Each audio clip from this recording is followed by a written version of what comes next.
Chapter 1. The King of Gluttony in the bustling Times Square of Yangqing. A grand finale for the King of Gluttony competition is underway, drawing throngs of spectators that crowd the square in layers. Haha. Buddy, look at that contestant number 4.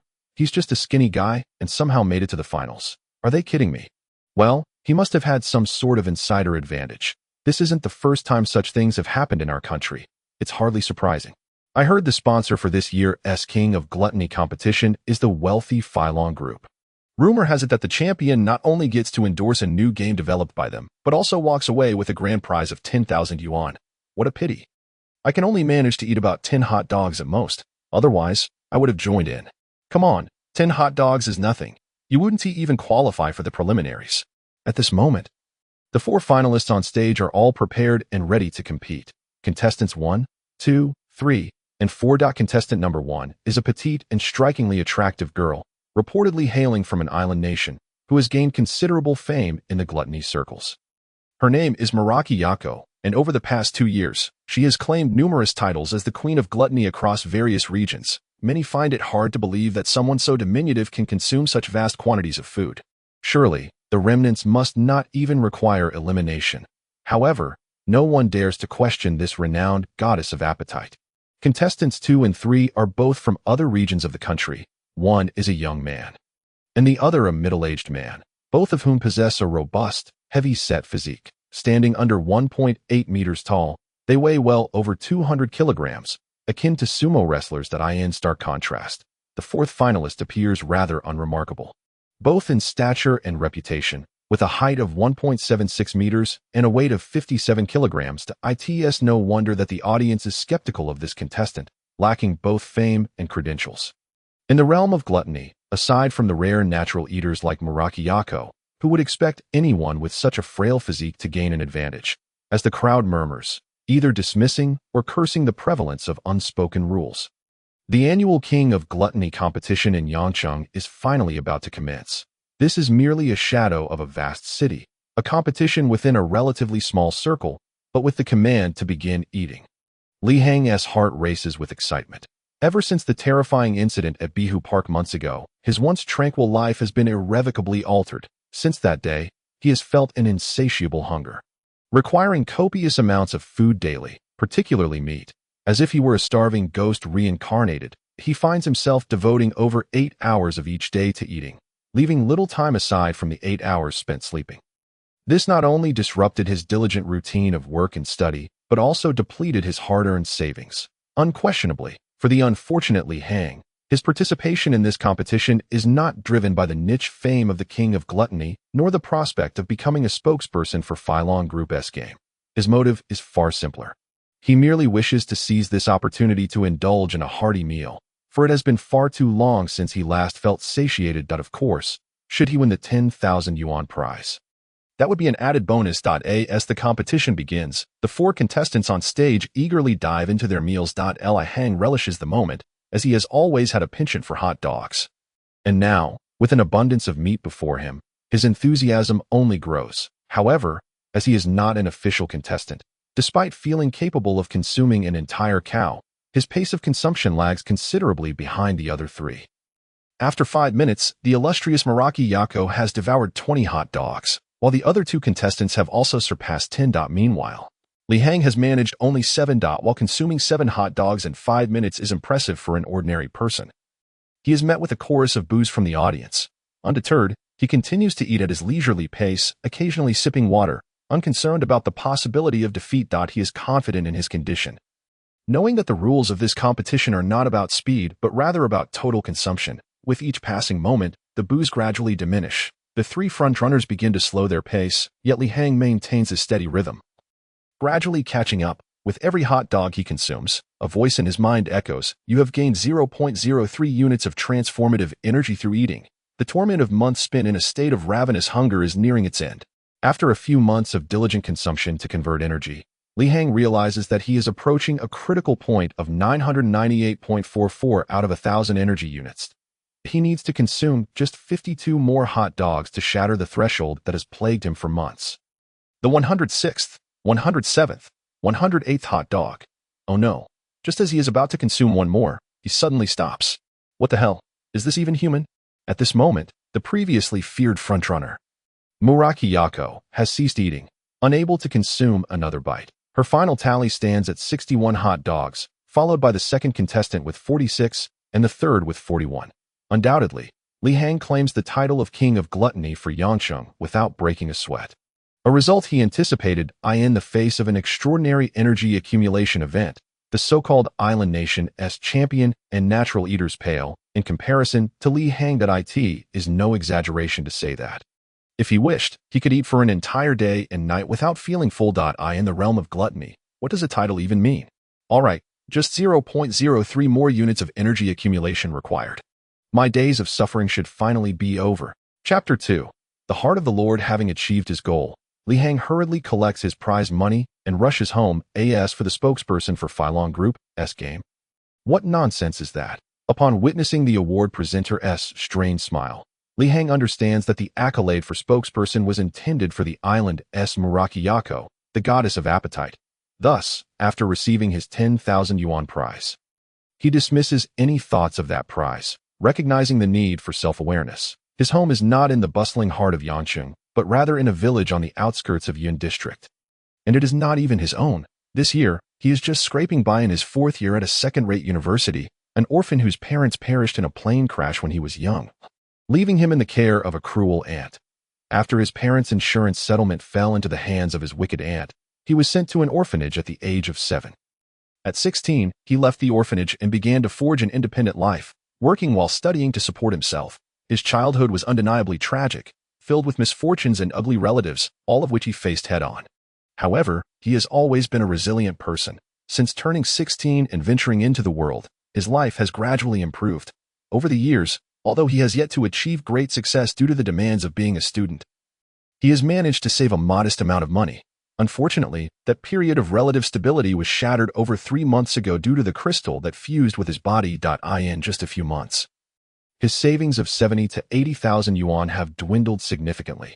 His current abode in the village is actually a property belonging to his former employer, Mr. He, a 2-story courtyard spanning several hundred square meters. Due to his advanced age, Mr. He immigrated abroad 2 years ago, leaving the sizable property in Li Hang's care. Although he is not compensated for his caretaking, he is quite satisfied, given the exorbitant housing costs in Yangcheng. At least by investing minimal effort in cleaning, he saves over 1,000 yuan each month that would otherwise go toward rent, which is quite a bargain. Moreover, this spacious courtyard, bordered by mountains and shaded by lush trees, is far more pleasant than cramped rental units in the city center. Upon returning home to the expansive courtyard, Li Hang finds himself alone, save for a yellow-haired dog named Da Wang. After summoning the affectionate golden retriever, Li Hang could hardly contain his excitement as he rushed into the kitchen, hastily preparing a bowl of instant noodles for himself. Following his usual habit, the caloric content of a bowl of beef-flavored instant noodles was equivalent to that of a hot dog. Eat, eat, eat. Without any consideration for the taste of the noodles, Li Hang devoured them voraciously. Finally, when the energy conversion value indicated in his mind reached a critical threshold of 1,000, a voice resonated within. Congratulations.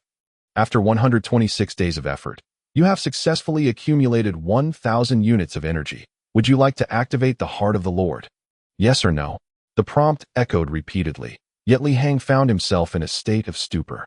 The Heart of the Lord. What on earth is that? He did not feel as if he had stumbled upon some extraordinary alien technology that would allow him to dominate the universe. Instead, he was plagued by the incessant hunger that had tormented him for months. After finally experiencing a reprieve from the unending craving, how could he possibly consider activating such a contraption? Heaven knows, once the Heart of the Lord was activated, it might demand even more energy accumulation from him. No way, he thought, dismissing the voice in his head. What a joke. Accumulating 1,000 units of energy had already depleted his savings over the years. Having been deceived once, he was unwilling to take the risk again. As for potential opportunities, he had contemplated that, but at present, he possessed nothing. To recklessly activate the Heart of the Lord would be akin to inviting his own demise from hunger. He had just received a substantial reward of 10,000 for being the king of gluttony. Yet based on his previous consumption rate, it wouldn't last even half a month. Nevertheless, Li Hang once again sensed the overwhelming and sinister presence of the peculiar crystal that had entered his body. Warning. As you have now merged with the Heart of the Lord, becoming the sole inheritor, Your rejection is ineffective. Activation commencing. A chilling synthesized sound erupted, and Li Hang felt as though he had been struck by lightning. In truth, his decision had become inconsequential. Boom. Suddenly, his mind erupted with a surge of energy, and a brilliant blue light radiated from his chest. In the next moment, Li Hang felt a vast and gentle power spreading throughout his body and limbs, akin to basking in warm sunlight or soaking in a soothing hot spring, leaving him in a state of euphoric bliss. Warning, your bronchial condition has been repaired. Warning, your throat inflammation has been cured. Warning, warning, your mild myopia has been corrected. A continuous stream of notifications filled the AIR.as Li Hang regained his senses, overwhelmed with joy. Another notification chimed. Congratulations. Your body has been fully restored. You have successfully activated the heart of the Lord. And you are now the sole inheritor. Would you like to plant the heart of the Lord and establish your own territory? The synthesized voice echoed once more. Yes. This time, Li Hang did not resist or refuse, as he seemed to comprehend that he had become the only host of the heart of the Lord. Even if he were to resist, it would be futile. Moreover, his current condition was unprecedentedly excellent. The terrifying hunger he had previously experienced was absent. Therefore, he resolved to surrender himself to the whims of fate. There is a wise saying, if one cannot resist, then one should quietly enjoy. With Li Hang's swift affirmation, a moment later, he felt a warmth in his chest as a diamond-shaped crystal radiating purple light slowly floated out from within him, eventually descending into the earth beneath his feet. Wait, why here? This isn't my property. At last, as the heart of the Lord gradually sank into the depths of the ground, Li Hang realized the critical issue at hand. However, it was too late. In the next instant, he felt the entire courtyard transforming dramatically. First, an invisible green barrier began to expand beneath his feet, swiftly enveloping the entire courtyard in its glow. It was as if, unbeknownst to him, a peculiar space had materialized several meters below the surface. Warning, the heart of the Lord has been successfully planted. You are now the Lord of this land.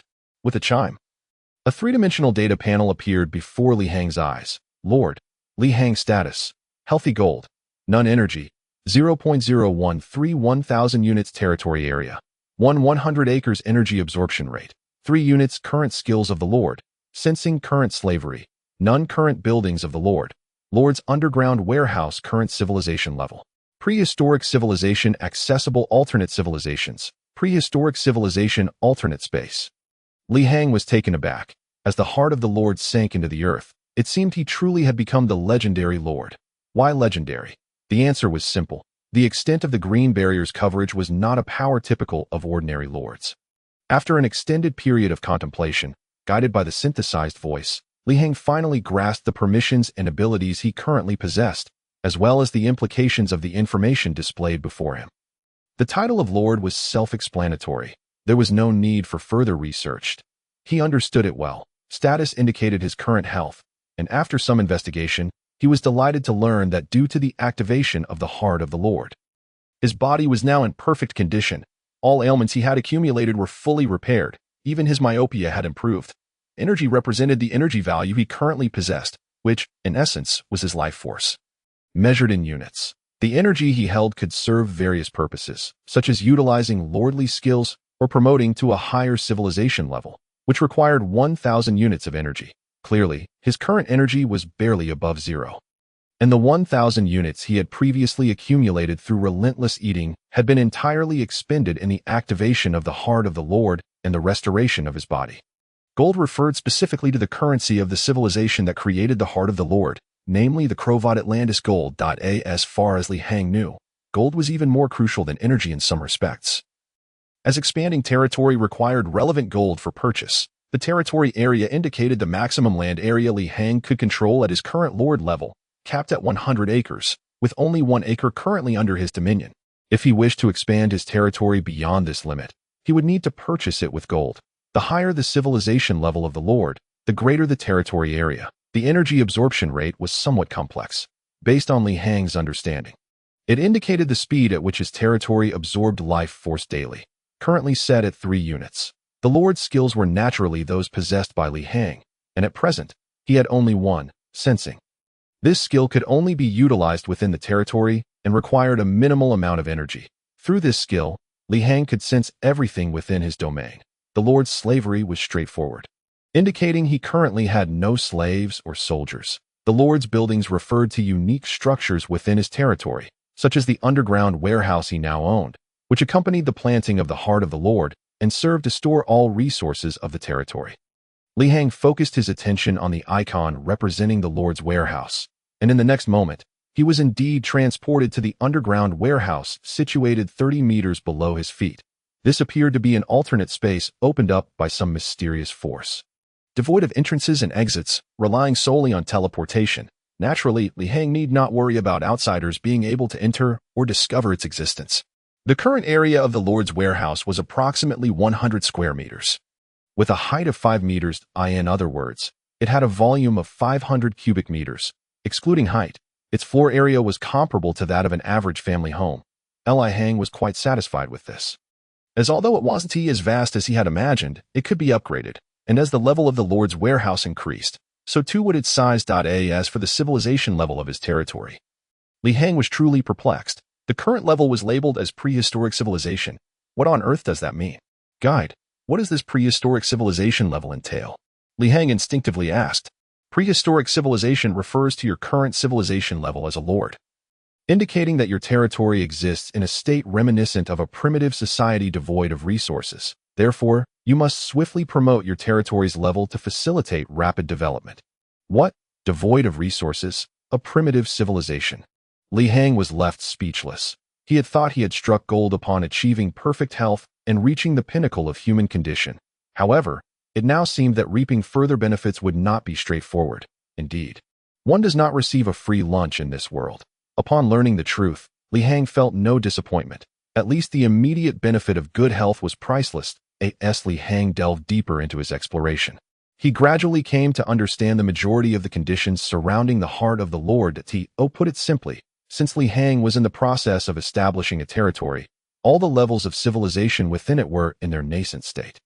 If he wished to expand his land and enhance the power of the lordship, he must elevate the civilization level of his territory. According to the information gleaned from the guide, the higher levels of civilization were arranged from lowest to highest as follows: Prehistoric era, Stone Age, Bronze Age, Iron Age, and so forth. Upon reaching the Iron Age, the next civilization level would introduce branches of civilization. If one were to follow the historical trajectory of civilization on Earth, one would expect the next stage to be the steam civilization, which Earth had once experienced. However, it was evident that upon reaching the Iron Age, the heart of the Lord presented multiple divergent paths of civilization development. Among these were the familiar steam age, but also the mechanical age, the body refinement age, and the genetic evolution age, among others. In summary, the branching developments of civilization here openly hangs eyes to new possibilities. This meant that the evolution of the heart of the Lord was indeed promising, as it offered Li Hang hope. Should he choose to persevere, he might even cultivate a civilization path distinctly different from that of Earth. Of course, all of this was still distant. Furthermore, Li Hang understood that only by advancing to the Stone Age would the territory panel mode truly be unlocked. As entering the Stone Age civilization was the threshold for a genuine civilized society, as for the current prehistoric civilization, it was best left aside. At this moment, he possessed virtually nothing, let alone any categorization panels for the territory. To advance to the next Stone Age civilization level, two stringent conditions must be met. Firstly, energy accumulation must reach a critical value of 1,000 units. Secondly, one must enter the alternate prehistoric civilization space to demonstrate the Lord's conquering ability and obtain the qualification for standard evaluation. Undoubtedly, accumulating 1,000 units of energy absorption was the simpler task. Even if Li Hang did nothing, with his daily absorption of 3 units of life energy, he would only need to endure 333 days to meet the requirement. However, the second condition was quite challenging and seemed to bear significant difficulty. Are you suggesting that I must be transported into a prehistoric Earth space to conquer that realm in order to advance into the next Stone Age? Li Hang exclaimed, his head throbbing. That is essentially correct. Conquering an untouched environment with the wisdom of a modern individual is relatively straightforward. You will have 10 days to prepare, the guide responded dispassionately. Well, it seems I have no choice but to comply, Li Hang sighed. Recognizing that resistance was futile, he was no fool. As the sole inheritor of this otherworldly entity, he understood that even if he wished to avoid it, it would be difficult to escape. Rather than adopting a passive stance, he was now curious to see how he could elevate the civilization level of his territory step by step and what the future would hold for him. Chapter 4. Entering the prehistoric civilization. 10 days swiftly passed. During this time, Li Hang experienced a peculiar blend of comfort and urgency. The comfort stemmed from having recently secured a substantial reward of 10,000 yuan from the Great Food King, alleviating his previous state of perpetual hunger, allowing him to return to a semblance of normalcy, free from the anxiety of daily meal costs. The urgency, on the other hand, arose from the fact that with each passing day, he was drawing closer to the deadline to forcibly enter the prehistoric civilization space. In the interim, Li Hang had not been idle. He diligently researched a plethora of information regarding prehistoric civilization online, finally gaining a preliminary understanding of the era's form and condition. In truth, the guide's assertions were not unfounded. As an individual endowed with the intellect of a 21st century civilization, being transported back to Earth's prehistoric era to acquire sufficient evidence of conquest was not as daunting as it might seem. The reasoning was straightforward. His adversaries during that time would primarily consist of primitive humans and ferocious beasts, provided that the circumstances mirrored those of Earth's past prehistoric civilization. It would not be insurmountable. With adequate preparation and the cunning of modern humanity, success was certainly within reach. Thus, having undergone this psychological transition, Li Hang resigned himself to his fate. Moreover, the most significant change he had recently observed was the transformation of his territory. Through exploration over time, he had further comprehended that the rate of energy absorption was derived from all forms of life within the territorial bounds. In essence, the greater the variety and quantity of living organisms within the territory, the faster the energy accumulation would occur, as each life form served as a source of energy. Currently, Li Hang's courtyard spanned nearly 700 square meters, with the front yard consisting of a barren expanse overgrown with weeds.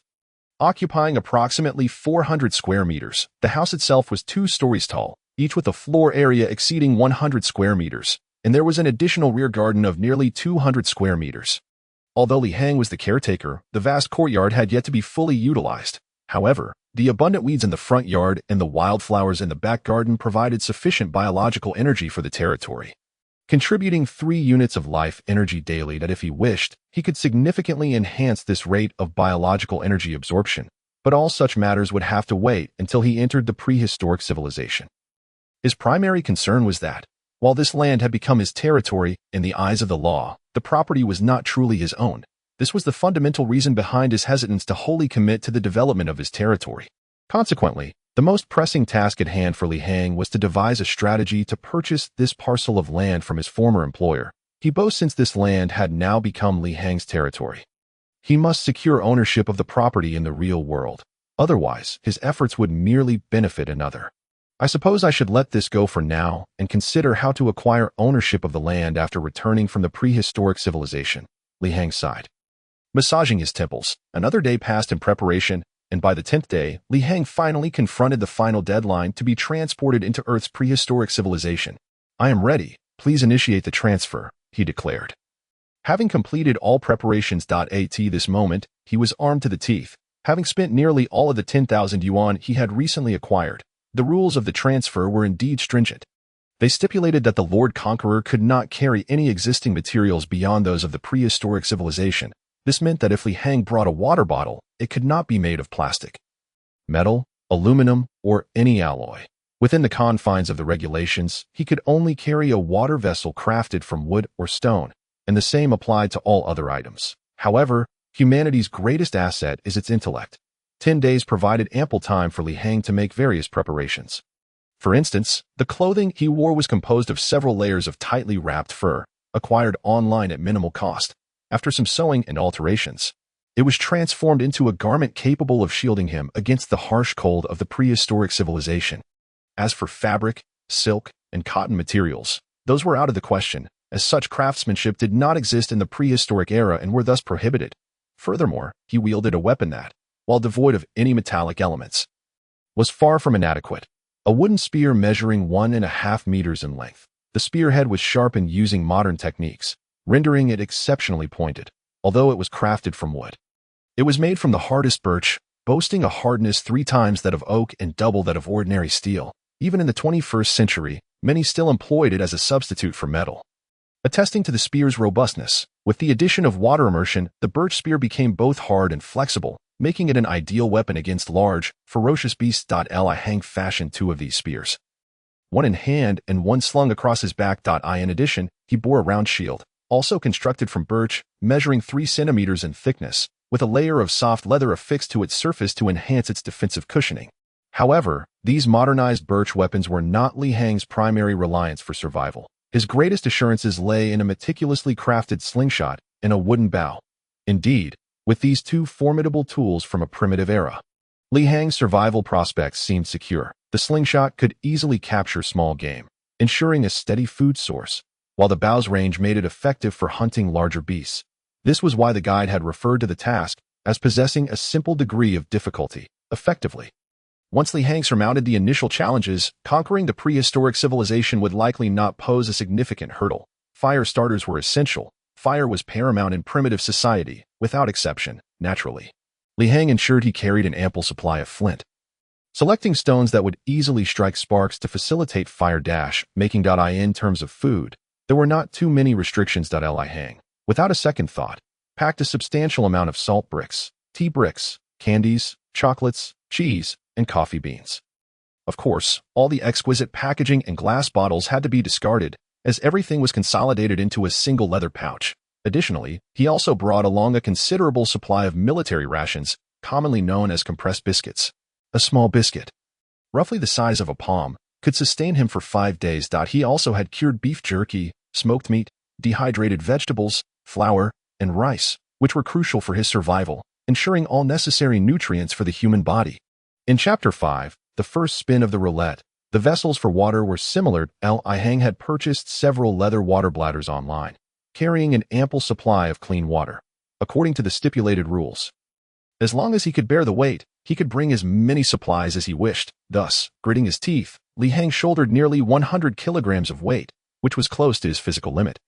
Even after his body had been restored through biological energy, the only regret was that the various medicines he had prepared were classified under strict regulations, with most being deemed ineligible for transport. Only a few powdered substances barely qualified as permissible. "I am ready. Please commence the transmission," he calmly declared once all preparations were complete. Host request transmission to the prehistoric civilization. Transmission request is effective. Countdown initiated. 5, 4, 3, 2. As a burst of white light enveloped the territory. The next moment, when Li Hang opened his eyes again, he found himself in an entirely unfamiliar and dense forest environment. A mere glance upward confirmed his suspicion.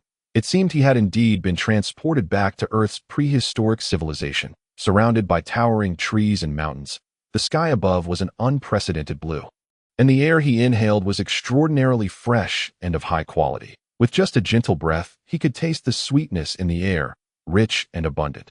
This was high-oxygen quality air, with oxygen levels far exceeding those of present-day Earth, which explained why all life forms during the prehistoric era were substantially larger than modern counterparts. Notification: you have entered the prehistoric civilization. You have a 10-hour protection adaptation period.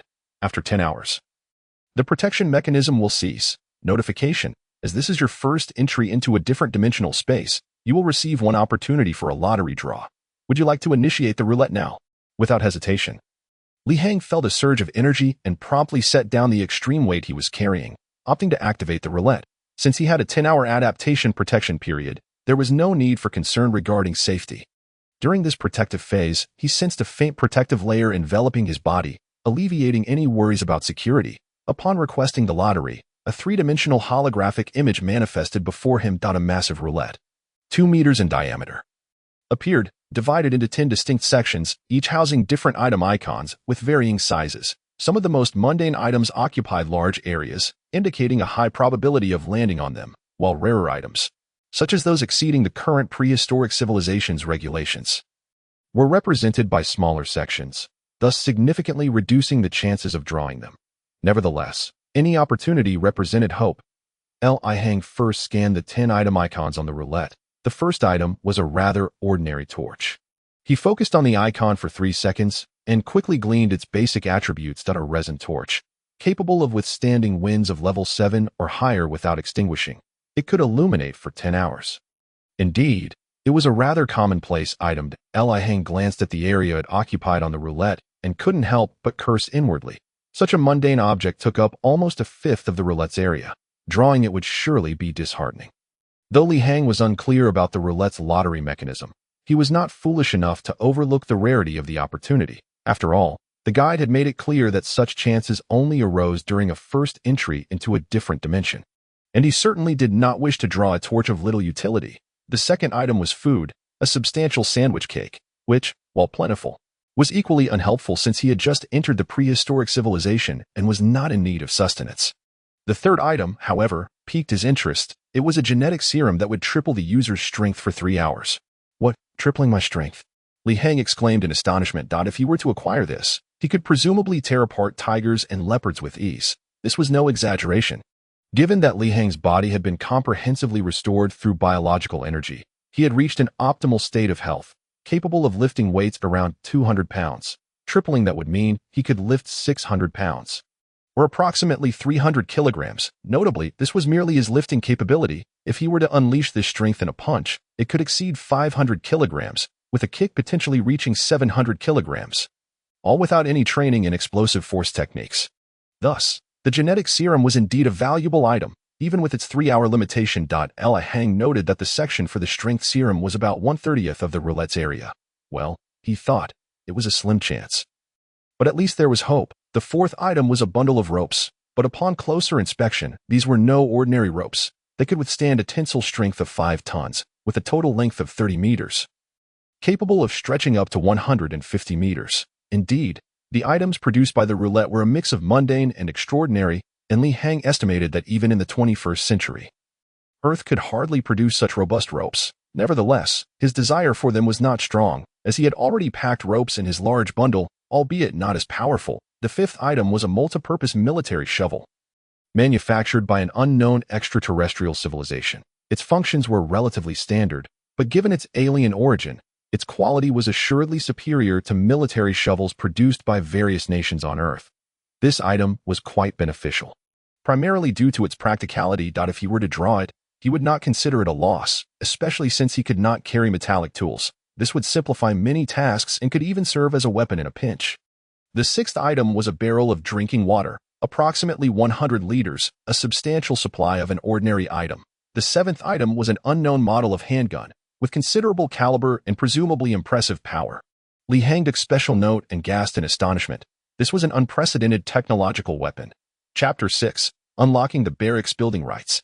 It utilized ammunition not made from traditional gunpowder, but rather bullets formed from biological energy.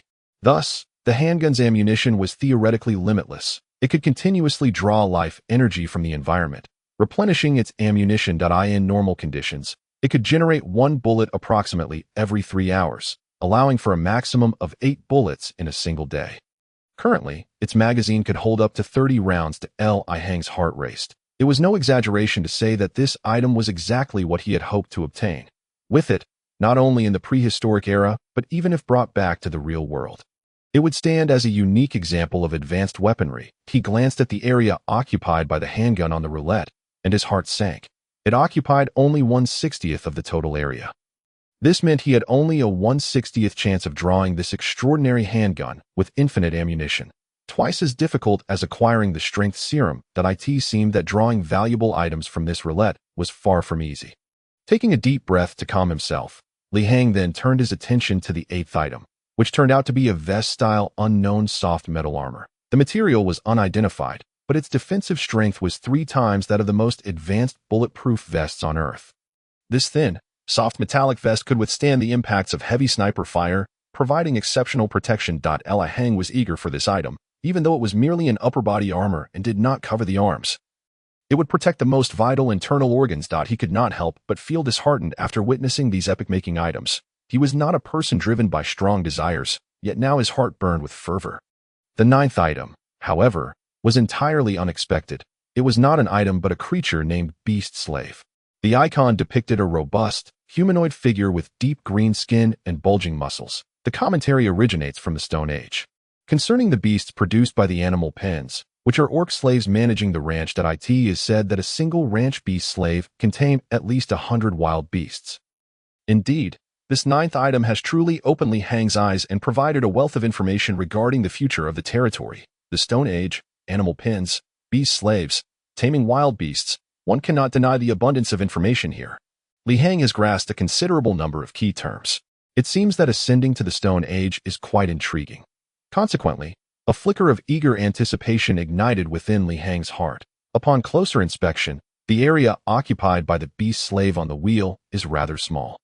Approximately 1/45 of the total wheel area, slightly larger than the probability of obtaining the best-found infinite ammunition handgun, yet equal to that of the soft metal vest, the 10th and final item.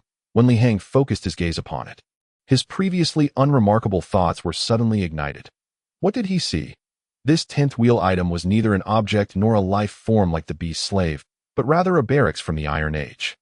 To be precise, it was a special constructed building from the Iron Age, granting access to unlock the barracks. According to the commentary, should one draw this unlocking privilege, the Lord would be able to construct the barracks. As for the purpose of building this barracks, naturally, it would enable the production of various soldier types. My goodness, soldiers can even be produced. One must admit, this revelation thoroughly shocked Li Hang. He desired it immensely. One could say that even the previously encountered infinite ammunition handgun paled in comparison to this 10th item, the barracks unlocking privilege. However, upon observing the wheel area for the barracks unlocking privilege, it seemed almost negligible. The wheel's 2-meter diameter covers a substantial 4 square meters, yet Li Hang could only see that this item occupied a mere thread-like segment. In other words, this slender line could barely accommodate the pointer of the wheel. Therefore, if Li Hang wished to obtain this item, he could only hope for the favor of Lady Luck. Hint: would you like to spin the wheel now? You have only 10 minutes of preparation time, and it is now the final minute. Spin. With a determined grit of his teeth, there was nothing more to say. Among the 10 items, 5 were products of a higher age, constituting half of the total. At the very least, the quality of the lottery items displayed on the wheel was assured, yet having half of the items did not imply that Li Hang had a 50% chance of drawing these treasures. As their areas were minimal, Li Hang could only entrust his fate to Lady Luck. Whether she favored him was no longer his concern. With his decision made, the wheel's pointer began to spin rapidly, round and round, until after a considerable time, its speed gradually decreased, yet showed no signs of stopping. After what felt like an eternity, the pointer, under Li Hang's anxious gaze, slowly came to rest on the area of the soft metal vest. Seeing this outcome, Li Hang's heart brimmed with both disappointment and profound relief. The disappointment stemmed from the barracks unlocking icon slipping further from his grasp, while the relief arose from the fact that he had not drawn something utterly useless. Like a barrel of drinking water or a sandwich cake, the formidable defensive capabilities of the soft metal vest remained a practical and reliable safeguard for his life. In the hierarchy of his desires, this item would rank third. The barracks unlocking privilege was, of course, his primary wish, followed by the infinite ammunition handgun, and then this vest, just as Li Hang was grappling with his feelings of dismay regarding this outcome. Unexpectedly, the pointer, which he thought had stopped, began to advance with an imperceptibly slow motion, gradually gliding past the soft metal vest, ultimately settling on the area of the Stone Age beast slave. Congratulations, you have drawn a beast slave produced by the animal pins of the Stone Age. If this is not what you desire, you may sell it back to the Lord's heart at half price. The current sale price for the beast slave is 50 gold coins. What a joke. Although the beast slave was not Li Hang's desired item, at least not as practical for survival as the soft metal vest, how could he possibly sell back a high-value item with a probability of 1/45 at half price? Chapter 7. Redeeming the beast slave. Are you kidding me? Do you think I'm an idiot? Li Hang couldn't help but scoff internally. 50 gold coins, if converted, would amount to quite a sum. However, the issue was that he had no conventional means of acquiring a beast slave.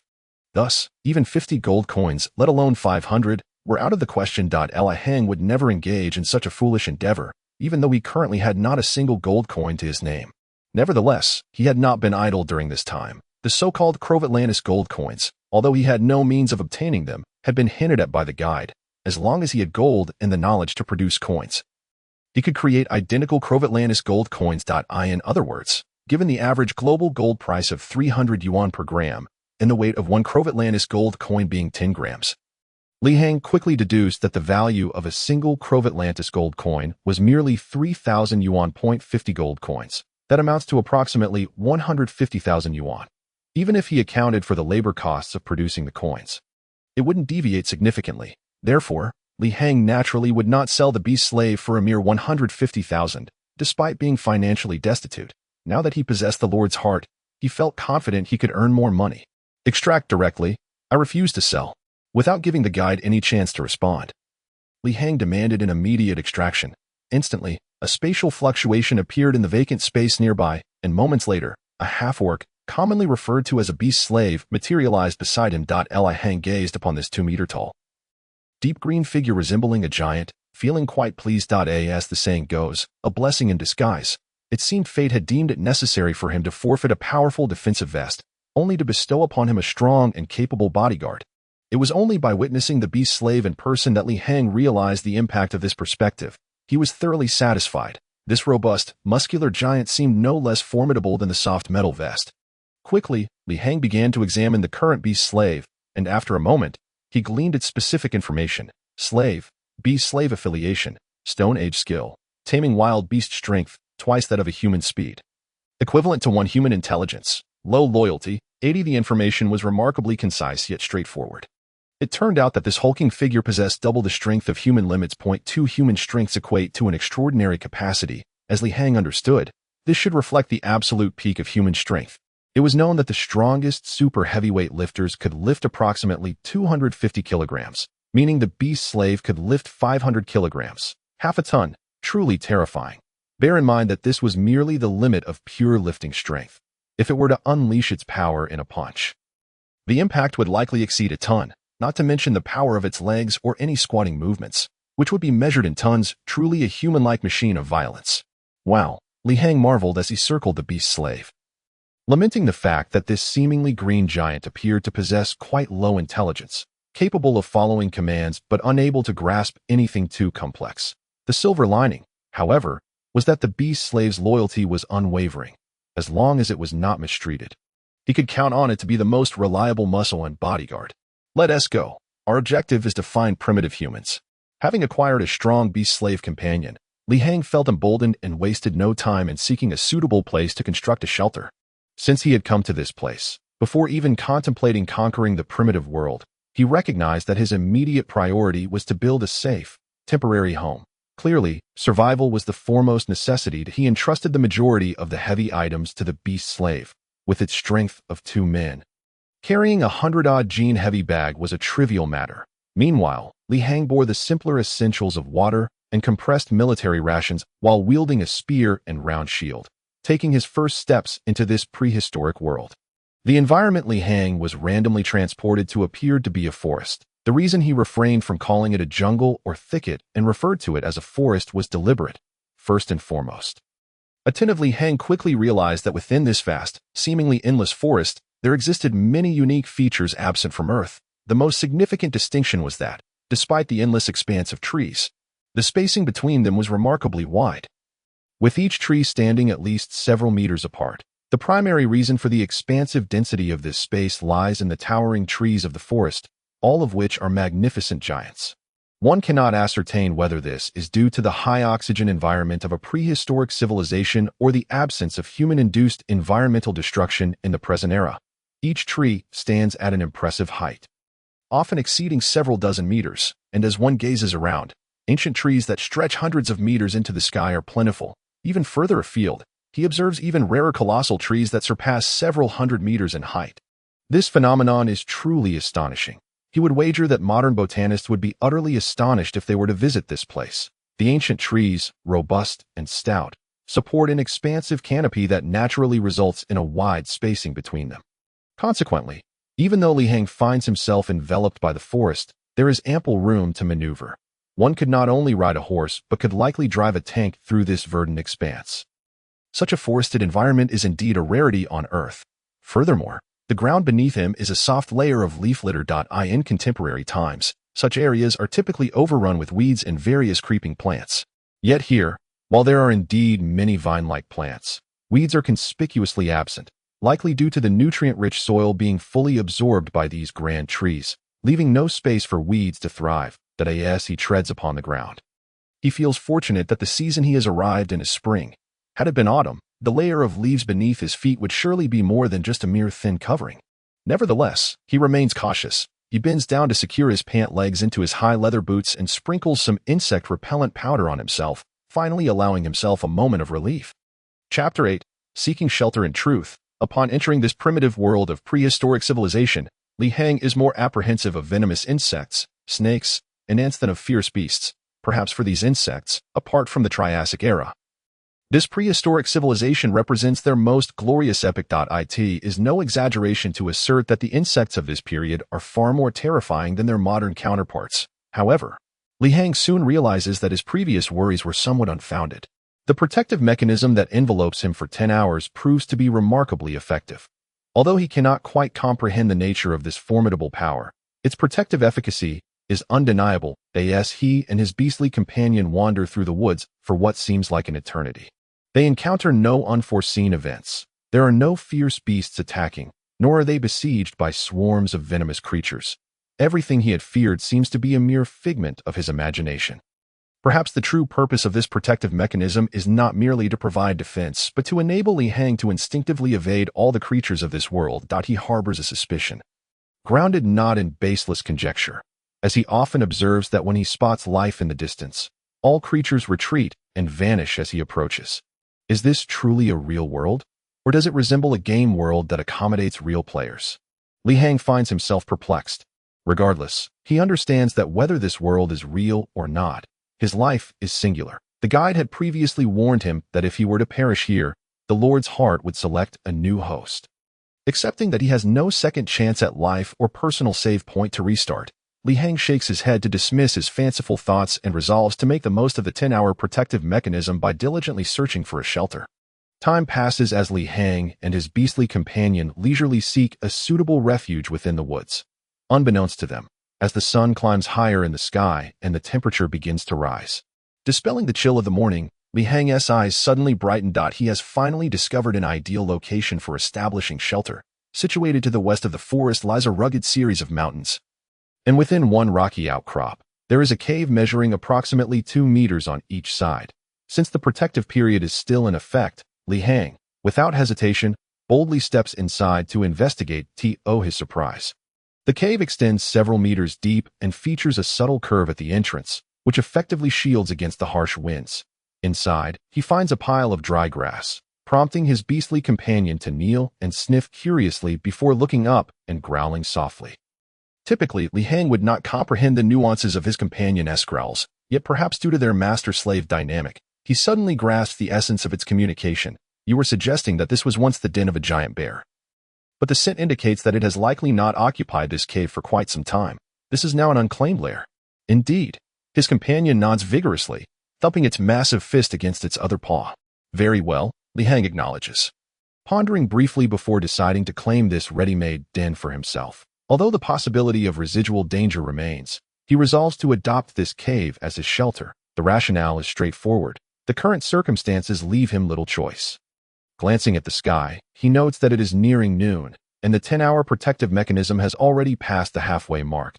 He must swiftly secure a shelter and fortify it for safety. After all, who knows what perils may emerge once the protection is lifted and night descends. Reflecting on the situation, it is evident that since the cave was previously a bear's den, its conditions should be quite suitable. Not only is the interior warm and dry, but the surrounding environment is also conducive to survival. The cave is nestled against the western mountain range, alleviating concerns about food sources. Additionally, upon surveying the area, Li Heng discovers a nearby stream not far off, flowing with crystal-clear water from the melting snow atop the mountains, a reliable source of hydration. Having confirmed that the geographical environment of his chosen shelter is quite favorable, Li Heng wastes no time and promptly begins to reinforce the structure for enhanced safety. The entrance, measuring over 1 meter wide and nearly 2 meters high, clearly does not meet his standards for a secure refuge. It is essential to remember that he has entered this world amidst dense forests and mountains, where dangers abound. If not for his uncertainty regarding the extent of the woods, he would never have considered establishing a lair in such a location. Fortunately, fate has smiled upon him by granting him a strong and capable beastly companion. With the aid of his loyal follower, the tasks ahead become significantly more manageable. Together, they muster all their strength and, just before darkness falls, before the protective mechanism dissipates, They manage to haul large boulders to block off most of the wide entrance, leaving only a narrow passage that allows the beast to squeeze through. Once this is accomplished, Li Hang gathers additional dry grass, resin, and dead wood from the vicinity as twilight descends. The surroundings grow increasingly ominous. Without hesitation, he instructs his companion to seal off the narrow passage with a large stone that they had previously moved inside the cave. In fact, his actions prove to be astute. Mere moments later, he receives a long-awaited notification from the guide. Notice, the 10-hour adaptive protection mechanism has dissipated. Notice, you have successfully entered the prehistoric civilization. The first task chain has been generated. Task notice. You must conquer over 100 primitive humans in this world, establishing a sustainable large-scale tribe. During this period, you must kill or capture 5 of the most ferocious large beasts in the current world. Only upon fulfilling these 2 conditions will the conquest proof task conclude, and you will receive an evaluation as a lord of prehistoric civilization. The sooner you complete it, the higher your overall evaluation and the greater the rewards. Chapter 9. The Terrifying Night. Notice, the time ratio between this world and the real world is 10:1. The portal is currently in cooldown. The next transmission cooldown will be 72 hours in real time, that if the host wishes to return to the real world, please remain patient until the cooldown period concludes. The series of formalized notices provides Li Hang with a clearer understanding of his ultimate task in this prehistoric world. Establish a tribe of 100 primitive humans. Slay 5 of the fierce beasts of this world. This conquest-proof task doesn't seem as complex as I initially imagined. With the detailed task requirements laid out before him, Li Hang's anxiety begins to dissipate. Initially, he had thought he would need to subdue the entirety of the primitive human population in this prehistoric civilization. Although he felt confident in his ability to accomplish it, he had been uncertain about the time it would demand. The existence of a human life is ultimately finite. Throughout history, the mightiest conqueror has been Genghis Khan, who once subdued a significant portion of Europe, marking an unparalleled feat in history. However, the task of conquering the entirety of prehistoric civilizations and their primitive inhabitants, as suggested for Li Hang, presents a far lesser degree of difficulty compared to Genghis Khan's exploits. The crux of the matter, however, is not whether it can be achieved, but rather whether there is sufficient time to do so. Imagine being immersed in a primitive civilization. Forget about space shuttles or battleships. Even the pathways across the vast and untamed continents remain unexplored. To conquer the entirety of prehistoric civilization, such an idea seems ludicrous. Fortunately, the task assigned by the Lord of the Lands is not so far-fetched. Otherwise, Li Hang would have resolutely refused to partake. Merely establishing a large primitive tribe of 100 individuals. If he were alone, he would undoubtedly spend a considerable amount of time laying the groundwork. However, now accompanied by a formidable beast slave, he finds himself greatly aided. He is confident that within a mere 2 or 3 years, he can accomplish this. Moreover, he is elated by 2 specific details revealed in the task prompt. Point 1 is the time ratio of 10:1. This implies that time in the prehistoric world will pass 10 times faster than in reality. In simpler terms, 10 days spent here equates to only a single day in the real world.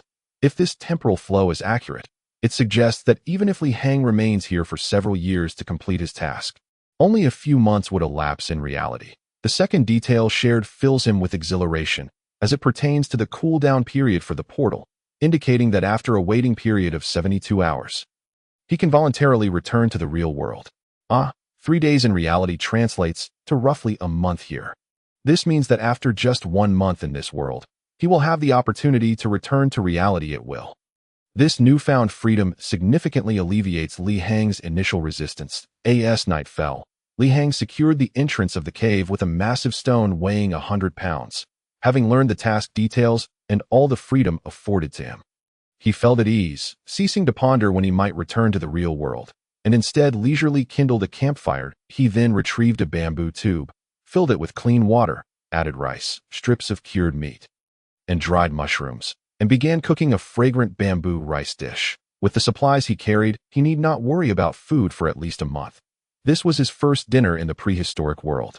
Marking his inaugural overnight stay as the rice cooked, the alluring aroma wafted through the air, mingling with the savory scent of the cured meat. Li Hang relished the moment, feeling as if he were not in the treacherous depths of a prehistoric forest, but rather enjoying a camping experience. All of this was made possible by his prudent choices, as he had utilized a 10-hour protective mechanism to establish a sufficiently secure shelter, fortifying it diligently. The only unforeseen circumstance was his underestimation of the robust beast slave, Ashow's, appetite. When Ashow devoured 5 blocks of compressed military rations in a single meal, Li Hang was left astounded. At that moment, he was uncertain whether to regret choosing this beast slave or to feel fortunate for acquiring such a potent laborer. It could only be said that every gain comes with its losses. Such an immense appetite was indeed terrifying. 0.5 palm-sized blocks of military rations barely satiated Ashow, a feat that would have sufficed to fill a normal, robust human. This unexpected occurrence made Li Hang acutely aware that he could have sustained himself until the portal's cool-down period with the supplies he originally possessed. Now, with Ashow's presence, he could perhaps last only a week, and he certainly could not allow the beast slave to feast on compressed rations daily. Over time, this would inevitably diminish Ashow's combat effectiveness. After thoroughly enjoying his first meal in the prehistoric realm, Li Hang lit a post-dinner cigarette and soon succumbed to slumber. The day's exertions, trekking several miles in search of shelter and laboriously moving heavy stones, had left him utterly exhausted. Ultimately, he instructed Ashow to stand guard at the cave's entrance while he drifted off to sleep by the fire, undeterred by the potential risk of carbon monoxide poisoning from the fire within the cave. The substantial stone blocking the cave's entrance provided ample ventilation, as he had intentionally ensured such when sealing it. A night of silence enveloped him as Li Hang sank into a deep sleep. Upon awakening the next morning, he found his eyes reddened and his body cold and weary. The harsh reality of prehistoric civilization revealed itself as a world filled with ruthless survival challenges, where humanity was no longer the sole ruler, but rather a pitiful entity struggling at the bottom of the food chain. Fortunately, the bitter winter had just passed, yet the chilling winds and cold of the night had repeatedly jolted Li Hang awake throughout the night. Despite having prepared several animal pelts for warmth, bedding made of dry grass, and a fire at the entrance, as a modern individual, he found it impossible to withstand the bone-chilling darkness of this era. Damn! I nearly froze to death. As he stepped to the cave's entrance and turned the corner, Li Hang discovered Ashow curled up in a ball, soundly asleep beside the stone pile. His astonishment. This beast slave, a half-beast creature, possessed an incredibly robust constitution, allowing him to sleep soundly even on such a frigid night. The previous night had been anything but tranquil. On multiple occasions, Li Hang had been roused by the howls and roars of wild beasts outside. He had also heard indistinct rustlings, akin to the scurrying of creatures near the cave's entrance. Thankfully, Li Hang was well prepared. He had piled heavy stones to barricade the cave's entrance multiple layers deep, scattered ample insect-repellent powder and sulfur to deter snakes, insects, and rodents, and with Ashow guarding the entrance, he had managed to sleep relatively peacefully, albeit not deeply as expected, once the 10-hour protective mechanism dissipated. Everything changed. Though Li Hang remained hidden within the cave, unaware of the conditions outside, the sounds alone conveyed the dangers lurking beyond. One could only lament his unfortunate teleportation location. He had directly materialized amidst an endless expanse of trees and mountains. Had he not been adequately prepared, even Bear Grylls would struggle with nothing but a hunting knife. Chapter 10. Not a saber-toothed tiger, Ashow. Rise and get to work. Li Hang kicked the beast slave awake, not out of cruelty, but because he understood that Ashow's tough hide and muscular frame rendered such a kick more akin to a mere scratch. The following day would demand much from Li Hang, and time was of the essence. As the saying goes, plans are often outstripped by change. Before entering the prehistoric world, Li Hang had made sufficient preparations, fully aware of the harsh survival conditions that awaited him. However, after experiencing a night in this environment, he realized he would need to confront even more formidable challenges. Originally, his plan was to establish a shelter after surviving the first night, and then spend the days exploring the surrounding forest. His primary objective was to locate primitive human tribes to conquer and establish a tribe of 300 individuals. Such a number would be relatively manageable for subduing the entirety of humanity. Yet, Li Hang also understood the immense difficulty of forming a tribe of 100 individuals in this era. This was merely a relative assessment in the primitive world of Earth. A sizable settlement of primitive humans typically did not exceed 30 individuals. In fact, Even surpassing 20 would be an extraordinary feat. This phenomenon is intrinsically linked to the harsh survival conditions of prehistoric civilization, that a large congregation of primitive humans in one area would struggle to procure sufficient food daily, especially during the frigid winter months. What? Would there be a scarcity of game in an environment untainted by modern human interference? Had Li Heng not researched extensively on the subject, he might have entertained such a notion. However, the harsh reality is quite the opposite. During this period, humans possessed limited abilities and intellect. The notion of hunting for survival was merely a romanticized notion of later generations. The true historical truth reveals that humans of this era could only occasionally catch small animals or birds, such as squirrels. They lacked the capacity to hunt even medium-sized beasts, let alone formidable predators. This is the unvarnished truth. Hunger, cold, and illness would perpetually plague them. Their primary sustenance consisted of wild fruits, tubers, and other edible roots. Occasionally, they might stumble upon the carcass of a small animal or discover bird eggs or insects, which would be considered a feast as such. In more realistic terms, human settlements during this period rarely exceeded 10 individuals. If one were to encounter a settlement of 10 or 20 individuals, it would be considered exceptionally strong and formidable. In this era, human encounters with large beasts during hunts typically occurred only in dire situations, when food was scarce and hope for survival had dwindled to despair. Such encounters often resulted in fatalities within the human group. Regardless of whether 1 or 2 lives are lost, it is sufficient to impact the future living space of the entire tribe. Therefore, the task necessitates the establishment of a settlement comprising at least 300 members of the human species, which is undoubtedly quite a formidable challenge. Consequently, Li Heng was initially fervently searching for humans from this era. But after a night of contemplation, he suddenly realized that he had been overthinking the situation. In today's world, his sole priority must be survival. Indeed, survival. Only by leveraging the wisdom he possesses from the 21st century can he lay a solid foundation for existence before even considering the conquest of other human tribes. The stark reality delivered a harsh blow to Li Heng's overly idealistic notions the following day. Thus, upon awakening, Li Heng determined that he must fundamentally alter his plans for the day. First and foremost, his immediate task was to construct a fire pit, which would perhaps become his only means of cooking for a considerable time to come. True to his word, after the beast slave exerted considerable effort to move the large stone blocking the cave's entrance, Li Heng cautiously followed, marking his first venture outside the cave's sanctuary without any protective mechanism at that moment. Holding a spear tightly in both hands, he remained vigilant, while the beast slave wielded a wooden shield and a second spear that appeared relatively small in comparison to his own robust physique.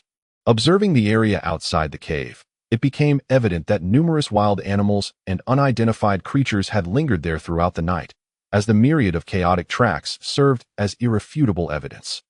Suddenly, the beast slave crouched down, fixating on the muddy ground, and called out to Li Heng with a series of guttural sounds. Upon hearing this, Li Heng's expression shifted, and he hastily squatted down to examine the ground closely.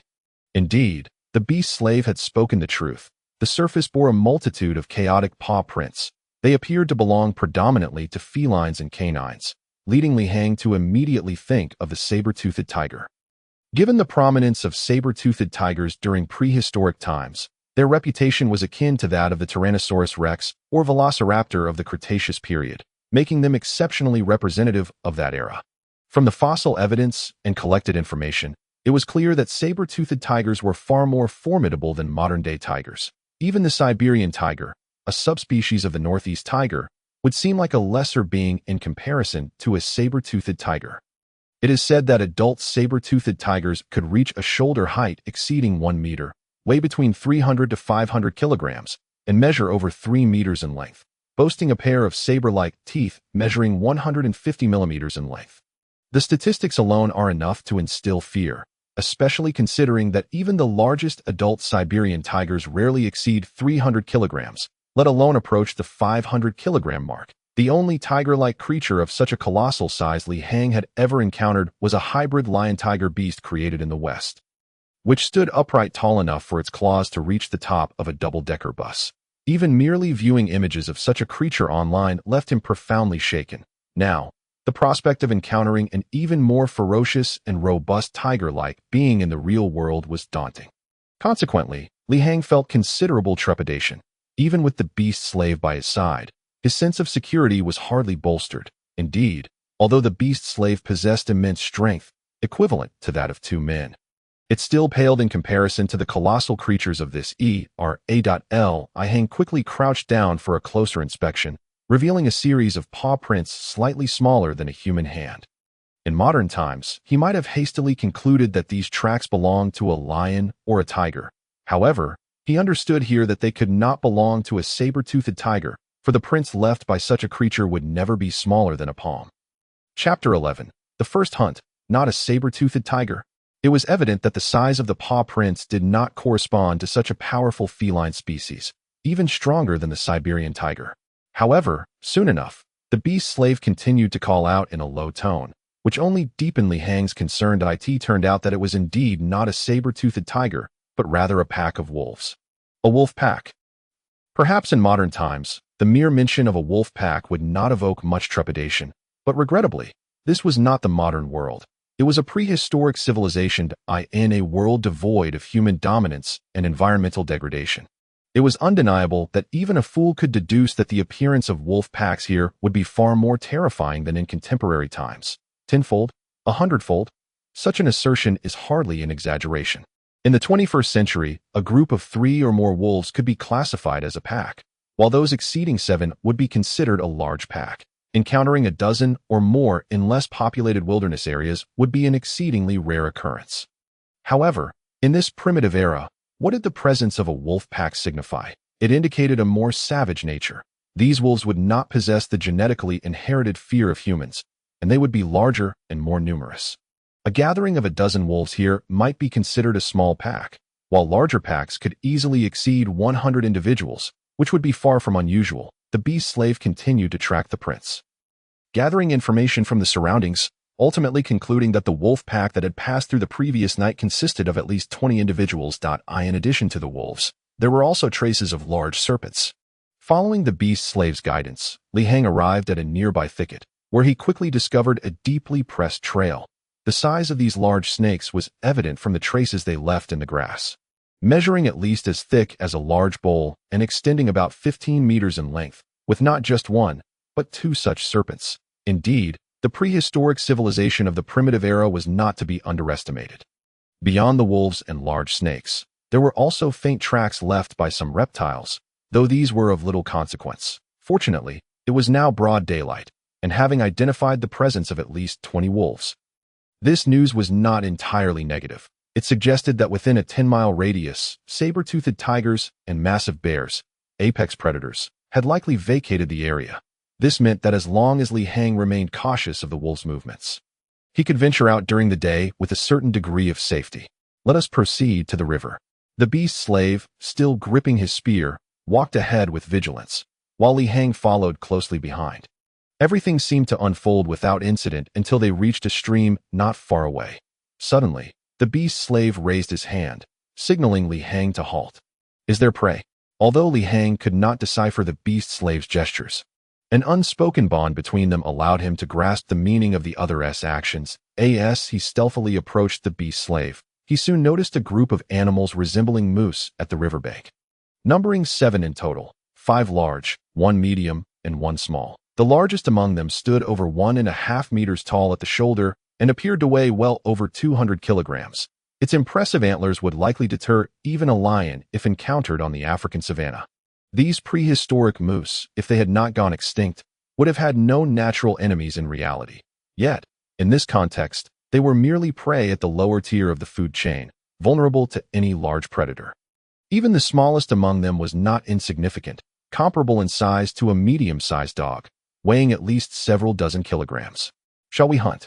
The 7 large moose were currently bent over drinking water at the stream, and Li Hang was unwilling to let this golden opportunity slip away. After all, these large moose represented a rare source of sustenance. Capturing just one would suffice to feed the 2 of them for several days. Alone, Li Hang might have lacked the confidence to take them down, but now, accompanied by the 2-meter-tall beast slave, he felt emboldened. Without much hesitation, he decided to proceed with the hunt. Initially, the The provisions he had brought could sustain him for a month or two. But with the addition of the voracious beast slave, he found himself compelled to prepare for hunting sooner than expected. In an instant, he focused his energy, drew his hand crossbow from his back, and silently aimed at the smallest moose among the seven. Li Hang was not overly ambitious. He chose the smaller target, knowing full well that with his current hand crossbow, it would be impossible to take down an adult moose weighing several dozen kilograms with a single shot. Thus, he could only attempt to take down a smaller creature. Nevertheless, even the smaller moose weighed several dozen kilograms, making them significantly larger than adult deer in modern times. He knocked the arrow, drew back the string, locked onto the target, took a deep breath. Li Hang did not let this opportunity escape.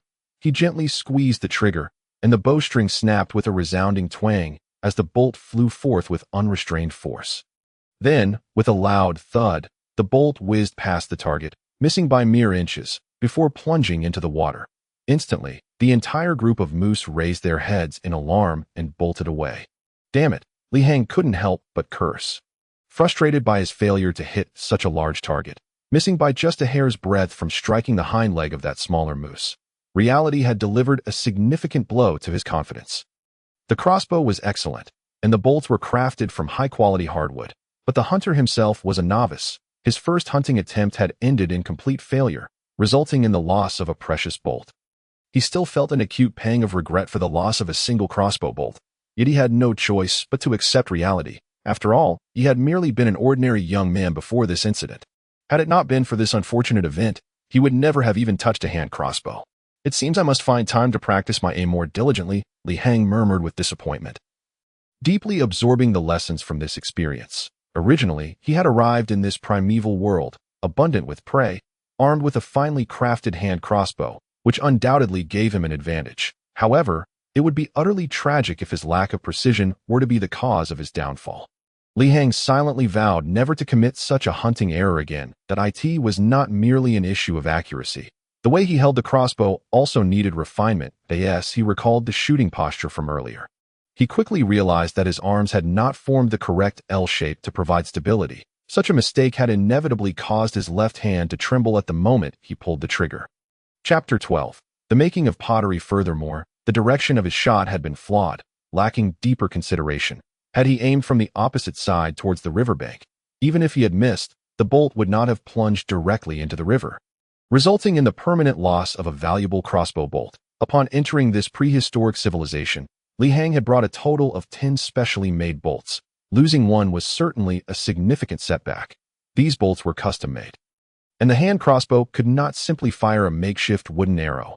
Any slight deviation in specifications could result in a failure to launch, or, worse, a jam in a moment of critical danger. That would be catastrophic. Consequently, he had to exercise utmost caution in utilizing the remaining 9 bolts. The following tasks progressed smoothly, thanks to Ashow's vigilant watch. Together, they excavated sufficient mud from the riverbank and transported it back in large leather sacks. That day, Li Hang did not engage in any other activities but stayed in the cave to construct a stove. That he employed the rudimentary method of firing pottery he had learned, first rolling wet clay into a mold for the stove. To better fit the cave's interior for burning, he crafted a flue extending above the stove, and finally stuffed dry twigs into the stove to create a roaring fire. This was undeniably a primitive method of firing. Once the flames thoroughly baked the clay mold, it would transform into a semi-finished stove. In addition to the stove, Li Hang contemplated further creations from the excess clay, fashioning a large pot, a grand clay jar, several earthenware containers, and 2 substantial clay cups. The pot was large enough to cook a meal for at least 5 people, specifically designed for himself and Ashow. With it, he could prepare whatever dish he desired in the future.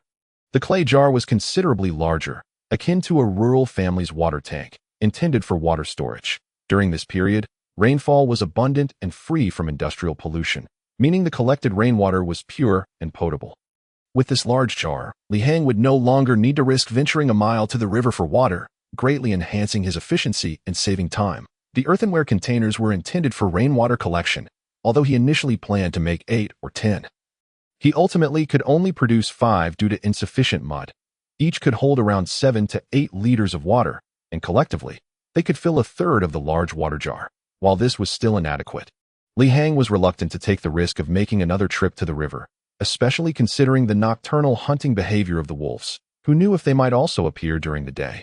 If he were to encounter them, aside from climbing a tree for safety, he had little else to rely on. Even with a strong beast slave by his side, that a pack of at least 20 wolves would be virtually invincible in these woods and mountains. Perhaps the previous occupant of this bear cave sanctuary had met their demise at the jaws of such a pack. In numbers, they surpassed all. Individual strength meant little when faced with the ferocity of wolves. Thus, Li Hang had resolved to avoid straying too far from the cave. He placed the 5 earthenware containers beneath several ancient pines not far from the cave's entrance. He instructed his beast slave to strip some tree bark, using it to create a channel from the pines to the containers, allowing them to collect dew and rainwater. This should yield satisfactory results. Given their modest water consumption, it would suffice for him and his beast slave. The final 2 large cups served a dual purpose. They could be used for both eating and drinking, fulfilling 2 needs with one solution. Having completed these tasks, all that remained was to keep the fire burning, continuously adding wood until the primitive pottery was fully fired. Thus, an entire day passed unbeknownst to him. Li Hang carefully moved the stove closer to the cave entrance and cleared one of the stones blocking the entrance, creating a small opening. He then directed the stove's chimney outside. With this flue in place, he no longer needed to worry about smoke filling the cave and choking him. This improvement was a lesson learned from his experience the previous night. It must be said that while the day's endeavors had not advanced his conquest of this prehistoric civilization, they had certainly enhanced the quality of his modest sanctuary. As night fell, Li Hang hurriedly sealed the cave entrance once more, then filled the freshly made pot with clean water, adding dried meat, dehydrated vegetables, and salt, and prepared a hearty soup. Though the flavor did not meet his expectations, the warmth of the soup was a comfort. And even a show benefited, no longer needing to rely on compressed rations. After all, these strategic supplies were best conserved for future expeditions, being both portable and filling. Another night passed, and the wolf pack, creatures of the night, made their appearance once more. They even attempted to pry open the stones blocking the cave entrance. However, the sheer number of wolves was no match for the heavy stones Li Hang had used, each weighing several dozen kilograms, stacked precariously against each other in multiple layers. Their futile efforts to breach the cave were laughable. Thus, Li Hang felt little concern. After a satisfying meal, he enjoyed a smoke and drifted off to a deep sleep. The situation that night was markedly better than the previous hurried night. There was no choking smoke to drive him deeper into the cave. He managed to reposition his sleeping area beside the stove, benefiting from the warmth of the fire. Most importantly, with the chimney directing smoke outside and the gaps between the stones tightly packed with clay during the day, he had effectively minimized heat loss. It must be noted that after 2 full days and nights in this world, Li Hang had finally begun to establish a foothold in this prehistoric realm. That a secure shelter was his greatest assurance of safety. He had resolved not to venture far in search of so-called primitive human tribes until he had dealt with the wolf pack in these woods. Chapter 13. The foot loop and head loop. Upon waking on the 3rd day, all was well. Li Hang was immensely satisfied. After all, just half a month ago, he had been neither an outdoor enthusiast nor a survival expert. Achieving this level of self-sufficiency, aided by the strength of his beast slave, was a remarkable feat. Today's tasks were simpler. He aimed to utilize the knowledge of a modern man to hunt. The naive notions of directly hunting with a spear or shooting game with a hand crossbow were far too simplistic. Instead, Li Hang intended to gather sufficient materials to construct numerous traps. In a prehistoric civilization, relying solely on brute strength for sustenance was futile. Only by harnessing the wisdom of those who came before would he achieve success. It was clear that Li Hang would not forego easier methods in favor of the impracticality of hunting. He focused on the small animals frequently seen in the forest, particularly the large squirrels inhabiting the trees. Dubbed blood-sucking squirrels by Li Hang, these creatures were notably larger and more aggressive than their 21st century counterparts. Unlike the common squirrels of today, these large squirrels possessed formidable bodies, complete with large incisors and 2 elongated fangs. Over the past couple of days, Li Hang had observed that these creatures seemed to prefer blood over insects and plants. When the opportunity arose, they would leap from the trees onto the backs of medium to large herbivores, using their sharp fangs to draw blood. Although Li Hang was neither a biologist nor a scholar of prehistoric biology, he was unaware if humanity had ever discovered such blood-sucking squirrels in the annals of history. Regardless, it was not surprising if they had not. Given the vast expanse of time that had passed, the blood-sucking squirrels are among Li Hang's targets. Each adult individual weighs approximately 10 kilograms, making them several times larger than the common squirrels of later generations. Robust, plump, and strong. Capturing just one would provide Li Hang with sustenance for an entire week. However, when accounting for the consumption of his beast slave, it would only last 2 days. The second target is the most common and abundant bird in the forest. Entirely covered in a deep blue-black plumage, with a slender beak resembling a bee's stinger. Typically, it feeds on insects and tree sap, weighing around 2 to 3 kilograms, comparable in size to domestic chickens. Due to their striking resemblance to oversized hummingbirds, Li Hang has dubbed them bee forest birds. These 2 targets are Li Hang's objectives for the day. However, before proceeding, he must gather sufficient materials to craft traps. At dawn, he first harvested vines, which are notably tough and resilient. Without any tools, relying solely on the stone axe he had brought, the 2 of them toiled throughout the morning to amass enough materials. Next, they stripped the vines of their bark, tearing the inner fibrous material into thin strips, which were then intertwined and braided into fine cords. This method of rope making is one of the most primitive techniques in the wild. In fact, to save time, Li Hang omitted a crucial step, drying the fibrous material, since he merely intended to create traps for small animals and did not require exceptional durability with the fine cords prepared. The next task became considerably simpler. He needed only to fashion a single type of trap, a baited elastic noose. First, he fashioned a loop large enough for the prey's head to enter, placed the bait within the loop's vicinity, and secured the rope to a strong, flexible branch. When the prey approached to nibble on the bait, a trigger mechanism would release, allowing the elastic branch to snap back and tighten the noose. This baited elastic noose trap is remarkably simple and practical, requiring minimal material, making it ideally suited to Li Hang's current circumstances. Therefore, by afternoon, he began to set the traps, with the primary goal of capturing a blood-sucking squirrel. Just one would suffice for several days' worth of food. Li Hang promptly searched among the trees near the cave. Identifying several large trees frequented by the blood-sucking squirrels, he laid the bait along their main pathways and prepared the snares at the base of these trees. Finding the flexible branches was easy. He instructed his beast slave to climb a tree and break off some vigorous branches, which were then firmly inserted into the ground beside the nooses.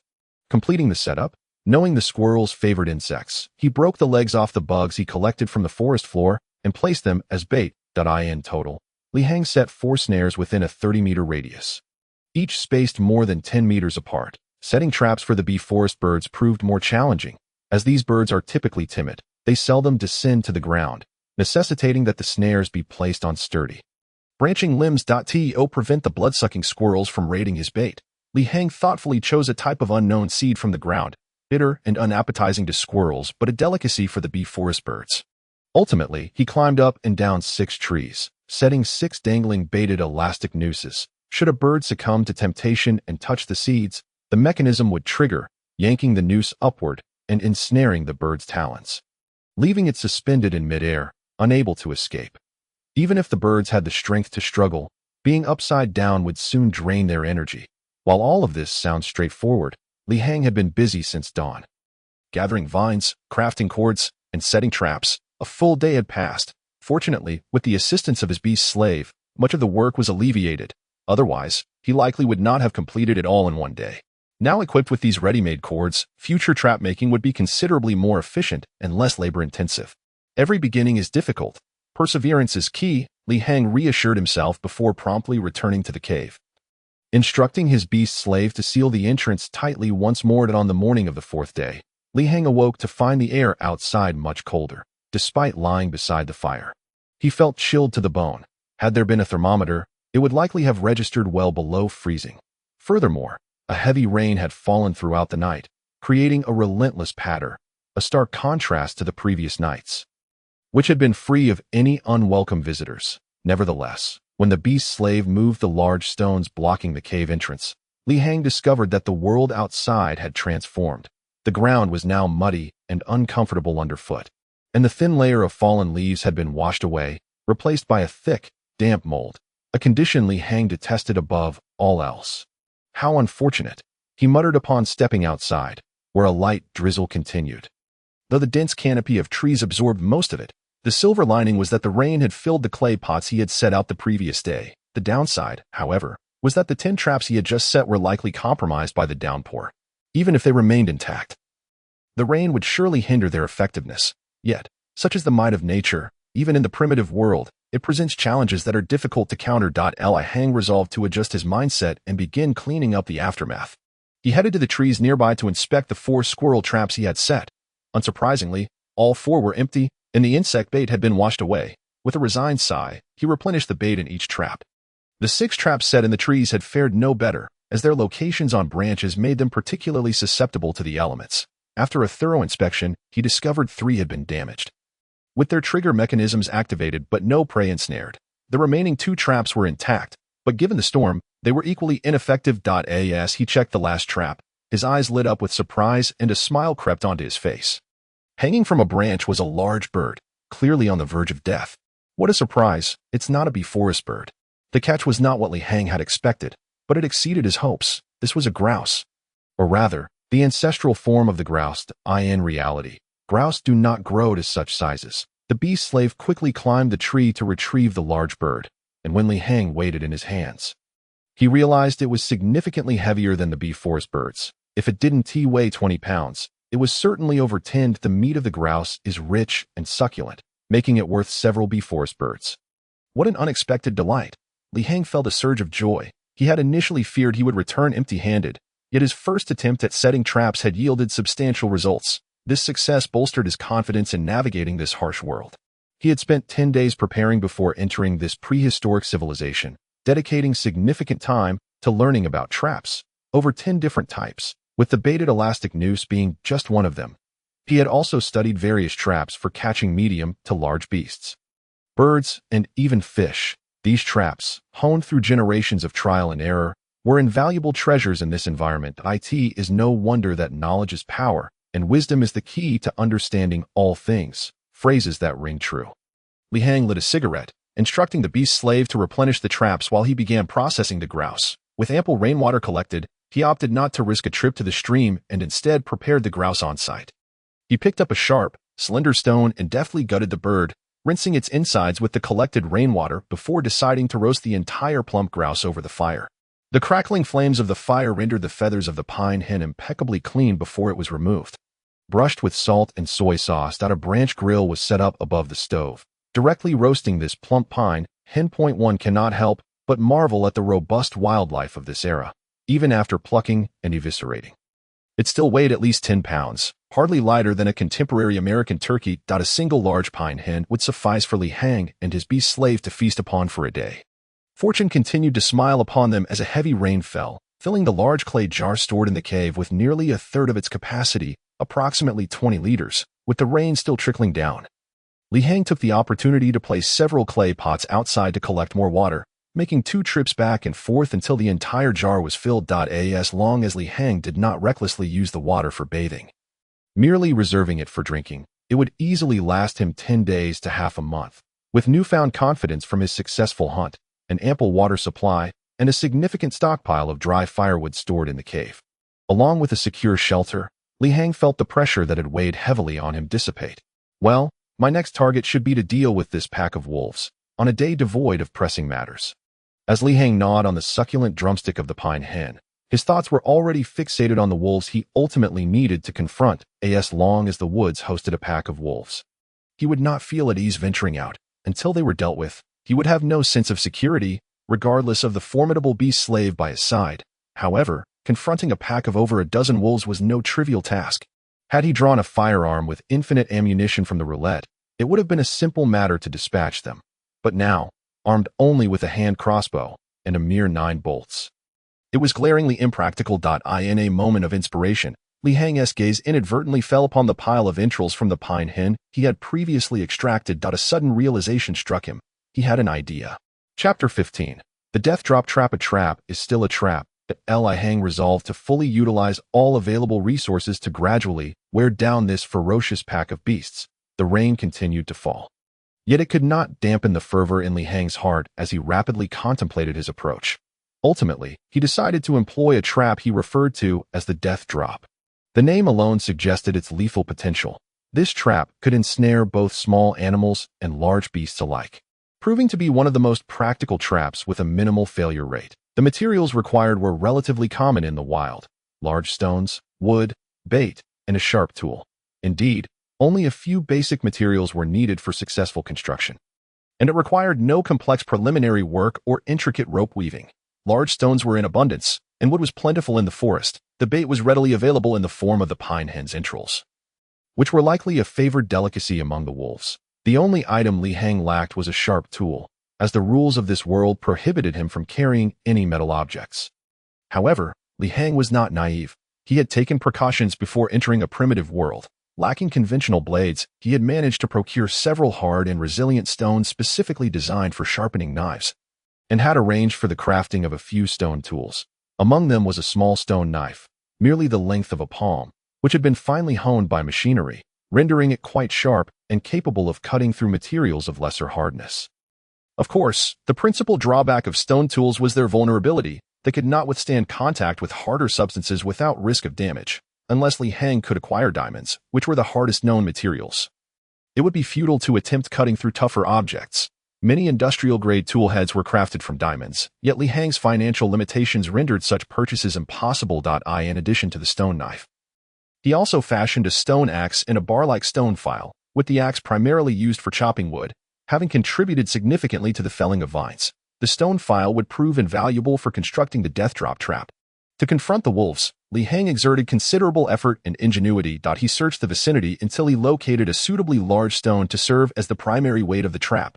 This stone was approximately 2 meters long, 1 meter wide, and 30 centimeters thick, weighing an estimated ton. Even with the combined strength of the beast's slave and Li Hang's restored health, they could not budge this massive object.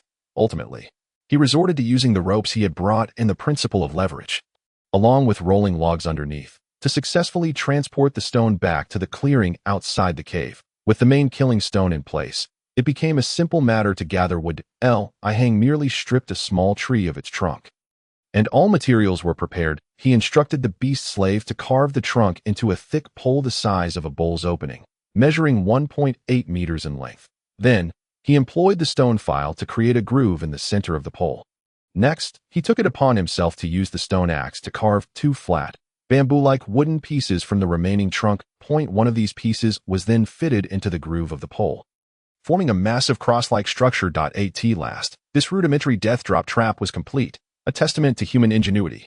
Now, it was merely a matter of positioning these components and securing them. The task of securing was not complex. The opposite end of the pole had already been sharpened, allowing the beast's slave to drive it into the ground with brute force, ensuring its stability. The next step involved lifting one side of the large stone and propping it up at the highest point of the pole. This required some effort, but by merely lifting one end of the stone rather than the entire weight, the beast's slave managed to execute this task quite perfectly. The final step was to place the bait, the entrails, at the opposite end of the flat wooden piece. This last task was straightforward, requiring only careful handling to avoid dislodging the pole and causing the stone to lose its support. Once Li Hang had completed this final step of baiting, a triumphant smile spread across his face. The first phase of dealing with the wolves had been accomplished. As long as heavy rain did not fall that night, the wolves would inevitably be drawn to the cave. And when they caught sight of the entrails, one would surely be crushed beneath the weight of the stone. Although such considerable effort might yield only a single wolf, Li Hang remained undeterred. Every wolf eliminated was a step closer to safety. He had faith that the wolves' reproductive rate could not surpass his ambush tactics. Moreover, in this prehistoric world, the flow of time was merely 1/10 that of reality. Thus, Li Hang felt no urgency. Perhaps as the wolf population dwindled, other, more ferocious beasts would emerge to contend with them. All preparations were complete, awaiting the arrival of the night. The anticipated nightfall did not keep Li Hang waiting long, as the skies gradually darkened. For dinner, he continued to enjoy roasted pine hen accompanied by rice. Unbeknownst to him, as the night deepened, he eventually succumbed to the drowsiness that crept upon him. Suddenly, distant howls of wolves pierced the silence. Li Hang's expression hardened as he recognized that the wolves were approaching. He held his breath, straining to listen to the sounds outside the cave.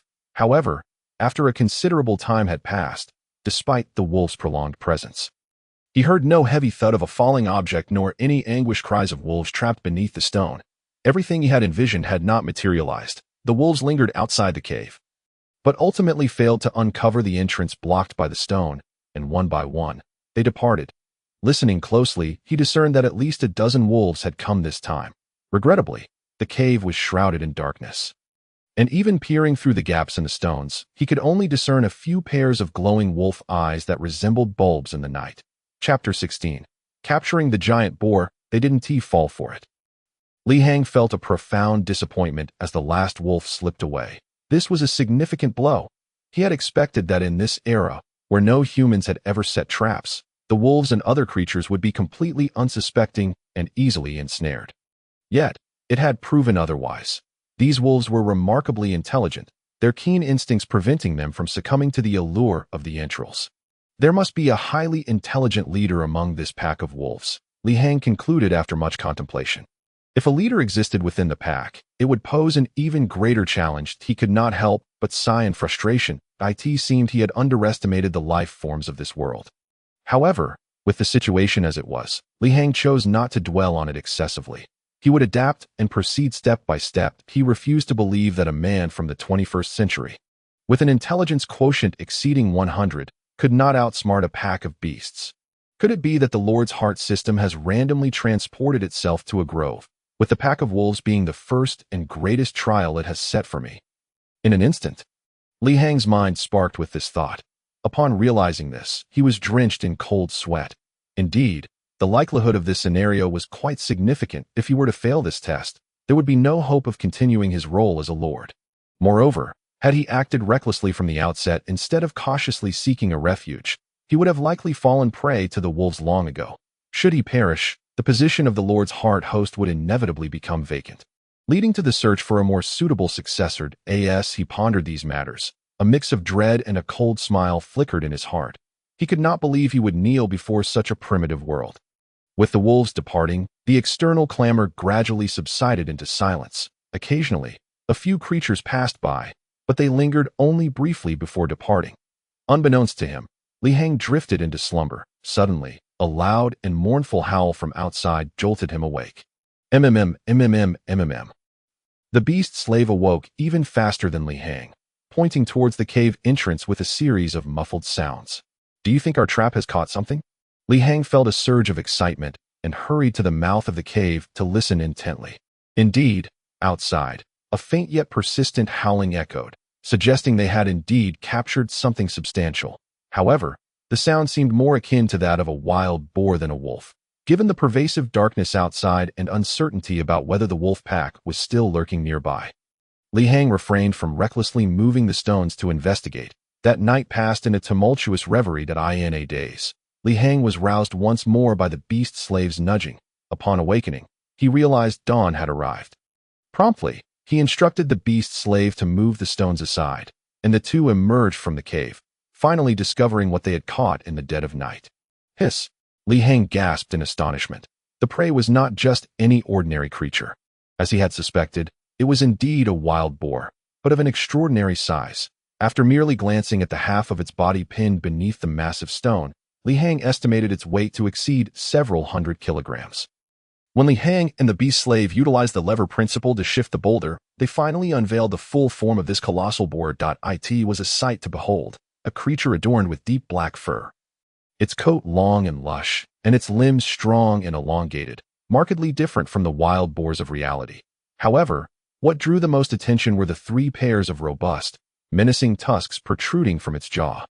Its size comparable to that of a bison. A creature resembling an African buffalo in stature. If Li Hang's judgment was correct, this formidable beast must be the ancient giant boar, a prehistoric species that once thrived. Also known as the terror boar or the complete-toothed beast, he had never anticipated encountering such a creature. The origins of this species can be traced back to the late dinosaur era, and historical records indicated that ancient giant boars once clashed with dinosaurs. Yet, Li Hang could hardly fathom that such an ancient creature still existed in this age. The giant boar he had captured was likely smaller than those in its prime. Nevertheless, its weight still approached a ton, a truly colossal entity. Li Hang found himself at a loss for words to describe his current emotions. Although the wolf pack had not been captured, he had ensnared a legendary beast of immense proportions. Upon closer examination, it appeared the giant boar had not been crushed to death by the rock. Rather, the boulder had merely injured its head, and its true demise was likely due to the frigid night. Undoubtedly, in the cold nights of prehistoric civilization, any creature exposed to the elements without activity would succumb to the freezing temperatures. It must be said, Li Hang's capture of this wild beast was utterly unexpected. Just this one giant boar would provide an ample supply of food, and its thick hide was an unexpected boon. Although he had not met his initial goal, the death trap had exceeded expectations. With such a massive creature at his disposal, Li Hang need not worry about food for at least a month, allowing him and the beast slave to feast to their heart's content. Furthermore, the peril of the nighttime chill was entirely resolved. Without further ado, the two hurried to make the most of their early morning bounty. With winter just behind them, the temperatures remained low, so Li Hang found no trouble in preserving the giant boar's meat. He meticulously skinned the enormous creature, investing considerable effort. After over an hour, he finally unveiled a complete and vast hide. Preliminary estimates suggested that the hide surpassed 7 or 8 square meters in area. What did this signify? It was roughly equivalent to the size of a small room's carpet. Incredible! With such a thick hide, Li Hang need not worry about traversing the wilderness or sleeping at night. After some thought, he decided to cut the hide into 4 pieces, each approximately 2 meters long and over a meter wide. He and the beast slave each took 2 pieces, one to lie on and one to use as a blanket, sufficient for warmth. Of course, he would need to process the giant boar's hide before it could be used. First, he added a small amount of sulfur to scrub away any bacteria, then soaked it in a bit of salt, and finally laid it out to dry under the midday sun. The entire series of processing steps would likely take several days to complete. However, with such a bountiful harvest, Li Hang felt invigorated and energized. He did not neglect the mountain of giant boar meat either.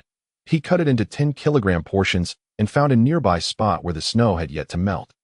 Digging a sufficiently deep pit to bury 2/3 of the meat, the remaining 30 salted, hanging each piece, at least 10 kilograms each, on a rope in the cave, managing to secure over 20 portions.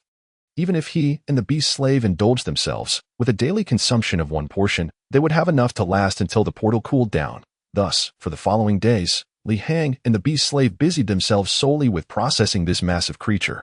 By the 7th day, they finally finished dealing with the enormous boar. Receiving 4 crucial pieces of thick hide and an abundance of food. It was not until the 8th day that Li Hang had to rouse himself from the fervor of his great fortune and refocus his attention on the wolf pack. These beasts had grown increasingly aggressive. In recent days, Li Hang had even noticed the wolves lurking and ambushing during daylight. Fortunately, with the beast slave by his side, A show was quick to spot the wolves when they ventured nearby, preventing any attacks from these ferocious predators. What could be the reason that the wolf pack has taken such an interest in us? Li Hang initially could not fathom this question. Logically, as winter faded and spring approached, life was gradually returning to the land. During this period in the primitive world, the wolves should not lack for food, as ample prey was available for hunting. Thus, Li Hang initially concluded that the wolf's fixation on him was not driven by issues of sustenance or survival. However, a deeper question arose that it was only today that he realized a fundamental reason. It was their very presence in this world that had drawn the wolves' attention. Without exaggeration, the arrival of Li Hang and Ah Shou was indeed abrupt. Their essence foreign to this realm, at least in the eyes of the wolves, they were perceived as unknown entities, and the unknown evokes fear and represents a threat. Hence, the question arose naturally. Since Li Hang and the beast slave had suddenly appeared in the wolves' territory, the latter could not ignore this unknown threat. This elucidated why the wolves had expended so much effort to fixate on such a seemingly insignificant human as Li Hang. Understanding this, Li Hang recognized that he must deal with the wolf pack to proceed. Otherwise, he would have no chance of escaping this grove. Despite the previous death trap's failure, Li Hang was undeterred, as he quickly conceived a more concealed trap, although he suspected the wolf pack had a leader. Wolves are still merely wolves. Regardless of how clever their alpha might be, they are not intelligent beings. This time, Li Hang decided to construct another trap to confront these relentless beasts, a trap he termed the covert platform pitfall. Indeed, the name of the trap itself suggests a connection to pitfalls. The reason Li Hang had not chosen this trap to deal with the wolves before was that he had underestimated their alertness. And primarily, the completion of this trap required substantial physical exertion. The covert platform pitfall actually calls for very few materials. On the contrary, it is quite simple to construct, even easier than the death trap. It merely requires dead wood or bamboo, along with some leaves, to accomplish its purpose. The challenge lies in digging the pit. If Li Hang were dealing with a small animal, his current physique would suffice to dig a pit with ease. However, that was not the case. He needed to confront a pack of wolves. The pit he needed to dig must not only be large enough, but also deep enough to ensnare the wolves effectively. Moreover, possessing a vigilance surpassing that of a wolf pack, Li Hang no longer harbored hopes of deceiving them a second time. Thus, he aspired to achieve greater success during the initial attempt, aiming to ensnare a sufficient number of wolves in one fell swoop.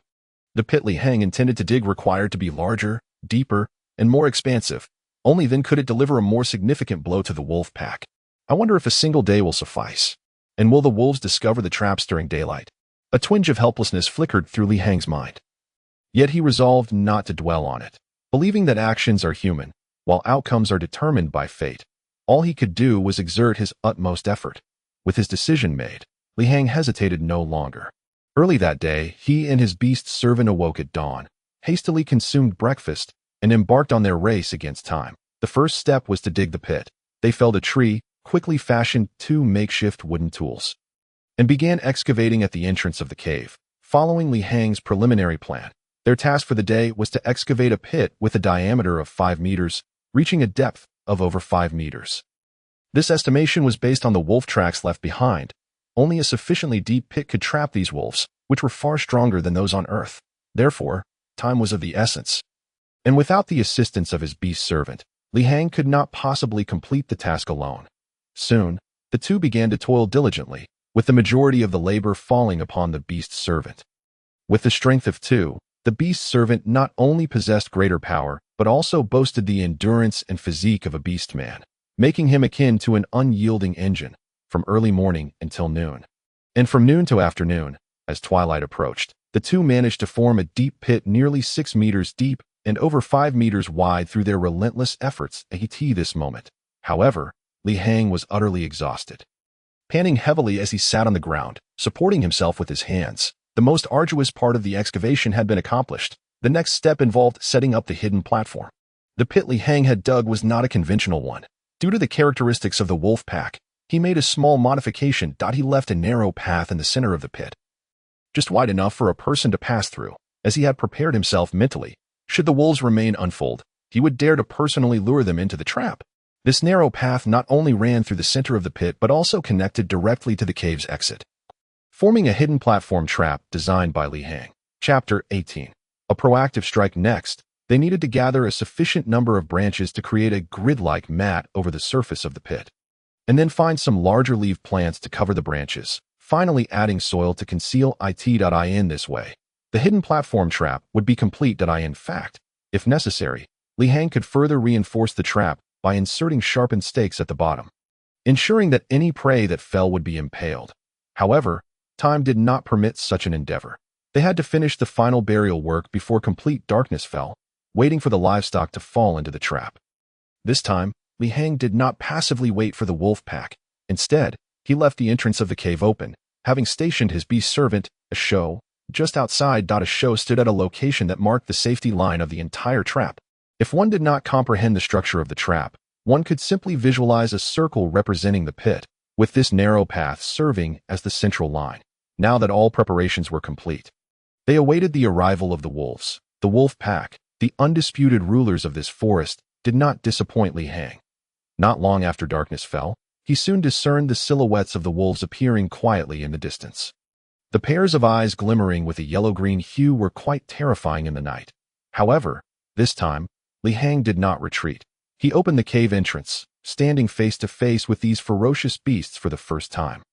As the wolf pack advanced rapidly from afar, they hesitated, stopping at a distance of several dozen meters to observe. 1 wolf, 3 wolves, 5 wolves, 9 wolves, 13 wolves. A total of 13 wolves formed a semicircle, surrounding Li Hang's cave and continuously testing the waters. Having prepared in advance, Li Hang had planted resin torches at 4 cardinal points within a range of several dozen meters. Thus, for the first time, he was able to behold the full visage of the wolf pack. The sight left him gasping in shock. Good heavens, were these truly wolves? Each adult wolf in this encircling pack was no smaller than a lion, standing at least 1.2 meters at the shoulder and measuring 2 meters in length. Compared to contemporary gray wolves, these creatures had even thicker fangs and proportionally larger jaws. Overall, they resembled a collection of powerful beasts comparable to fully grown African lionesses. Dire wolves. A thought of these ancient creatures flashed through Li Hang's mind. Indeed, The pack he faced now must be the legendary dire wolves, long believed to be extinct. This species of wolves, once thriving, was divided into two major types, dire wolves and gray wolves. The dire wolves were undeniably stronger than the latter, yet ultimately faced extinction, while gray wolves have endured to modern times. The reason lies in the dire wolves' physiological structure of their limbs, which rendered them less adept at sustained running and speed. Thus, they primarily hunted large, cumbersome beasts for sustenance, while gray wolves could capture more agile, smaller prey, affording them a broader selection in the food chain, which is why gray wolves continue to exist today. At this moment, the dozen or so creatures before him were unmistakably dire wolves, as gray wolves did not possess such imposing sizes and jaws. Li Heng could not help but worry for his beast servant, as the wolf pack he was about to confront was no ordinary pack, but rather one renowned for their terrifying bite strength. It is well known that canines possess formidable bite force. For instance, modern African hyenas have bite force metrics rivaling those of lions. This is why, in many instances, prey hunted by lion prides is often seized by packs of hyenas. Lion prides are acutely aware of the hyena's powerful bite and will choose to retreat when faced with overwhelming numbers. This is undeniable, as their reproductive rate far exceeds that of lions. However, similarly within the canine family, wolves possess even greater bite strength, with the most fearsome being the dire wolves, which once roamed the earth. Now, with a dozen dire wolves, each comparable in size to lionesses, before him, what did this signify? It indicated that Li Heng was facing opponents even more terrifying than a pride of lions. Oh whoa! Another howl echoed as the two sides faced off from a mere few dozen meters apart. The dire wolves gradually closing in. Their patience appeared to have dissipated, and they seemed to have gauged Li Heng's strength, taking action. This was precisely in line with Zhao Mu's intentions, though he was now somewhat concerned whether a show could withstand the onslaught. At this moment, a show stood at the safety line, shield in one hand and spear in the other, adopting a defensive posture in anticipation of the wolves' assault. The narrow safety line allowed only one person to pass. Less than half a meter wide, a moment's inattention could lead to a fall into the pit. However, the advantage lay in the fact that if the wolf pack sought to attack the beast servant, only one dire wolf could reach him even if they advanced along the safety line. Dire wolf versus beast servant. Who would prevail? Zhao Mu was uncertain, yet their side possessed three advantages. First, the wolves were unaware that the area beyond the safety line was a trap. Second, the beast servant wielded tools, a shield and a spear. And third, Li Heng was not merely an observer. He concealed himself behind the beast servant. Unable to charge forward to attack, yet the nature of the spear allowed him to thrust from behind. While his individual strength was relatively weak, he nonetheless contributed as a support. Come on, you bastards. If you dare, come at me. I'll make you regret it. Li Heng taunted, cursing to bolster his own courage. As the direwolves drew nearer, they halted once more at a distance of several meters from the beast servant. Their eyes scanned the area around the beast servant with suspicion, seemingly assessing the risks. Indeed, these wolves exhibited an extraordinary instinct for danger. Observing this, Li Heng immediately resolved to act. He retracted the spear and instead drew his crossbow, sidestepping the beast servant's form and taking aim at one of the dire wolves. Without a doubt, he was taking a risk by not hiding in the cave, but rather positioning himself as bait. Intending to provoke an attack at this moment, unsurprisingly, Li Heng's shot missed. His archery skills were rather rudimentary, and the direwolf, alerted by the movement, easily dodged the bolt. However, this arrow broke the balance, and the entire pack of dire wolves erupted in furious howls, charging towards the beast servant. Chapter 19.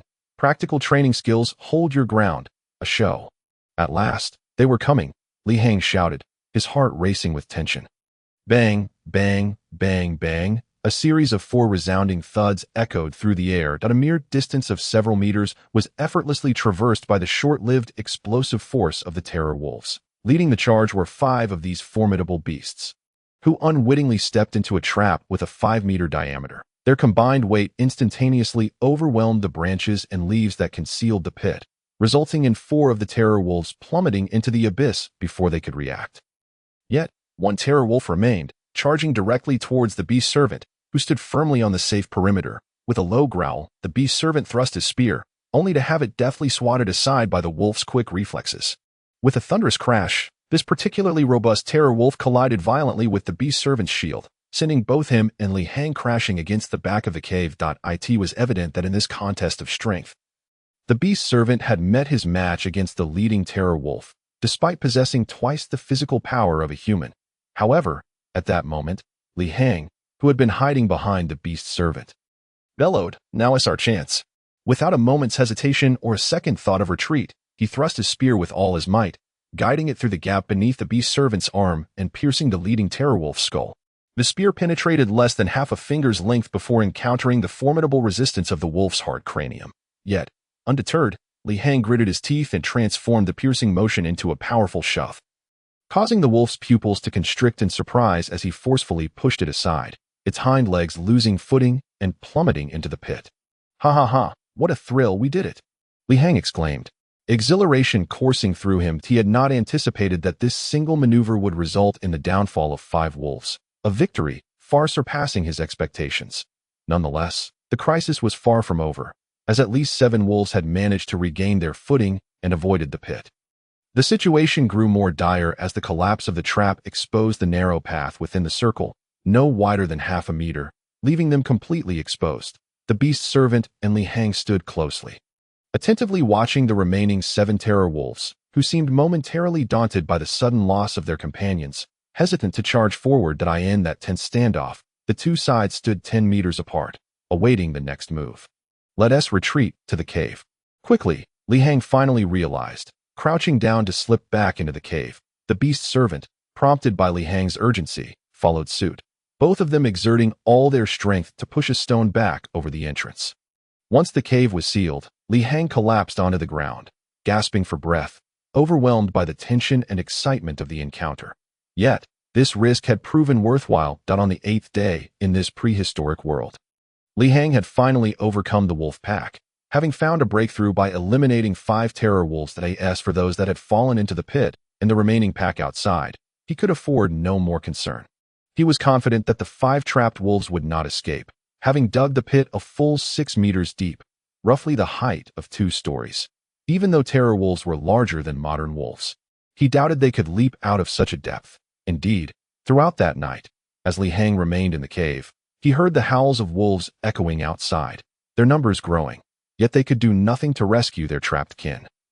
At dawn, he noticed that many wolves still lingered outside the cave, but he remained unperturbed. "You can stay out there as long as you wish. I don't believe you can hold out forever."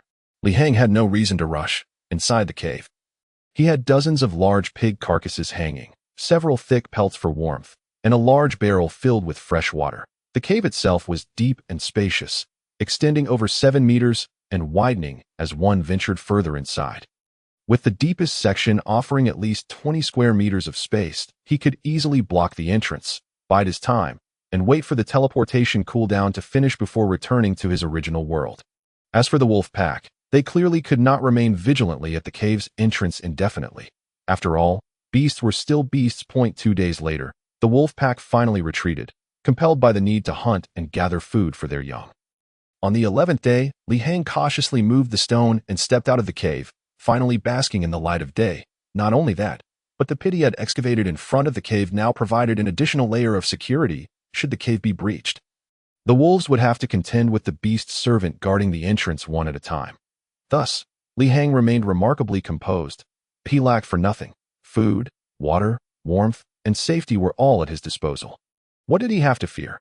He was now fully prepared to deal with the wolf pack. Upon emerging into daylight, Li Hang immediately inspected the 5 terror wolves that had fallen into the pit.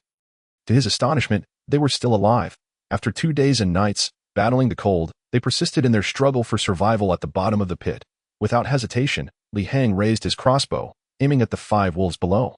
Ready to eliminate them one by one, given the close range, his elevated position, and ample time to aim, their demise seemed assured. Just as he was about to pull the trigger, a muscular form obstructed his view. "Ah Shell, why are you stopping me?" Li Hang exclaimed in surprise.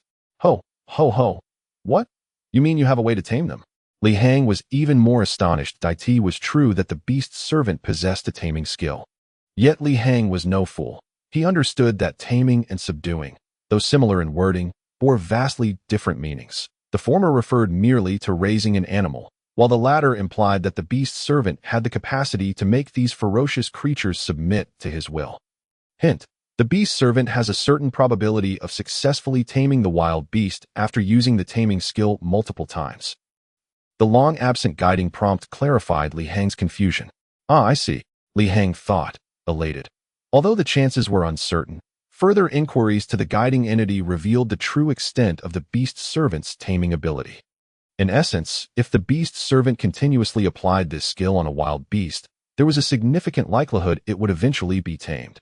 Chapter 20. Taming the terror wolves. The condition was that the beast's strength could not greatly exceed that of the beast servant, and he could not attempt to tame too many beasts at once. Otherwise, he would lose focus and risk rebellion among the beasts. This limit was roughly between 2 and 5 beasts. It was clear that while the individual strength of the terror wolves might surpass that of the beast servant, it was not by a wide margin. According to the guiding entity's explanation, the beast servant still had a chance to tame these 5 terror wolves, with the total number dependent on the beast servant's capacity to manage them, having prevented Li Hang from slaying the wolves at the bottom of the pit. The beast servant returned to the cave and retrieved a large piece of pig meat. Li Hang was taken aback. Hint: your beast servant has used the taming skill. He watched in astonishment as the beast servant, saliva dripping from his mouth, approached the meat. Li Hang was dumbfounded. Was the beast servant's taming skill merely to spit on the food? He had expected something much grander.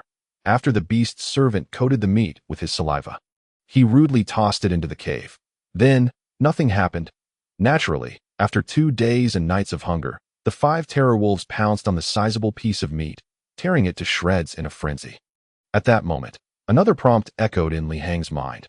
Hint: your beast servant used the taming skill on the 5 terror wolves. Taming of Terror Wolf 1 failed. Taming of Terror Wolf 2 failed. Taming of Terror Wolf 3 succeeded.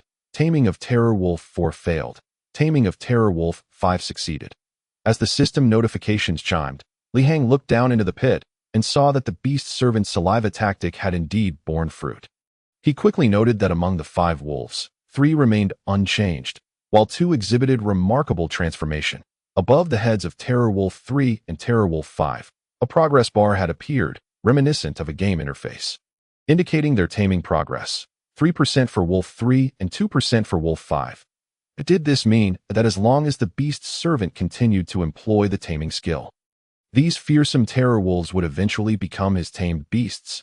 Li Hang was astonished. For the first time, he realized he had underestimated the beast servant's capabilities. His greatest asset was not merely his formidable strength, but his ability to tame wild beasts. 2 massive terror wolves. Oh my! Li Hang felt he had struck gold. Regrettably, the number of beasts that a beast slave can tame is limited. Each beast slave is permitted to tame only between 2 to 5 units of tamed beasts. Otherwise, if one were to tame an entire pack of dire wolves, the conquest of any prehistoric civilization would lack any real challenge. Alas, how unfortunate! Li Hang appeared far from satisfied, his face betraying a profound sense of regret. However, this newfound hope ignited a fervor within him. He gradually comprehended that the Lord's heart system was not entirely detrimental. If wielded effectively, it could indeed bestow upon him an extraordinary ability unique to all humanity. The subsequent days need not be elaborated upon in detail. Every day, Li Hang's primary task was to urge a beast to employ its taming skills. The taming abilities of a beast slave are not without restrictions. Although a beast's saliva may seem trivial, it is, in fact, a special secretion intrinsic to their genetic lineage. Even with utmost effort, it could only be utilized 3 times a day, and each use necessitated sufficient time for the beast slave to rest and replenish its energy. Coupled with the fact that taming the dire wolves occurred thrice daily, Li Hang's stock of giant boar meat, which he had hung in the cave, diminished rapidly, declining at an average rate of 4 pieces per day. Fortunately, he had captured a nearly ton-weight ancient giant boar, alleviating his concerns about the meat supply hindering his progress in taming the dire wolves. By the 15th day, conveniently marking the halfway point of the month. Under a beast's relentless dedication, the taming progress of dire wolf number 3 and dire wolf number 5 had surpassed 50%. This indicated that they were halfway to being tamed. Even more exhilarating for Li Hang was that, following several days of feeding with taming skills, the taming progress bar for dire wolf number 2 had also appeared today. This signified that a beast could now tame a maximum of 3 dire wolves. A significant leap from 2 to 3. Although the difference was merely 1, in terms of the tactical dynamics of a wolf pack, It represented a qualitative transformation. As the saying goes, no group is complete without three. And should three dire wolves be utilized in combat, the tactical options would multiply, with the collective combat power of the pack experiencing a geometric escalation. By the 19th day, to his astonishment, the taming progress bar for dire wolf No. 4 had also appeared. Beneath the pit, among the 5 dire wolves, for had now been successfully tamed. Li Hang's spirit soared, even though the owner of this woodland, the wolf pack, continued to attempt to eliminate him, the intruder, on a daily basis. However, they found themselves at a loss against Li Hang, as he conducted his activities with utmost discretion. Beyond the thrice daily feeding sessions, he seldom ventured beyond the confines of the cave, further aided by a deep pit at the cave entrance that served as a natural barrier. Thus, despite the animosity that simmered between him and the wolves, Li Hang remained unperturbed, while the pack found themselves utterly powerless. Unbeknownst to these creatures, their 5 fallen companions at the bottom of the pit had gradually begun to enter a state of rebellion. Li Hang had resolved that until he possessed the capability to confront the wolf pack directly, he would not attempt to leave the woods. The wolves grew increasingly anxious, yet Li Hang's life grew increasingly comfortable. Over the course of several days, he had laid a substantial foundation. Firstly, he had secured food, water, warmth, and shelter, rendering his survival in this primitive prehistoric civilization almost assured. Secondly, he had 4 ferocious dire wolves loyal to a beast, now in the process of rebellion and submission. Finally, he had begun to domesticate a number of grouse, honey buzzards, and forest doves within the cave, having captured approximately 20 birds using foot snares in recent days. With an ample supply of giant boar meat, he had housed them deep within the cave. And Li Hang, along with the beast, had shifted their living quarters away from the cave entrance, untroubled by the presence of these birds. Chapter 21. Domestication of birds. 7 grouse, 6 forest doves, and 13 honey buzzards were all housed within wooden enclosures crafted by Li Hang, with daily egg production sufficient to meet his personal dietary needs. As for the large squirrels caught in traps, Li Hang chose not to domesticate them, but rather killed them all to vary his diet. Thus, Li Hang was increasingly acclimating to life in the primitive world, his survival skills becoming ever more refined, and his days growing increasingly comfortable. When the clock struck the 23rd day, at last, Li Hang received a system notification that morning. Your beast slave has successfully tamed dire wolf No. 5, which has transformed into your tamed beast, establishing a certain mental connection with you. Its current loyalty stands at 70, and you have gained preliminary command over it. Undeniably, this splendid news greeted Li Hang as he awoke, causing him to hastily abandon breakfast and tumble out of the cave. Indeed, among the 5 dire wolves at the bottom of the pit, the taming progress bar for dire wolf number 5 had vanished, and its behavior had shifted from struggling to escape the pit to lying quietly. Get up, raise a paw, roll to the left twice. Following the prompts from the Lord's heart system, Li Hang issued commands to dire wolf No. 5, which executed them with delightful compliance. Remarkably, though these dire wolves had been tamed by a beast, it was Li Hang who truly held dominion over them. Thus, the beasts tamed by a beast responded directly to his commands. Good wolf, Li Hang exclaimed in admiration, tossing a freshly caught large squirrel towards dire wolf number 5. That the creature appeared to have anticipated this, leaping gracefully to seize the squirrel. Notification: you have provided your tamed beast with one of its favorite foods. The loyalty of dire wolf number 5 has increased by 3 points, reaching 73. Li Hang had not intended this act to boost loyalty, yet it yielded the unexpected benefit, prompting him to inquire of the guide, what is the significance of a tamed beast's loyalty level? Li Hang now understood that the monotonous and rigid notifications stemmed from the system's intelligence. Meanwhile, the entity responsible for answering his queries seemed to be another intelligence, which he referred to as the guide. The loyalty level of a tamed beast will influence its willingness to execute the Lord's commands. Should loyalty drop below 50 points, there is a risk of rebellion. This was the series of responses provided by the guide. It became clear that loyalty was of utmost importance. If it fell below 50, rebellion could ensue, while a loyalty above 70 ensured relatively stable obedience to commands. If loyalty exceeded 90 points, even if commanded to undertake perilous tasks, the beast would exhibit no signs of resistance. Furthermore, if loyalty surpassed 95 points, it would be effectively locked in, rendering rebellion nearly impossible. As for methods to enhance the loyalty of tamed beasts, providing their preferred food was merely one of several strategies. other methods, according to the guide, would require the host to explore independently. Li Hang felt a sudden headache at this realization, though he was relieved that the loyalty of the beasts initially tamed by a beast already exceeded 70. However, the existence of this loyalty metric gradually made him aware that, despite having tamed these direwolves, he could not permit them to engage in reckless battles, at least until he cultivated their loyalty to above 90. The beasts were likely to flee in the heat of conflict. Take it slow, Li Hang murmured to himself in consolation. By afternoon, the system prompt indicated that dire wolf number 3 had also been fully tamed. Now, Li Hang had 2 dire wolves under his command, both boasting loyalty levels above 70, provided he refrained from mistreating them or sending them to their demise. He need not worry excessively about rebellion. Time passed swiftly, in the blink of an eye. Nearly a month had elapsed, indicating that the cooldown period for the portal was drawing to a close. As of yesterday, direwolves number 2, 3, 4, and 5 had all been completely tamed by the beast slave. Notably, the loyalty levels of number 3 and number 5 had surpassed 80, while number 2 and number 4 exceeded 70-5. It is worth mentioning that among the 5 direwolves at the bottom of the pit, only direwolf number 1, previously the robust leader, remained untamed, signifying that a beast had exceeded its task requirements. It remained uncertain whether a beast's current capabilities were limited to taming only 4 beasts or whether the strength of this alpha dire wolf surpassed that of a beast, ultimately preventing its taming. Li Hang conducted a trial, commanding the 4 tamed direwolves to attack their former leader, and the results were evident. Only 2 with loyalty levels above 80 complied with the command, while number 2 and number 4 exhibited reluctance, opting for neutrality.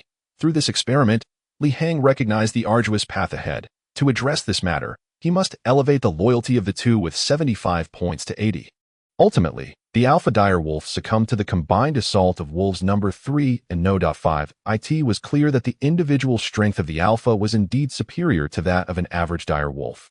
Yet it ultimately fell victim to the 2-on-1 scenario. Li Hang understood that within the pack, there must exist an even more formidable wolf king, and now was not the time to confront the ruler of the woods directly.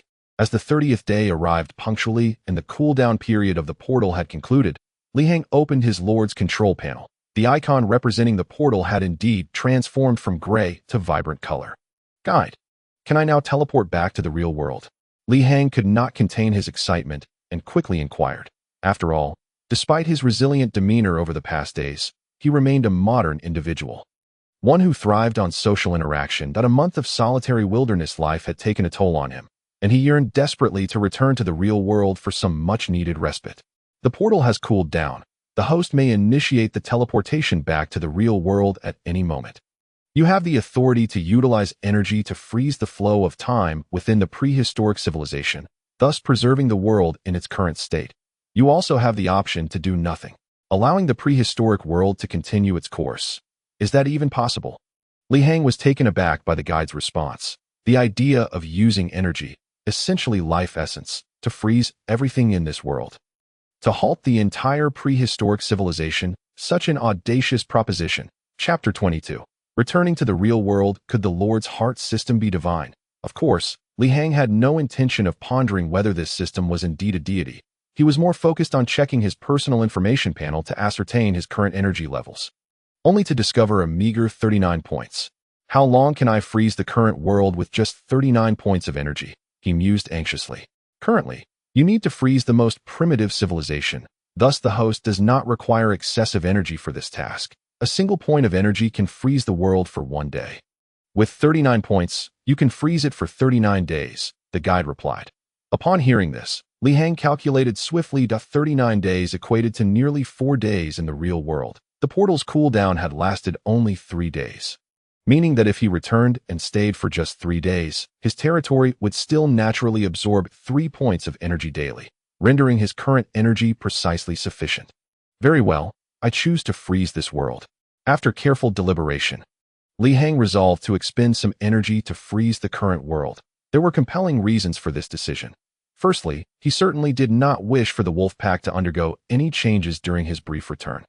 One must understand that a single day back home equated to 10 days here. Secondly, the number of birds he had been raising had grown considerably, with several species exceeding 40 individuals. If time were not frozen, it was likely that his birds would perish from hunger during his short absence, a scenario he was unwilling to witness.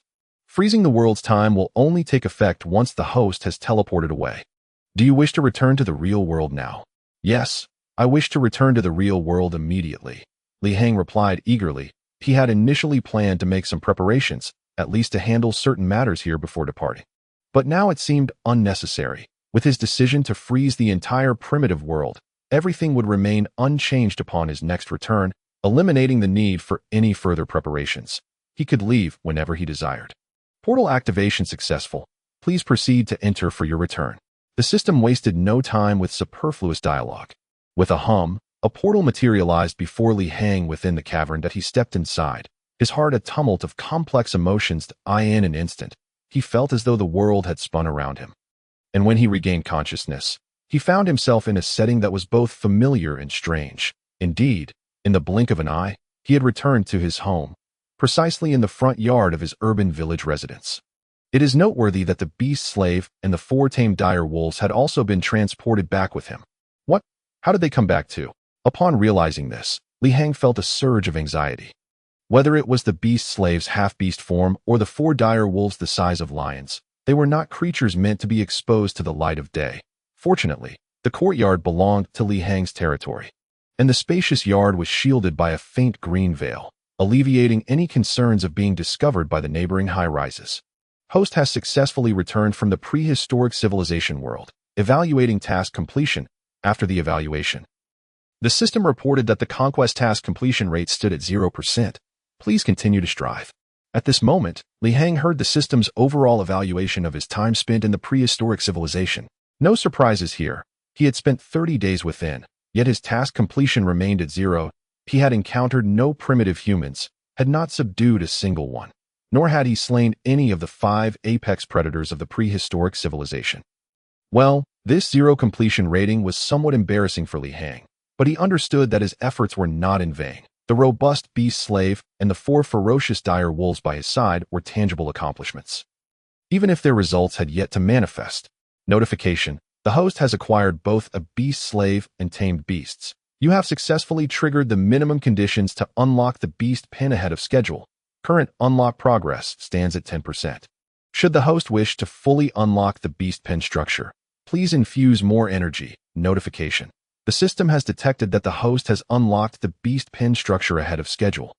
Consequently, the system has decided to open the territory panel early. Please check at your convenience. A series of system notifications left Li Hang momentarily stunned.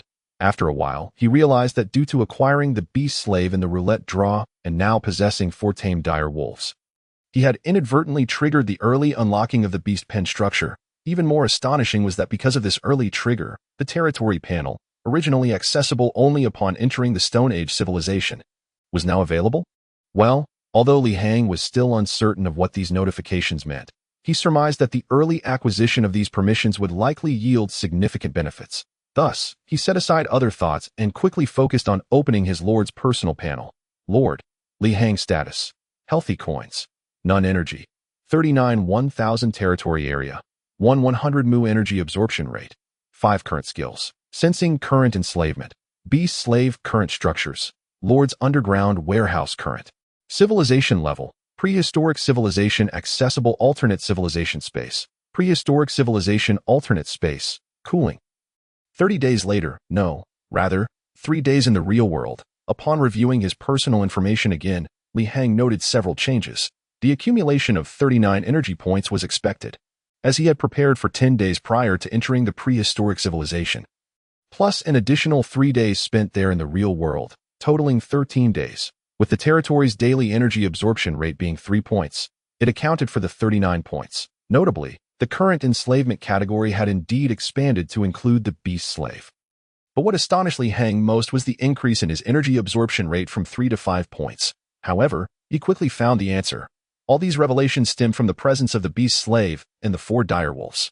The energy absorption rate of the Lord was entirely contingent upon the quantity and quality of life within the territory. The previous 3-point absorption rate was primarily derived from the weeds and wildflowers in the courtyard, whose abundance had allowed for that level. Now, with the presence of the beast slave and the dire wolves, the absorption rate had risen to 5 points, likely due to the superior life quality they contributed.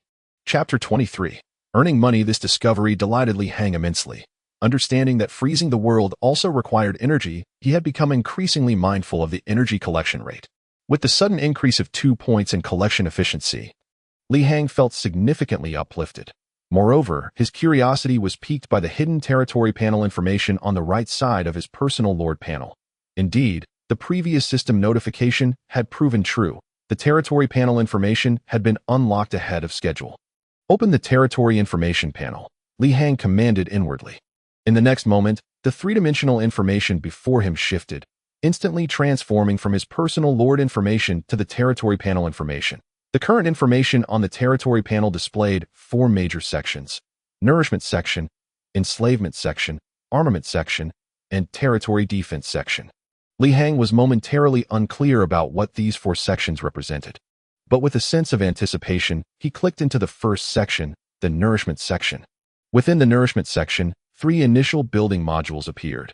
The first was fruit orchard, the second beast pen, and the third fish pond.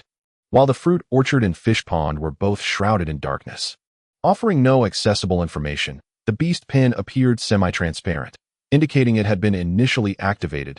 Li Hang clicked on the icon for the beast pen building, and indeed, he discovered more detailed information regarding it. Beast pen. Current unlocking authority at 10%. Upon fully unlocking this type of building, the beast pen will possess the capability to accelerate the growth period of beasts. Beasts that have been tamed for several days will be stronger than ordinary beasts and have a certain probability of becoming obedient, thus initially capable of being commanded by their lord. The detailed information about the beast pen was straightforward yet clear, giving Li Hang a general understanding of its implications. Guide. How quickly can the beast pen accelerate the growth of beasts? Li Hang eagerly inquired. The beast pen is divided into 3 levels, with each advancement in level. The efficiency of growth acceleration increases. Specific information exceeds your current authority and can only be revealed once you fully unlock the beast pen building, the guide replied.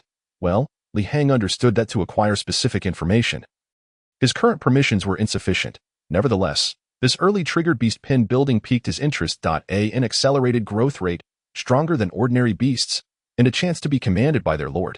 Regardless of which of these 3 extraordinary capabilities the beast pen possessed, they were undeniably remarkable. Li Hang researched the requirements for fully unlocking the beast pen building, but the information he received startled him. To fully unlock the entire beast pen building, he needed to inject 900 energy units. So much. Li Hang was taken aback. It was noteworthy that the threshold for advancing from prehistoric civilization to the Stone Age civilization lord was only 1,000 energy units. Yet this beast pen required an equal amount for unlocking. What a predicament! However, considering that the beast pen was inherently a building that appeared in the Stone Age civilization, Li Hang soon reconciled with the situation. Next, Li Hang entered the sections for enslavement, armament, and territorial defense, only to find that aside from the enslavement section, which displayed a dim beast slave icon, the latter 2 sections revealed nothing. It was evident that, given Li Hang's current status as a lord of prehistoric civilization, no buildings were available for him to access. As for the cooldown time for the portal, it required 3 real days before it could be used again. Having discovered that there was no further information to unearth from the lord's heart, Li Hang furrowed his brow and exited the information panel. He decided to consolidate the known information to determine his current focus for development. Undoubtedly, energy was a crucial unit. Advancing civilization levels and unlocking building permissions were all contingent upon energy accumulation. And freezing the alternate world was no exception. Therefore, the most pressing concern was how to enhance the speed at which his territory gathered energy. Li Hang surveyed his courtyard once more. Apart from occupying nearly 200 square meters, the entire front and backyard still had an additional 500 square meters of idle land. This space could be utilized to cultivate more life forms, such as planting various plants, flowers, trees, and raising more birds, chickens, ducks, rabbits, and other small animals. Although these small creatures had relatively low life levels and lacked resilience, their sheer numbers could be beneficial. If he successfully implemented these ideas, Li Hang was confident he could elevate the energy collection rate from the current 5 points per day to over 10 points, or even more. However, this was contingent upon having sufficient funds. The moment he thought about money, Li Hang felt an overwhelming headache. The 10,000 yuan prize he had received from the champion of the Dashi King competition had long been spent, and now he possessed only a few hundred yuan, with nothing else to his name. Heavens, how can I earn more money? Li Hang rubbed his temples, struggling to think of more methods. Previously, when he was an ordinary person, he would have simply taken on a job and perhaps a part-time position to earn some extra cash. Just relying on a job and part-time work would have sufficed to support himself and leave some surplus. However, things were vastly different now. He needed more money and needed it quickly, both in quantity and speed. This dilemma was akin to a destitute person pondering how to become wealthy overnight. Lottery? That was absurd. Li Hang was not foolish enough to gamble on the lottery in Daoxia, hoping for instant riches. Robbery. Sending beast slaves to rob a bank, using 4 dire wolves for dogfights. Wait. As Li Hang's mind wandered, an idea struck him. It seemed feasible to leverage beast slaves and dire wolves to make quick money. Gradually, his focus shifted to the beast slaves and the 4 dire wolves lounging in the weeds, basking in the sun. Ultimately, he settled his gaze on the beast slave, a show, with a robust physique towering at 2 meters and possessing strength exceeding that of an average human, coupled with the unique stamina recovery traits of a half-beast. This creature was undoubtedly a humanoid combat machine. In an instant, Li Hang conceived an excellent idea. Underground fighting. With the show's formidable physique and half-beast constitution, it would be a disservice to himself not to enlist him for underground fights. Chapter 24. Shichong. Li Hang never anticipated the significant assistance that would come from this roulette draw. Having a beast slave truly felt like living life on cheat mode. Taking a show out for underground fighting was feasible, but there were issues regarding the half-beast's appearance. The deep green skin was the first hurdle. If he were to take a show out as he was, it would surely lead to disaster. Furthermore, the 2 rows of sharp teeth that distinguished him from normal humans needed to be filed down. As for the uniquely large feet of the half-beast, that was easily remedied. He could simply have a show wear oversized sneakers, making it less noticeable. Even if they did show, passers-by would likely just assume a show had particularly large feet, which was hardly uncommon in a world of over 7 billion people. Regarding a show's fearsome facial features, there was nothing unusual about that. Many individuals of African descent possessed features reminiscent of wild beasts. After all, Li Hang circled around a show a few times, ultimately landing on the issue of his green skin. However, after pondering for a moment, he quickly devised a solution. Since a show's skin was deep green, he could simply dye him black, with a show's fearsome visage and towering physique. He would resemble a strikingly authentic representation of an African warrior. Yes, let's do that. I need to find reliable, fade-resistant dye. If I do it meticulously, who would suspect a show is a half-beast? With determination, Li Hang wasted no time. After all, he had only 3 days of cooldown for the portal. While he could remain in the real world longer, he needed to enhance his territory's energy collection speed. Otherwise, based on the daily requirement of 10 points of frozen world energy, he could only sustain himself for a maximum of 4 days. Adding 4 days of collecting 5 points of energy each day, he would only manage to last 6 days at most. Once those 6 days were over, he would lack the energy to maintain the frozen world. Thus, Li Hang could not afford to waste any time. He swiftly waved his hand, transporting a show and the 4 dire wolves to the underground Lord's warehouse. The Lord's warehouse spanned an impressive 100 square meters, making it the perfect temporary hiding place for them. Soon after, Li Hang finally returned to his room, which he had not visited for several days, only to find his phone dead from lack of power. Without hesitation, he plugged it into charge and powered it on. Moments later, the phone displayed multiple missed calls and messages. After a brief review, he noted several calls from his logistics company and part-time employers. As he saw these calls, a faint smile crept onto Li Hang's face, and he promptly decided to ignore them. What a joke. He was now the unique lord of the world. With the Lord's heart, he had no time or inclination to work. Since acquiring the Lord's heart, Li Hang had realized that his previous simple life was behind him.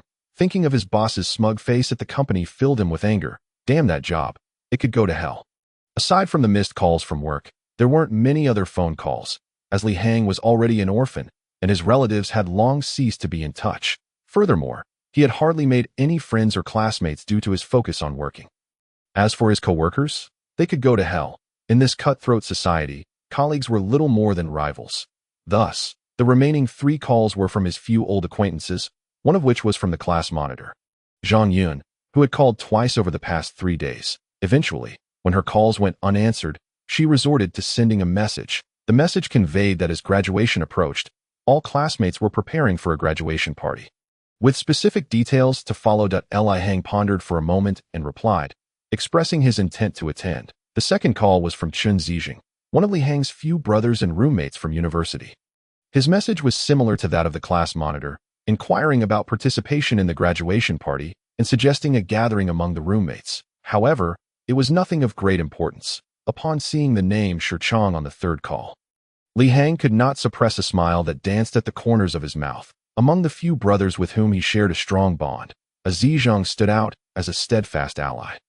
However, his relationship with Shirchong transcended simple descriptors. Forged through countless trials and tribulations during their shared upbringing in an orphanage, to speak frankly, the connection between Li Hang and Shirchong might even surpass that of blood brothers, as they had weathered many storms together, cultivating a deep camaraderie over the years. Thus, it was only natural that Li Hang promptly dialed Shirchong's number. What a stroke of luck! Li Hang was in need of a pillow for a good night's sleep. And here was Shirchong, arriving just in time. If there was anyone to trouble, it was certainly him. Like Li Hang, Shirchong had grown up in the same orphanage, their ages closely aligned. Shortly after reaching adulthood, they both ventured out into the world to carve out their paths. Unlike Li Hang, however, Shirchong was not academically inclined. In his own words, continuing his education would be a waste of resources. Thus, he stopped his studies after junior high and enlisted in the military as soon as he turned 18. But within 2 years of service, due to his combat prowess, he was specially recruited into the Red Wolf Special Forces. A promising trajectory indeed. Regrettably, Shirchong's rebellious nature proved to be his downfall. His penchant for defiance and a confrontational disposition ultimately led to his expulsion after he physically assaulted a superior officer. Since then, he had spent over 2 years trying to navigate life outside the military. Unfortunately, his temperament had not aligned with a more conventional path, and he found himself precariously balancing on the fringes of legality. Leveraging his combat skills and fierce demeanor to make a living, Li Hang contemplated the prospect of entering the underground fight scene to earn quick money. He immediately thought of Shirchong. Without hesitation, he summoned his friend, knowing that their bond meant no further explanation was necessary for Shirchong to assist him. Before long, the sound of footsteps echoed outside, and Li Hang knew Shirchong had arrived. He made no effort to open the door, as he was certain Shirchong would barge in unceremoniously. Chapter 25. Trust and Profit in a Mere Moment. A robust man standing around 6 feet tall, with a fierce countenance marked by distinct scars, strode into the room. "What have you been up to, you rascal? Your phone's been off," Shirchong remarked, tossing a soft cigarette toward Li Hang, catching it deftly. Li Hang took a deep drag before responding. "Damn, it's been a few days since we last met, and you've switched from Yushi to Dazhonghua. Seems like you've been doing well." "Not much, really. A few days ago, I took a knife for my boss. Now, I'm just clinging to his coattails," Shirchong replied with a self-deprecating smile, his tone surprisingly nonchalant. "Injured?" Li Hang's expression sharpened. "It's nothing serious. I'm almost healed," Shirchong said, rolling up his shirt to reveal a bandage wrapped around his waist, with a dark red wound barely visible beneath. "This lifestyle isn't sustainable," Li Hang admonished. Shaking his head, he hesitated, realizing that lecturing Shirchong would be futile. Shirchong was inherently independent, and Li Hang understood that his friend likely had little choice in the matter. Aside from his years of military service, which had honed his combat skills and capabilities for executing special operations, Shirchong's prospects upon re-entering civilian life were dismal. With only a junior high education and a personal history that left little room for traditional employment, he was left with the option of surviving on the fringes or becoming a bodyguard. Of course, he could always resort to manual labor on construction sites, but with his pride, that was hardly an option. With a sigh, Li Hang shifted the topic. "Let's not dwell on your situation for now. Come, I want you to meet someone." With that, Li Hang clapped his hands twice, and, under Shirchong's watchful gaze, the beast slave entered the room from the backyard. "What do you think?" Li Hang asked, observing Shirchong's serious expression as he scrutinized the figure clad in a long coat and hood, with oversized sunglasses obscuring most of his face. "Impressive," Shirchong replied without looking away, his focus unwavering. "He exudes a formidable aura." Receiving Shirchong's succinct yet accurate assessment, Li Hang could not help but admire his friend's keen instincts. A testament to his training as a member of the Red Wolf Special Forces, Shirchong's ability to perceive the beast slave's potential merely by instinct was remarkable. "Care to test his skills?" Li Hang suggested tentatively. "No need. I know I wouldn't stand a chance against him," Shi Chang replied with a rueful smile, embodying the adage that a true expert can discern capability at a glance. Despite the beast slave's imposing presence, merely standing beside Li Hang, Shi Chang understood that this man was indeed formidable. Even from his perspective as a seasoned combatant, he recognized that this individual was a rare breed. Why not? Li Hang, unfamiliar with this world, inquired with genuine curiosity. There is no reason. It's an instinctual feeling, Shi Chang replied. Redirecting his gaze back to Li Hang, that he noted that it had been several days since they last met, and his brother now seemed somewhat enigmatic. But you've suddenly added someone to your entourage. And if I'm not mistaken, you've also gained a couple of centimeters in height and at least 10 kilograms in weight, Shi Chang observed, his eyes fixed intently on Li Hang. Li Hang sighed with a hint of pride. Shi Chang was indeed sharp. Since returning from the prehistoric world, he had indeed grown a bit taller and gained some weight. Where he once appeared somewhat lean, he now had a more robust physique, with increased strength and explosive speed. Overall, his physical condition had been notably enhanced. Li Hang attributed these changes to his daily consumption of prehistoric giant pig meat, which seemed to have a slight but positive effect on his physical constitution. He had measured his strength, concluding that he was now significantly stronger than the average healthy adult male, capable of sprinting 100 meters in just under 11 seconds. While his body had been restored to a healthy adult male's condition.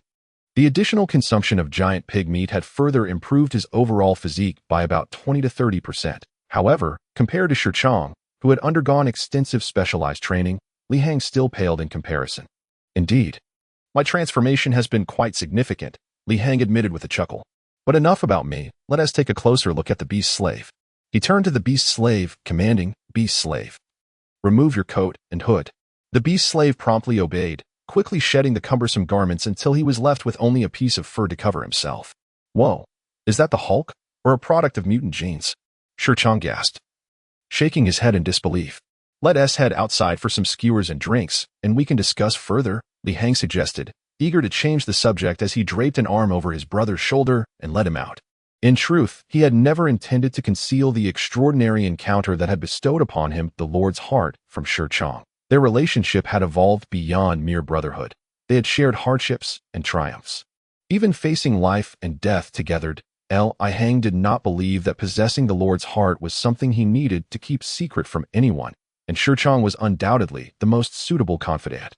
Given their mutual trust and intertwined interests, as long as Li Hang conveyed the gravity of his newfound opportunity, Shi Chang, from both a brotherly and self-interested perspective, would never betray him that it was a partnership built on shared fortunes and misfortunes.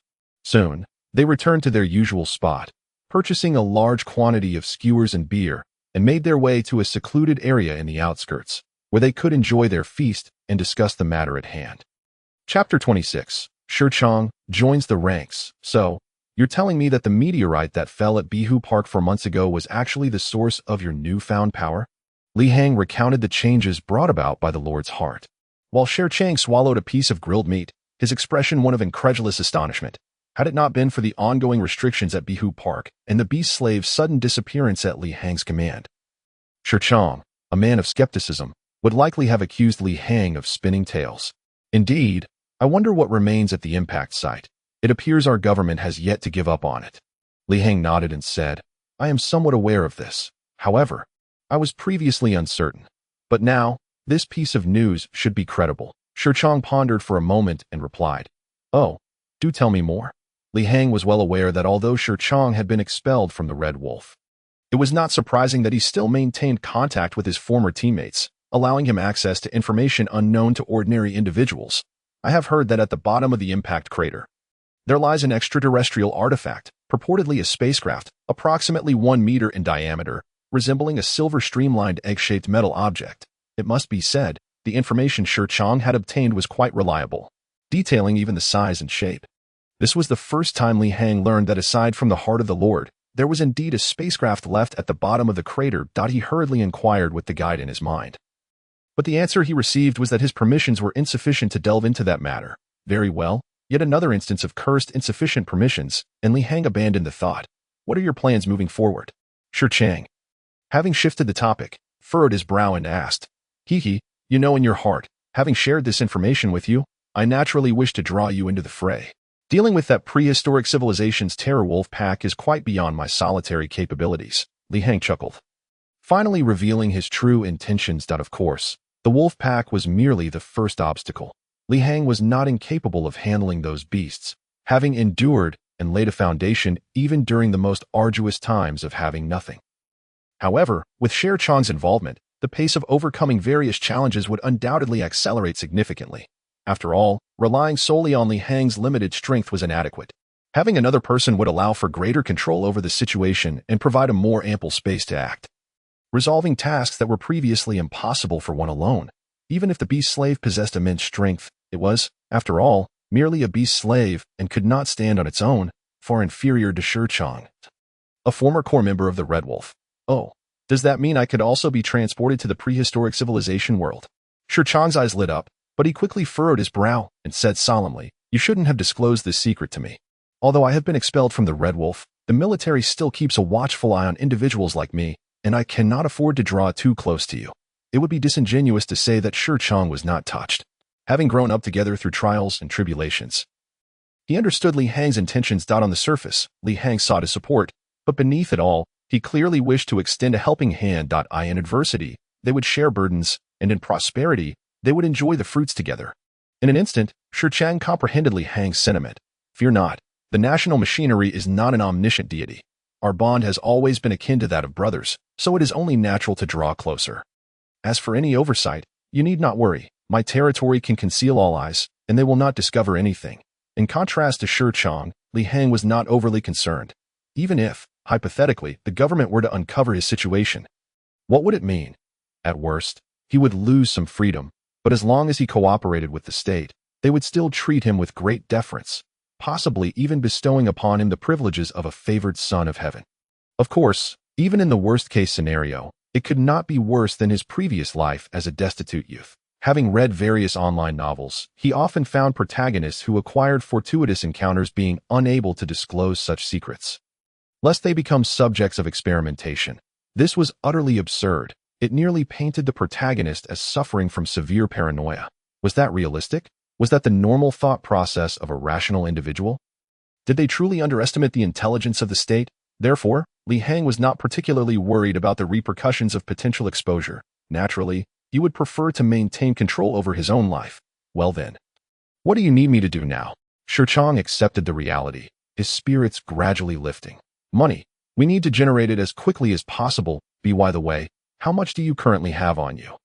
Let us put it to use. Li Hang contemplated briefly, not bothering to be polite with his brother, and immediately inquired about the funds. Normally, he would not need to do so, but at present, money equated to time and efficiency, translating to the acquisition of additional energy units. He would not let embarrassment squander a golden opportunity to gather energy. As for engaging in underground fighting, now that he had dragged Sher Chang into the mess, he felt no urgency about that matter. I believe there is about 28,000 left in my account. Take it all. The password is my birthday. Sher Chang nodded, without hesitation, handing over the card. What? Is that all you have? Li Hang exclaimed in astonishment upon receiving the card. It was well known that Sher Chang was not a spendthrift, having served in the military for several years with a special forces salary. Coupled with his recent ventures into the gray market, one would expect more than this meager sum. Li Hang couldn't help but scold him. I have a comrade who sacrificed his life during a mission abroad, so I send money to his family every year, Sher Chang admitted, slightly taken aback. All right then, it seems we need to prepare a plan for the beast slave to participate in underground fights. Li Hang sighed. Underground fighting? You're overestimating things. There is not much profit in that. The bulk of the earnings are siphoned off by the shadowy figures behind the scenes. Sher Chang immediately dismissed Li Hang's original notion. To him, it was evident that Li Hang's perspective stemmed from a lack of understanding of the underground fighting scene's realities. Are you saying that having a humanoid machine like the beast slave participate in underground fights wouldn't yield profits? Li Hang was not so naive. But he had confidence, specifically in the beast slave, believing it to be a sure-win scenario. How could they not make money? Chapter 27. Great advancement. The unspoken rules of reality are not as you imagine. Even if the beast slave possesses absolute power, you still cannot engage in fights. Why not? Simply put, you lack a backing. No one will arrange for the beast slave to compete. Even if the beast slave were invincible, it would remain idle. Do you understand what I'm saying? So you mean, If the beast slave wants to compete in underground fights, it needs the support of a powerful figure. Now Li Hang understood. Yes, that's roughly it. But it's not just support. It's about dependency. So, forget about making big bucks because that person is not you. And Shirchong paused, exhaling a smoke ring before continuing. And before the beast slave has established a reputation. Its appearance fee is very low that if you hope to exploit the beast slave for quick cash, that is impossible. Shirchong's objections shattered Li Hang's original aspirations. Yet, he remained reluctant and asked, is there really no shortcut to fame? None. If there were, wouldn't everyone capable be flocking to underground fights? Shirchong rolled his eyes and shook his head, just as Li Hang was left dumbfounded. Shirchong suddenly seemed to recall something. Wait, now that you mention it. There happens to be an opportunity that fits your description, but the threshold is quite high. Only exceptionally powerful fighters can what? Shirchong suddenly realized he needn't elaborate further. He recalled the earlier encounter with the beast slave. If even it could not meet the criteria, who in the world could? Is it real? Li Hang, who had almost lost hope, felt a surge of vitality once more. There was no way around it, to earn sufficient funds in a short time. Aside from crime, his only option was to utilize the beast slave's physique. Otherwise, everything would have to be accumulated slowly. Yes, have you heard of the Phylong Group? Shirchong inquired suddenly. Of course, it's one of the top 3 gaming corporations in Yancheng and ranks among the world as top 300 enterprises. How could I not know? Li Hang thought back to the sponsorship he had received from this company for the Great Eater contest just half a month prior. Then you're in luck. The Era Phylong Group has recently initiated a selection tournament for underground fighters in the black market. If the beast slave can meet the entry requirements, we would be very close to our goal. Shirchong reflected for a moment and detailed the recent developments concerning the Era Phylong Group to Li Hang. It turned out that this well-off heir was currently recruiting capable fighters, thus launching a selection tournament for underground fighters. The top 4 competitors would have the chance to join him in the triannual International Underground Fighter Championship. This was undeniably a golden opportunity for rapid notoriety, and the potential earnings would be significant. However, Li Hang furrowed his brow slightly. Another selection tournament followed by participation in some International Underground Fighting Championship. That should take quite some time, right? Not much. All told, it will take around 20 days, and it will be wrapped up in less than a month. For Shirchong, less than a month was indeed a short time. After all, even in regular underground fighting, if a manager were involved, managing 2 fights in a month was considered highly efficient. A month Li Hang hesitated, not out of dissatisfaction with the speed, but because his energy could only sustain the frozen world for 7 days. However, if he could elevate the energy units absorbed by his territory to above 10 degrees daily, he wouldn't have to worry about time constraints for the moment, clenching the bank card in his hand. He gritted his teeth and ultimately agreed to Shirchong's proposal. Having made a decision regarding his course of action, the subsequent tasks became considerably more manageable. With a resolute heart, Li Hang first maxed out his credit card. Withdrawing a modest sum of 20,000 yuan from the bank, coupled with Shirchong's 28,000, they had nearly 50,000 soft currencies at their disposal, which allowed for a myriad of possibilities.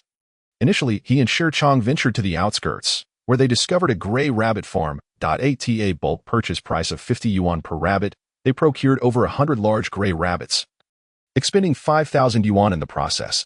Additionally, at the same farm, they invested another 5,000 in an automatic feeding machine and several tons of rabbit feed. In the blink of an eye, 10,000 yuan had vanished. They then located a landscaping base, where they spent 13,000 yuan to order 10 3-meter-tall rowan pines, intending to transplant them into their own yard. Most of this expenditure was attributed to the labor costs associated with the transplantation and transportation. However, Li Hang had his reasons for opting for pines over 3 meters tall. Firstly, pine trees possess remarkable vitality, allowing them to absorb more life energy. And secondly, they are relatively inexpensive and require minimal care. After purchasing the rabbits and ordering the pines, Li Hang was not finished. He promptly approached a floral and avian company, requesting the installation of a closed bird net tailored to the size of his yard. As he intended to raise a significant number of birds, he was determined to maximize the utility of the entire yard space, aiming to enhance the speed of energy absorption as much as possible within a short time frame. After careful consideration, he ultimately settled on pearl birds, as they are easy to care for and emit a gentle, unobtrusive sound, given that his residence is in an urban village with ample space between houses. Choosing this particular bird species would minimize any disturbances. Originally, He had aspired to raise white doves, but due to their loud calls, he had to settle for the next best option, the acquisition of 300 pearl birds. Along with the costs of constructing the bird net for the front yard, the automatic feeder, and the bird feed, cost Li Heng an additional 20,000 yuan by the end of the afternoon. He and Shi Chong had hastily spent approximately 48,000 yuan, leaving them with merely 5,000, all while Li Heng was acutely aware of the impending credit card repayment next month.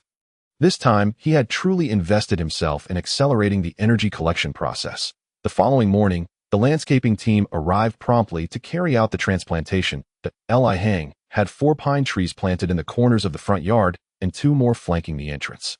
The remaining 4 were transplanted to the corners of the backyard. Once these 10 pines, mature specimens of the current year, were planted, watered, and fertilized, Li Heng received a system notification in his mind. Notification: your territory has just been planted with 10 pine trees, increasing daily energy absorption by 2 degrees. 2 degrees, Li Heng exclaimed internally, filled with excitement. The energy absorption had increased to 7 points daily, drawing ever closer to the target of 10 points by midday. The rabbit farm delivered the rabbits, and Li Heng released all 100 large gray rabbits to roam freely in the front yard, secure behind the 2-meter-high walls. The yard was overgrown with weeds, and with the automatic feeder providing regular nourishment, the rabbits settled comfortably into their new territory. Additionally, Li Heng scavenged some discarded wooden planks, and he and Shi Chong constructed a simple shelter for the rabbits. Functionality was their only goal, not aesthetics. Once these tasks were completed, Li Heng received another system notification. This batch of rabbits contributed 3 degrees to the energy absorption of his territory, with just the 10 pines and 100 rabbits. He had already met his minimum energy collection goals, and he eagerly anticipated the arrival of the pearl birds. His anticipation was soon rewarded when 300 pearl birds arrived in the afternoon, brought by personnel who began erecting the bird net around Li Heng's yard, covering several hundred square meters of the front yard and extending to a height of 5 meters. The workers efficiently constructed the net using prefabricated iron wire grids. The project, while seemingly substantial, was straightforward for the crew by approximately 6 in the evening. The bird net was completed, and the workers had even fashioned several platforms and birdhouses at a height of 3 meters. Once all was accomplished, the introduction of the 300 pearl birds further increased Li Heng's energy absorption by 3 points. The combination of the pines, the pearl birds, and the 100 gray rabbits ultimately enhanced Li Heng's energy collection efficiency by 8 points, a result that exceeded his expectations. Just one last thing remains, Li Heng said, wiping his brow and exchanging a satisfied glance with Shi Chong. At last, their efforts had not been in vain. The final addition of new life energy elements would come from fish. However, the front yard space was nearly maximized with the pines and rabbits, leaving little room for more living beings without encroaching upon the space of the rabbits and birds. The only viable option for the fish was to utilize the backyard, which boasted over 200 square meters. Li Heng planned to convert this area into a large fish pond, hoping to stock it with as many fish as possible. Yet, with funds dwindling, he reluctantly set this plan aside for the time being. Quite impressive. Following your line of thought, if the territory were larger, energy collection wouldn't be a concern, Shi Chong remarked, surveying the front yard. Both the pearl birds and the gray rabbits were inexpensive creatures, and they could not expect to let them thrive solely by allowing them to roam freely. Therefore, Li Heng was prepared to replenish the stock of rabbits and birds as needed, with the singular aim of maximizing their presence to enhance the territory's energy absorption. It's challenging. I've researched this. At my current territorial civilization level, I can expand the territory by a maximum of 100 mu. Each mu requires purchasing from the system at a cost of 100 gold coins. If we were to translate that into renminbi, it would be approximately 300,000, Li Heng said with a bitter smile. Moreover, this is just the cost for territory expansion through the system. If the issue can be resolved with money, it's relatively manageable. The real difficulty lies in the fact that this current estate isn't even mine. No wonder you're so anxious to make more money. Shi Chong's voice rose slightly. But no worries. Now that we have the Lord's heart as an external aid, making money shouldn't be an issue in the future. The immediate priority is to secure ownership of this estate from Hebo, or else, as long as it remains someone else's, this will never truly be your territory. Indeed, hence my urgent return to the real world. My ultimate goal remains this. I fear Hebo might not be willing to sell the estate, especially since rumors have circulated in the village that the government may soon requisition land.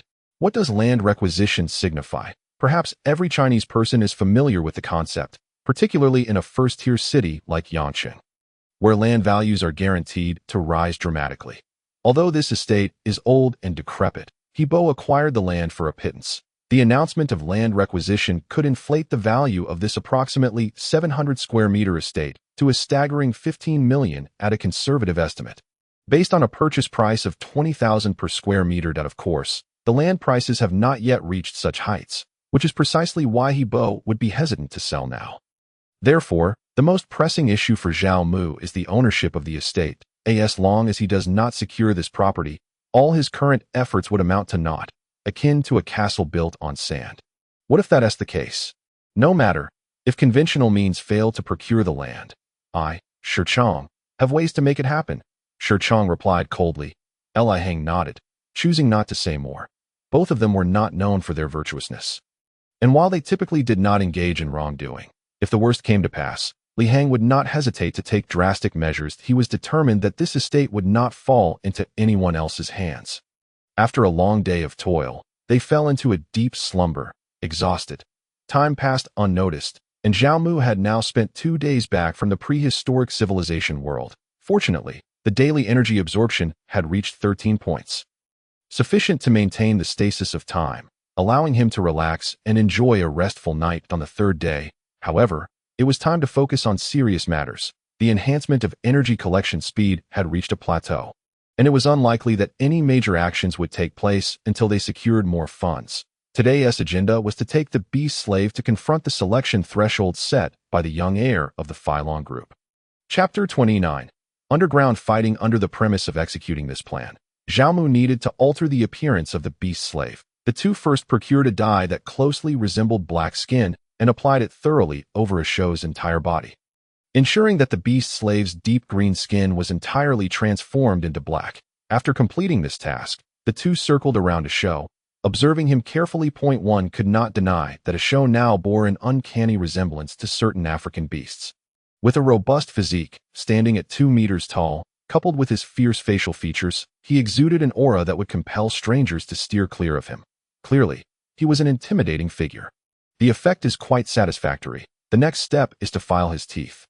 Should we perhaps use some anesthesia? Shi Chong inquired with evident satisfaction. No need for that. This is merely a trifling matter. The beast slave can endure it, Zhao Mu replied without a moment's hesitation. It wasn't that he regarded Ashou as less than human. Rather, the half-beast constitution afforded him remarkable stamina and an even greater recovery ability than that of a human. Additionally, he possessed a peculiar trait, a significant insensitivity to pain.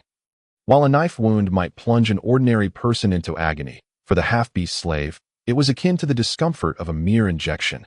Thus, the task of filing down Ashou's sharp canine teeth to a flat shape, though potentially excruciating for a human, would hardly register as significant pain for Ashou. The only drawback was that once Ashou's sharp canines were filed down, he would lose that particular method of attack and would struggle to efficiently tear into raw meat, complicating his ability to consume it. However, in comparison to the potential profits, such minor sacrifices were deemed acceptable. Consequently, the two took turns wielding a metal file to grind the beast slave's teeth, a task that proved to be far more time-consuming than dyeing his skin. After a half-day's labor, they finally succeeded in transforming Ashou into a figure resembling a black man and filing down his canine teeth to a level indistinguishable from those of a human. At this point, it would be quite difficult for an observer to associate Ashou with anything inhuman. All right, the job is done. Let us depart. Zhao Mu sighed in relief, glancing at the sky. After a full day of exertion, it was now 4 in the afternoon, and the two had yet to eat lunch. Subsequently, Shi Chong continued to drive his luxury SUV, and the trio, comprising 2 men and a beast slave, casually arrived at a small eatery at a street corner to feast at Ashou. In particular, consumed 8 bowls of rice and several large flatbreads, resembling a bottomless pit, leaving the other patrons of the eatery utterly astonished. Do not overindulge. We still have work to do later, Zhao Mu admonished, intervening just in time to prevent Ashou from consuming more, for the beast slave's appetite was truly insatiable. Afterward, Zhao Mu visited a nearby pet shop to retrieve the large dog that had been temporarily housed there and brought it back to the courtyard for safekeeping. The courtyard was now equipped with automatic feeders and water dispensers, rendering the need for the dog to be boarded at the pet shop obsolete. Once all these tasks were completed, nightfall descended. The three of them finally departed from Yang City, heading towards the outskirts. After approximately 2 hours of driving, Shichang slowed the vehicle as they entered a seemingly abandoned factory. Clearly, the venue for underground boxing could not be on display. Everything was conducted in secrecy.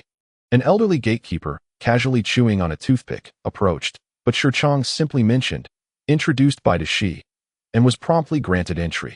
Upon reaching the factory building, two rough-looking bouncers attempted to halt their advance, but once again, Shichang invoked Dashi's name and made a phone call for verification, allowing them to pass unhindered. Zhao Mu observed all of this, realizing that without Shichang, his naive ambition to utilize the beast slave for underground fighting would have been utterly misguided. Whether or not he could earn money was secondary. The clandestine connections required for such activities were entirely beyond his grasp. Had he recklessly charged in without understanding the rules, he might have been sold off without even realizing it. Who is Dashi? Is he a significant figure? Zhao Mu could not help but ask. He is somewhat influential. In this area, he is a local bigwig, and this place operates under his purview, Shichang replied, seemingly reluctant to delve deeper into such matters. How does Dashi compare to your current standing? Zhao Mu continued. Curiosity piqued. Roughly on par. We both work under the same boss, but he wields actual power while I'm merely a palace guard. Shichang chuckled in response. Zhao Mu understood the implication. It was akin to comparing a local lord to the emperor's personal guard. Of course, likening Shichang's superior to an emperor was somewhat an exaggeration, but the essence remained the same. Shichang was likely the close aide to the big boss, especially after having shielded him from danger recently, which had undoubtedly elevated his status, possibly even promoting him to chief bodyguard. The future appeared promising. However, compared to Zhao Mu's aspirations with the Lord's heart system, it paled in comparison. This was a matter of vision. Once you develop further, you should abandon this caretaker role. Your life is worth more than that of the big boss, Zhao Mu implied. Understood. You worry too much. We've arrived. Shichang replied dismissively as they entered the factory. Inside the expansive factory, spanning at least 2,000 to 3,000 square meters, the atmosphere was electric with excitement. Zhao Mu quickly surveyed the scene. It was packed with hundreds of spectators at the center of the arena. Illuminated by a plethora of spotlights, two fighters stood poised, seemingly new to the ring, sizing each other up. Suddenly, the fighter in blue seized an opportunity, lunging forward with a flurry of punches that viciously assaulted his opponent. The tense standoff erupted into chaos, and the crowd erupted into a frenzied roar, chanting, "Kill him! Kill him!" This was Zhao Mu's first encounter with such a raw, visceral scene. Underground fighting was a stark contrast to the regulated boxing matches he had seen on television. Even more shocking was that after merely a few exchanges, he could see blood streaming down the fighters' bodies, transforming them into bloody figures. What is happening? How could they be bleeding so profusely? Zhao Mu exclaimed in astonishment, noting that neither fighter appeared to be wielding weapons, both donning gloves. Yet, how could gloves result in such gruesome injuries? Chapter 30. A show's strength test. It is merely to cater to the peculiar tastes of some bored individuals. Their gloves are coated with a powerful adhesive and embedded with shards of tempered glass, causing each punch to leave a bloody mark. Shichang explained nonchalantly. Ugh, Zhao Mu gasped, feeling a chill run down his spine. The thought of being struck with glass shards was horrifying. This revelation shattered his previous worldview, making it abundantly clear that the underground fighting scene was not a realm for the faint-hearted. When it's our beast slave's turn, will he also have to fight in such a brutal manner? Zhao Mu asked, shaking his head in disbelief. Certainly not. We are currently on the path established by the heir of the Phylong group, which is far more sophisticated and less grotesque, though fraught with danger. Very well. Danger is inevitable as long as a show is not forced to participate in weaponized combat. His strength is an absolute advantage among humans, and with the half-beast physique, I am confident that no fighter would pose a lethal threat to him. However, should he be compelled to engage in armed combat, his strength would be rendered moot. After all, when it comes to technique, a show certainly cannot compete with seasoned underground fighters. Rest assured, I will not allow anything to happen to a show.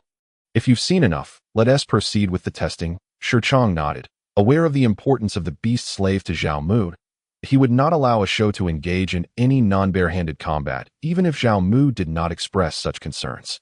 Zhao Mu cast one last glance at the arena before moving on with Shi Chong to another part of the building to participate in the Filong Group Air selection for fighters. It was not an exclusive process, yet anyone could enter. This may seem contradictory, but in reality, there was no conflict. If it were not for the rules set by the organizers, a show would need to adhere to conventional standards to engage in underground fighting. However, this fighter selection did not require any prior qualifications. Thus, it was an open selection tournament accessible to all, yet the ability to compete hinged on passing the first hurdle, a strength test. Fighters, primarily reliant on their fists, necessitated a robust assessment of punching power as a foundational component. Without sufficient punching power, no amount of speed, no matter how exhilaratingly agile, would enable one to defeat an opponent and emerge victorious. Indeed, in the realm of boxing, this was the harsh reality. Within the confines of the designated arena, speed was secondary to sheer strength. The strength test for a show would encompass three key aspects. First and foremost, the force of his punches, which was the core evaluation. Secondly, body weight, a crucial metric among fighters. Otherwise, boxing competitions would not be categorized into various weight classes. Each weight class of fighters possesses a distinctly unequal level of strength.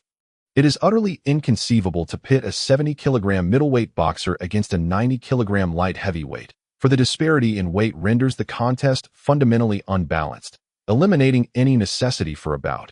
The former simply cannot hope to triumph over the latter. This is a straightforward truth. Thus, the current weight measurement test serves as a crucial elimination threshold. The decree set forth by the Prince of Flying Dragon mandates that only the most formidable champions shall qualify. Hence, anyone weighing below 90 kilograms is summarily disqualified. The final test of strength involves resistance to impact. This ability, too, is a form of strength. Without the power to withstand blows, one's overall strength is merely insufficient. Consequently, while this strength test may appear crude and arbitrary, it fundamentally signifies that those who pass it are indeed elite heavyweight boxers. When Shi Chong led Zhao Mu and Beast Slave to the testing ground on the subterranean level, they found over 20 muscular men already awaiting their turn. Indeed, all were imposing figures, each weighing no less than 90 kilograms, rendering Beast Slave's 2-meter muscular physique less conspicuous. Nevertheless, his remarkable and robust build still drew considerable attention. They did not have to wait long. Due to Shi Chong's status as a semi-insider, it was soon Beast Slave's turn to be tested. The first assessment was for punching power, which required a minimum of 250 pounds. Zhao Mu instructed Beast Slave to exert only 50% of his strength, yet the result was a resounding explosion akin to a tire bursting.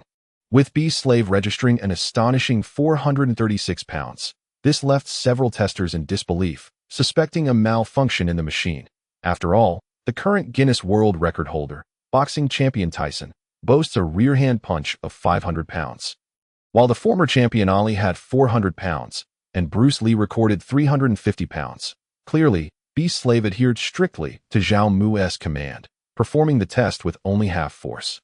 Yet he still achieved an impressive 436 pounds, instantly surpassing Ali and falling just short of the unparalleled Tyson. Despite this, everyone except Zhao Mu was utterly stunned, including Shi Chong, who had never witnessed Beast Slave's strength firsthand. Even Shi Chong was unaware of the true extent of Beast Slave's power, let alone the other dozen or so hulking boxers waiting in bewilderment. Perhaps the machine is malfunctioning. Let us switch it out. Sir, please try again. Bang! Another thunderous sound echoed, akin to a tire bursting, and this time, Beast Slave recorded 432 pounds, a few pounds higher than before. After a moment of gasps and silence, the underground chamber finally returned to normalcy. The testers responsible for measuring punching power were left in a daze. Next came the weight measurement, where the 2-meter-tall Beast Slave tipped the scales at 182 kilograms, a figure that once again left everyone in attendance dumbfounded. It is worth noting that Beast Slave possessed not an ounce of fat. His entire physique was a tapestry of bulging muscles, appearing tall and robust without any semblance of obesity. Typically, boxers of such stature weigh around 120 kilograms, yet Beast Slave exceeded 180 kilograms. As for the third test of impact resistance, Beast Slave did not participate. as the eager testers had already eagerly declared him qualified for the threshold, rendering the third test unnecessary. It was all achieved effortlessly, without the slightest exertion. Indeed, Beast Slave, blessed with such a remarkable edge, had secured his passage through the threshold without completing all 3 strength assessments. It is a farce. Any tester with a modicum of sense understands that a mere punch exceeding 400 pounds from a behemoth weighing 360 pounds hardly necessitates further testing of impact resistance. Chapter 31. The opponent of Beast Slave. This illustrates why heavyweight boxers can stand in the ring, impervious to the blows of lighter opponents, be it weight, muscle density, or the innate ability to absorb impact. Weight is a significantly crucial indicator of strength. Good heavens, is he truly just a mere animal tamer from the Stone Age? Upon exiting the facility, Shurchang's expression still bore the remnants of shock. He had anticipated Beast Slave would be formidable, yet he could never have imagined such a grotesque level of prowess. All the data tests had surpassed the limits of human capability. Of course, Li Hang was not the least bit surprised, for Beast Slave was not human. He belonged to a half-beast race. Naturally, I cannot provide specifics. Everything requires gradual exploration, Li Hang admitted, unable to answer his brother's query. Nevertheless, the fact that they had smoothly crossed the threshold for the champion selection tournament was indeed a cause for celebration. What shall we do next? Li Hang inquired. Today is the final day of the threshold selection. Tomorrow morning, they will arrange an opponent for Beast Slave. The number of matches will depend on how many boxers qualify. Just know that starting tomorrow, as soon as our Beast Slave wins a match, we will immediately earn money, Shurchang replied to Li Hang. Not wishing to overthink the matter, decided to await tomorrow's outcomes. That on the 4th day, Li Hang awoke punctually in the early morning. Shurchang had not entirely abandoned his primary duties, so he did not spend the night in the courtyard. Taking advantage of the early hour, Li Hang hurriedly prepared breakfast. However, the meal was not for himself, but rather to feed the 4 dire wolves, which were primarily housed in the territory's warehouse during the day. In the evening, Li Hang would let them roam the backyard as night guards. Although the guide had mentioned that Li Hang need not personally feed them every day and could simply expend a bit of energy for the system to automatically nurture them, Li Hang was reluctant to waste even that small amount of energy. Thus, he would rise early each day to boil dozens of kilograms of beef bones and scraps, personally feeding the dire wolves. This practice, while labor-intensive, was not without its benefits. Firstly, it conserved energy, and secondly, due to Li Hang's hands-on feeding, the direwolves' loyalty gradually increased over the days, with all 4 achieving loyalty ratings above 80 points. While Direwolf 3 and Direwolf 5 reached 85 points. Of course, Beast Slave, who had been with Li Hang, also saw his loyalty rise from 80 to 89 points. Initially, Beast Slave's loyalty had been 93 points just 2 days prior. However, after Li Hang altered his skin tone and ground down his sharp teeth, it had surprisingly decreased by 4 points. Nevertheless, an 89 loyalty rating remained quite high, alleviating Li Hang's concerns about any potential betrayal.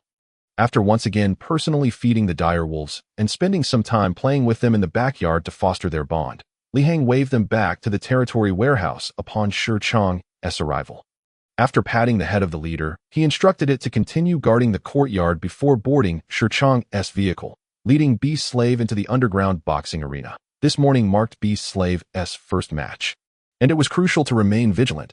They dined heartily en route, arriving at the location around 9 o'clock. On this occasion, Li Hang encountered the young heir of the Flying Dragon Group, the mastermind behind the champion selection tournament.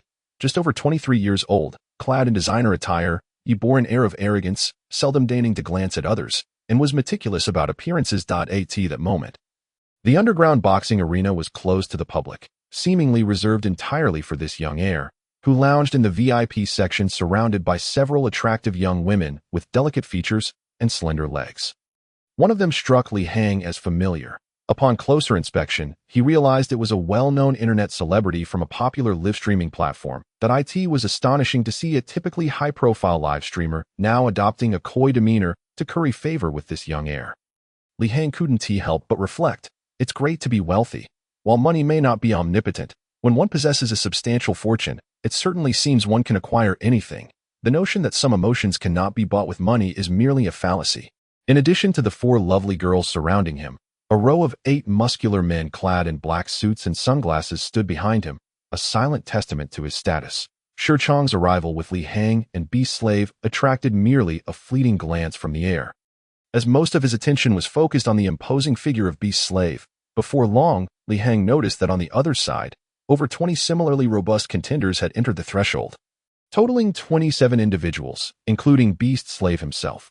With no formalities, the selection tournament commenced, and Beast Slave was slated to appear in the third match, randomly assigned to face a burly Caucasian opponent, who stood nearly 2 meters tall and appeared equally robust and imposing. Before the Beast Slave made his entrance, Chang swiftly summoned a subordinate. This young man quickly reported on the opponent temporarily assigned to the Beast Slave. This individual is named Hans, and he possesses formidable strength.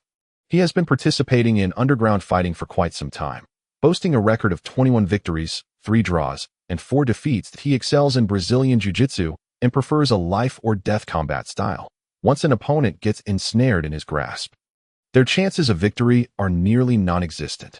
The subordinate introduced Hans in a grave tone, particularly emphasizing the last statement about the almost non-existent chances of victory. It was evident that following last night's preliminary selection, nearly half of the local heavyweight fighters of considerable skill had gathered here. Anyone who could enter this threshold was certainly no weakling. Nevertheless, both Chang and Li Hang remained largely unfazed by the subordinate's solemn description of Hans. Li Hang had absolute confidence in the Beast Slave, while Chang, having witnessed the Beast Slave's prowess during last night's strength test, felt no need for concern. Their objective was to secure a spot among the top 4. To cling to the leg of the Dragon Prince and subsequently earn a fortune in the international underground fighting arena. If they were to fret over their first opponent, they might as well not have come at all. Chapter 32. A beast takes the stage. Pay attention when you take the stage. If possible, do not reveal more than 70% of your strength, Li Hang instructed the Beast Slave, who stood beside him. Although a beast's intelligence was somewhat lacking, he understood such a straightforward command and responded with a couple of ahas, his eyes gleaming with eager anticipation as he gazed at the arena below. At that moment, 2 fighters who had entered the threshold were already engaged in combat. Li Hang, typically preoccupied and uninterested in such brawls, failed to discern much. It was Chang who watched with rapt attention, occasionally sighing and nodding vigorously to Li Hang. However, recognized that the fight was rather lackluster. Both fighters were cautious, probing each other, and once a chance arose, they would unleash a relentless assault, every punch landing with palpable intensity. Although it was far more intense than a regulated boxing match, to Li Hang, a layman, it still felt somewhat tedious. Nevertheless, Chang's voice eventually piqued Li Hang's interest. Don't be deceived by their seemingly lackluster exchange. It may even pale in comparison to last night's blood-soaked spectacle. In truth, this kind of standoff indicates that the fighters' skills are closely matched. Look, I suspect that black fighter is about to kneel. As soon as Chang's warning fell, the Chinese fighter seized an opportunity. Exploding into action, he leaped like a wolf that had been lying in wait, transforming into a fierce tiger in an instant. Li Hang could hardly follow the rapid sequence of events. In a blink, the Chinese fighter had mounted his opponent and locked onto his throat. The black fighter's body gradually weakened, ultimately succumbing to the inability to breathe, and he began to pound the arena floor, clearly signaling his surrender. However, the Chinese fighter maintained his grip for several seconds longer before finally releasing his powerful arms, leaving the black fighter limp and motionless on the ground. Did that black guy just die? Li Hang's eyebrows twitched in disbelief, struggling to accept that a living soul had, in the blink of an eye, become a lifeless body. Impossible. Have you been watching too many movies or reading too many novels? Even in underground fighting, lives are not so easily taken. That black guy is merely unconscious. Chang clarified that he was correct. The black fighter lay still, but soon several emergency medical personnel rushed onto the stage, dragging him away to provide medical assistance. Even in underground fighting, this was a lawful society. Even the most powerful promoters did not wish to cause fatalities. Medical teams were always on standby. And given the fighters' rigorous training and resilience, lives were not so easily lost. Of course, whether one ended up maimed or incapacitated in the next match was another matter entirely. Furthermore, unspoken rules pervaded the underground fighting scene, typically discouraging fighters from delivering lethal blows. This rule not only spared others, but also preserved one's own life, as no one could guarantee perpetual victory. This unwritten code mirrored the realities of corrupt officials, while many faced repercussions. They seldom endured severe punishment, for no one knew when their own downfall might come. Thus, on Chinese soil, the brutal, life-disregarding scenarios depicted in films and novels were largely exaggerated. Soon, the Chinese fighter raised his arm in victory, and the second match commenced without much delay. It seems the Dragon Prince is determined to observe all the fighters who have entered the threshold today. Each match was brief, seldom exceeding 10 minutes. There were no formal rules, nor were there designated times or breaks, as long as weapons were not used. Any other rules were fair game, regardless of whether one employed boxing, jiu-jitsu, taekwondo, or street fighting techniques. As long as one could defeat their opponent or force them to concede, victory was theirs. What invigorated Li Hang even more was that these fighters were not competing for free. None were fools. Why should they fight for the Dragon Prince's selection tournament without compensation? Each fighter who made it to this level was somewhat renowned, and their appearance fees were not negligible. Thus, the current battles also included an appearance fee. It was akin to the first round of a selection tournament, where the Dragon Prince offered a fixed fee of 30,000 for each fighter who entered the ring. In other words, regardless of the outcome, every participant would receive this 30,000 as their guaranteed appearance fee. Additionally, there was a separate winner-takes-all appearance fee, awarded solely to the victor, while the defeated fighter would only claim the basic 30,000. According to Shi Chang's understanding of the rules, this winner-takes-all fee was calculated based on the combined appearance fees of the two fighters. Thus, if the blue corner fighter typically earned 50,000 and the red corner earned 30,000, the victor would receive the total of both fees. Undoubtedly, this prize structure was akin to a windfall for Li Hang. Before long, after 2 consecutive matches concluded, there was a brief intermission of around 5 minutes. And finally, it was time for the beast slave to step into the ring. Our beast, having never participated in any underground fights and lacking a record, will have his appearance fee calculated as a newcomer. Assessed at 5,000. In contrast, Hans's record and reputation far exceed a beast's, with an appearance fee set at 48,000. Fearing Li Hang might not fully grasp the situation, Shi Chang quietly explained the appearance fee rules. Li Hang's eyes lit up upon hearing this. So, if a beast wins this match, we will collectively earn 83,000. Exactly. As soon as a beast secures victory, the cash will be dispersed immediately, Shi Chang affirmed with a nod and a smile. Wow. This money is too easy to earn. Li Hang's heart raced. This opportunity is indeed rare. It's purely by chance that we encountered the Dragon Prince's event, granting us such a lucrative opportunity. Indeed. Luck is on our side, Li Hang replied, feeling quite pleased he was no longer the ignorant newcomer he once was. Had it not been for this opportunity, he would have agreed with Shi Chang's assessment. For a beast to profit from underground fighting, it was not merely a matter of finding a promoter. As a newcomer, his appearance fee would likely be capped at 3,000 to 5,000. Chapter 33. Physical prowess prevails. A few $1,000s were to be earned at the risk of one's life, and that was not the entirety of one's earnings. Behind the scenes, promoters would deduct a significant portion for organizing and promoting the fights, as well as fees for training venues, lodging, nutrition, medical expenses, and other assorted costs. After a life-threatening match, one might discover they had not only failed to earn a dime but were, in fact, indebted to the promoter. For underground fighters genuinely wishing to make a profit, they would need to compete in 10 or more matches to build their reputation, record, and experience. Only then, when their appearance fees reached a certain level, could they expect to earn a profit. Even then, the majority of the earnings would still go to their backers. Thus, Li Hang now understood the fortune he had stumbled upon. It was undeniable that the Dragon Prince was indeed doing a good deed. While Li Hang reveled in his dreams of striking it rich, the reality was that a beast and Hans had already stepped into the ring. They initially faced off, counting down, before immediately engaging in combat. At the start of the count, Hans suddenly raised his thumb and made a lethal gesture across his neck. It seemed that the newcomer, a beast, with his meager 5,000 appearance fee, had provoked the ire of the imposing white man, who was clearly displeased, and the consequence of that displeasure was malicious intent. Ding ding, the bell rang sharply, and without a hint of hesitation, Hans bent low and lunged toward a beast. Provoked by his opponent's actions, a beast was already furious and, disregarding everything, reached out with his massive hand to grab Hans. If Hans appeared to be impulsively underestimating his opponent as he bent forward to pounce on the beast's slave, displaying a semblance of cautious aggression, the beast slave's response, however, unequivocally revealed his complete naivety as a newcomer. Ashu struck out in anger, heedless of defense, extending his 5 fingers in a grasping motion, seemingly intent on toppling Hans like a wild beast before gradually subduing him. Observing this scene, Shurchang furrowed his brow. It was evident that the beast slave possessed no combat skills whatsoever. Lacking any semblance of technique, relying solely on instinct and driven by emotion, the outcome was inevitable. Hans, already alert, deftly sidestepped, lowering his waist even further before accelerating forward, leveraging the advantage of his center of gravity to launch himself.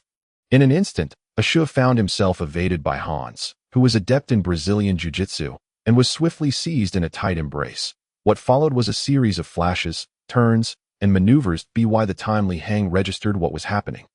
Hans had somehow appeared behind the beast slave, first ensnaring the latter's leg joints with his own, while executing a powerful arm lock on one of Ashu's arms, simultaneously securing the beast slave's throat with the other arm. Damn it! Another deadly combination of a reverse joint lock and a chokehold. Li Hang noted, clearly familiar with such tactics. In the first match, the Chinese fighter had subdued a robust opponent using similar techniques, even if there were variations. The basic principles of joint manipulation and choking remained the same, leading to identical outcomes. Employing the simplest means to overpower physically stronger opponents was the most effective strategy, risk-free and efficient, especially against a novice fighter like the beast slave. Entirely devoid of combat knowledge, this technique was foolproof, a mere suppression of combat skills. Oh no, Shurchang whispered under his breath. No one knew better than him what it meant to be caught in the clutches of someone skilled in close-quarters Brazilian jiu-jitsu, especially given that the beast slave had not learned any counter techniques for escapes. Even if he were aware of how to respond, once Hans engaged in close combat, his vast experience would allow him to seamlessly transition from one locking technique to another, waiting for the right moment to exploit his opponent's weaknesses. With each successive lock and hold, as Ashu struggled to counter and break free, his stamina would be sapped, leaving him unable to continue the fight. This was why Shurchang's subordinates had reported that once Hans latched onto an opponent, their chances of victory plummeted to nearly zero. At that moment, the beast slave was firmly ensnared by Hans, who skillfully applied his locking techniques, not only destabilizing Ashu's center of gravity, but also immobilizing his lower body and one arm entirely. To make matters worse, the beast slave's throat was constricted, denying him the ability to breathe, while his leg joints were pulled to their limits. This dual torment of asphyxiation and excruciating pain would gradually erode the beast slave's will to fight, pushing him towards either submission or suffocation. One could not deny that this combination of joint locks and choking techniques was a product of meticulous research into human vulnerabilities. Regrettably for Hans, he was gravely mistaken that Ashu was not human but a half-beast, and thus, his resistance to pain was far beyond what Hans could comprehend. The half-beast's physiology rendered him significantly less sensitive to pain, akin to that of a pit bull, impervious to suffering.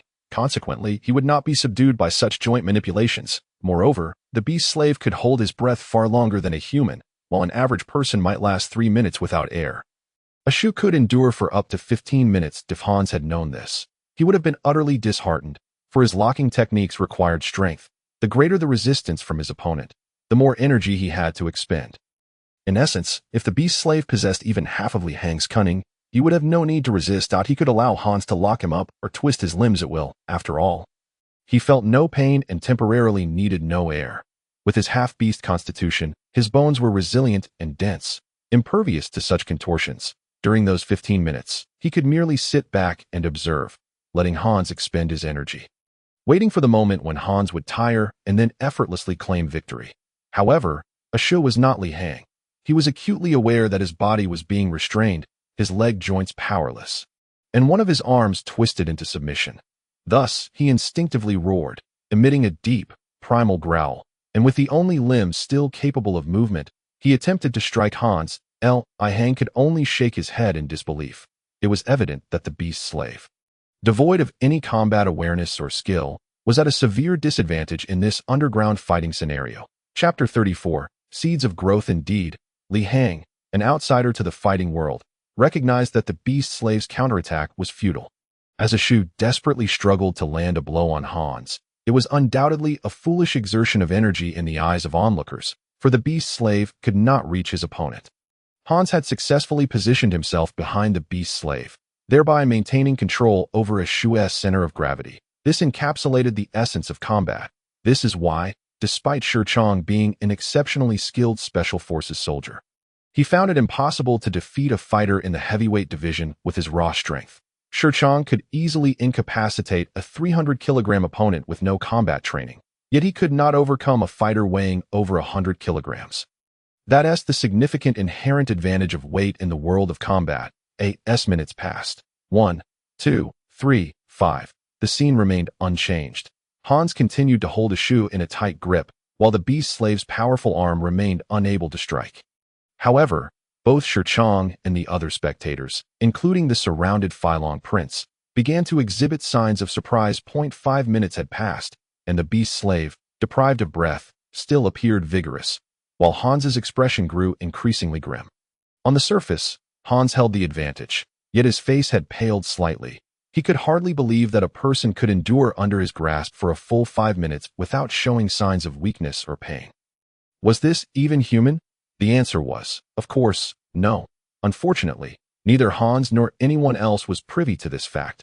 Just as Li Hang began to feel impatient, he could no longer refrain from offering guidance to the beast slave. Initially, Li Hang had chosen to remain silent, hoping to hone Shu's combat experience.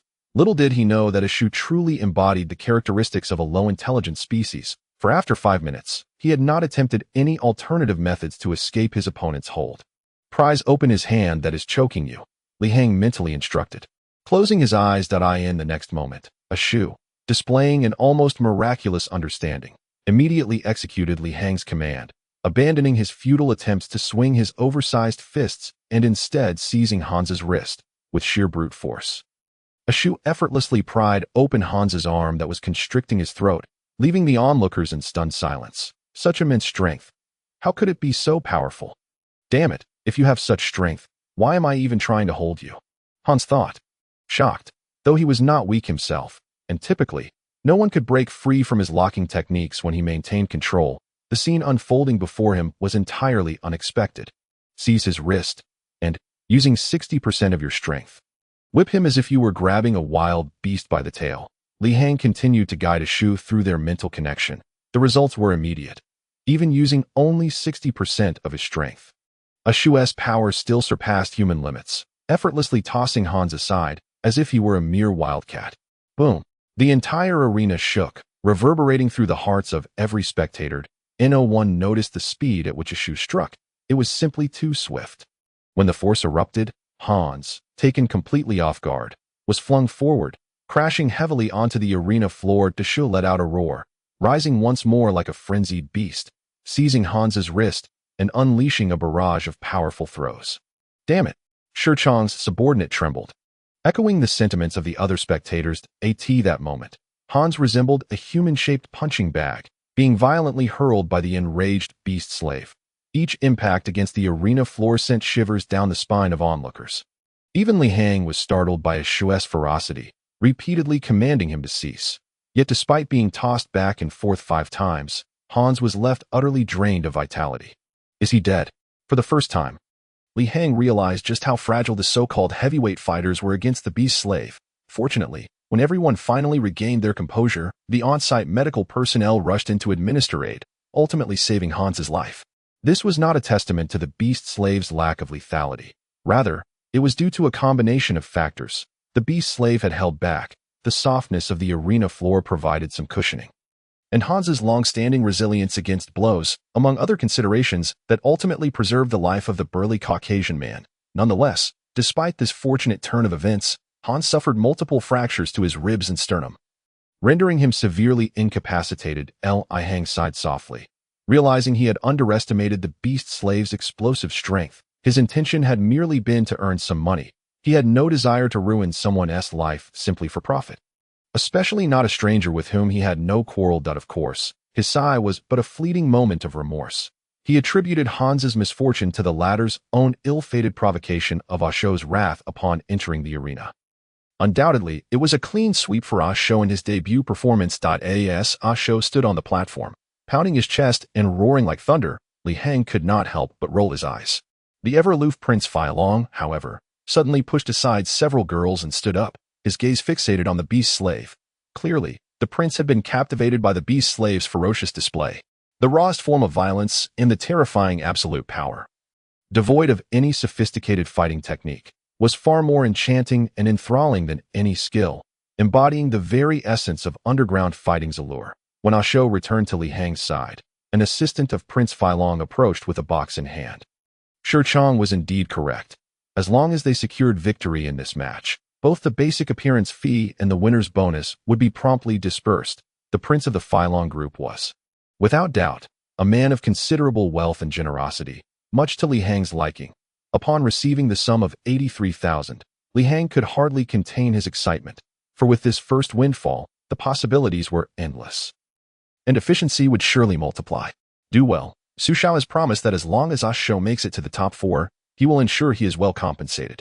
The name of the prince of the Filong group was Su Filong. One could easily infer from his name the extent of his father's affection for this solitary son, born late in life. Even naming the flourishing group after him, it was no wonder that Su Filong indulged in such extravagance.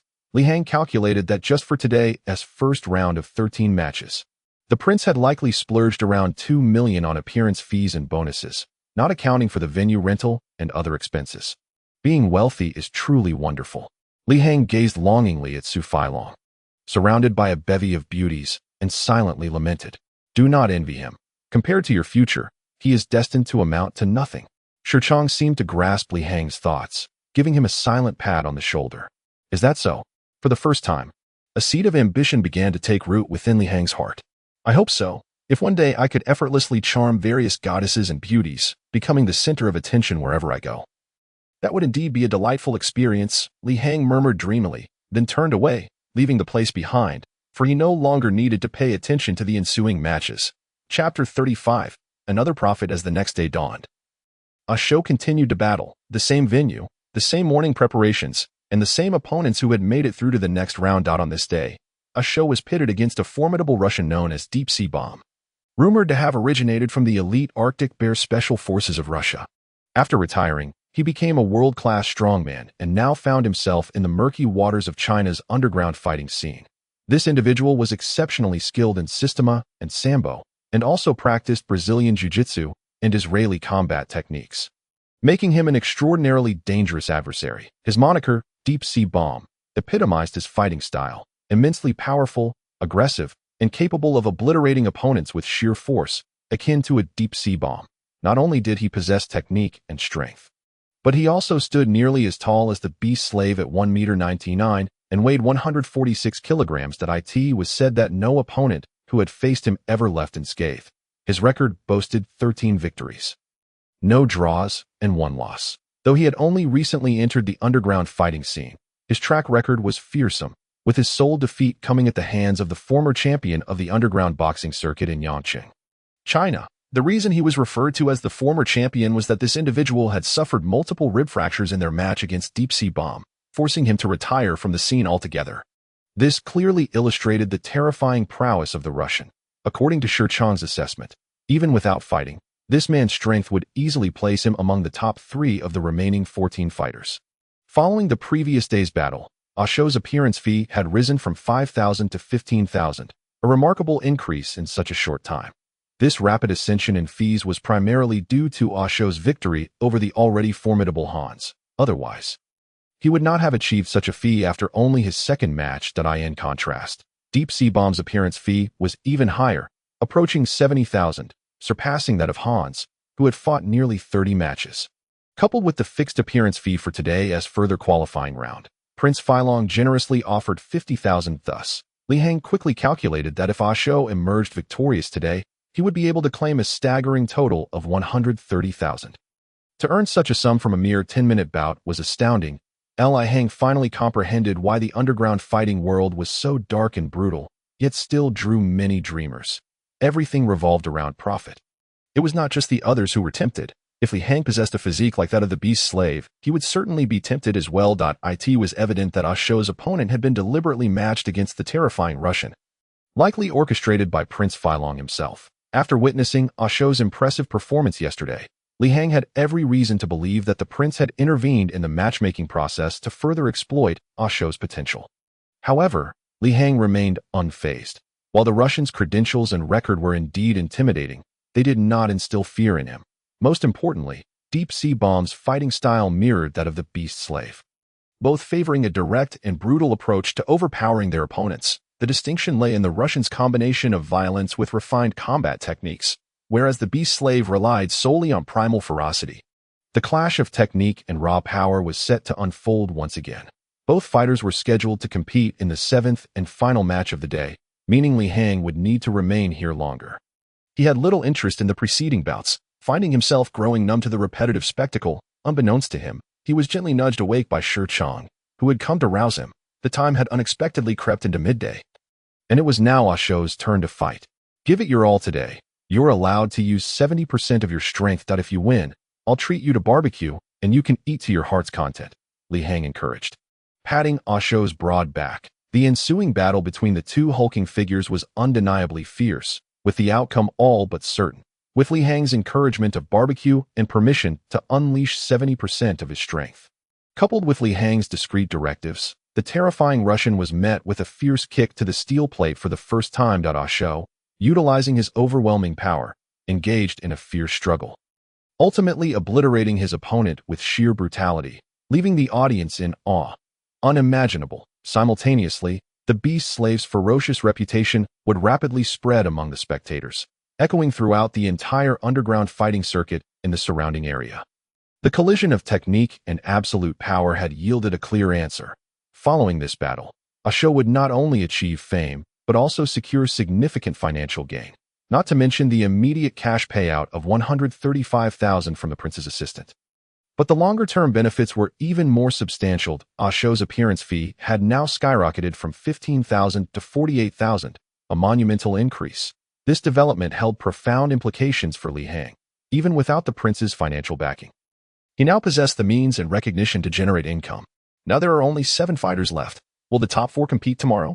On the journey home, Li Hang took a deep drag from his cigarette before turning to Shi Chang. Who was driving? Not tomorrow. It's 5 days from now. The International Underground Champion Tournament will not take place for another 2 weeks, so Su Feilong does not need to rush the decision on the top 4. What? Are you saying we have a full 5 days of leisure before Ah Shou's next match? Li Hang paused, then suddenly realized something, sitting up straight to inquire. Yes, what's so surprising about that? It's not that I'm surprised. It's just that I suddenly thought it would be the perfect opportunity to explore the prehistoric civilization world during this downtime, Li Hang said hesitantly. He recalled that conquest proofs also had a time limit for evaluation. The sooner the conquest task was completed, the better the final evaluation rewards would be, although he was uncertain about the extent of the differences in values. It was evident that Li Hang did not wish to squander this time and risk diminishing the quality of his rewards. In the present day, 5 days remain, ample time for him to accompany Shi Chang once again into the prehistoric civilization. After all, the cooldown period for the portal is merely 3 days, and 5 days have already elapsed since their last return, allowing it to cool down completely, thus enabling immediate access. Chapter 36. A promising outlook. Are you certain? Keep in mind that in 5 days, the Beast Slave will be called to battle once more. What can we accomplish in just a few days within the prehistoric civilization? Shi Chang abruptly slammed the brake, bringing the vehicle to a sudden stop at the roadside. Absolutely, we don't need 5 days. 3 days will suffice. That I hadn't elaborated earlier, but time flows differently in the prehistoric civilization compared to Earth. Here, 1 day equals 10 days in that world. Wow, that's incredible. Are you sure you're not pulling my leg? Is this extraterrestrial phenomenon really that extraordinary? Shi Chang was taken aback. How should I know? It's a hard fact, regardless. Li Hang mused internally. Not only does this system control time, but it can also freeze an entire world's timeline. However, he refrained from divulging everything, as some secrets are necessary to keep. Despite his camaraderie with Shi Chang, it's not a matter of trust, but rather an instinctual need for personal security in dealings. Then let us go. I've longed to witness the extinct creatures of the prehistoric civilization. Why the rush? We only need to spend 5 days inside, and we still have 2 days to prepare. This time, we must equip ourselves with some formidable weapons before we enter. Li Hang felt an unprecedented confidence. He was no longer the penniless individual with only 10,000 to his name. Now, with 220,000 in cash at his disposal, he was poised to acquire the powerful weaponry he desired. This time, he aimed to procure a more potent crossbow, not just a simple one. His requirements were rather high. As the usual online shops could no longer meet his standards, the critical component, the crossbow mechanism, needed to be crafted from metal, thus necessitating a skilled craftsman experienced in making crossbows, who could substitute the iron parts with wood. Shirchong had a keen interest in such specialized weaponry and fortuitously knew a master craftsman. This made the task considerably easier. The two men and their beast first stopped at a barbecue restaurant on the outskirts. Promising to treat the beast slave to a hearty feast, for Li Hang was not one to make empty promises, they ordered a large roasted lamb and indulged in the succulent, golden, crispy meat, deliciously hot lamb soup, and uniquely flavored lamb dumplings, accompanied by various cold dishes. My goodness! Not only did the beast slave nearly devour its own tongue, but even Li Hang and Shirchong couldn't stop eating, each downing a beer and gorging on meat. There was no concern about insufficient funds to settle the bill. It was truly a delightful and satisfying experience. Alert! Due to your continuous guidance to the beast slave in battle over the past 2 days, you have earned the respect of a show. A show's loyalty has increased by 3 points. Alert! Because you provided the beast slave with an unprecedentedly delicious meal, a show's loyalty has increased by 2 points. After devouring the roasted lamb blood, and various lamb delicacies, Li Hang was pleasantly surprised to discover that a show's loyalty had risen from 89 to 94 points. A loyalty level above 90 is significant, if he recalled correctly. Once the beast slave's loyalty surpasses 95 points, even if Li Hang commanded it to sacrifice itself, a show would do so without hesitation and would likely remain forever loyal, never to betray him. It was quite remarkable. He had stumbled upon a method to enhance loyalty simply by sending the beast slave into battle and treating it to its favorite foods, recognizing this little secret to boosting loyalty. Li Hang promptly ordered another whole roasted lamb to take home, intending it for the 4 dire wolves. Wolves love lamb, and nothing could be more gratifying than watching them feast on a delicious roasted lamb. Indeed, when he brought the entire roasted lamb home and fed it to the 4 dire wolves, their loyalty also increased by 3 points each. This further bolstered Li Hang's confidence. In the afternoon, he arranged for the beast slave to stay in the Lord's warehouse while he and Shirchong sought out the master craftsman renowned for making crossbows. They promptly ordered 2 more powerful crossbows, including an oversized one. As for the crossbow bolts, Li Hang did not scrimp this time. He ordered 300 bolts and 30 for the oversized crossbow, spending over 37,000 in total. Additionally, he initiated plans for fish farming. With 200,000 in hand, he felt emboldened and immediately hired a dozen strong laborers to expedite the excavation of his backyard. His aim was to transform the entire space into a large fish pond as quickly as possible. With the laborers working in shifts around the clock, he made another trip to the landscaping company, this time not to purchase pine trees, but rather a type of vine plant. The choice to transplant vines was primarily due to spatial constraints. Li Hang planned to have the vines climb on the bird nets, which would not further encroach upon the front yard space, while providing a more comfortable habitat for the hundreds of pearl birds. In summary, with 220,000 cash at his disposal, the ensuing 2 days saw Li Hang utilize the 700 square meters of yard space to its fullest potential, digging fish ponds, transplanting vine plants, and making calls to order an increase in the number of pearl birds to 500, while also adding 100 more gray sparrows. For the fish pond, Li Hang, undeterred by costs, had it completed by dawn of the following day. A large pond measuring 15 meters in length, 10 meters in width, and 3 meters in depth. He promptly installed leak-proof barriers, filled it with water, and introduced aerators and automatic feeders. Then, he visited the fishery company and had 500 Asian carp, each weighing at least 3 kilograms, delivered to the pond. By this time, it was already the 7th night. It must be said that through the unrestrained expenditure of funds, a fish farming plan that would normally take a week to complete was achieved in just 2 days and nights. As the fishery staff collected the final payment with a peculiar expression, Li Hang, perceived by outsiders as a foolish spender, could not help but smile with satisfaction. Admittedly, the past 2 days had been a whirlwind of activity, and the costs incurred were substantial. Of the 220,000 in cash, he had already spent over 100,000 almost immediately. However, the rewards were equally significant. The fish pond, measuring 150 square meters, stocked with 500 large catfish, was densely populated to ensure their survival. Li Hang purchased 2 sets of aerators. This batch of large catfish contributed significantly to the energy collection of his territory, increasing it by 5 points daily, marking the largest increase from any life form introduced. The addition of vine plants yielded a minor increase, given their limited vitality and number, while the introduction of 200 additional birds added another 2 points. And the 100 gray sparrows contributed 3 points. Currently, the energy collection rate of Li Hang's territory had surged from 13 points to 25 points daily. At this rate, it would take merely 40 days to gather 1,000 points of energy. Even considering Li Hang's daily expenditure of 10 points to freeze the prehistoric civilization, he still had a surplus of 15 points each day. Li Hang was exceedingly pleased. The previously pressing concern over energy collection had finally dissipated. Chapter 37. A change of armaments in April. The weather was unpredictable.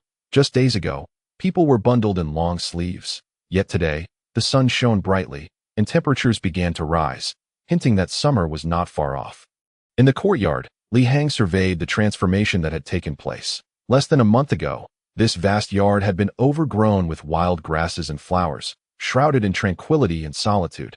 Now, a month later, as he lifted his gaze, he was greeted not by white clouds or a haze, but by a dense bird net enveloping the entire yard. The fine net was adorned with climbing ivy, so thick it nearly obscured the sky, adding a vibrant green canopy overhead that was both striking and captivating. Amongst this verdant tapestry flitted a multitude of small, charming birds, darting between the vines, the pine tree houses, and the aerial platforms, chirping and fluttering about, creating a lively atmosphere reminiscent of a tranquil forest. Looking down, the ground beneath him still bore the wild grasses of before, but now, a group of fluffy gray sparrows flitted about, adding life to the scene.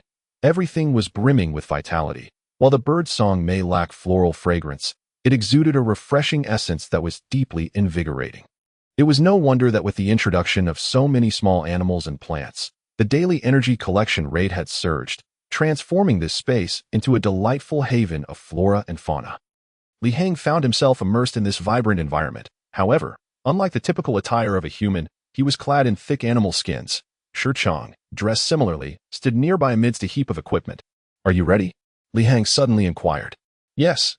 I'm a bit nervous. What exactly is the legendary portal like?" Shi Chang nodded slightly, a flicker of passion flashing in his eyes.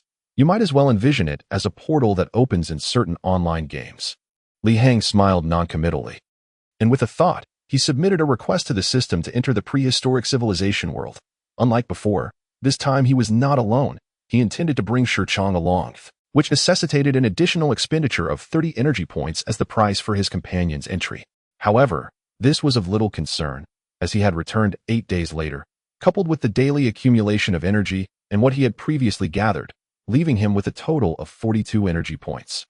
Ample enough to facilitate both their entrances. The two instinctively began to shoulder all the necessary items, and as Li Hang activated the teleportation array, a 2-meter-high portal, barely wide enough for one person to pass through side by side, materialized before them. "Hurry, the portal will only remain open for 10 seconds. You go first," Li Hang urged urgently. In the next moment, as they stepped through the portal in succession, a whirlwind of sensations enveloped them. And when they opened their eyes again, the world had transformed. Li Hang's reaction was somewhat steadier, having undergone teleportation 3 times before. Indeed, they had arrived in the prehistoric civilization world, specifically within the safety cave that Li Hang had established. He surveyed the cave and noted that the captive birds like the pheasants were still thriving, and the cave remained untouched, with not a single change. Notice, due to the host's re-entry into the prehistoric civilization world, the freezing effect of the current world has been automatically lifted. The system's notification resonated in his mind, and Li Hang let out a sigh of relief. Everything was as it should be. Furthermore, the automatic lifting of the world's freeze meant that no precious energy would be consumed, which was indeed fortuitous. In contrast to Li Hang's composure, Shi Chang remained speechless for an extended period. His expression still bearing traces of disbelief. It was not that Shi Chang doubted his good brother, but rather he had never personally experienced such marvels. However, the undeniable reality before him left no room for skepticism. "This truly is divine power," Shi Chang murmured in awe. "Come on, let me show you the outside world." The genuine prehistoric civilization world, Li Hang added, gesturing for the beast's servant to move the stones obstructing the cave entrance the moment Li Hang teleported. The beast's servant and 4 fearsome wolves had also automatically arrived alongside him. First, a show cleared the stones and squeezed through, followed by the 4 wolves. When Shurchong stepped out of the cave alongside Li Hang and beheld the towering trees stretching dozens and even hundreds of meters high, he was entirely convinced of the extraordinary nature surrounding them. He also noticed a deep pit in front, where a massive wolf carcass lay, that of one of the alpha wolves from the pack. Due to the frozen time, the carcass had not changed at all, remaining as it had just recently perished. Goodness, it's larger than the 4 wolves you control. I must admit, I admire you for surviving against a pack of fearsome wolves. Once Shurchong adjusted to the situation, he gradually embraced his role that he had not forgotten Li Hang's numerous mentions of the wolf pack. With this, I'm sure it will be easier to deal with the wolf pack again. How so? You'll find out soon enough, Shurchong replied with a mysterious smile. Li Hang did not press further. He was now well equipped and no longer alone as he had been during his last solitary arrival. This time, he had the loyal beast's servant and 4 wolves, along with Shurchong, one of whom was trained from the Red Wolf Special Forces. With all these advantages, he had little to worry about. It was likely the wolf pack that should be concerned. Unbeknownst to them, the roles of hunter and prey had subtly shifted. With Shurchong's presence, Li Hang had brought along a more abundant supply of resources, with more materials available for use. Furthermore, he no longer needed to carry food, allowing him to focus solely on various tools and materials. Among these were 2 more powerful bows, which, despite Li Hang's current physical limitations, could still unleash considerable force, capable of taking down lions and tigers in the real world. Their efficacy against wolves in this realm was assured. He also had a massive crossbow, the size of a person, fixed to the ground for launching, comparable in effectiveness to a small ballista, with bolts as thick as a baby's arm and a meter long. Crafted from ironwood, each valued at 500 yuan, such a weapon could only be operated by the beast's servant. Given its weight, Li Hang and Shurchong could not draw the bowstring themselves, so they relied on the beast servant for that purpose. This formidable weapon was intended for defending the cave against more ferocious, oversized beasts. Chapter 38, Dinosaurs. Although the stock of 300 crossbow bolts and 30 large crossbow bolts was not overly abundant, they were crafted from ironwood and would endure for multiple uses without damage, sufficient to last 30 days without the need to conserve them as before. Additionally, Li Hang had prepared a significant amount of paracord, specifically the 302 type used in wilderness survival as seen on TV, which could withstand a maximum load of 280 kilograms with excellent elasticity. While it did not compare to the fantastical alien-grade ropes he had encountered in a lottery, it would allow the pair to set up numerous high-damage traps. He also brought along 2 ironwood spears, totaling 4 when combined with those from before, which could be assembled into various configurations to increase their weight and modified into throwing spears or heavy spears. The beast servant's equipment had also undergone a complete overhaul. The originally used small round shield had been retired and was just right for Shurchong.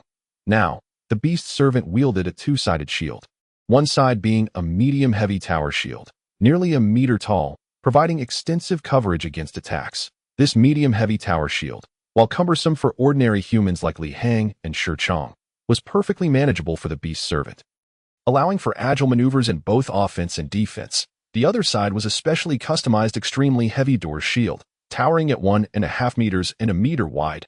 The bottom of the door shield featured modified spikes, enabling the beast servant to firmly plant it into the ground for stability during assaults from formidable beasts, a design that Li Hang specifically requested to avoid the issues faced with the previous small round shield that nearly succumbed to an alpha wolf's charge.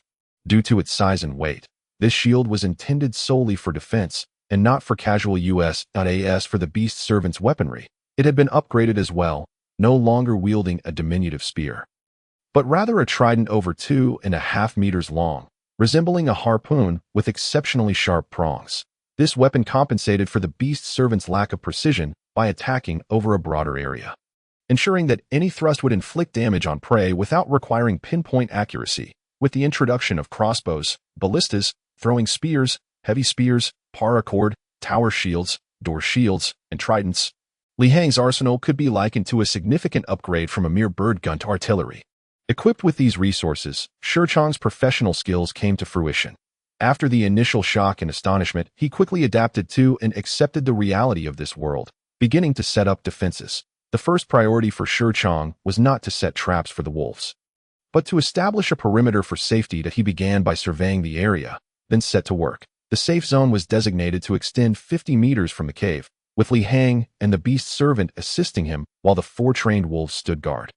Utilizing the extensive paracord and various materials he had brought, Shi Chong meticulously set up numerous warning systems within the designated 50-meter radius. In his words, once this setup was complete, any approaching wolf pack or other wild beasts would be detected immediately, minimizing the chances of ambush from these ferocious creatures. The 3 of them worked efficiently and completed the safety perimeter within a morning. This meant that the area surrounding the cave could be considered a semi-safe zone, alleviating Li Hang's concerns about being attacked by lurking beasts when venturing outside. After completing this task, Shi Chong chose not to proceed with further arrangements for the remainder of the day. He focused on acclimating to life in this world while observing the wolf pack for future planning. Dinner was bountiful. After 8 days, Li Hang once again savored the meat of the giant pig, a type of meat that seemed to enhance human constitution when consumed in moderation. The trio prepared a large pot of mushroom and meat soup, fragrant and delicious, and roasted 2 large squirrels caught in traps that day. The meal was fulfilling. Of course, the beast's servant and the 4 wolves' tremendous appetites brought Li Hang both joy and a sense of overwhelming challenge. These 5 creatures collectively required as much food as 10 robust adult humans, even without indulging excessively. Thus, after a hearty meal, both individuals felt an urgent need to vacate the woods. Otherwise, they would inevitably face a food crisis. The entire forest had become the territory of the terrifying wolf pack, and there was little chance of encountering large animals. The previous capture of the ancient giant boar by Li Hang was a rare occurrence, as that beast was also a social creature capable of standing its ground against certain dinosaurs. Clearly not intimidated by the wolf pack, its tough skin, encrusted with hardened earth, ensured that it remained unafraid of the threats posed by wolves or saber-toothed tigers. The night passed in silence, but at Shi Chong's insistence, Li Hang did not seal the cave as usual that evening. Instead, he stepped outside the entrance, awaiting the arrival of the wolves. The beast slave stood boldly in the middle of the deep pit, bearing the door shield, firmly anchoring it into the ground to block the sole path leading to the cave. Li Hang and Shi Chong squatted at the cave's mouth, idly smoking. Suddenly, from the north side, a water sack fell from a height of several meters, crashing onto a stone slab below and echoing through the night. A beast has breached the warning line, Shi Chong promptly warned. The 2 men turned their gaze toward the sound and beheld a massive shadow slowly creeping toward the cave in the darkness. Li Hang squinted at the enormous silhouette, his pupils narrowing slightly. It's not a wolf. No kidding, it's definitely not. Shi Chong rolled his eyes, though the shock on his face remained, judging by the outline of the shadow. It was evident that modern terrestrial creatures, aside from elephants, did not reach such size. It must have been attracted by the wolf carcass at the edge of the pit, Shi Chong stated with conviction. This rules out elephantine creatures. But what on earth is it? Could it possibly be a dinosaur? He instinctively swallowed, glancing at Li Hang.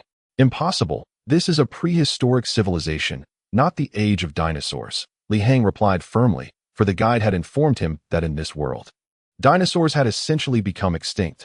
Otherwise, primitive humans would not have emerged. What could it be then? Chapter 39. Unyielding. The 2 men could not immediately discern what this colossal creature was. However, there was no need for further speculation, as the initiator had already emerged to provide the answer. The massive shadow gradually approached the pit, and aided by the moonlight, Li Hang and Shi Chong soon managed to discern the creature's form. Wow, what a colossal beast! Is our pit even reliable? Upon realizing the creature's identity, Li Hang felt a surge of unease. It's manageable. Such a large creature is quite cumbersome. If it falls, it will be doomed just the same. Shi Chong quickly regained his composure, though he too was taken aback. If all goes as expected, this should be the legendary terror-horned beast, which existed only briefly in historical civilization. I never imagined I would encounter a real one here. Shi Chang inhaled deeply, lifting his crossbow and aiming at the behemoth. Yet, after a moment's contemplation, he dejectedly lowered it, realizing that his crossbow alone could not bring down this giant beast. Shooting at lions and tigers might be feasible, and even the terror wolves and saber-toothed tigers could be managed, but this enormous creature was a different matter. The terror horned beast, my goodness, how did it end up here? Li Heng recalled some biological data from prehistoric civilization and quickly concurred with Shi Chang's assessment. Both were aware of the need to delve into prehistoric civilization, and thus had not squandered their time studying.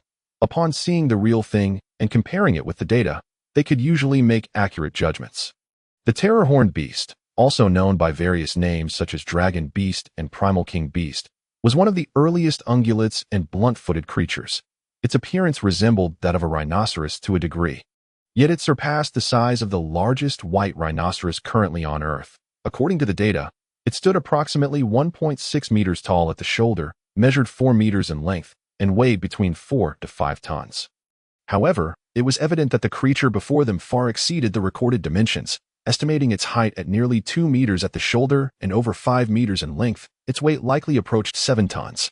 Seeing a creature weighing close to 10 tons was a shocking experience for modern individuals. This was indeed a genuine terror-horned beast, its very essence encapsulated in one word: ferocity, in 2 words: untamed prowess. In truth, even those unfamiliar with prehistoric biological nomenclature would recognize its name.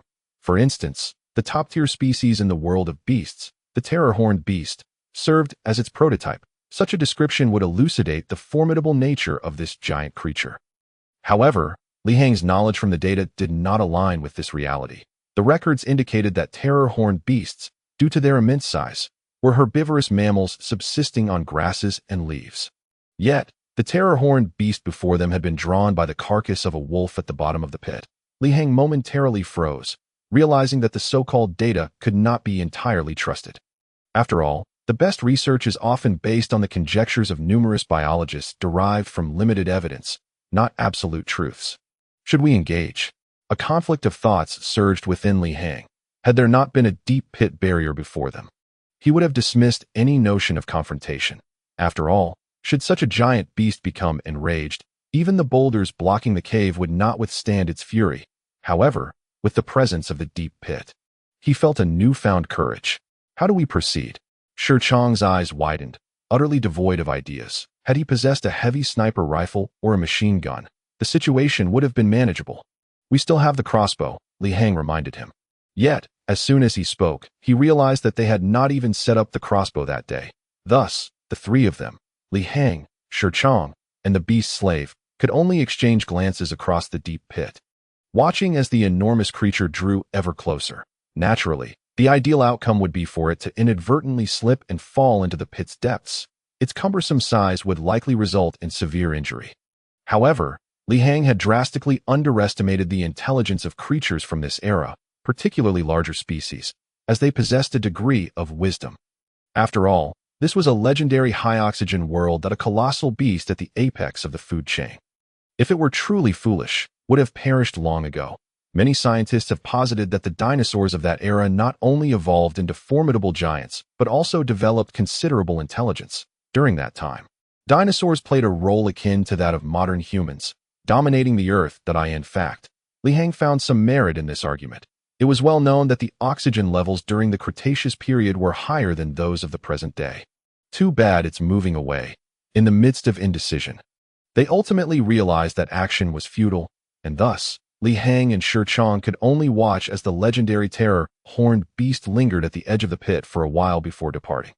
Indeed, the creature did not fall for their trap. Li Heng felt a pang of regret. After all, the ancient giant boar he had previously captured weighed only about a ton, whereas this beast was at least 7 tons, a veritable mountain of meat slipping away from right under his nose. Lacking a T-Rex as a rival, this creature was practically invincible in this world, with no natural enemies to contend with. Time passed once more, and suddenly, Shi Chang's eyes twitched as he gazed toward the northern woods. Li Heng quickly followed his gaze, and to his astonishment, the wolf pack had truly arrived. They too approached from the north, directly infiltrating through the gap left by the terror-horned beast. However, in the darkness of night, their presence did not escape Shi Chang's notice, as he had anticipated their arrival. 1, 2, 7. This time, 7 terror wolves emerged, considerably smaller than before, perhaps realizing that they could not contend with Li Heng and thus dispatching a diminished contingent to monitor him. Yet, once their keen sense of smell caught wind of the carcass of their fallen comrade at the bottom of the pit, the stillness of the night forest erupted into chaos, a series of piercing howls. laced with rage, shattered the tranquility of the night, and soon, Li Hang was alarmed to witness more and more terror wolves materializing around their cave. Pairs of yellow eyes glinted with malice and menace in the night. The number of terror wolves swelled: 7, 9, 15, 27, 32. A total of 32 adult terror wolves densely encircled Li Hang and Shi Chong. At that moment, Li Hang understood that their conflict with the terror wolves had reached a point of no return. The wolf pack's numbers exceeded their expectations, and when factoring in the 5 terror wolves Li Hang had previously captured and slain, the total count of adult wolves in this pack amounted to 37. Including the juvenile wolves, the total would surely surpass 50. Chapter 40. Fierce battle against the terror wolf pack. A terror wolf pack exceeding 50 in number was no small force.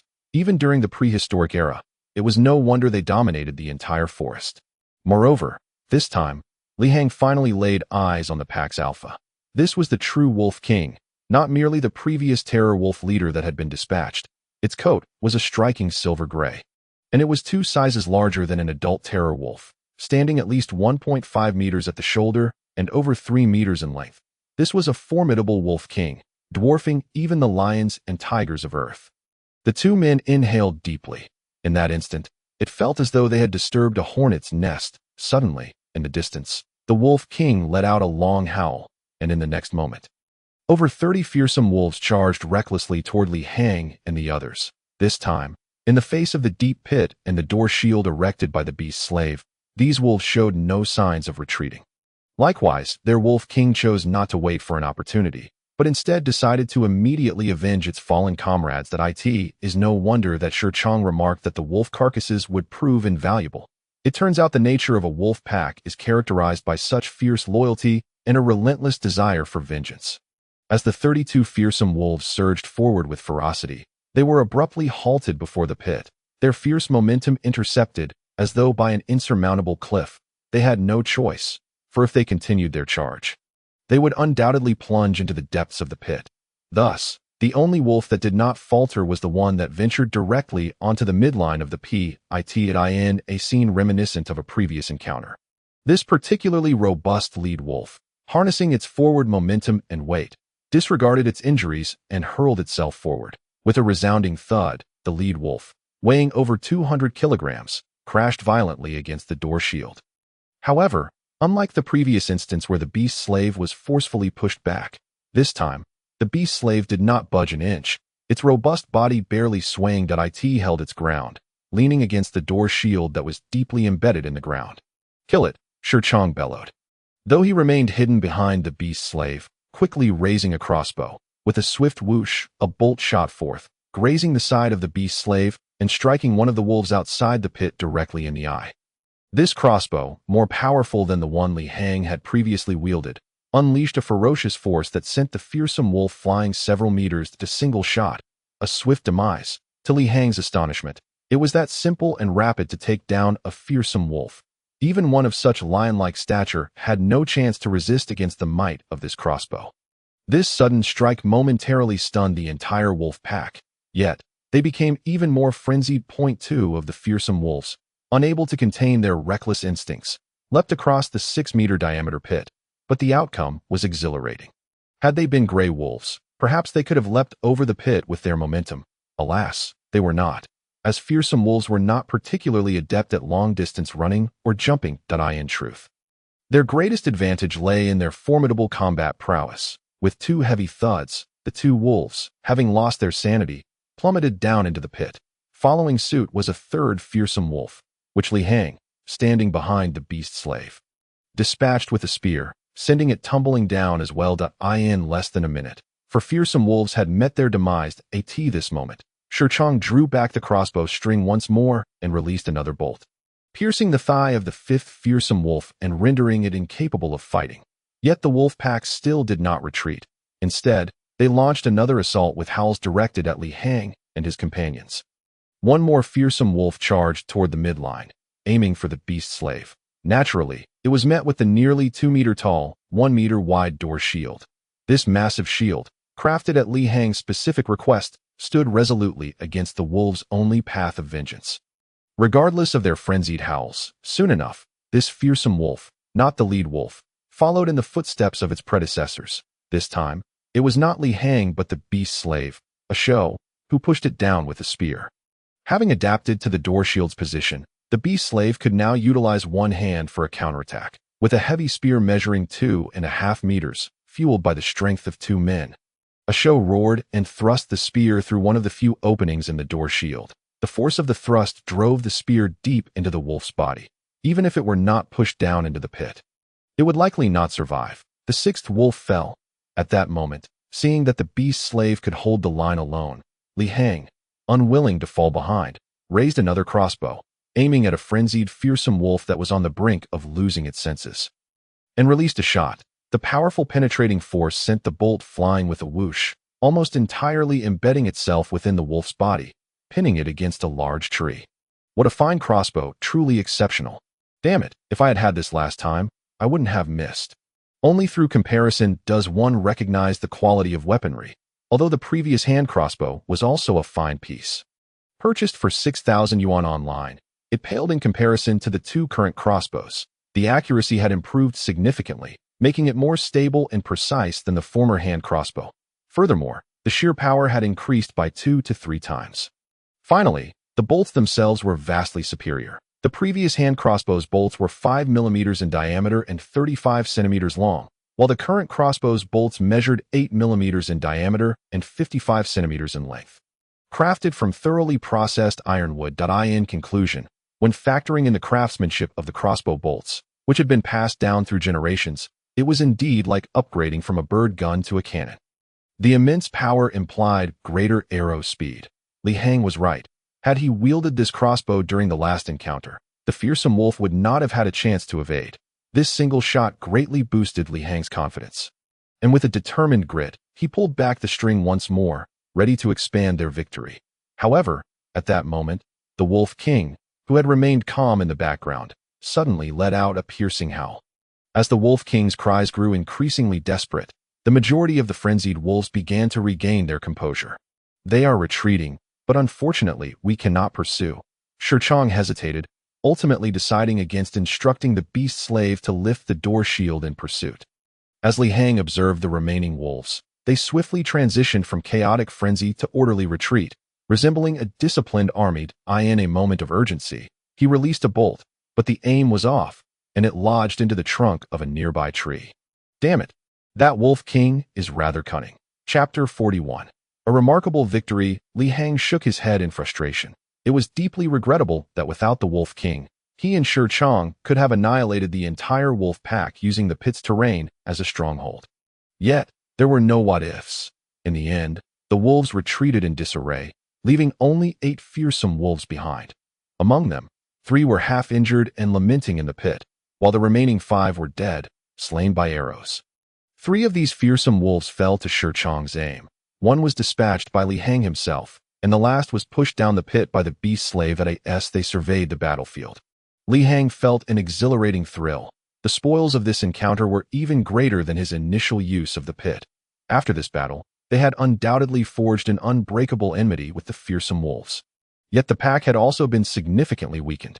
Including the 5 wolves you dealt with earlier, they have lost a total of 13 adult fearsome wolves. Moreover, 1 has been incapacitated by my bolt, rendering it unable to contribute to the pack for an extended period. In fact, it will become a burden. If the main members of the wolf pack regroup tonight, based on my assessment, they should be unable to trouble us for quite some time. Shirchong closed his eyes, contemplating before speaking slowly. Why, even with 8 wolves lost, they still have 24 adult fearsome wolves? Li Hang questioned, perplexed. Because of the need for the group's survival, considering the ratio of wolf pups within the pack, they must have at least 15 pups that require the entire pack's care, especially since fearsome wolves survive by hunting large beasts. After losing so many main members, they will have no surplus wolves or time to focus on us until the next batch of pups matures. They will be compelled to mount a full-scale hunt to sustain their survival. I see.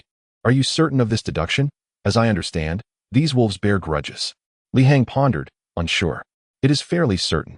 Even with their grudges, nothing is more crucial than the survival of the pack. Moreover, with the Wolf King among them, it is unlikely that it will foolishly seek us out for revenge. Any retribution will have to wait until other wolf packs join them. So you mean to say we will enjoy a long period of freedom without the threat of the wolf pack? That seems to be the case. Unless they are fortunate enough to quickly recruit more fearsome wolves. Shirchong answered candidly. All right, if the wolf pack truly finds itself in such a predicament, I must carefully consider our next move. Li Hang found himself in a contemplative state. Two choices lay before him. Either take advantage of the wolves' dire circumstances to fulfill his original objective of leaving the forest and seeking out primitive human tribes, a rare opportunity that could hasten the completion of his mission, or the more ruthless option, seize this moment to eliminate the entire wolf pack, ensuring their complete annihilation.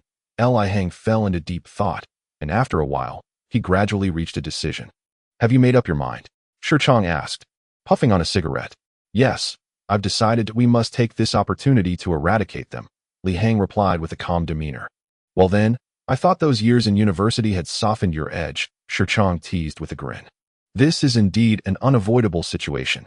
Rather than live in perpetual fear of a vengeful pack of wolves, I must eradicate them entirely. Li Hang nodded, choosing to refrain from further discussion. That can be arranged. Tonight's achievement is quite commendable. With this foundation, let us strive to eliminate them within 30 days. Clearly, Shirchong himself also favored a complete extermination. This was not a matter of cruelty, but of survival, given the current state of affairs between them and the wolves.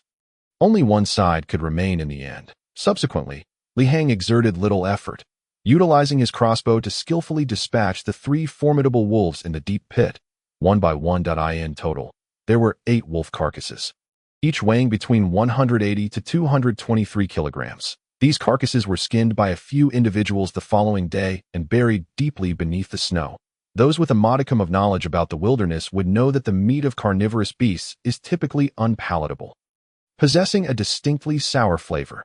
Humans find it unappetizing, and similarly, carnivorous animals themselves share this sentiment, which explains why instances of them consuming one another are rare. As long as food is plentiful, Li Hang and his companions had no intention of touching these wolf carcasses, nor could he feed them to the 4 domesticated terror wolves. Thus, the fruits of this hunt ultimately benefited Asher, as the half-beast's palate would not be deterred by such unpalatable flavors. Overall, this endeavor was not without merit, at the very least. It ensured that the substantial dietary needs of the beast slaves were met for an extended period, and they also acquired 8 large, thick, and supple pelts. Although Li Hang's urgency for pelts had diminished, one could hardly complain about an abundance of resources. After all, even if they could not utilize them all, encountering primitive tribes in the future would make these pelts invaluable for ensuring warmth.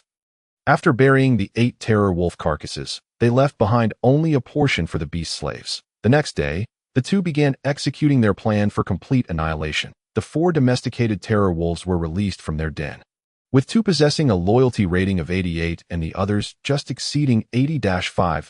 To command them to engage their own kind in battle, a loyalty score of 90 was required. Thus, for the time being, Li Hang could not count them among his forces against the pack of terror wolves. However, this did not render the 4 terror wolves useless. With their presence, Li Hang and Shirchong, alongside the formidable Asher, were now entitled to move within the woods. At the very least, their operational range would expand significantly, alleviating concerns for their safety. That day, after a hearty breakfast, the group resolved to scout the forest, hoping to pinpoint the exact location of the terror wolf den. I heard there is a stream about a mile outside the cave, Shirchong inquired suddenly. Indeed, that is likely a significant water source near the woods. Let us head there first and assess the situation. If possible, we might hunt some game along the way. Agreed. If we can manage to hunt a few large elk, that would be ideal. Li Hang nodded in enthusiastic agreement. Any time. Food remained paramount. Securing a few elk would ensure their provisions for the next several weeks. Chapter 42. The wolf den. Reaching the stream about a mile away, the two quickly arrived, aided by the 4 domesticated terror wolves that spread out to guard their path. However, to their dismay, Li Hang found no large or medium-sized herbivores during his reconnaissance. Only a few wild hares or bobcats, whose keen senses allowed them to escape long before the two could approach. Look, these should be wolf tracks, Li Hang suddenly exclaimed, noticing numerous terror wolf paw prints in the soft mud by the riverbank. He had long since familiarized himself with these tracks under the guidance of the beast slaves and was confident in his identification. There is no doubt, these scattered prints are fresh, while others are several days old. The wolf pack's den should be nearby, he concluded. Although they had no hunting success, They had successfully uncovered the wolves' trail and deduced the general location of their den, marking a significant advancement. Suddenly, Asher pointed at a patch of fallen leaves at the forest's edge, where several terror wolves were circling. Is that the blood of a terror wolf? Li Hang's gaze sharpened, looking down to see the beast's slave, indicating that the blood on the ground belonged to their kind. It must be from the wolf I shot in the leg last night. How cunning. These wolves have cleverly followed the blood trail here without further concealing it, Shirchong pondered. Let us have the terror wolves track this blood and locate the wolf pack's stronghold. Without needing Shirchong's prompting, Li Hang promptly instructed the beast slaves. Although the 4 domesticated terror wolves obeyed Li Hang as their leader, to issue more detailed commands, Li Hang needed to communicate through Asher. The 4 terror wolves received their orders and immediately fanned out. Sniffing the ground as they moved forward, Li Hang and Shirchong felt a surge of excitement and carefully followed. They were not concerned about encountering the entire wolf pack directly. Firstly, terror wolves typically engaged in collective activities during the night, and secondly, they had their own 4 terror wolves, capable of detecting the scent of their kind from a distance. Thus, this bold initiative suggested a reversal of roles in the predator-prey dynamic. With the 4 terror wolves tracking the scent of the blood, the group moved swiftly through the woods, traversing for over an hour and approximately 2 to 3 miles away from the stream. Gradually, Li Hang noticed the environment of the forest changing. The towering trees began to diminish, and as they ventured further north, the woods transformed into shorter, slender trees, indicating they were nearing the forest's edge. Indeed, after another half-hour of walking, the vegetation cleared, revealing rolling hills ahead. This signified that as they progressed northward, they were approaching the mountains. The territory of the terror wolves was vast. The distance from the water source to their den was at least several miles, an astonishing feat for modern wolves. This also evidenced that the creatures of prehistoric civilizations roamed extensively. In an era where human dominance over Earth was yet to unfold, the grassy slopes became increasingly steep. It was imperceptible to those walking upon it. Yet upon glancing back, one would realize they had ascended several hundred meters from the forest floor. It could only be said that the mountain range they found themselves in was remarkably expansive, a breathtaking plateau that was hard to fathom. Just as the two continued onward, Li Hang felt they could not proceed further when one of the leading terror wolves emitted a low growl from a nearby canyon-like area. Was the den of the terror wolves concealed within that sunken gorge? It was hard to believe that the true lair of the terror wolves was not nestled within the woods, but rather some 10 miles away in the mountainous ravine. We have left the woods, and our hiding spot is now exposed. We must find a secure location before deciding whether to explore the gorge. Shirchong surveyed their surroundings. They stood on a high slope, with the area around them mostly barren, save for resilient weeds and occasional unidentified vegetation and small trees. After a brief search, their eyes landed on a giant scaly tree. The only notable tree in the vicinity, roughly the size of a person's embrace and towering over 40 meters high. It was easy to recognize this long-lost giant scaly tree due to its distinctive growth. Its trunk and bark appeared as though composed of enormous scales. At first glance, it resembled not a tree, but the body of a colossal black serpent, quite intimidating. Leaving the woods also meant abandoning the cover of the giant tree, which heightened the risk of directly encountering the terror wolf pack. Hence, the two needed to identify a temporary safe point before planning their next move, and this solitary giant scaly tree became their focal refuge. Before any unforeseen risks arose, they quickly retrieved a bundle of paracord from their packs and fashioned a makeshift rope ladder. It did not need to be elaborate, but it had to be sturdy in no time. A simple ladder approximately 10 meters long and 20 centimeters wide was assembled from the paracord. Shirchong then climbed the tree to find a secure anchoring point to lower the ladder. Thus, a temporary safety point, allowing for quick ascent to the tree's heights, was roughly established. They subsequently hung their backpacks in the tree, leaving only a water pouch and essential defensive weapons on their persons, and decided to stealthily venture into the gorge for a reconnaissance. Once all preparations were complete, Li Hang signaled, and the 4 terror wolves made their way towards their original den. The gorge was not particularly deep, descending perhaps several dozen meters into the slope, and the two proceeded cautiously. Upon entering the gorge, a gust of mountain wind rushed toward them, emanating from the opposite end, fierce enough to make breathing difficult. More significantly, both detected a foul, putrid scent of blood. As suspected, the wolf den was undoubtedly concealed within this gorge, which spanned about 10 meters in width. appearing even cooler and more humid. The ground was uneven, strewn with protruding rocks, and the surfaces of the stones were covered with moss-like vegetation, making traversal challenging and precarious. Only large wild beasts such as wolves and felines would establish their lairs in such an environment. And within this narrow gorge, numerous bones and carcasses of various creatures lay strewn across the ground. The four fearsome wolves led the way with remarkable familiarity. Li Hang and his companion found themselves momentarily halted, for they had finally caught sight of it. Approximately 100 meters ahead, nestled within the mountainside of the gorge, was a cavern of considerable size, with a diameter of at least 2 to 3 meters. Chapter 43. Special plants. Simultaneously, the beast slave pointed towards this cave, confirming that it was indeed the true wolf den. Having bravely ventured deeper to locate the wolf's lair, Li Hang felt a surge of tension. Even Shi Chang, the former Special Forces soldier who had retired from the Red Wolf unit, was sweating nervously. They were now merely over 100 meters away from the den, unable to approach any closer. For they realized that if they did, they would have no chance to escape to the safety of the giant-scaled tree. This understanding stemmed from their awareness that the fearsome wolves were not known for their speed, which emboldened them to delve deeper. Send Wolf 4 in to see what reactions it provokes, Li Hang decided, gritting his teeth. He was uncertain of the Wolf King's intelligence, nor whether it had deduced that several domesticated wolves had betrayed the fearsome wolf pack. However, he felt it was imperative to ascertain the condition of the wolf pack, with the worst-case scenario being that Wolf 4 could be torn apart by a furious pack. Yet, if they could ascertain the situation, they would proceed to encircle the gorge and methodically eliminate the fearsome wolves until they were completely eradicated. This was a necessary confirmation. Wolf 4, the fearsome wolf, received the command from a show and hesitated momentarily, yet did not refuse. It stealthily approached the wolf den. This particular fearsome wolf exhibited a loyalty exceeding 85%, while it could not be commanded to engage in combat with its kin. It was acceptable for it to explore. Soon, as Li Hang and Shi Chang, accompanied by the beast slave and the other 3 fearsome wolves, cautiously retreated, Wolf 4 reached the cave's edge, after lingering within for a while. It eventually ventured inside. As time ticked by, about 10 minutes later, Wolf 4 emerged unscathed, a result that astonished Li Hang. It was as if nothing had transpired during its foray. Suddenly, the beast slave emitted a series of low murmurs towards Li Hang. What? Are there no fearsome wolves inside? This revelation left not only Li Hang momentarily stunned, but even Shi Chang stood dumbfounded. They had confirmed that this was indeed the lair of the fearsome wolves. Yet it should not have been devoid of even a single wolf. Even if all the fearsome wolves had ventured out to hunt during the day, there should still be a plethora of wolf pups and a few mother wolves guarding the den. Let us venture inside and leave the 4 fearsome wolves on guard outside, Shi Chang suggested. Li Hang nodded in agreement, and the two, along with the beast slave, once again braved the darkness of the cave.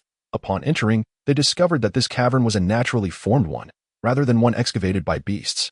The interior space was far larger than they had anticipated, and as they proceeded several meters inward, the terrain continued to descend until they reached the lowest point, an irregularly shaped large hollow cave.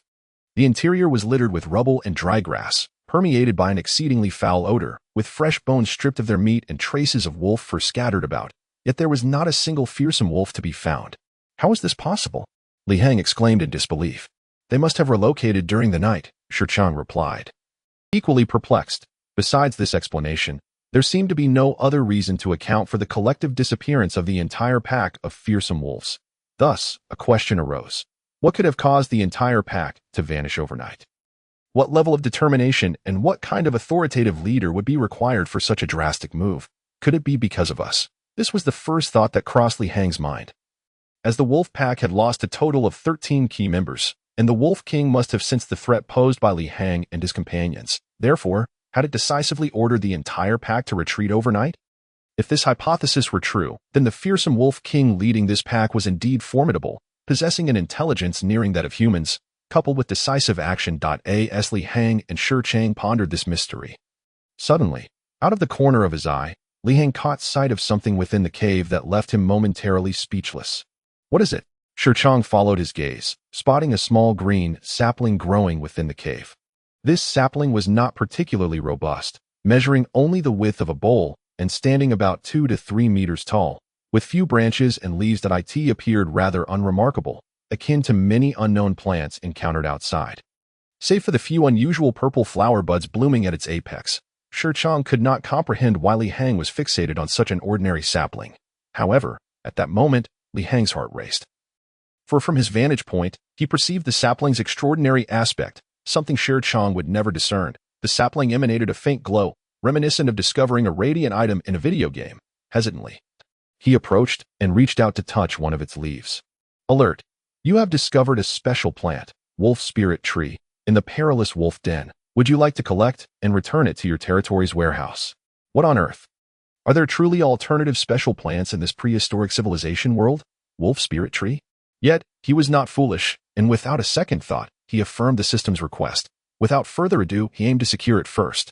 Upon confirming the collection, in the next moment, as his fingertips brushed against the sapling, a layer of energy, imperceptible to the naked eye, radiated outward, enveloping the entire sapling in a flash. The special plant designated by the system as the Wolf Spirit Tree vanished entirely. Li Hang promptly concentrated on accessing his Lord Information panel, and soon discovered that indeed, an item had been added to his territory's warehouse, which was none other than the Wolf Spirit Tree. Alert! You have collected the Wolf Spirit Tree. Consuming a point of energy, current remaining energy, 41 points. It turns out that collecting items also requires energy consumption. However, since acquiring this small sapling only cost him a single point of energy, he deemed it unworthy of further concern. Guide, what is the significance of special plants? What is the Wolf Spirit Tree? Li Hang immediately inquired of the guide. The response revealed that special plants belong to a category of unique products within the system, encompassing rare and extraordinary materials with distinctive effects. The Wolf Spirit Tree was merely one of these special products, formed under peculiar circumstances. Typically, it arose from a communal, collective life form residing in a fixed location, undergoing a protracted cycle of life, death, and renewal. Over an extensive period, an ordinary plant would absorb the myriad souls of this life form, ultimately evolving into a unique species of spiritual tree. Undoubtedly, this location had served as the long-standing habitat of the fearsome wolf pack, giving rise to the Wolf Spirit Tree. Chapter 44. Journey South. The Wolf Spirit Tree serves two primary functions. Firstly, the purple flowers it produces, known as wolf spirit flowers, can enhance the brain's development in other creatures that consume them, albeit in minute increments. As for the exact measure of this enhancement, Xiaomu dared not underestimate its significance. A mere 1% improvement in brain function could yield astonishing human achievements. The second function pertains to the wolf spirit fruit, which has effects contrary to those of the wolf spirit flower. Consuming the fruit would enhance physical constitution, given that this tree was formed from wolf souls. The enhancement primarily targets agility, with lesser improvements in other areas. It must be said that only by fully grasping the implications of the wolf spirit flower and wolf spirit fruit could Xiaomu finally comprehend the extraordinary nature of the so-called special products listed by the system. Without exaggeration, should Xiaomu manage to sell even a single wolf spirit flower, it would likely fetch an astronomical sum, potentially billions of dollars, given its capacity to enhance the cognitive abilities of all creatures, transcending the realm of ordinary materials. Moreover, as events unfolded, Li Hang's worldview regarding the prehistoric civilization was further shattered. The emergence of the special plant, the Wolf Spirit Tree, made him acutely aware that this was undoubtedly a prehistoric world manipulated, controlled, or altered by the system. The presence of the Wolf Spirit Tree within the fearsome wolf den served as yet another piece of evidence. Initially, entering this prehistoric civilization, the fearsome wolf pack had posed the first significant challenge for him. Yet the discovery of the Wolf Spirit Tree seemed to validate the notion that this was a reward mechanism established by the system. Had Li Hang chosen to abandon the pursuit of the wolf pack, he would have arrived at the den, thereby missing out on this reward mechanism. Thus, from a certain perspective, this was indeed the fruit of Li Hang's victory over the fearsome wolf pack. It has vanished, Shi Chang remarked once Li Hang's expression returned to normal. Yes, I have collected it into my territory's warehouse. It is a special plant, Li Hang replied, momentarily at a loss for words to describe the origin of the Wolf Spirit Tree. Special plant, like a reward item dropped in a game. Shi Chang astutely summarized, sparing Xiaomu much explanation.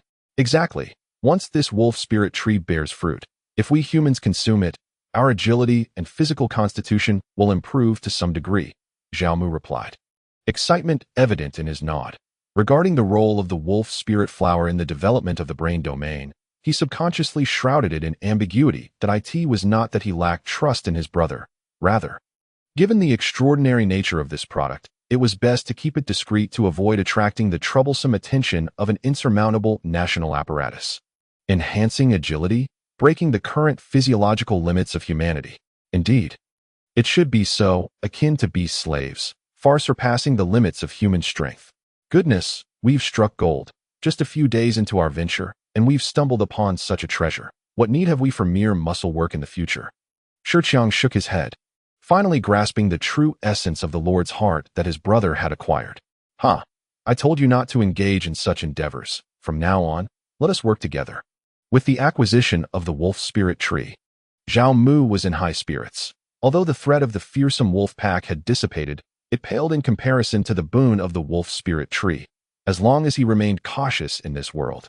Once he established himself, Zhao Mu need not fear a pack of wolves could best him and Shiqiang.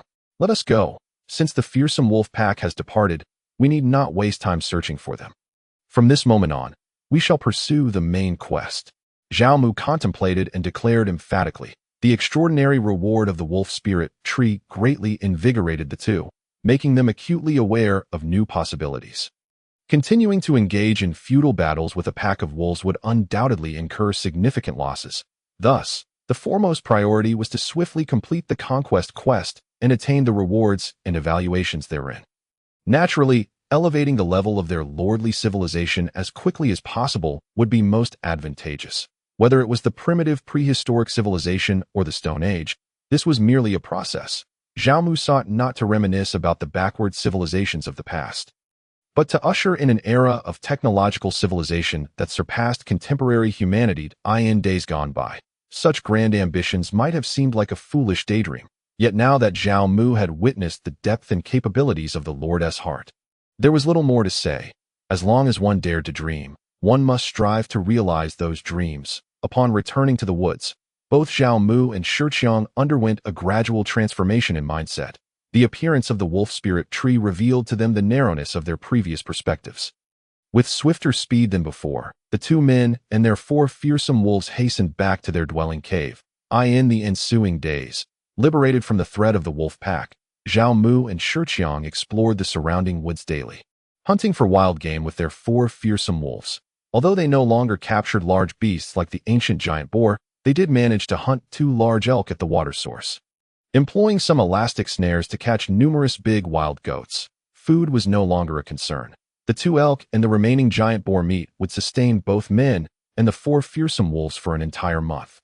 On the 15th day, after a period of exploration in the woods, the two decided to head southward, venturing further into the forest. In simple terms, their current location was the deep northern region of the woods, to the north. Having tracked the wolf pack, they had discovered that the terrain beyond the forest consisted of high plateaus and rugged rocky canyons. The further north they ventured, the more they encountered numerous large and ferocious beasts. It was their judgment that primitive humans of this era could not possibly settle in such a harsh environment, thus ruling it out as a viable target. To the west lay the mountainous terrain behind Zhao Mu's cave, equally complex and daunting. Not even the tamed fearsome wolves were inclined to traverse the western mountains. A few days prior, Zhao Mu, accompanied by his beast slaves, had explored the mountain ridges, discovering that the area was thickly forested with signs of large snakes having trampled through. Clearly, the west offered no exit. Consequently, the only remaining choice was to proceed southward. The two ventured the farthest they had ever gone southward, nearly 4 to 5 miles, yet still had not reached the edge of the woods. Chapter 45. Crafting the ancient chariot. As they journeyed further south, Li Hang noticed that the ferocious beasts in that direction were quite sparse, and the terrain became increasingly flat. Most importantly, during their last exploration yesterday, Shiqiang reported a significant discovery: the appearance of berries. Indeed, berries, strictly speaking, berries do not refer to a single type of fruit. They encompass a variety of fruit-bearing trees, characterized by their juicy, fleshy single fruits, such as grapes, kiwis, raspberries, currants, blueberries, figs, pomegranates, starfruit, papaya, guava, and passion fruit, among others.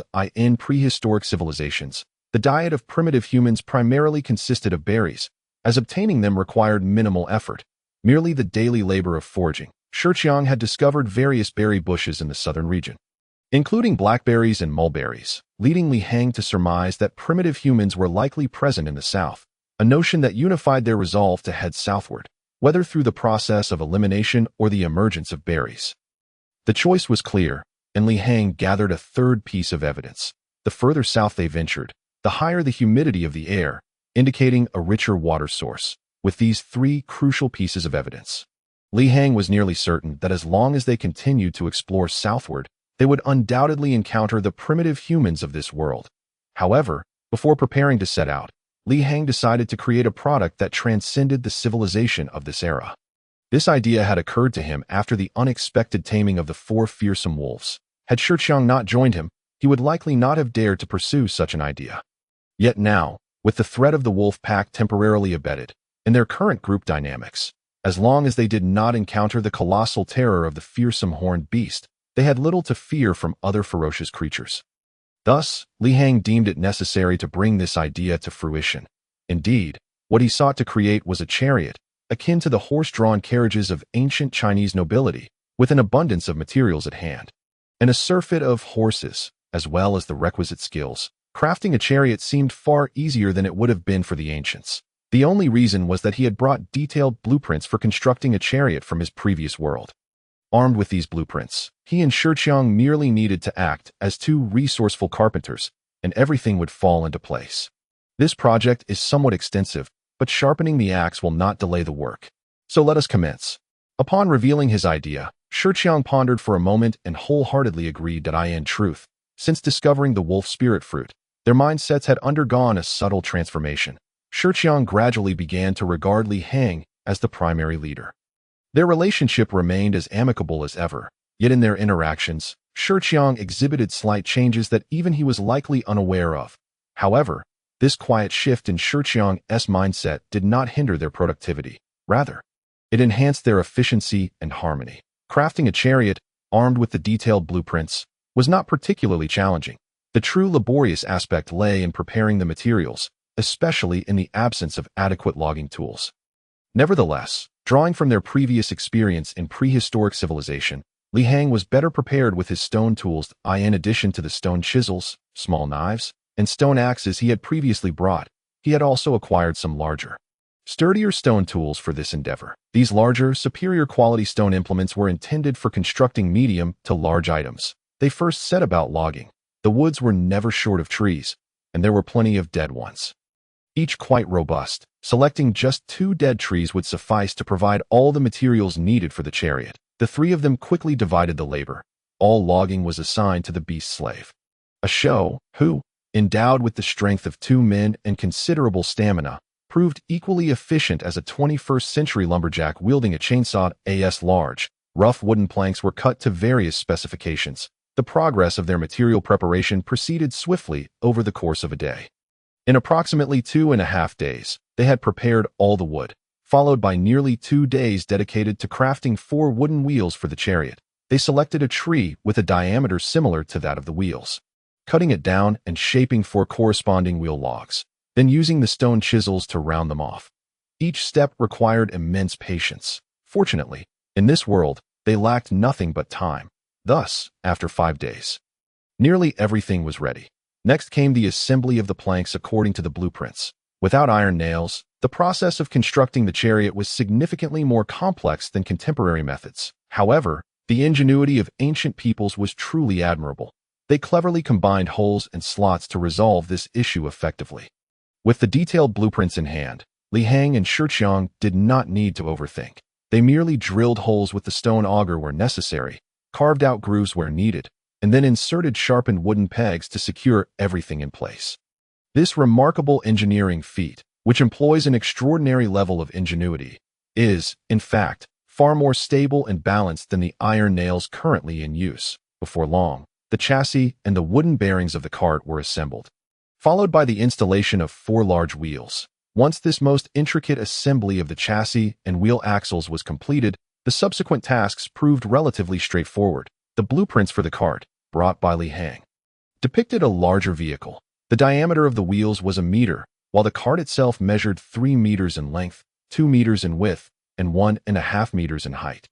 The entire cart was divided into a front section and a rear section, separated by sturdy wooden planks. The front section, measuring 1.5 meters in length, was furnished with a thick, warm layer of fur, providing a comfortable sleeping area of nearly 2 meters long and 1.5 meters wide, intended primarily for the rest of Li Hang and Shi Chang during their travels. The rear section, equally spacious, featured an additional large door at the back, designed not for resting, but specifically for storing the various birds caught in traps by Li Hang over the past few days. This was one of the reasons Li Hang deemed it essential to construct a large cart for their journey, as he had already raised over 60 birds. Chapter 46. Capturing the footed deer horse. The eggs laid by these birds provided a significant source of nutrition, ensuring their sustenance and laying the groundwork for future encounters with primitive human tribes. Li Hang could not afford to abandon this established foundation. Otherwise, obtaining such a multitude of birds again would take considerable time. Moreover, once they left the forest, capturing them with traps would pose a challenge. Thus, the remaining 3 square meters of space in the rear was entirely designated for transporting them, with the complex assembly of the chassis and wheels completed. The main body of the cart, surprisingly, came together swiftly and simply, requiring only an additional 2 days of work. Finally, on the 23rd day since entering this world, a rough-hewn wooden cart was crafted. In the context of a prehistoric civilization, this was nothing short of a marvel. This grand cart was evidently not a product of this world. Regrettably, it had no horses to pull it. However, with 4 strong wolves harnessed to it, the results were expected to be quite satisfactory. At the very least, the efficiency of travel would surpass that of walking, and it could carry a substantial load, given the numerous items Li Hang had transported on previous trips. Without this cart, it was likely that much of what they had brought would have to be abandoned. With the cart completed, the next step involved further adjustments. First, the 4 large wooden wheels were wrapped in fur, enhancing the cart's traction and providing a cushioning layer to minimize jolts during travel. Next, reins for the 4 wolves were fashioned from tree bark and vines, intertwined and bound together. This intricate work consumed another 2 days, after which all preparations for driving the cart were finally complete. During these 2 days, Airshow was directly tasked by Li Hang with constructing large wooden frames, resulting in 2 cubic meter cages, into which all the grouse and forest pigeons were placed, along with ample supplies of grass seeds, chestnuts, and pine nuts for their sustenance. The remaining space in the rear compartment was filled with fur, moose meat, and giant pig meat. Once everything was in order, and as Li Hang secured the reins to the 4 wolves, on the 27th day, this extensive preparation for travel came to a complete close. When the beast slaves blocked the large stone at the entrance of their cave shelter, sealing off the place that had once provided refuge for Li Hang, the group finally boarded the cart to set off. "Farewell, my sanctuary," Li Hang said, glancing back for a moment before leaping onto the cart. With the 4 wolves pulling in tandem, the cart creaked and groaned as it headed southward. No one knew what awaited Li Hang ahead, but he was certain that the most crucial step had finally commenced on the 58th day since entering this world. The 4 powerful wolves proved to be surprisingly effective, moving the cart with remarkable ease. These magnificent beasts, known for their immense strength, maintained a steady pace of approximately 15 miles per hour. This speed was roughly equivalent to a human's quick sprint. While it may not have been fast, it was certainly swifter than walking. This was particularly true within the wooded terrain. Shi Chang estimated that once they exited the forest and traversed open land, their speed could increase to 20 miles per hour. Given the dense foliage and rugged terrain, achieving this pace was already quite commendable. Of course, the wolves were not suited for long-distance travel, so Li Hang ensured that they traveled for 8 hours each day, allowing ample time for the wolves to rest. As they continued southward, it was no surprise that by the afternoon of that day, Li Hang and his companion emerged from the forest into a completely new geographical environment, hilly terrain. Before them stretched an undulating landscape, with peaks soaring to heights of dozens or even hundreds of meters, while the lowest valleys descended several meters deep. The ground was overrun with unfamiliar thorny vegetation, nearly half a person's height, making each step laborious and fraught with unseen dangers. Faced with such a situation, both Li Hang and Shi Chang found themselves questioning whether they had chosen the right path. However, the sight of large herds of herbivorous animals appearing on the hills provided them with reassurance. The presence of such diverse fauna indicated that their direction was indeed correct. By the 29th day, after 2 arduous days of dragging the cart, the 4 wolves seemed to be reaching their limits. It was undeniable that there was a significant discrepancy between their expectations of traversing a flat terrain and the reality they faced. The cart that had performed admirably in the forest now struggled amidst the dense underbrush of the hilly landscape. Nevertheless, having come this far, Li Hang was not about to abandon the foundation he had built and the heavy burdens he had brought along. It seems that using wolves to pull the cart is not feasible. We need to find a substitute. Stopping beneath a large tree, Li Hang surveyed the distant herds of herbivores. In the vast expanse, not far ahead, he spotted a group of antelopes grazing. They seemed to notice Li Hang and his companions. But the presence of the four wolves caused them to stir nervously and flee to a distance, only to return shortly and resume their grazing. This herd consisted of over 100 black antelopes, with several large groups visible beyond the horizon, totaling no less than 300 to further afield. Li Hang even spotted another prehistoric creature, the megaloceros, which lived up to its name. In addition to being robust and heavily furred, this ancient deer boasted an impressive pair of antlers exceeding 2.5 meters in width. Even with the armed crossbow and 4 formidable wolves at their disposal, Li Hang and Shi Chang dared not provoke these volatile creatures. To their right, they observed a group of beings resembling both horses and deer. As Li Hang and Shi Chang fixated their gaze upon these unidentifiable creatures, their eyes sparkled with excitement. With shoulder heights approaching 2 meters, these robust animals possessed powerful limbs, a sturdy equine body, and a large deer-like head. Most importantly, they lacked the aggressive temperament of the black antelopes and the massive antlers of the megaloceros. Instead, they calmly grazed beside a small pond, displaying a peaceful demeanor. Of course, they occasionally raised their heads, pricking their ears to remain alert to their surroundings, behaviors indicative of their position at the lower end of the food chain. As the saying goes, good people attract good beings, and gentle horses are ridden. With this understanding, Li Hang and Shi Chang set their sights on these creatures. Nothing could be more suitable for pulling carts than these unknown herbivorous deer horses. In an instant, both men resolved to capture several of these enigmatic beings, for with them, traversing the complex hilly terrain would become a trivial matter. Chapter 47. The net trap. These unidentified deer horse creatures had become Li Hang and Shi Chang's target. Positioned approximately 300 meters away to capture them, they would need to devise a method to approach without drawing the attention of the distant megaloceros and black antelopes, as any misstep could jeopardize their efforts. Naturally, the best method for capturing these large herbivores would be to employ a concealed pit trap, by lining the bottom with a thick layer of soft hay. Even if they fell in, they would sustain no serious injuries. After all, Li Hang's aim was to replace the wolves with these creatures as mounts. While the wolves were effective for pulling the cart, they were not suited for prolonged exertion. Subjecting them to extended high-intensity labor could lead to joint issues. If the wolves were injured, their loyalty, which Li Hang had painstakingly raised to nearly 90, would likely diminish. He had no desire to take such a risk. We need to prepare a large pit trap with a diameter of at least 5 meters to capture these large deer horses. But time may not be on our side, Shi Chang pondered, expressing his concerns. Today marked the 29th afternoon since their arrival in the prehistoric civilization. Just one day remained until the 30th day when the portal would cool down. If it were merely the cooling of the portal, they wouldn't necessarily have to rush back to the real world tomorrow, as no one was restricting their stay in the prehistoric civilization. However, tomorrow marks the day when the beast slaves must continue their battles in the underground fighting rings. If they do not rush back, this lucrative opportunity may vanish, and even worse, they might offend Su Feilong, the prince. This is something Li Hang is loath to witness. Offending anyone is secondary, but missing this chance is paramount, as he currently finds it exceedingly difficult to discover another opportunity for significant profit. Thus, after some contemplation, Li Hang resolved to experiment with an alternative, non-trap method of capture. In this regard, he is indeed more adept than Shi Chang, the Special Forces soldier, for he had previously taken great care to learn numerous wilderness survival skills to thrive in prehistoric civilizations. Let us use a netting technique, as long as we craft a sufficiently large net. We stand to gain immensely, Li Hang suggested. After deliberation, the two felt that this method was indeed feasible. Compared to the passive, labor-intensive nature of digging pit traps, this netting approach is more proactive and efficient. First and foremost, they needed a net, and it had to be a robust one. Fragile materials simply would not suffice. They were attempting to capture massive deer-like creatures, towering at 2 meters and weighing over a ton. Not mere fish. If the net's material was subpar, it would be entirely ineffective for catching large herbivores. Fortunately, upon entering this world, Li Hang had not brought much, but he did possess numerous bundles of Air Force parachute cords, which fulfilled the first requirement.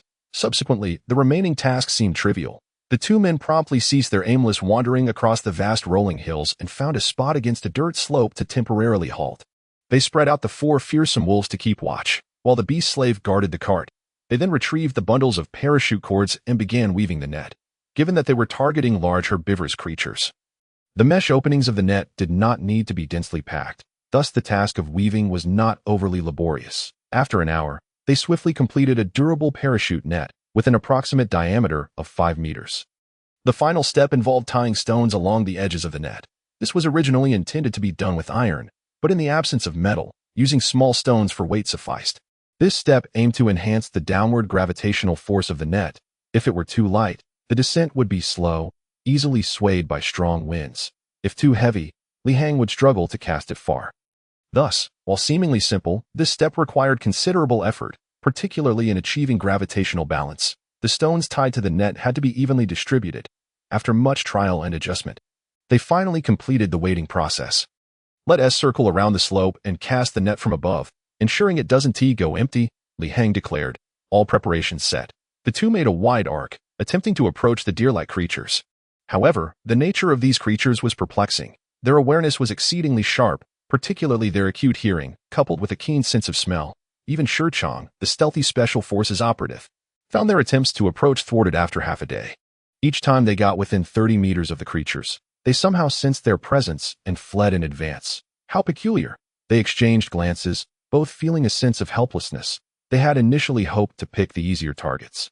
But just as they were ready to commence their task, fate seemed to play a cruel jest. The seemingly ripe fruit was tantalizingly out of reach, hanging high in the sky. Damn it. We can't keep struggling like this. Let me think. Unable to approach the deer-like creatures, Li Hang quickly conceived a second strategy. Since stealth was not an option, they would employ a more overt approach this time. The 4 fearsome wolves were finally put to use, dispatched by Li Hang in a wide arc to drive the herd of deer-like creatures. Meanwhile, the two concealed themselves on a small dirt slope along the escape route of the fleeing creatures. It is undeniable that human ingenuity reigns supreme in the world. This time, they did not falter. As the 4 wolves executed Li Hang's command, the herd of dozens of deer-like creatures panicked and bolted toward them.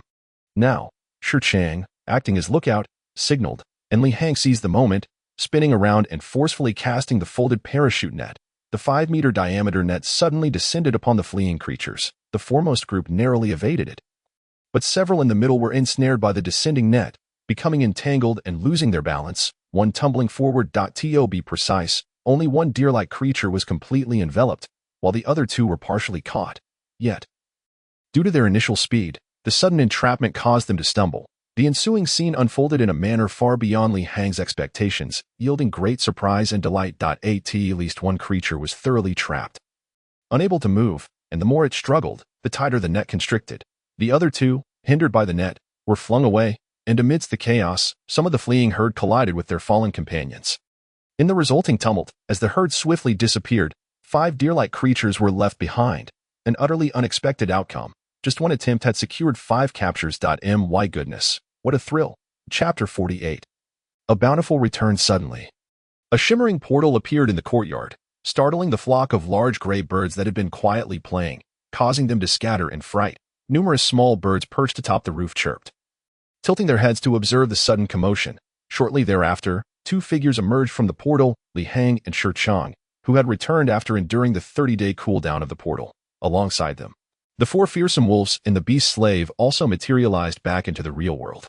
Li Hang waved his hand, first sending the 4 wolves, which must remain concealed, to the underground territory warehouse, while contemplating the fate of the beast slave, a show. Ultimately, he decided against sending him inside. After all, Asho's skin had been dyed black, making his appearance indistinguishable from that of a black person. Remaining outdoors would not draw undue attention, considering that Yangqing is home to nearly 1 million black individuals, many of whom lack any identification. This circumstance would facilitate Asho's blending in. If necessary, according to Shurchong's plan, he would later approach his employer to arrange for Asho to assume an identity as a businessman from the Congo. Securing all necessary permits for residency.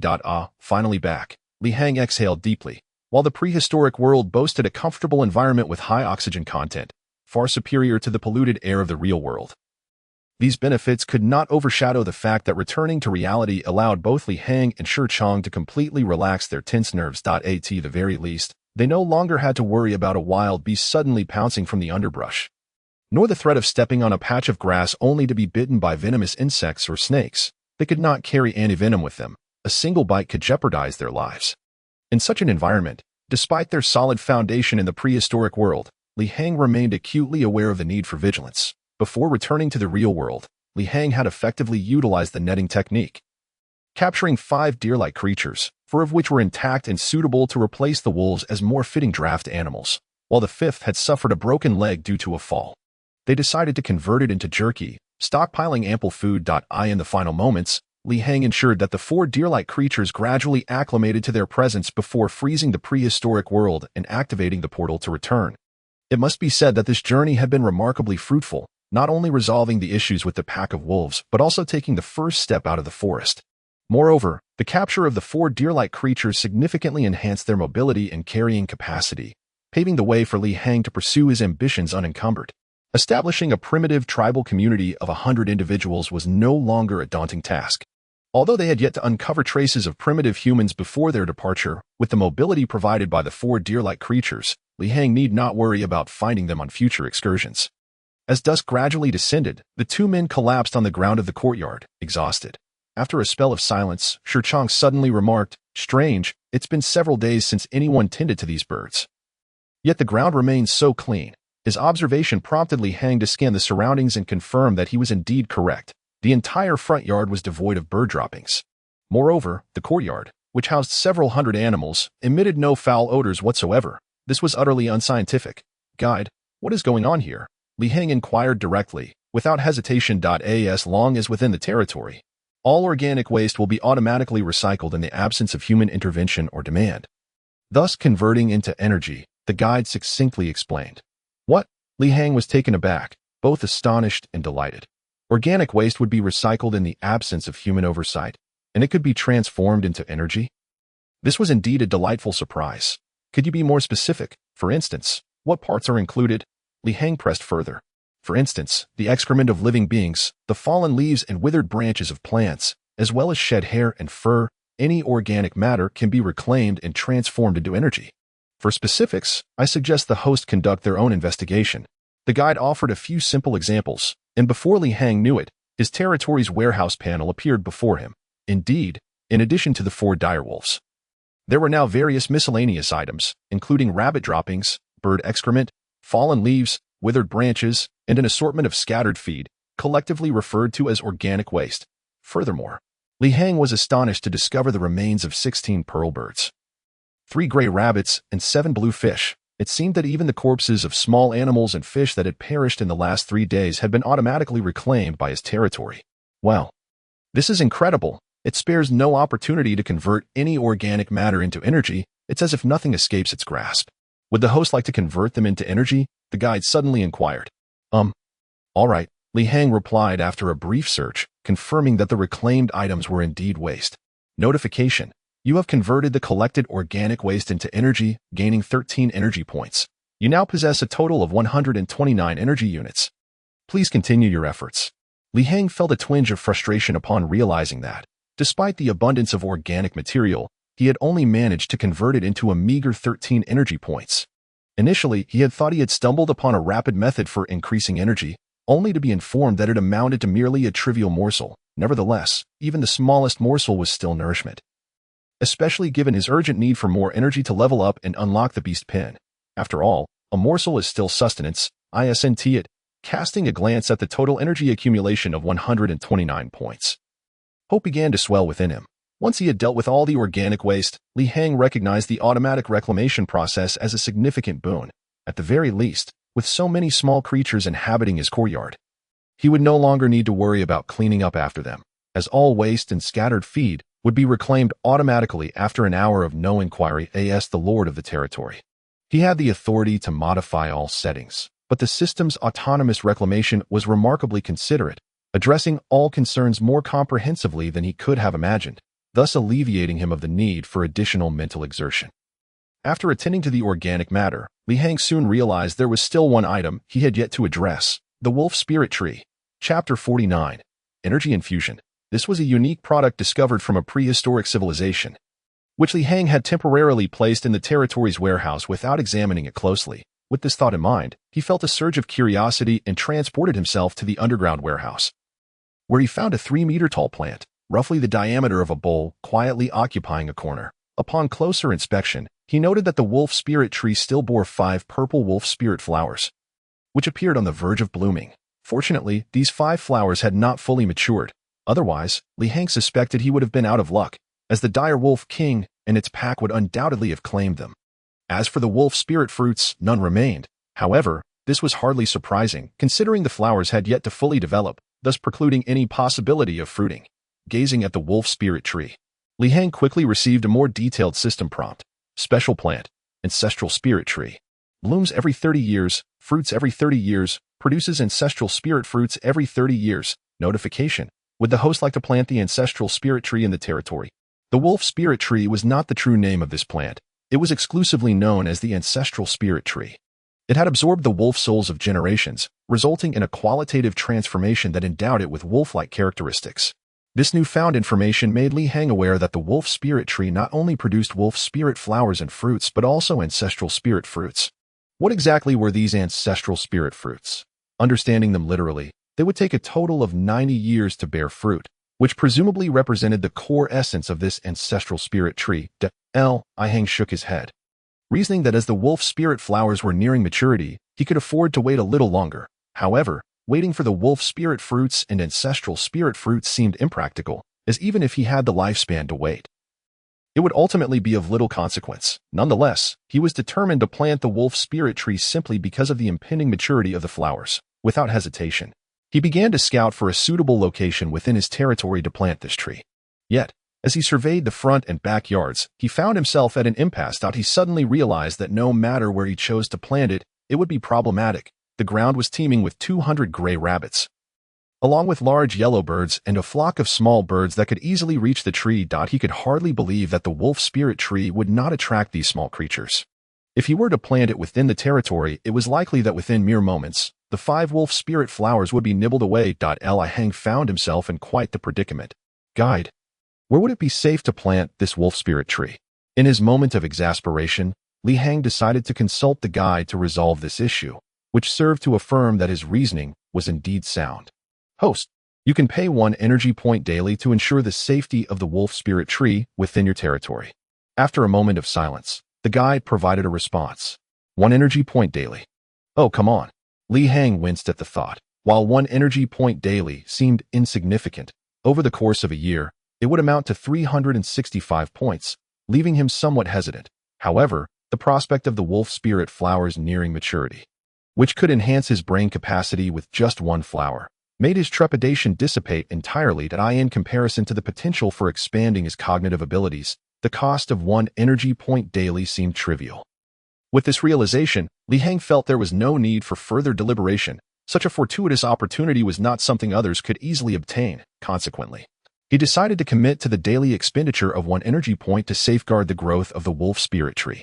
Instantly, his total energy decreased from 129 to 128 points. In the next moment, a divine visual representation filled Li Hang's mind, revealing his territory in the entire courtyard. Notification. Please select a location to plant the wolf spirit tree. Your special plant will receive protection from the territory the moment it is planted. Select. Li Hang was momentarily taken aback, but soon grasped the operations concept. It turned out that he did not need to physically dig a hole to plant the wolf spirit tree. With the energy protection in place, he merely needed to choose a location in his mind, and the system would automatically transplant the tree. After a brief moment of contemplation, he resolved to plant the wolf spirit tree in the center of the large fish pond in the backyard.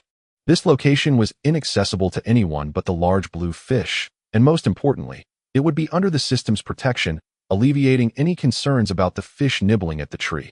Once he confirmed the location, the wolf spirit tree vanished from the underground warehouse, and Li Hang quickly witnessed a miraculous sight unfold in his mind. A small island began to rise slowly from the bottom of the fish pond, measuring approximately 10 square units, in a perfect square shape. This equated to the size of a small room measuring 3 meters in length and width. Suddenly, the previously vanished wolf spirit tree began to sprout from the island. Goodness, the system's magical methods were truly splendid. Just like that, in less than 10 seconds, the wolf spirit tree had taken root in the center of the fish pond's island. emanating a faint translucent green aura. Li Hang was already familiar with this layer of green light. He recalled the 10 hours of protective coverage he had received upon first entering the prehistoric civilization world, which was the same as the vast green aura currently enveloping the entire courtyard territory. Seeing this green aura reassured Li Hang, for its protection was not an absolute defensive mechanism. Rather, it theoretically rendered all beings within the aura oblivious to the protected entity. Wait a moment. Li Hang suddenly realized he might have stumbled upon something significant. To be rendered invisible to all. If the entirety of his courtyard was now enveloped in this green aura, then no one would be able to notice it. Or they would subconsciously overlook it. If Li Hang's hypothesis proved correct, then his current acre of territory was quite secure. No one would perceive its existence, nor would it draw any attention.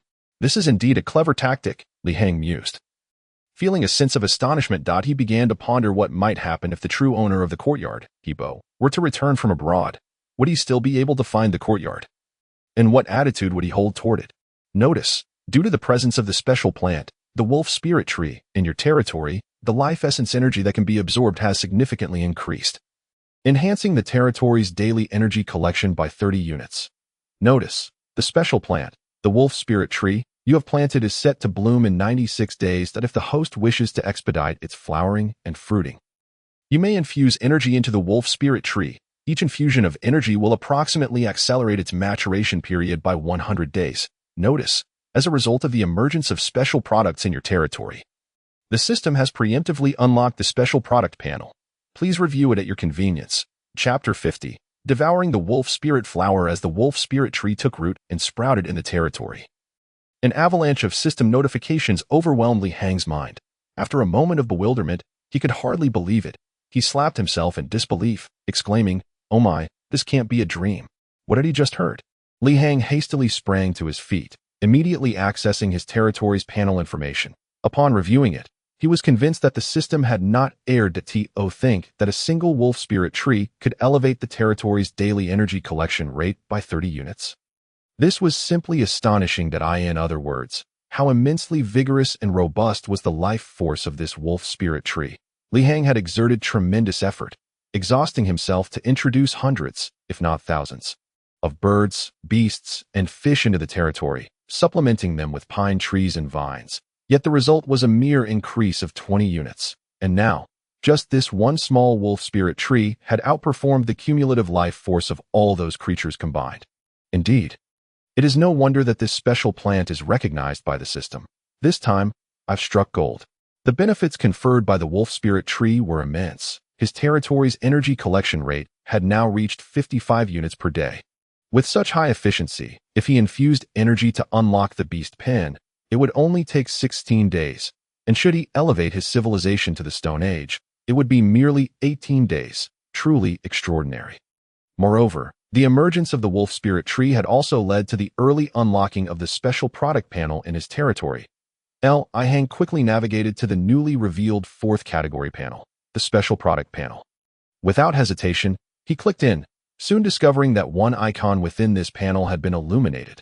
This green glowing icon was unmistakably that of the wolf spirit tree. Upon closer inspection, he found that the wolf spirit tree ranked as a D-grade special plant among the system's special products.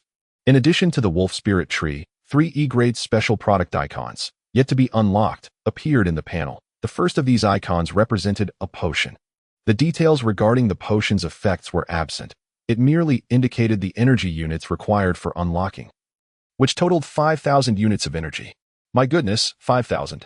Li Hang couldn't help but exclaim softly. This meant he would need to accumulate energy for 100 days without consuming anything. Clearly, given Li Hang's current situation, he could not hope to unlock the special permissions for this unknown potion. The second E-grade special product icon resembled a battery core, designed akin to a standard AA battery. Yet its exterior exuded a sense of revolutionary technological advancement. The energy value required for unlocking this battery core was even higher, reaching 8,000 units. The third E-grade special product icon was a ring. A magical ring ornament, with an unlocking energy requirement of 9,999 units. Just shy of breaking the 10,000 mark, Li Hang felt his scalp tingle as he absorbed this information. Undoubtedly, while these 3 E-grade special products might not surpass the D-grade ancestral tree, they were far from ordinary. Now that the special product panel was unlocked, they had appeared. As long as Li Hang possessed sufficient energy, he could acquire them all. Yet, Li Hang felt a deep frustration. How could he possibly accumulate such energy to unlock their permissions? For now, he could only stare helplessly. Nevertheless, the appearance of these three special products undeniably invigorated Li Hang, igniting a desire to fill his entire territory with various creatures to enhance the daily energy collection rate. Notice, your wolf spirit flower is 96 days away from maturity. Would you like to use 5 units of energy to accelerate its growth? Just as Li Hang was still lost in the dream of those 3 special products, the system prompted him once more. For some reason, he felt that the system had become unusually proactive regarding his energy usage. Could it be that the system gained greater benefits with each unit of energy he expended? Of course, this was merely a fleeting thought for Li Hang. After all, if the wolf spirit flower could be hastened with 5 units of energy, it would be foolish to wait for 96 days for it to bloom. Without hesitation, Li Hang immediately expended 1 unit of energy to infuse the wolf spirit flower. Indeed, he only used a single unit. After all, each life form could only consume 1 flower to be effective. So why rush to mature 5? Upon infusing 1 unit of energy, Li Hang was instantly transported back to the surface from the underground storage. As he dashed into the backyard, he discovered that the wolf spirit tree, planted in the center of the fish pond, had produced 5 wolf spirit flowers, one of which had fully bloomed. A flower the size of a child's fist. Its purple petals beckoned to him. Li Hang quickly stripped off his clothes and swam over. When he climbed onto the small island in the middle of the pond and plucked the blooming flower, he realized that up close, the mature wolf spirit flower indeed resembled a wolf's head. It was no surprise, given that it had absorbed countless wolf souls and spirits to mutate into this flower. Guide, if I consume this flower, I won't turn into a werewolf, will I? At this pivotal moment, Li Hang hesitated. While the legendary expansion of his cerebral capacity was undoubtedly beneficial, he was unwilling to forfeit his human identity and appearance to become a werewolf. His life had just begun to flourish. Why would he wish to become a werewolf? Goodness, if he became a werewolf, he would be unable to engage with any women. After all, Li Hang was still a virgin. Rest assured. Host, consuming the naturally matured wolf spirit flower will provide immense benefits without any side effects. The guide was far more reliable in Li Hang's mind than the system. At least whenever he encountered something he didn't understand. This intelligent spirit was there to resolve it. Li Hang nodded, took a deep breath, and finally closed his eyes, swallowing the purple wolf-headed flower and chewing it. It was tasteless and colorless, yet there was a unique floral fragrance. As Li Hang inhaled the scent, his mind exploded with clarity, and he lost consciousness momentarily. All he could discern was that his soul seemed to float above the clouds, his entire being feeling weightless. And his mind was as clear as a serene sky. Notice, you have consumed the wolf spirit flower, and your cerebral capacity has been slightly expanded. Notice, you have consumed the wolf spirit flower, and your brain has undergone certain changes, granting you enhanced vision. Notice, you have consumed the wolf spirit flower, and your brain has undergone certain changes, granting you an acute sense of smell. Notice, your neuronal response center has been slightly enhanced, improving your reaction time. Chapter 51. Superhuman G-level. As Li Hang gradually regained consciousness, he felt an ethereal lightness throughout his body. Focusing his attention, he noticed a transformation in his pupils. They had contracted to emit a faint azure glow. Indeed, he was utilizing the newly acquired sharp vision ability, a gift from consuming the wolf spirit flower. Just like a wolf, he could see farther and possessed night vision in a normal state. But when he activated the sharp vision, his pupils would constrict, magnifying distant scenes with crystal clarity. After a brief experiment, Li Hang realized this sharp vision ability was extraordinarily impressive. It felt immensely worthwhile. Even if consuming a single wolf spirit flower only granted him the sharp vision, it was more than worth it. Night vision, extraordinary long-range vision, scene amplification. Such formidable visual acuity was likely possessed only by wolves and eagles in the natural world. He had never imagined that a slight expansion of the human cerebral capacity could yield such wondrous and potent abilities. Moreover, the benefits he derived from the wolf spirit flower extended beyond these abilities. He gently flared his nostrils, suddenly discerning over 360 distinct scents in his surroundings. He could even track any scent over several miles without losing it.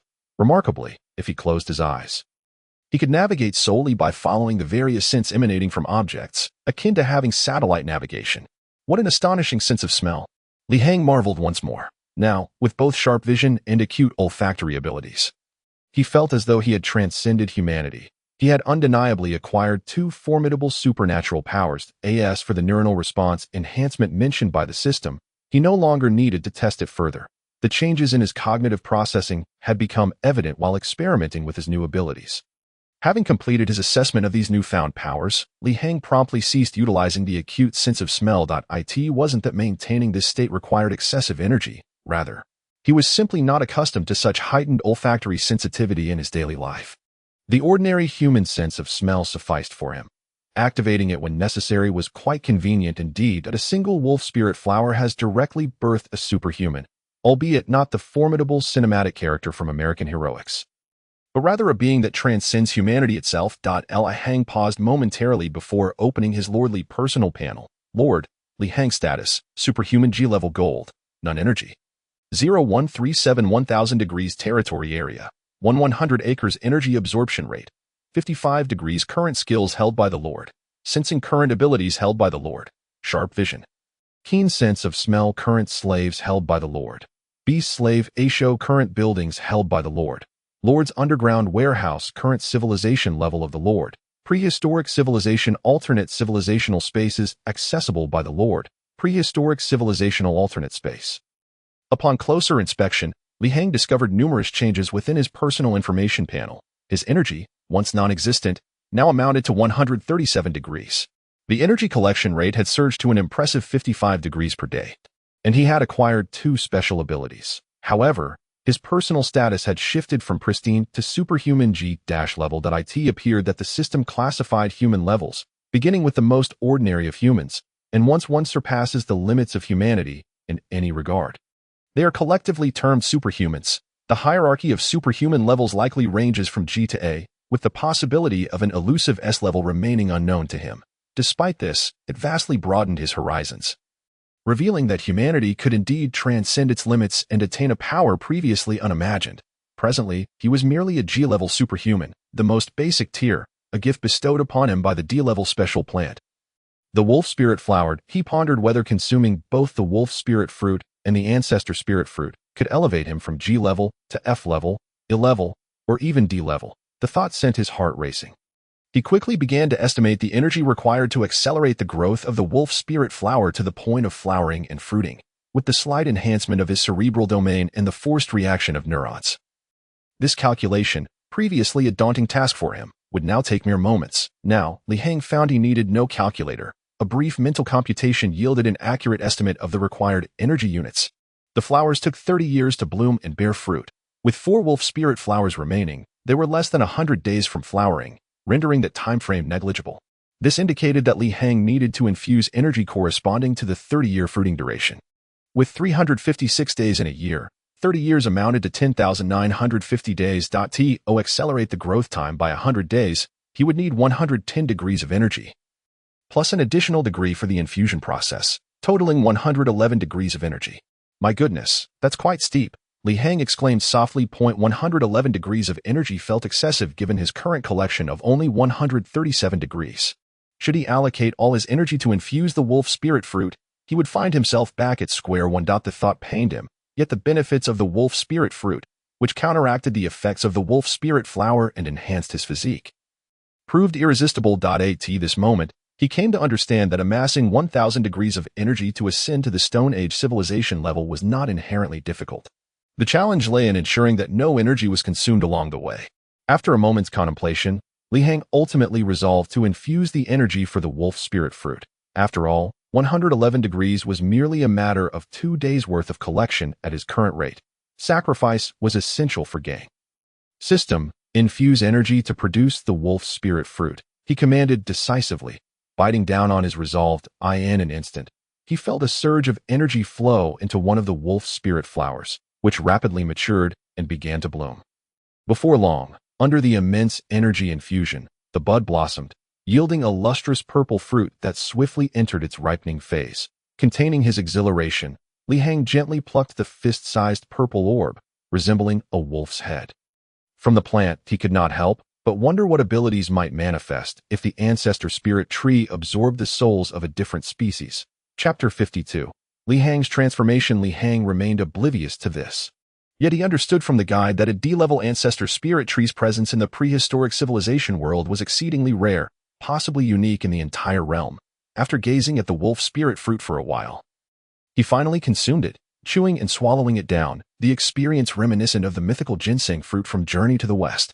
This time, Li Hang did not lose consciousness. Rather, he felt a warm wave envelop his body, akin to consuming a rich, steaming broth, causing him to sweat profusely. The perspiration poured forth as if it were free, saturating his body in an instant. With his sharpened vision, he clearly observed the dark, filthy sweat being expelled from his skin. Is this a full-body detox? How could my body contain so many toxins? Li Hang found himself embarrassed. Not long ago, he had undergone a complete bodily repair via the system.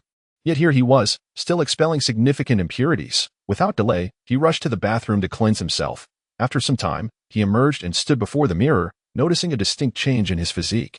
Unbeknownst to him, he had grown an additional 2 centimeters in height during this brief period. Prior to his contact with the Lord's heart, he barely surpassed the threshold of a third-class disability at around 175 centimeters. However, after his initial return from the prehistoric civilization world and indulging in its ancient giant pig meat over the span of 30 days, he had reached 178 centimeters, a growth of 3 centimeters in just a month. Recently, following his second return from the prehistoric civilization world, he had once again gained 2 centimeters, now standing at a full 180 centimeters. Yet, after achieving this height, he found that further consumption of the meat from that realm no longer yielded any increase in stature. Now, having consumed the wolf spirit fruit, he had grown yet another 2 centimeters, reaching 182 centimeters. This height, in the context of Huaxia, was considered quite standard, an ideal golden ratio. Naturally, Li Hang rejoiced at this fortunate change. However, the most significant transformation lay within his overall physique. The previously emaciated frame had vanished, replaced by a toned yet not overly muscular upper body, accompanied by long, powerful legs that exuded strength and elasticity. Even his facial features now appeared more defined and chiseled, most notably his eyes, once the embodiment of a struggling, harmless individual, now gleamed with a sharpness reminiscent of a wolf's gaze, imparting an air of confidence and presence. Li Hang could scarcely articulate the nature of this change. Gazing into the mirror, he found himself increasingly captivating, his charm seemingly augmented. Despite his facial features not being conventionally handsome, he felt assured that if he were to walk down the street now, his allure to the opposite sex would rival, if not surpass, that of the most radiant and charming young men. This transformation, profound in essence, had manifested both internally and externally through increased height, a more athletic build, and enhanced appearance, and internally through a newfound confidence. The trials and tribulations of surviving in the prehistoric civilization world had matured him significantly, while the latent potential of the Lord's heart bolstered his self-assurance and demeanor. Li Hang, upon gazing into the mirror, was startled by his own reflection. Is this really me? Am I still that struggling, insignificant individual from before? He murmured to himself. Reflecting on this, he felt an overwhelming gratitude towards the system. Without it, he might have lived a life of mediocrity, forever trapped in the role of an unremarkable character. However, everything had changed for him now. Suddenly, he stomped his foot on the ground, producing a deep thud. And in an instant, he leaped from the second-floor bedroom to the balcony. Without pausing, he lightly stepped onto the balcony railing and, as if propelled by a spring, soared over 2 meters into the air before landing gracefully in the front yard. Rolling to a standstill, completely unharmed, all the series of actions were executed with remarkable precision. It is worth noting that he had just leapt over 2 meters high, utilizing the balcony railing, combined with the height of the second floor, which stands at over 3 meters. This effectively equates to jumping from a height of 6 meters. Yet, Li Hang felt no trepidation regarding this elevation. The wolf spirit fruit truly lives up to its reputation. What astonishing agility and leaping ability! Li Hang's heart brimmed with exhilaration. For this was the formidable effect of consuming the wolf spirit fruit, although the enhancement of his agility was not formally acknowledged by the system as it would be with brain domain development. The evidence of his augmented prowess was undeniably manifest. Indeed, like a wolf, he was imbued with dexterity and vigor. Li Hang estimated that he now possessed at least 2 to 3 times the agility of an average individual. It is imperative to note that this refers to agility, not merely speed. Furthermore, the second aspect of enhancement from consuming the wolf spirit fruit pertained to his leaping ability. The earlier leap of over 2 meters was merely a preliminary demonstration. Should he unleash his full potential, he could likely soar above 3 meters. The minor enhancement to his physical strength was also notable. Li Hang sensed that his strength had increased by approximately 50%. Overall, his current strength approached that of an average person, yet he still fell short of the pinnacle of human strength by a slight margin. He estimated that the force of his punches could reach around 300 pounds. And if he were to unleash his leg power, it could very well exceed a ton. The explosive force of his legs could be calculated in tons, as human leg strength inherently boasts a greater explosive capacity than that of punches. And with Li Hang's current emphasis on leg agility enhancement, the power he could unleash was undoubtedly formidable. The combination of slight strength enhancement, rapid neural processing, and agility and leaping ability that was at least double that of an average person intertwined seamlessly. He surmised that his current combat capability had surpassed that of so-called world-class fighters. It remained to be seen who would prevail in a confrontation with the beast slave. Chapter 53. Purchasing Territory. The collision of extreme strength and extreme agility. After a moment of contemplation, a faint smile graced Li Hang's lips, for, in the comparison of data, his combat prowess was assuredly superior to that of the beast slave. The reason was straightforward. His neuronal reaction speed was beyond that of the beast slave. And while his strength was considerably less, the explosive power of his legs was truly terrifying. Thus, he possessed sufficient lethality to incapacitate the beast slave, effectively nullifying its resilient half-beast constitution. After all, the most robust constitution and recovery are rendered futile without adequate time. Li Hang's combat capability now encompassed both speed and reaction time, along with substantial damage output. Of course, in comparison to the beast slave's constitution, his own was comparatively frail. Ultimately, the outcome of their battle would depend on the circumstances of their confrontation. However, this was merely the scenario against the formidable beast slave. Had he been pitted against a human fighter of considerable skill, Li Hang would undoubtedly hold an absolute advantage. The physical constitution and strength of humans posed little threat to his current form. Although the enhancement of his physique was not overtly pronounced, it had nonetheless reached a near-ultimate level among humans. Thus, Li Hang suddenly realized that after consuming the wolf spirit flower and the wolf spirit fruit, he had surpassed all of humanity. Yet, was this discovery not a mere tautology? Otherwise, how could the system have granted him a superhuman G-grade evaluation? Oh no, wait. As this thought crossed his mind, Li Hang hastily checked his current status. And as expected, after consuming the wolf spirit fruit, the system had elevated his evaluation to E-grade. What if I were to consume the ancestral spirit fruit of the wolf spirit tree? Wouldn't that further enhance my combat power? An idea sparked in his mind. But he quickly shook his head, dismissing it, for he had only 26 points of energy remaining, which had yet to account for the 11 points needed for daily consumption.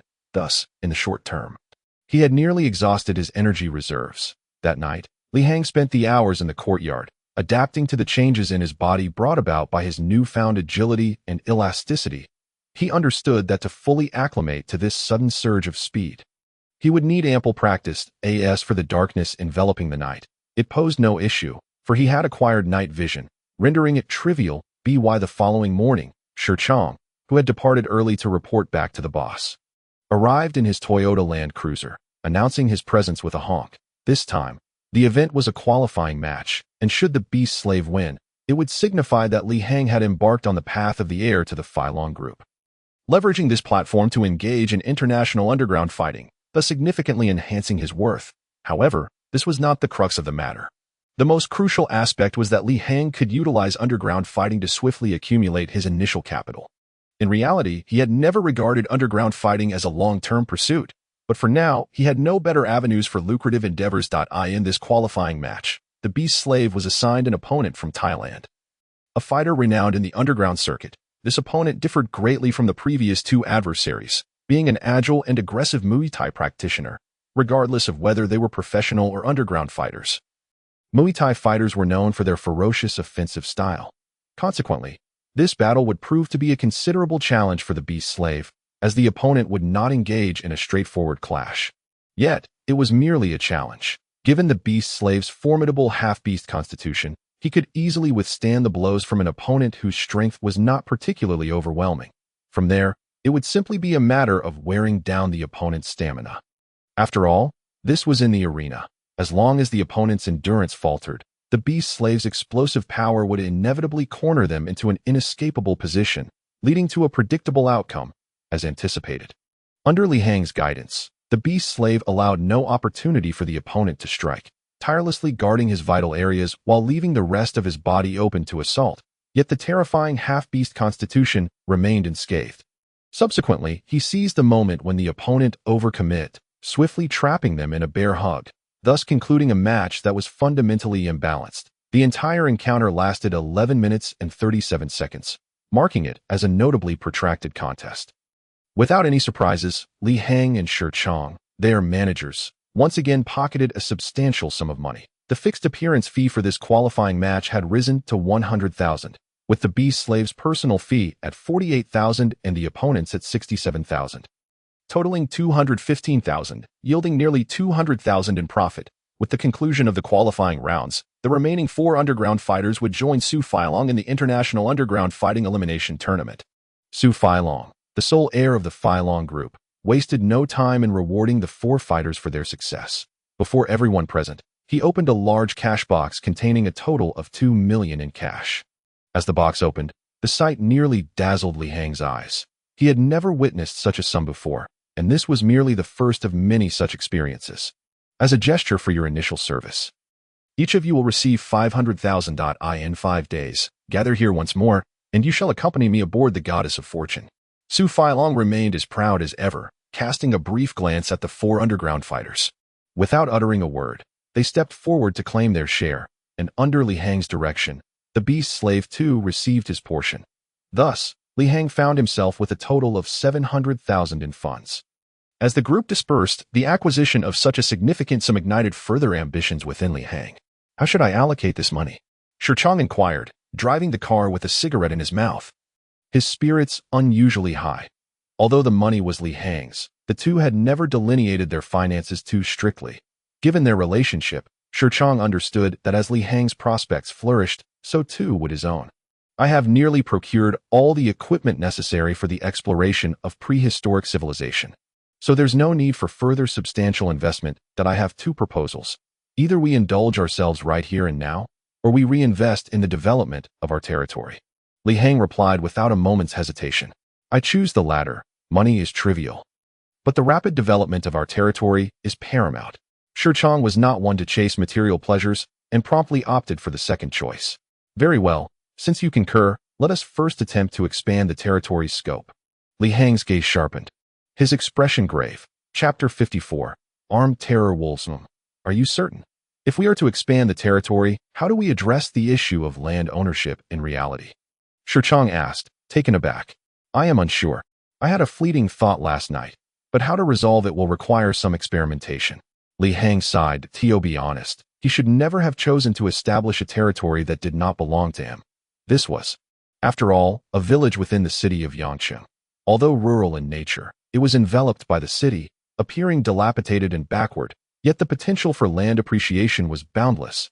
If Li Hang wished to expand the territory, he would need not only sufficient system gold coins but also to resolve the issue of real land ownership. The news regarding land acquisition was still uncertain, yet the prices for land in the village had already skyrocketed to over 20,000. Even if Li Hang sought to expand by just 1 acre, he would require over 15 million in funds. 15 million. How could he possibly amass such a sum? This was utterly absurd. Had he established his territory in the remote valleys of the northwest from the very beginning, it is likely that he could have acquired 100 acres for merely a few 100,000. One can only say, this truly is a cruel twist of fate. All right, since we have this sum of money now, let us venture forth. After all, land is inanimate, but people are alive. We shall surely devise a way forward. Thus, the two of them quickly reached a consensus and set their plans into motion. Both had emerged from an orphanage, always characterized by their decisive and action-oriented nature. Li Hang had already researched the price of purchasing an acre of land, which amounted to 10 Keluofuatlan's gold coins, commonly referred to as system gold coins. With the current international gold price standing at 300 yuan per gram, crafting a system gold coin weighing 10 grams would cost 3,000 yuan. Making 100 coins total 300,000. The first step was to procure gold. Traditionally, purchasing gold bars and then melting them to fabricate gold coins was the norm. However, this was too time-consuming. Now that Li Hang possessed a system and was not overly concerned about a little extra expenditure, the two decided to approach the Zhu Dafu Gold Exchange. where they met with the manager and directly requested a custom order for 100 system gold coins. Li Hang provided the precise emblem of the Keluofuatlan's gold coin obtained from the system, which the manager would use as a reference for production. Ultimately, they settled on a total price of 450,000 yuan, of which 300,000 was for the gold itself, and the remaining 150,000 was primarily for the processing fee of the system gold coins. In truth, the crafting of gold coins was not particularly technical. The exorbitant processing fee was largely due to the custom nature of the system gold coins, which had never been produced before. Thus, the initial modeling was costly, but should Li Hang require more system gold coins in the future, the processing fee would be significantly lower due to the established model. After signing a long-term cooperation contract with Zhu Dafu, amidst a bit of haggling, Li Hang successfully negotiated that any subsequent orders for gold coins would incur an average processing fee of only 30,000 yuan for 100 coins. With the contract finalized, the first batch of 100 system gold coins would be delivered within 3 days. Li Hang transferred a deposit of 150,000 yuan, deciding to return for the goods in 3 days. Thus, the first 100 system gold coins were finally secured, marking Li Hang's initial step from having nothing to possessing 100 system gold coins. More money is still required. The earnings from underground boxing are simply too meager. As the two exited the gold exchange, Li Hang lamented. Moreover, underground boxing was not a sustainable avenue. Firstly, they were dependent on others, and secondly, it severely restricted their freedom of time, greatly impacting their ability to explore and conquer the prehistoric world. Li Hang was now in search of a second income stream, yet at present, the capabilities of their territory had yet to reveal any more profitable advantages. Of course, if one were to consider the wolf spirit tree, it could indeed fetch an unimaginable price. Just a single wolf spirit flower could expand one's cerebral capacity. Selling it to certain consortiums or research institutions could easily yield hundreds of millions of dollars. However, even with such thoughts, Li Hang dared not sell the wolf spirit flower. His forces were far too weak to ensure the safety of any secrets from being exposed, thus he could only proceed cautiously. With the delivery of the 100 gold coins not due for at least 3 days and the underground boxing event scheduled in 5 days, after earning the 70,000 soft sister coins, Li Hang resolved to re-enter the prehistoric civilization world, racing against time to complete his conquest mission. Due to the supplies and equipment they had brought on their previous 2 excursions, the two felt no need to carry much this time. After a brief discussion, Li Hang and Shi Chong decided to restock on Air Force 302 parachute cords and order 4 sets of specialized armor for the Terror Wolves to protect their vital areas and enhance their combat resilience. There was no need to seek custom fabrication. They simply needed to find a store that sold large hunting dog armor. With finances no longer a concern, the two arrived at the store and, after careful selection, purchased 4 complete sets of armor made from the most resilient rhinoceros leather, which had undergone a series of processing enhancements, offering protection comparable to lightweight bulletproof vests. Each set was priced at 18,000 yuan, comprising 7 pieces in total, including a main protective suit that effectively shielded the entire torso of the hunting dog. The rhino leather headpiece enveloped the dog's head entirely, leaving only its eyes, nostrils, and mouth exposed if necessary. The owner could even attach a muzzle to seal the dog's mouth. The third piece was a substantial neck guard, also crafted from treated and reinforced rhinoceros leather. In fact, this neck guard constituted the highest defensive component of the entire hunting dog armor, constructed with double layers of thickened rhinoceros leather.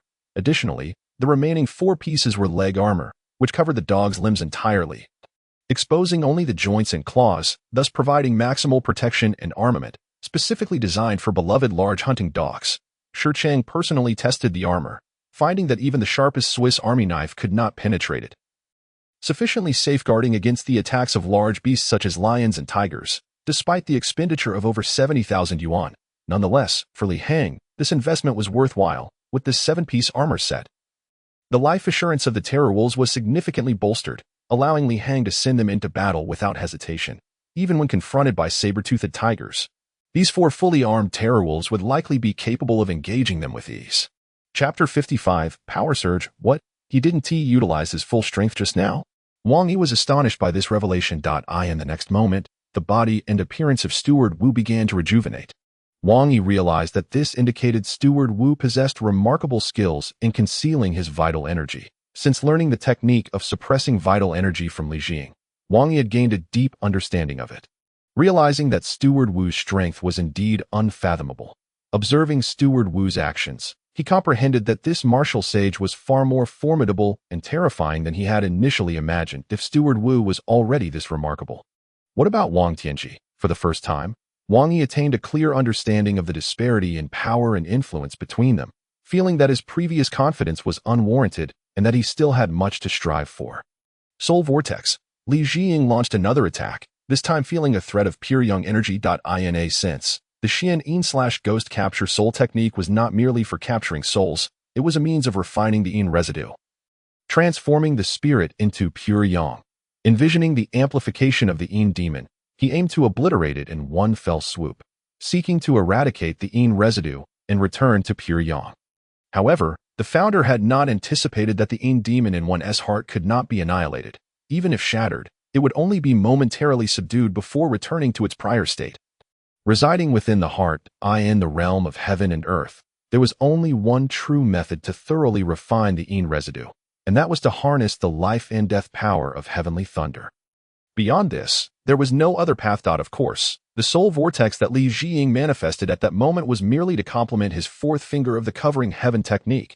He did not expect this minor technique to contend with his opponent.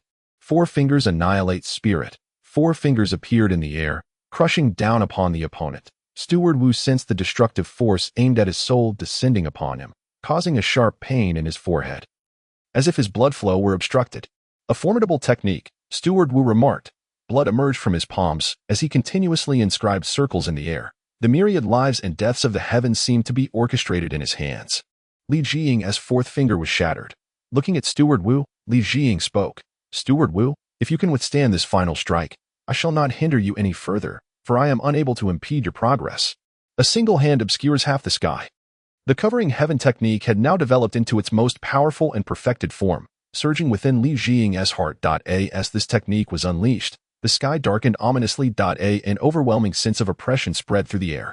The heavens are collapsing. The apocalypse has arrived. Whether it was Steward Wu, Wang Yi, the remaining warriors in the distance, or Mr. Duan, who had rushed over to intervene, all were left dumbfounded at that moment. How could such celestial arts exist in this world? The air seemed suffocated as a colossal hand descended from the heavens. Ghost immortal? No, not a ghost immortal. Steward Wu's expression grew serious. It cannot be denied that unless I strike with lethal intent upon first meeting you, should you make the first move, I would find it difficult to defend myself. Li Jing. It is remarkable that you, a youth, have managed to compel me to this extent. The power of heaven and earth has indeed been stirred by your Dao technique. It is truly inconceivable. As the gigantic hand descended, Steward Wu unleashed all his might. Blood erupted from his mouth, a golden stream that was the purified and condensed power of the martial sage's blood. The hand shattered. The immensely powerful covering heaven technique was, for the first time, broken. However, Li Jing did not suffer defeat. He was merely bested by sheer force, not by skill. Given time, once his strength grew, he would once again unleash the covering heaven technique, and its might would undoubtedly surpass what he had demonstrated. Steward Wu's expression turned grim at that moment. Reinforcements arrived. Upon seeing countless soldiers rushing forward, Steward Wu's demeanor calmed considerably. Well, Li Jing, you are indeed formidable. I do not wish to slay too many ordinary soldiers, so I shall retreat now. Young Master Yi, please rest well. I shall come to find you another day. Upon the conclusion of Wu Dogwan's words, he departed with evident injuries. Victory? Li Jiying offered a faint smile, then coughed, expelling a mouthful of congealed blood. Brotherly. Wang Yi approached Li Jiying's side, stammering. Do not say more. I am fine. Li Jiying replied. Let us retreat for now. The blood he expelled was not from an injury, but rather a collection of toxins that had accumulated within his body during the exertion of his powers. Wang Yi nodded gravely at his words, and then, addressing the crowd, he led Li Jiying away. However, upon their return, Wang Yi suddenly collapsed. To aid brotherly in vanquishing Wu Dogwan, I repeatedly unleashed the soul vortex over a dozen times. Yet he proved too resilient, and I too began to falter. Wang Yi lamented. Just outside, I feared complications and could only endure until we returned. Before he could finish, Wang Yi sat down in meditation. Little golden spider, please assist and alleviate Wang Yi's distress. Li Jiying instructed the creature, then also sat down to channel the ancient Amitabha Sutra, endeavoring to restore his mental fortitude. The confrontation with Wu Dagwan had drained Li Jiying significantly. The ultimate force of the Veil of Heaven had taken a tremendous toll on him. The extensive depletion left him feeling profoundly fatigued, even incurring some strain from overexertion. Suddenly, a gentle sensation enveloped him as Little Golden Spider appeared, embodying a playful maiden while simultaneously exuding the grace of a divine matron. The matron nurtured the spirit and calmed the soul, and Wang Yi's injuries were immediately stabilized. He then transcended, entering the Peach Divine Sword to practice the Amitabha Sutra, seeking to mend his ethereal essence. After assisting Wang Yi, Little Golden Spider darted back to Li Jiying, eager to offer her help. "Do not touch me," Li Jiying's spirit warned her. "Engaging with my essence is akin to a maiden surrendering her body to me. It is too stimulating." "Ah." Little Golden Spider retreated at his words. "Your spirit behaves this way?" "Indeed," Li Jiying confirmed. "My essence possesses a considerable influence over female spirits. Do not attempt it lightly." He had come to understand why Huan Nongyue and Huan Nongying displayed such attachment. And thus, whenever he encountered female spirits approaching him, he would steadfastly refuse, to avoid any complications arising from the mingling of souls. "So it is," Little Golden Spider said, momentarily taken aback, then playfully added, "But the more you say no, the more I wish to try. Do you think I jest?" Li Jiying replied, somewhat exasperated, "Do not behave foolishly, child." After his admonition, he transformed into the Buddha of Yore, commencing the restoration of his mental energies. Little Golden Spider was about to approach him, but, upon witnessing his transformation, found it exceedingly dull and retreated back into her own form. Although the Amitabha Sutra was indeed powerful, the process of mental restoration was painstakingly slow. Li Jiying could only patiently repeat the sutra, gradually recovering without leaving any lingering issues. Suddenly, a pure thought surged forth. Li Jiying, akin to a parched individual, unconsciously took a sip, and upon doing so, felt a rush of clarity. "This is the power emanating from the Peach Divine," Wang Yi's voice resonated. His spirit revitalized and all injuries healed. That he addressed Li Jiying.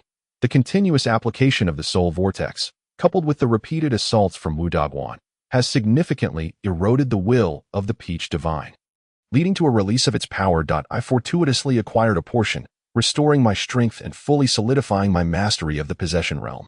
Seeing that you have yet to recover, I bestow upon you some of this energy. Chapter 56. I am the Divine Envoy. Ha ha ha. How exhilarating! Li Hang exclaimed at the sight before him, feeling an immense satisfaction. The combat prowess of the armored direwolves was utterly transformed compared to their unadorned state. It is worth noting that this armor was crafted from the most resilient rhinoceros hide, which is inherently thick and tough, further enhanced through numerous processing stages, rendering it exceptionally defensive. Even though the beast bore a pair of razor-sharp claws, it struggled to inflict harm upon them. Conversely, each strike from the dire wolves elicited pained roars from the beast. Had it not been for the thick fur covering its body, it would likely have succumbed long ago. Soon, Li Hang and his companion drove the carriage to the scene. And this time, there was no need for him to intervene. The robust beastman wielded a 2.5-meter-long spear and immediately joined the fray. Before long, Li Hang's party effortlessly concluded the battle, with the massive, grotesque creature ultimately succumbing to the thrust of Ah Shou's heavy spear. "Perfect!" Li Hang exclaimed in admiration as he leaped down from the carriage. As all the direwolves and the beastman Ah Shou surrounded him. The 7 primitive humans, who had been saved, remained in a state of shock. Suddenly, they knelt down, lifting their heads in reverence towards Li Hang. "What the heck? Why are they bowing to me?" Li Hang was taken aback. At that moment, a notification from the system sounded. "Primitive human tribe detected. The host will automatically acquire the ability to communicate with primitive humans via a light sphere, at the cost of 1 energy point. Would you like to proceed with the purchase?" "Yes." Upon hearing this, Li Hang was elated. He was eager to communicate with this group of primitive humans, and he would not let the system exploit him for energy. Since he only needed to expend a minimal amount of energy to acquire a communication light sphere, he wasted no time and directly purchased 3. His total energy diminished by 3 points. Li Hang soon discovered that 3 communication light spheres now resided in his territory warehouse. With a flick of his thought, these spheres, each the size of a ping-pong ball, appeared in his hand. "One for each of you. Simply press it against yourselves to use," Li Hang instructed as he quickly handed 2 of the spheres to Shi Chang and Ah Shou. "What is this?" Shi Chang inquired. His curiosity piqued. "Communication light spheres. Using them will allow you to converse with them. A fine product from the system," Li Hang grinned. Indeed, items produced by the system were reliable. It would have been even better if they didn't require energy for purchase. He first pressed the light sphere against himself, and in the next moment, he felt as though he had entered a peculiar state of perception when Li Hang looked again at the primitive humans still kneeling before him. A wave of imploring thoughts resonated in his mind. Good grief.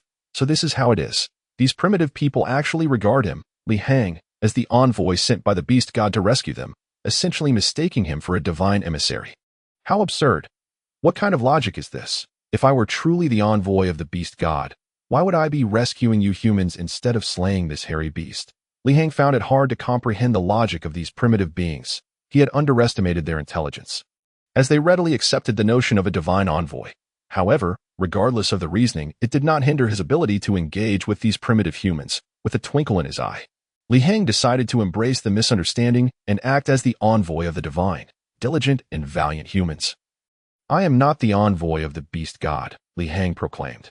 Yet, as soon as he spoke, the effect of the communication light sphere transformed his words into a profound mental transmission that reverberated in the minds of all the primitive humans.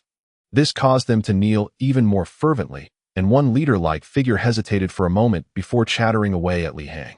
Indeed, that is correct. I am indeed an envoy sent by the divine. Though not by the beast god. I am the emissary of the great deity of humanity, designated to lead you towards a better life, Li Hang asserted without a flicker of doubt. The primitive humans' naivety was astonishing. As they unhesitatingly believed him, the tribal leader suddenly rose and, with utmost seriousness, plucked a vibrant feather from his head and carefully presented it to Li Hang with both hands. This item symbolized the highest authority from their entire tribe, signifying that they would follow Li Hang, the human god's envoy, without any objections. Well, witnessing this scene, Li Hang felt immense joy as he accepted the feather and gently inserted it into his hair. Let us proceed. Sons of the divine, please guide me to your territory. Li Hang smiled and nodded, promptly returning to the carriage and instructing the primitive humans to lead the way. When these primitive beings beheld Li Hang atop the carriage, flanked by 4 ferocious direwolves, their eyes brimmed with awe. They gazed at the towering beast man, who stood 2 meters tall, resembling a divine giant before them, and then at the magnificent carriage, before following the leader in a chorus of cheers as they returned to their camp. Naturally, the enormous hairy beast was also carried away as a trophy by the primitive humans, for the envoy had declared it a gift from the gods. Cough, cough. So you deceived them like this? Shi Chang stood by, utterly dumbfounded, until Li Hang returned to the carriage, at which point he expressed incredulity. Let us not use such harsh terms as deceit. They themselves took me for the divine envoy, Li Hang replied, his face flushing with embarrassment, unwilling to admit the truth. Nonetheless, he had to concede that this strategy was indeed effective. Although it bore a tinge of cruelty, it could at least be considered a benevolent deception. Right? Nothing could garner the trust of these primitive beings more swiftly than masquerading as a divine messenger, and their trust was absolute. Well, I must say, I have gained some insight. I never imagined our ancestors could be so easily fooled. Shi Chang found himself caught between laughter and tears. The two had not anticipated that in this era, creating a revolutionary chariot would lead them here. Following the guidance of a group of primitive people, Li Hang skillfully maneuvered the chariot behind them. After approximately an hour and a half of arduous travel, they arrived at a basin valley. In truth, this locale was not far from the site of their recent battle with the long-haired beast. The direct distance was merely around 600 or 700 meters. However, the journey required navigating around a mountain range, rendering the trek quite laborious. During this trek, Li Hang had discerned the true nature of the repulsive creature they had encountered. If memory served him correctly, it was a species of ground sloth. While such creatures existed on modern Earth, they were nowhere near as colossal and fearsome as their ancient ancestors, which were later dubbed megatherium or giant ground sloth. This creature was significantly larger than a direwolf, measuring 2 to 3 meters in length, with claws akin to razor-sharp blades, each half a meter long. Its appearance was terrifying. Weighing at least several hundred kilograms, it was a formidable entity, strictly speaking. Despite its fearsome visage, the megatherium was herbivorous. Its attack on the primitive humans was merely a consequence of their unwittingly gathering its precious fruit. Unbeknownst to the beast, it had encountered Li Hang and his companions. Otherwise, 7 emaciated primitive humans armed with dull wooden spears would pose no threat to it. Moreover, through mental communication, Li Hang gradually gleaned insights into this primitive tribe. The leader, standing approximately 1 meter 60 to 70 centimeters tall, was the tallest, strongest, and most venerable member of the group, likely around 35 years old. In this era, reaching 30 was considered quite advanced in age, as the average lifespan hovered around 35 years. This was not merely a reflection of their life expectancy. Numerous factors, including natural disasters and predation, meant many individuals seldom lived past 40. The leader's name was Jing, who proudly declared that he was the only person in the tribe permitted to have a name consisting of a single syllable, a privilege reserved for the chieftain. The others bore two-syllable names. For instance, Jing's 18-year-old son was named Shouho, and his 9-year-old son was called Pao Shao. Li Hang could not help but find these names rather amusing, as they seemed to celebrate ferocity, reminiscent of rural nomenclature in China decades past. Jing's tribe comprised 14 individuals, including 5 adult males, 6 adult females, and 3 children. It was evident that these 7 represented the core of their community. As Li Hang had surmised, their primary sustenance came from foraging berries, supplemented occasionally by small animals they managed to catch or those that had succumbed to various circumstances. They had begun to develop a rudimentary understanding of body language and simple communication, utilizing stones as weapons and crafting rudimentary tools from sharp rocks. They had also made initial attempts at using wooden sticks and blunt wooden spears fashioned from sharpened stones. While they had begun to utilize fire, they had yet to master any method of creating it, relying instead on maintaining embers borrowed from nature. Under Jing's guidance, Li Hang and his companion ventured into the valley, which was not particularly large. It was surrounded by mountains on 3 sides. With the sole exit to the east, their dwelling was established in a cave within the northern mountainside. Upon disembarking from the chariot and stepping into the cave, Li Hang realized it was a naturally formed structure. Its exposed rock and mud layers indicative of a lengthy geological process. The cave was far more expansive than they had imagined, with several thousand square meters of space that descended to depths of several dozen meters. Moreover, it featured a natural ventilation system, allowing those who remained inside to breathe comfortably without any sense of suffocation. Clearly, Jing had invested considerable effort into discovering this cave. What a splendid place! Li Hang exclaimed as he surveyed the cavern. Meeting 4 adult women and 3 children who remained behind, Jing excitedly introduced Li Hang to the 7 individuals, while the presence of Shi Chang and the beast slave was conveniently overlooked by the simple-minded Jing. Perhaps to the primitive tribe, Li Hang's divine aura overshadowed all his escorts, much to Shi Chang's bemusement, who merely shrugged and smiled wryly. He chose to remain silent, opting to stay with the beast slave and assume the role of Li Hang's guardian. Li Hang subsequently began to establish a sense of stability in this promising valley. Upon further inspection, he found Jing's discovery to be a remarkably ideal location. Not only did it offer a spacious cave, but the surrounding valley was adorned with tender grass and wildflowers, creating a picturesque landscape. Furthermore, the valley's encirclement by mountains provided a microclimate that was warmer than the exterior, covering approximately 3,000 square meters. The valley measured about 200 meters in length and 100 meters in width, offering a warm, dry environment suitable for raising a multitude of small domesticated animals. In hindsight, Li Hang regretted not having retained the large squirrels, mountain mice, wild goats, and roe deer he had previously captured.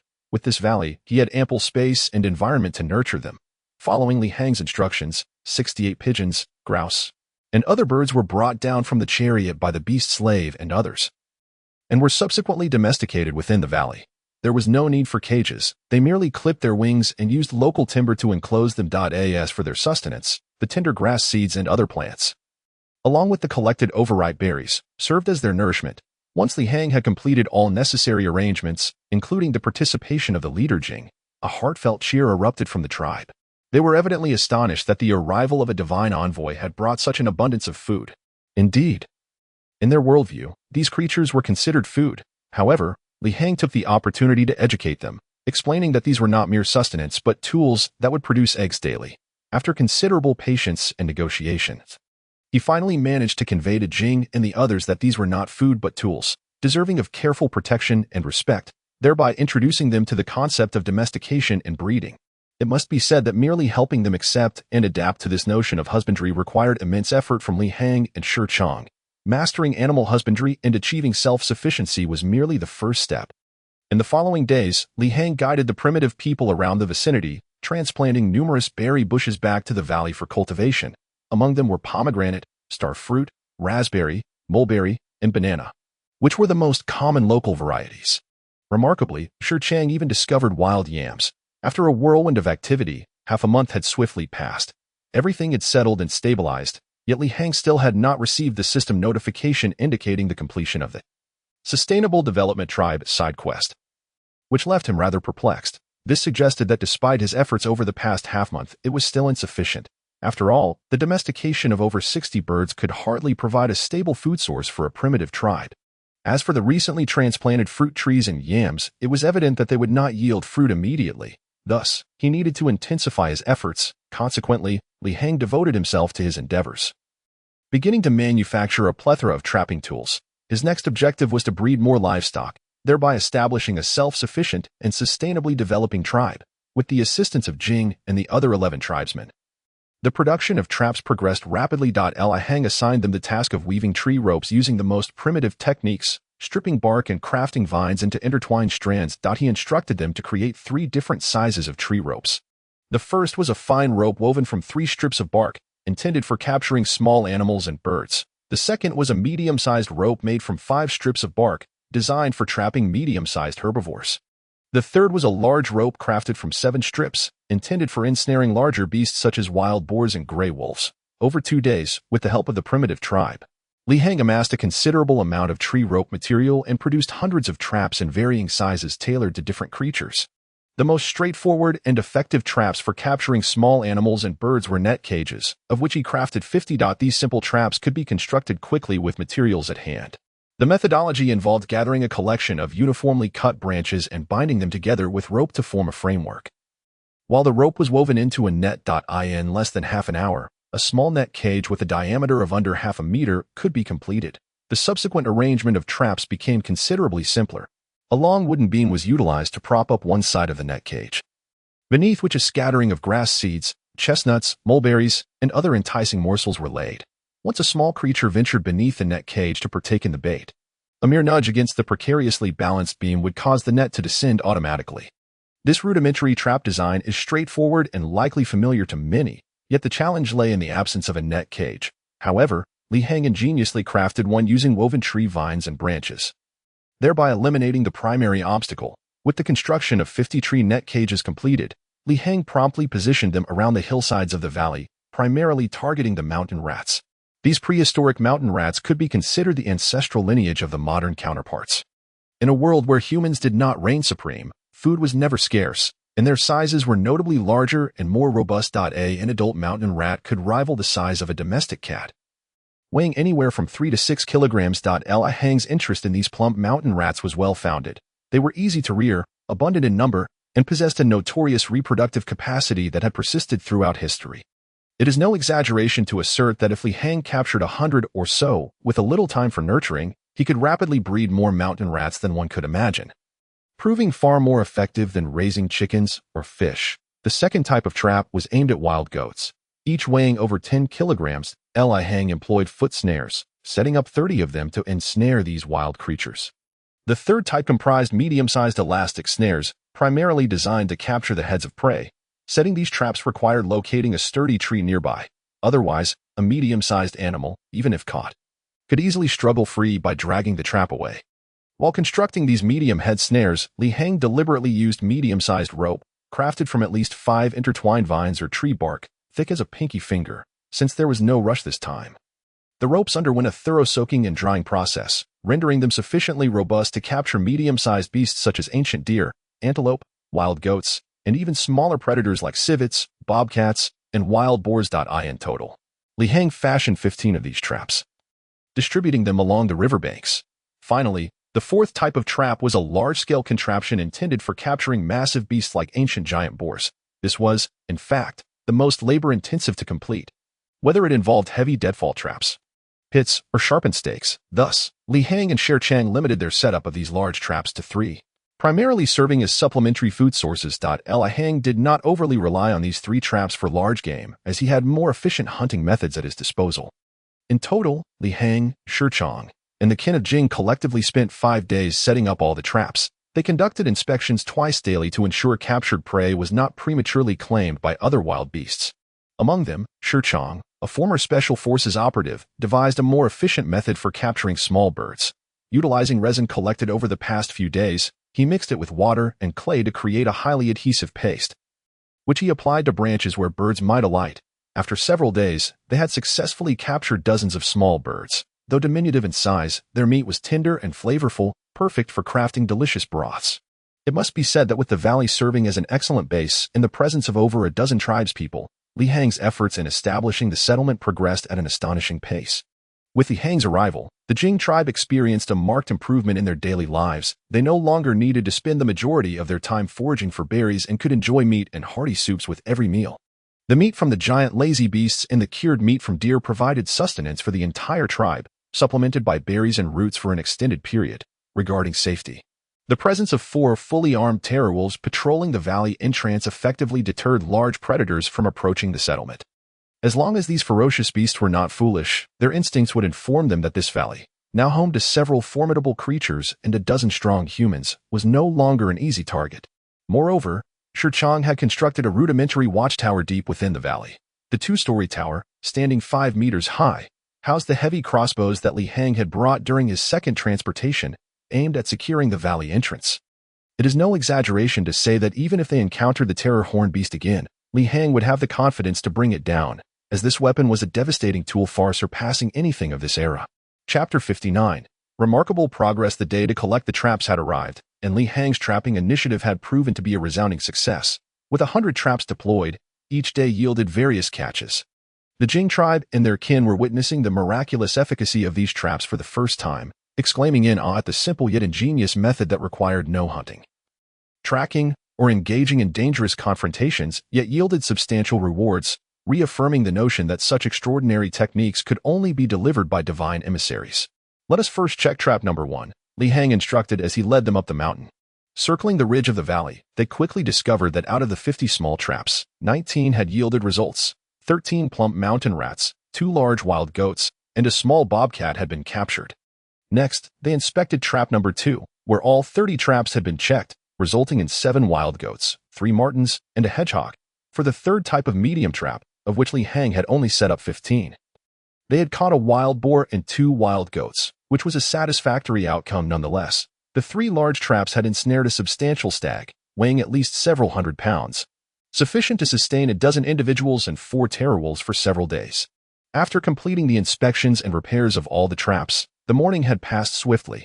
Upon returning to the valley, it was evident that significant transformations had taken place since Li Hang's arrival. The basin within the valley thrived with vitality, with various wooden stakes and enclosures housing numerous domesticated animals. The most abundant among them were the mountain rats and wild goats. Over the course of several days, they had captured a total of 126 mountain rats, with 46 males and 80 females among them. These rats were all corralled, and each day, the women of the Jing tribe would feed them, alleviating Li Hang's concerns about their potential escape through burrowing, as they had adapted to waiting for their daily rations. Li Hang needed only to instruct the tribe to construct a small mound of earth within the enclosure, allowing the rats to burrow and establish their homes. These plump mountain rats were Li Hang's favored means of prosperity, as they were not only easy to rear but also reproduced rapidly, with new generations appearing within 3 months. Once domesticated, there would be no shortage of mountain rat meat. The naturally wild mountain rats of this world were a rare delicacy, vastly different from the foul sewer rats of modernity. The number of males is a bit excessive. We should cull half of them to prevent conflicts within the enclosure, Li Hang suggested. Aware that an overabundance of males could lead to territorial disputes detrimental to breeding, his words held great weight within the tribe, akin to divine decree. Promptly, Jing's eldest son, Shou, along with 2 strong tribesmen, entered the enclosure to capture the male mountain rats. The population of wild goats was also significant, with at least 70 individuals, 30 males and a greater number of females. Given the mild temperament of the goats, Li Hang deemed it unnecessary to harm any males for the time being. However, should the desire for a feast arise, he would have ample reason to roast a fat male goat every few days, thereby reducing their numbers while indulging his palate. These wild goats required little management. Li Hang instructed the beast slaves to gather some timber to construct a shelter and water trough for them. Additionally, they had successfully captured 23 wild goats, which were a valuable asset. Their diet was diverse, consuming nearly all types of vegetation, and simply providing them with ample grass and leaves each day sufficed. To facilitate better breeding and wool production, Shi Chang and the others had meticulously built wooden shelters and troughs for the goats, ensuring they were protected from the elements and had access to clean water at all times. Once the wild goats were properly raised, they would provide meat, wool, and milk, although the current number of captured goats was still insufficient, leaving room for future captures. On the right side of the valley, Li Hang had established a space for raising birds, focusing on 3 types, one of which was the forest dove he had brought. Numbering over 30 to Li Hang's endeavor in raising forest pigeons is not primarily for the purpose of breeding them for consumption, but rather for the delectable pigeon eggs they produce. The eggs of forest pigeons are merely slightly smaller than those laid by domesticated hens, rich in protein, tender, and smooth, making them a rare delicacy. Rearing forest pigeons necessitates considerable effort due to their ability to fly. Hence, Li Hang resorts to traditional methods, using a plethora of braided tree ropes to craft a large net that covers the roof of the coop. Ensuring they do not escape, this laborious and time-consuming task does not require his personal involvement, as there is no shortage of labor available, and the materials for braiding tree ropes are abundantly sourced from the prehistoric environment. The second category comprises mixed breeding of grouse, snow chickens, and wild chickens, totaling over 60 birds. These wildfowl reproduce at a rate second only to mountain rodents, making them a focal point of Li Hang's breeding efforts. With nearly 70 wild chickens, both their reproduction and egg-laying capabilities are sufficient to feed a dozen individuals. The third category consists of the rare wild ducks captured from the nearby deep mountains and ravines. Though only a dozen were caught due to their distant habitat, each weighs at least 15 kilograms, classifying them as sizable fowl. Li Hang is further delighted by the size of their duck eggs, which, given their large stature, are larger than an adult's fist. A single egg is ample to satiate his appetite for a meal. As for other assorted creatures such as hedgehogs, wild dogs, wild boars, martens, and bobcats, Li Hang chose not to keep any, opting instead to harvest them for consumption, preserving their pelts and furs. In summary, with the aforementioned 6 types of livestock, coupled with the numerous fruit trees and yams previously transplanted, the Valley tribe can anticipate self-sufficiency in the near future once these animals begin to reproduce. With 10 days remaining until the portal cools down, Li Hang finally decided to cease his extensive hunting endeavors.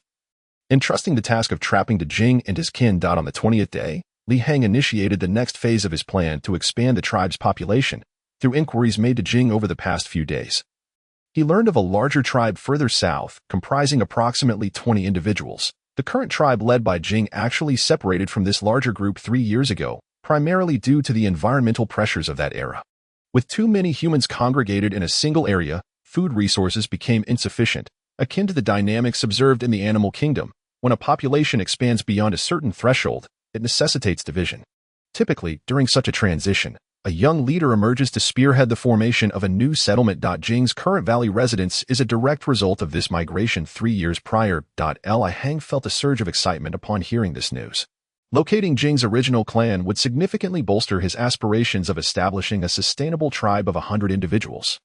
According to Jing, the distance to the elder tribe was about a 7-day journey on foot, but considering the migration of families and potential hazards along the way, Li Hang assessed that traveling by cart would substantially reduce travel time, estimated at 2 days with a well-equipped deer-drawn carriage. If all went smoothly, a round trip could be accomplished within 5 days. Sure, I will seek out Jing's elder tribe tomorrow. This place is in your capable hands, Li Hang declared that night. He intended to bring Jing along, believing that his presence would facilitate acceptance of Li Hang's divine persona among the elder tribesmen and help pinpoint their location accurately. However, the valley could not be left entirely unguarded, especially with the plethora of livestock now present, as nearby carnivorous beasts would undoubtedly take an interest. The ideal choice for guardianship was undoubtedly Shi Chong, as Li Hang believed he was more suited for this role than Jing, the original leader. Indeed, this world is fraught with uncertainties. For safety's sake, take the terror wolves and beast slaves with you. I have constructed a crossbow tower, and with the howling beast and flames, they should be sufficient to fend off any wild animal incursions, Shi Chong suggested after some deliberation. Declining Li Hang's proposal to leave 2 terror wolves behind. A pack of wolves would lose their effectiveness if 2 were removed, leaving only the remaining pair. After considering Shi Chong's capabilities, Li Hang agreed. There was no need for further discussion if Shi Chong was confident in safeguarding the valley. At dawn the following day, Li Hang set out early in order to expedite the search for Jing's elder tribe. He opted to travel light, bringing only Jing, 2 adult male tribesmen, and some cured venison along with fresh water.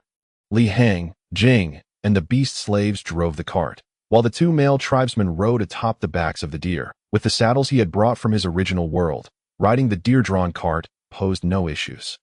The rear of the cart, originally designed for transporting heavy loads, now served to accommodate the 4 fully armed terror wolves, allowing them to conserve their strength for potential confrontations. with the strength of the 4 large deer. The cart could comfortably carry 10 individuals, with 8 being no issue at all. Even with the 4 terror wolves aboard, there was still ample space available within the cart.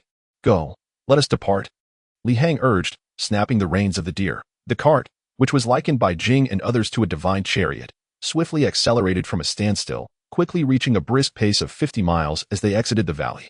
Jing and the 2 tribesmen experienced the speed of the cart for the first time. Having traversed on foot for 7 arduous days 3 years prior, they were astounded to find that they had covered a significant distance in just half a day. This stark contrast highlighted the vast difference that advanced technology could bring, with merely 5 hours of travel equating to a week's worth of their previous laborious journey. "You mentioned we should bypass the great forest ahead and follow the turbulent river westward for half a day to reach your elder tribe?"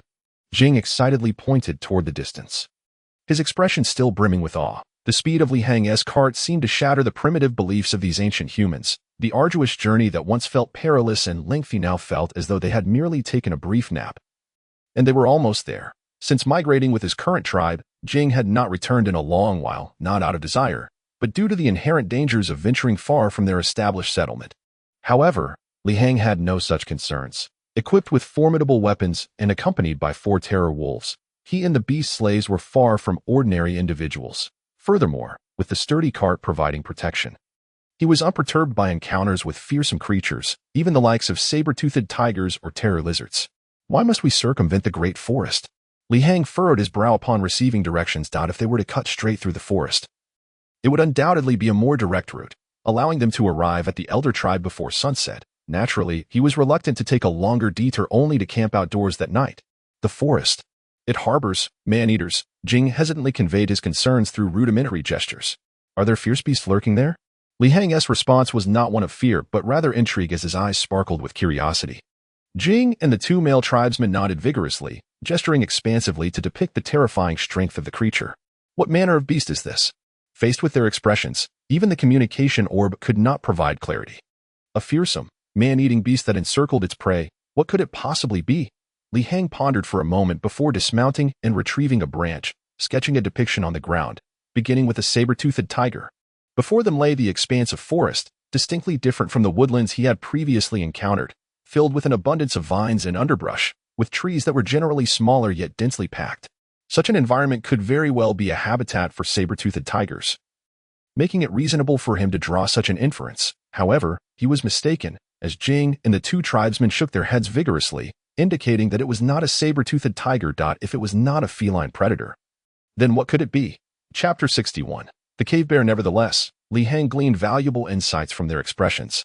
The 2 key pieces of information conveyed were that the man-eating beast was neither a saber-toothed tiger nor any other feline predator, and that Jing and his companions had indeed encountered saber-toothed tigers before. This revelation, particularly the latter, ignited excitement in Li Hang evidently. The system had tasked him with eliminating one of the 5 great prehistoric beasts, and now he had a lead. Post the extinction of the dinosaur era, saber-toothed tigers undoubtedly ranked among the 5 most formidable beasts in this world. However, at this moment, he could not inquire any further. He could only swiftly erase the pattern with his foot and instead drew a colossal figure resembling a black bear. The black bears of this world were far more terrifying than the brown bears and polar bears of the original realm.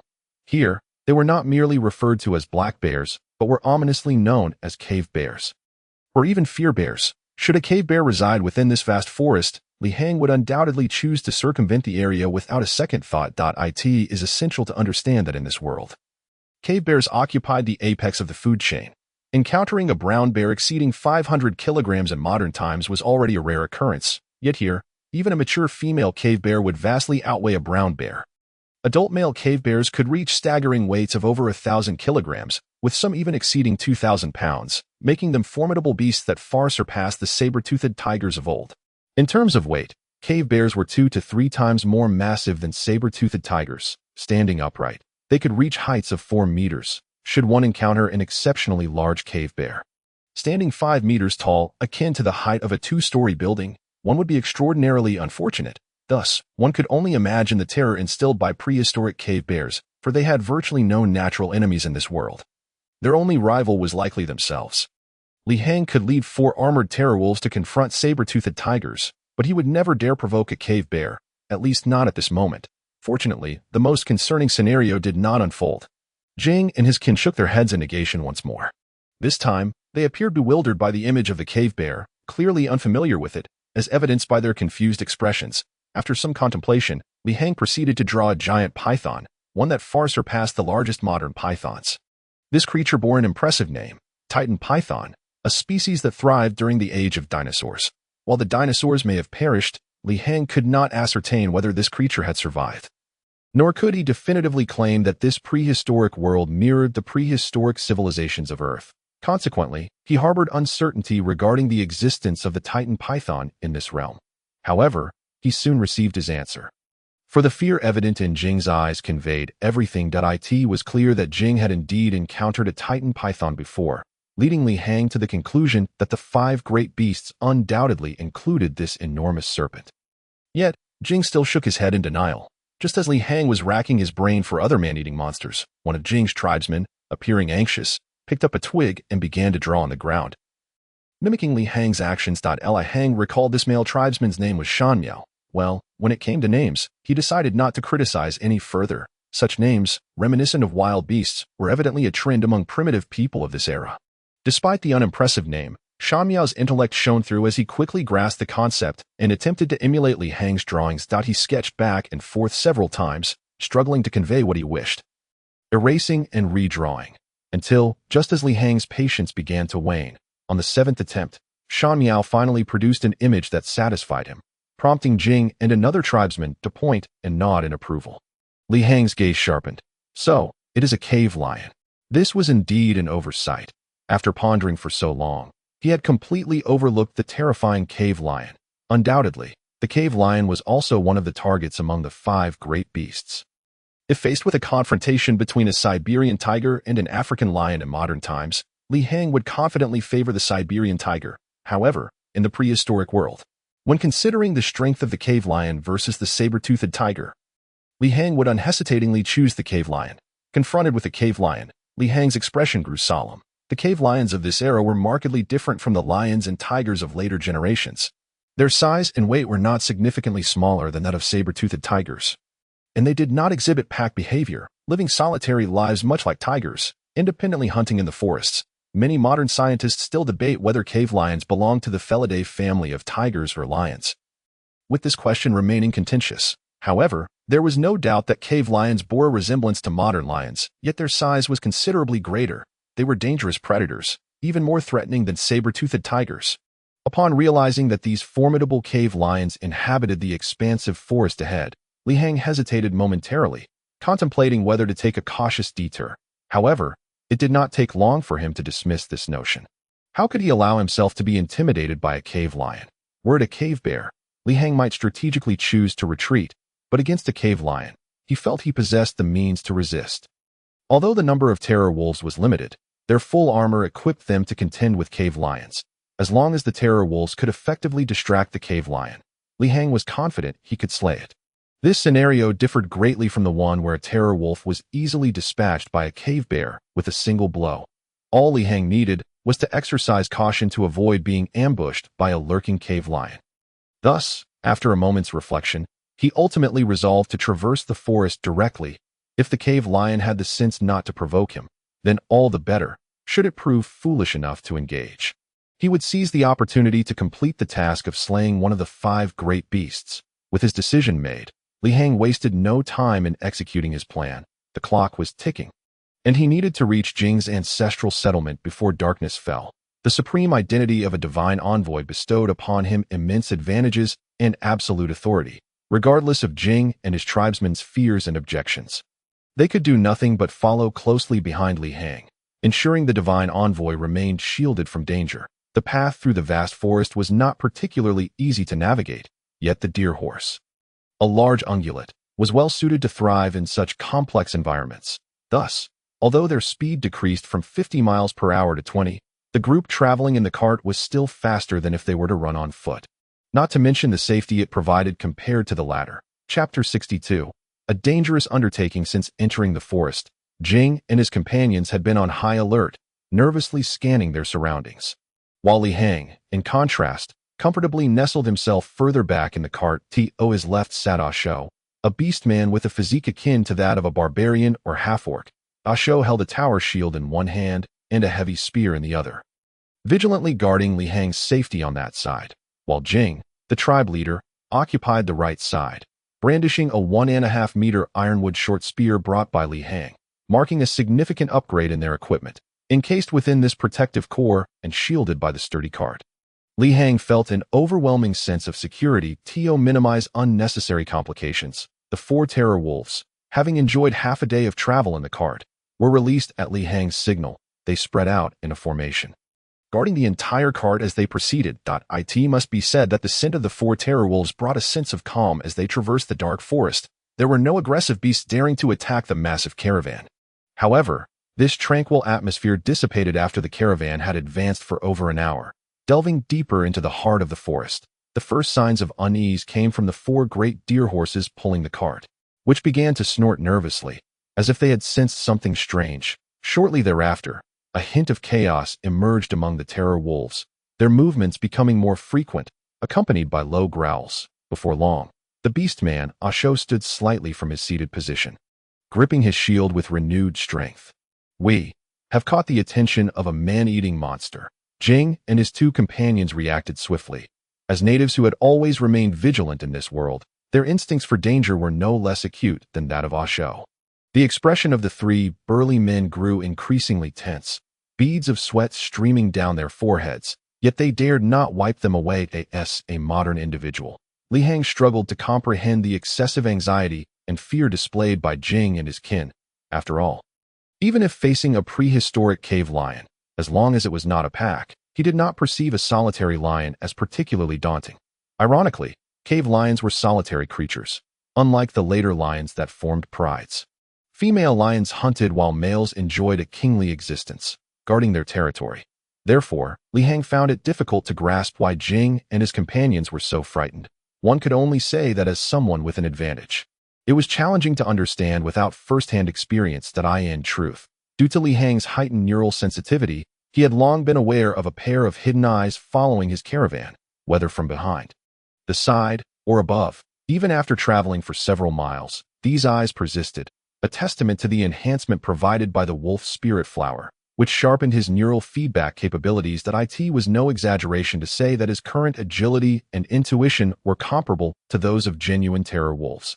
However, it was unfortunate that each time he turned to locate his observer, he found nothing. It felt as though the moment he glanced back, the eyes that had been fixed upon him vanished, only to reappear once his curiosity subsided. Truly haunting, Li Hang sighed. This situation was beyond his expectations. Having entered the forest, he had anticipated that if a cave lion targeted the caravan, it would leap out and attack them directly. However, the script is far from the simple and beautiful vision he had imagined. The reality is that the adversary lurks like a merciless and composed assassin, stealthily trailing you while seeking the opportune moment to deliver a fatal strike. When did the cave lion start resembling a tiger? This is terrifying, for no one knows when a ferocious and aggressive cave lion might leap forth to claim your life. It is no wonder that Jing and his 2 kin, having witnessed the cave lion, are gripped by such fear.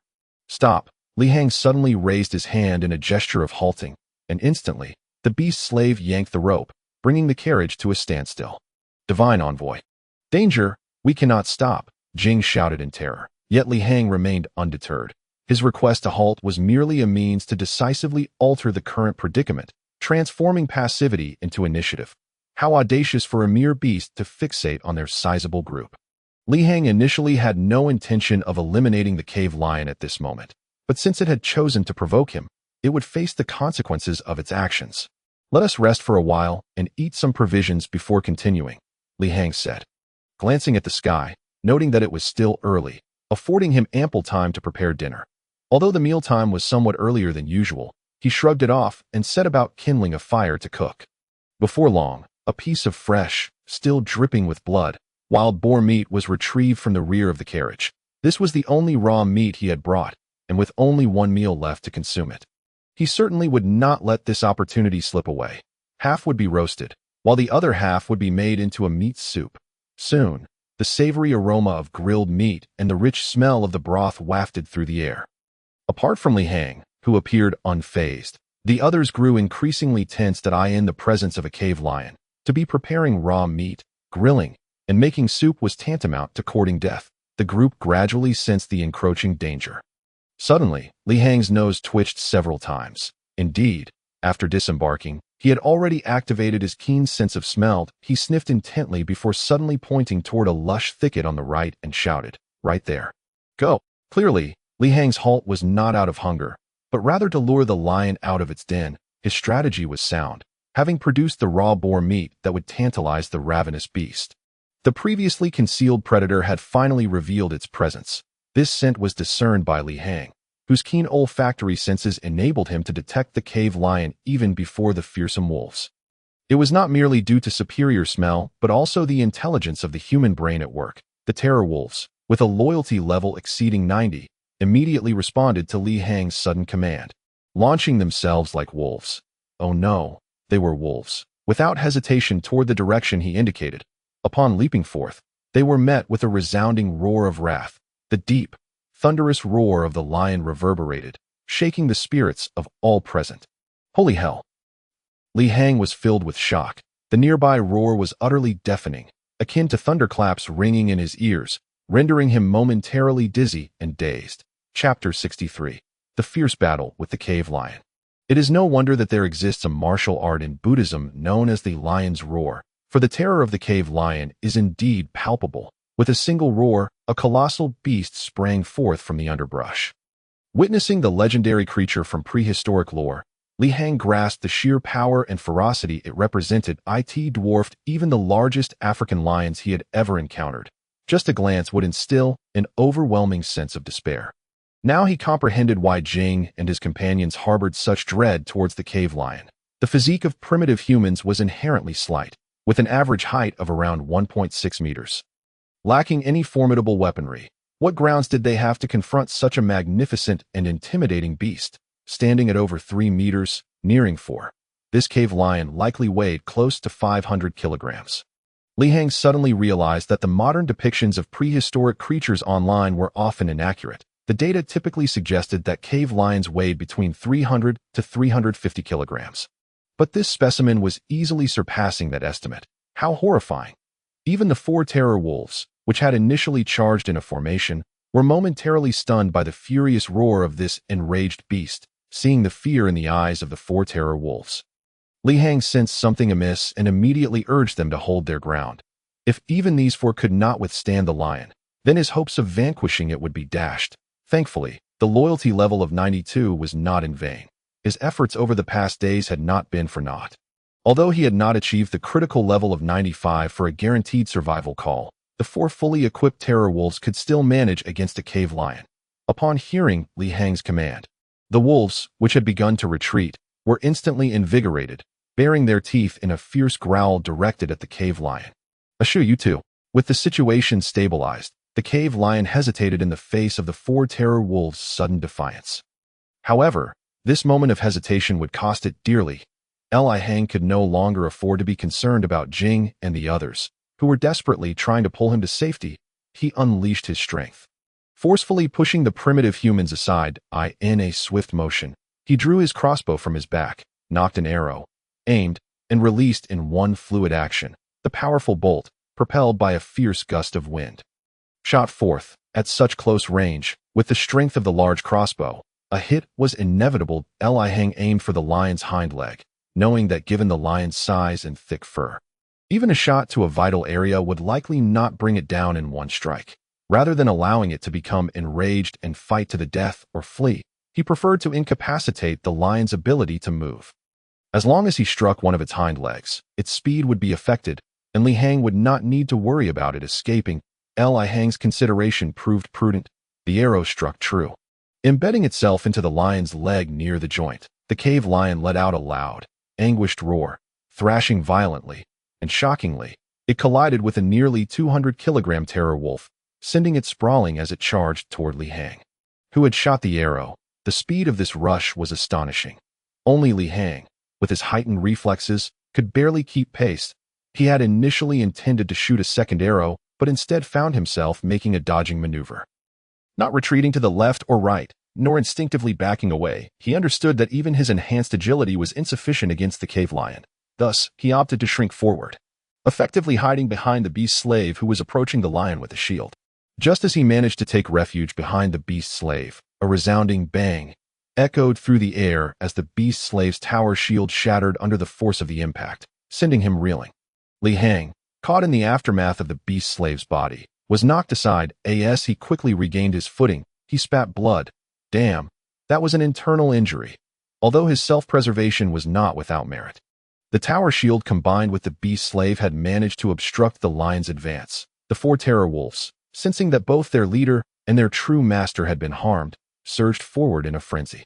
Tearing at the cave lion, the battle was fierce, a scenario both expected and unexpected. Li Hang had not underestimated the cave lion's ferocity, yet he had also not underestimated his own forces. After the arrow pierced the lion's hind leg, the four fully equipped terror wolves managed to hold their ground against the half-ton beast. Finally, when Jing and his two companions regained their senses and approached with 3 short spears to assist the wolves, the cave lion sensed the impending danger. In a moment of panic, the ferocious creature attempted to flee. In truth, Jing and his companions posed no real threat, yet this became the final straw for the cave lion's courage.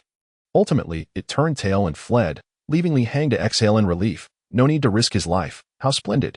The skirmish had lasted merely a few minutes, yet Li Hang had already redefined the combat prowess of apex predators in this world. Pursue it, but maintain a distance. Having fought to this extent, how could Li Hang allow the cave lion to escape? The arrow he had fired was all part of his plan. Even if the injured cave lion wished to flee, it would have to contend with Li Hang's determination. Both the 4 terror wolves and his keen sense of smell would track the scent of the lion's fur shed during the fight, allowing for a relentless pursuit. He glanced at Shu, who had clearly sustained significant injuries from the cave lion's charge, likely suffering a broken rib. Now, Shu had lost his fighting capability and was not suited for vigorous movement. As for Jing and his companions, they would only hinder him. It would be more convenient to pursue alone. You all stay in the carriage and wait for me. I will return shortly. Li Hang had no time for lengthy explanations as he dashed after the 4 terror wolves, vanishing into the distant forest. Regardless, he would not allow the meat he had worked so hard to secure to escape. This cave lion could very well be one of the 5 formidable beasts targeted in his quest. Now that he had the opportunity to eliminate it, how could Li Hang let it slip away? It was injured, and, in its panic to flee, its wounds would only worsen. The fierce battle between the cave lion and the 4 dire wolves did not come without a cost. Under Li Hang's deliberate command, the wolves focused their relentless attacks on the lion's wounded leg, tearing at it mercilessly. This moment, the cave lion was akin to a toothless tiger. Li Hang simply needed to follow closely behind, exhausting the creature's considerable strength and exacerbating its injuries, making victory a foregone conclusion. Presently, Li Hang pondered whether he would receive any rewards from the system after slaying this formidable beast. Chapter 64. The Cunning Pack. As darkness descended, the forest grew denser, and night fell swiftly. Jing, accompanied by 2 tribesmen, stood vigilant and fully armed, guarding the caravan. With the 4 direwolves now absent, the forest felt perilous. Wild beasts roamed nearby, and the lingering scent of the cave lion and direwolves had not yet dissipated, providing a temporary reprieve from other predators. The beast slave's injury appeared superficial, yet it was severe. Upon examination, he discovered 3 broken ribs, making each breath a struggle. Fortunately, the semi-bestial physiology possessed a remarkable self-healing ability. As long as he avoided further injury, Shu would likely recover within 3 to 7 days. This was the advantage of a beast slave. In contrast, a normal human enduring such trauma would be incapacitated for at least 2 to 3 months. Even with medical treatment, Li Hang had yet to return after pursuing the cave lion with the 4 direwolves, and Jing, calculating the passage of time, felt a twinge of concern for the divine messenger's safety. However, as time wore on, the scent of the cave lion gradually faded, forcing Jing to shift his focus away from Li Hang. Other predators had now set their sights on them. Dogs, be cautious. In an instant, shadows emerged from the underbrush, accompanied by a chorus of high-pitched howls. Upon hearing these sounds, Jing's expression changed dramatically, and he let out a low growl of warning. Indeed, he recognized the beasts by their cries, a breed of dog-like creature approximately 1 meter in size. Known for its ferocity, rivaling that of wolves. Their appearance in the darkened forest filled Jing and his two companions with despair. Soon, pairs of ears emerged from the grass, followed by the gradual unveiling of their hidden forms. If Li Hang were present, he would surely be astonished to see these creatures, mimetic pointer dogs, once thought extinct. These prehistoric beings bore resemblance to small, rabbit-sized pointer dogs, yet they were 2 to 3 times larger.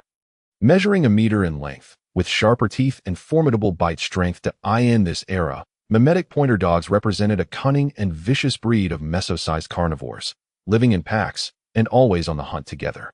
They were the ancestors of modern-day canines such as wolves, foxes, and minks. Indeed, contemporary species like the common African coyote descended from them. The emergence of this pack of mimetic pointer dogs extinguished any hope Jing and his companions had of climbing trees to escape. For these creatures were adept climbers as well. The 4 deer horses tied to the trees had begun to panic as more mimetic pointer dogs appeared, their numbers steadily increasing, leaving Jing and his 2 tribesmen pale with fear. They could never have anticipated that, while the divine messenger pursued the most fearsome of beasts, this cunning and merciless pack would emerge. The 3 men stood back to back, brandishing their short spears. Their only hope lay in the steadfast weapons provided by the divine messenger. Yet, the numbers of the pointer dogs were overwhelming, and soon more than a dozen were closing in, unable to wait any longer to launch their assault. The 3 men, invigorated by a rare ferocity, thrust their spears with determination, not out of a desire to survive, but from a fear of becoming a burden to their tribe. They knew that an injury would render them incapable of hunting or subsisting. However, when faced with despair, the courage and ferocity that erupted from these primitive tribesmen startled the advancing mimetic pointer dogs. In an instant, 2 of the unfortunate creatures fell, impaled by the spears, their bellies pierced and innards spilling onto the ground. Crafted from ironwood, the short spears showcased their quality and sharpness. While these spears may have been ineffective against larger beasts, they proved exceptionally useful against the under 100-pound mimetic pointer dogs. The 1.5-meter spear shafts were lightweight and agile, allowing the 3 men to eliminate the blind spots for the attacking dogs. It must be said, primitive humans possessed ample experience in combat against beasts. The sudden loss of 2 of their kind brought the pack of mimetic pointer dogs to a momentary pause, forcing them to retreat, though they did not abandon the hunt. Instead, they called out for reinforcements, knowing that in the deep woods, they could easily summon more of their kind. Before long, more dogs emerged, and Jing lost count. A mere glance revealed there were certainly over 30.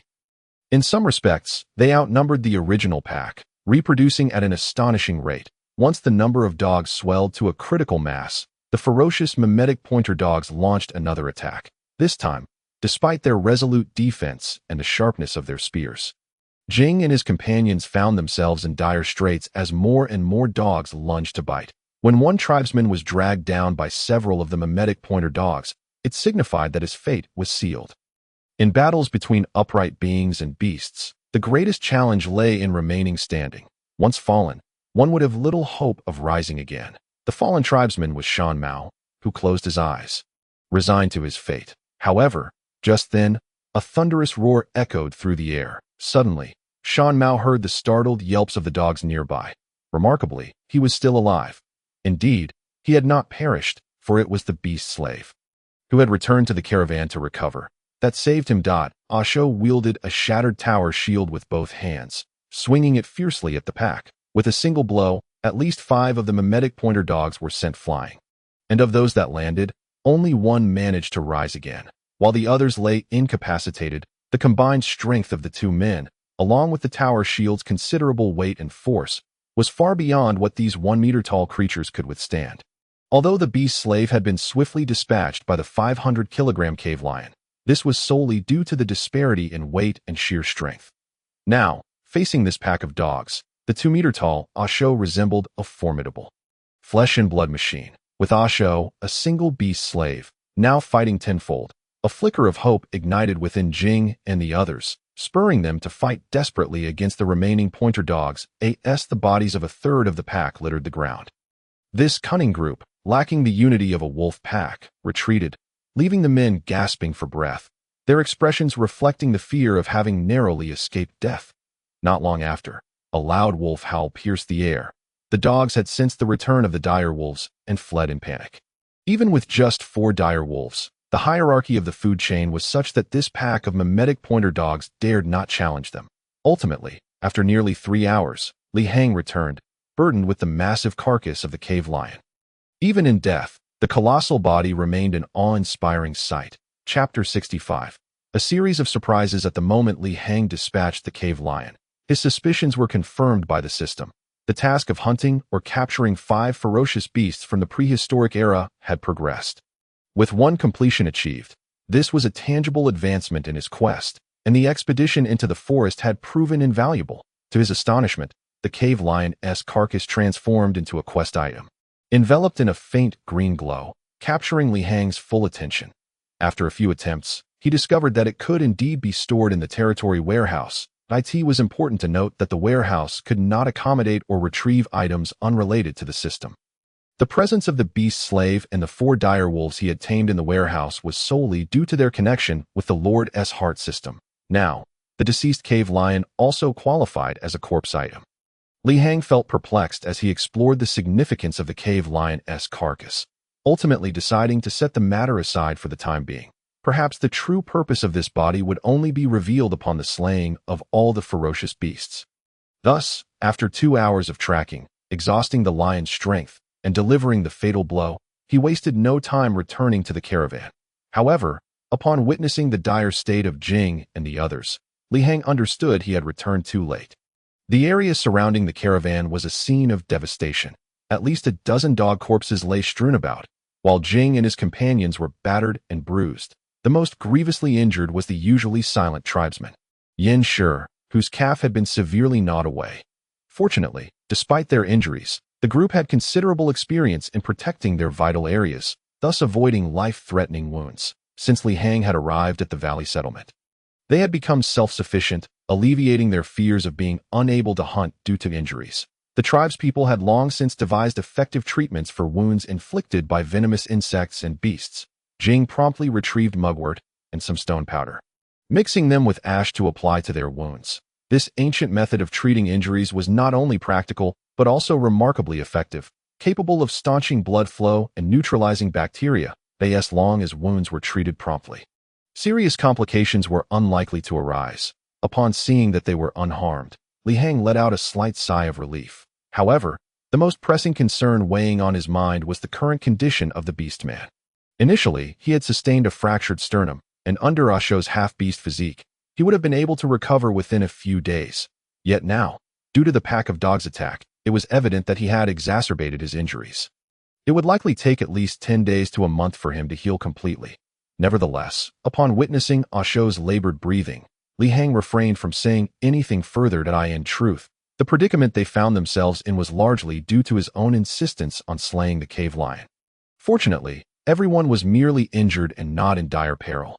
After tending to their wounds, the sky had completely darkened, leaving Li Hang with no choice but to camp out for the night. Thankfully, the territorial overlord of this forest had been slain by Li Hang. And with 4 fearsome wolves and a campfire at their disposal, the pack of simulated attack dogs no longer dared to approach. The night passed in silence, and by early morning, after a night of rest and recuperation, the injured individuals felt considerably better. Without further ado, Li Hang continued on their journey. The subsequent events unfolded quite smoothly. It wasn't long before the caravan traversed the forest and successfully located the settlement of the ancient clan of Jing. This community of primitive people was situated within a steep cliffside cave, and without Jing's specific guidance, even if someone had provided a rough location, Li Hang would have struggled to find this concealed settlement on his own.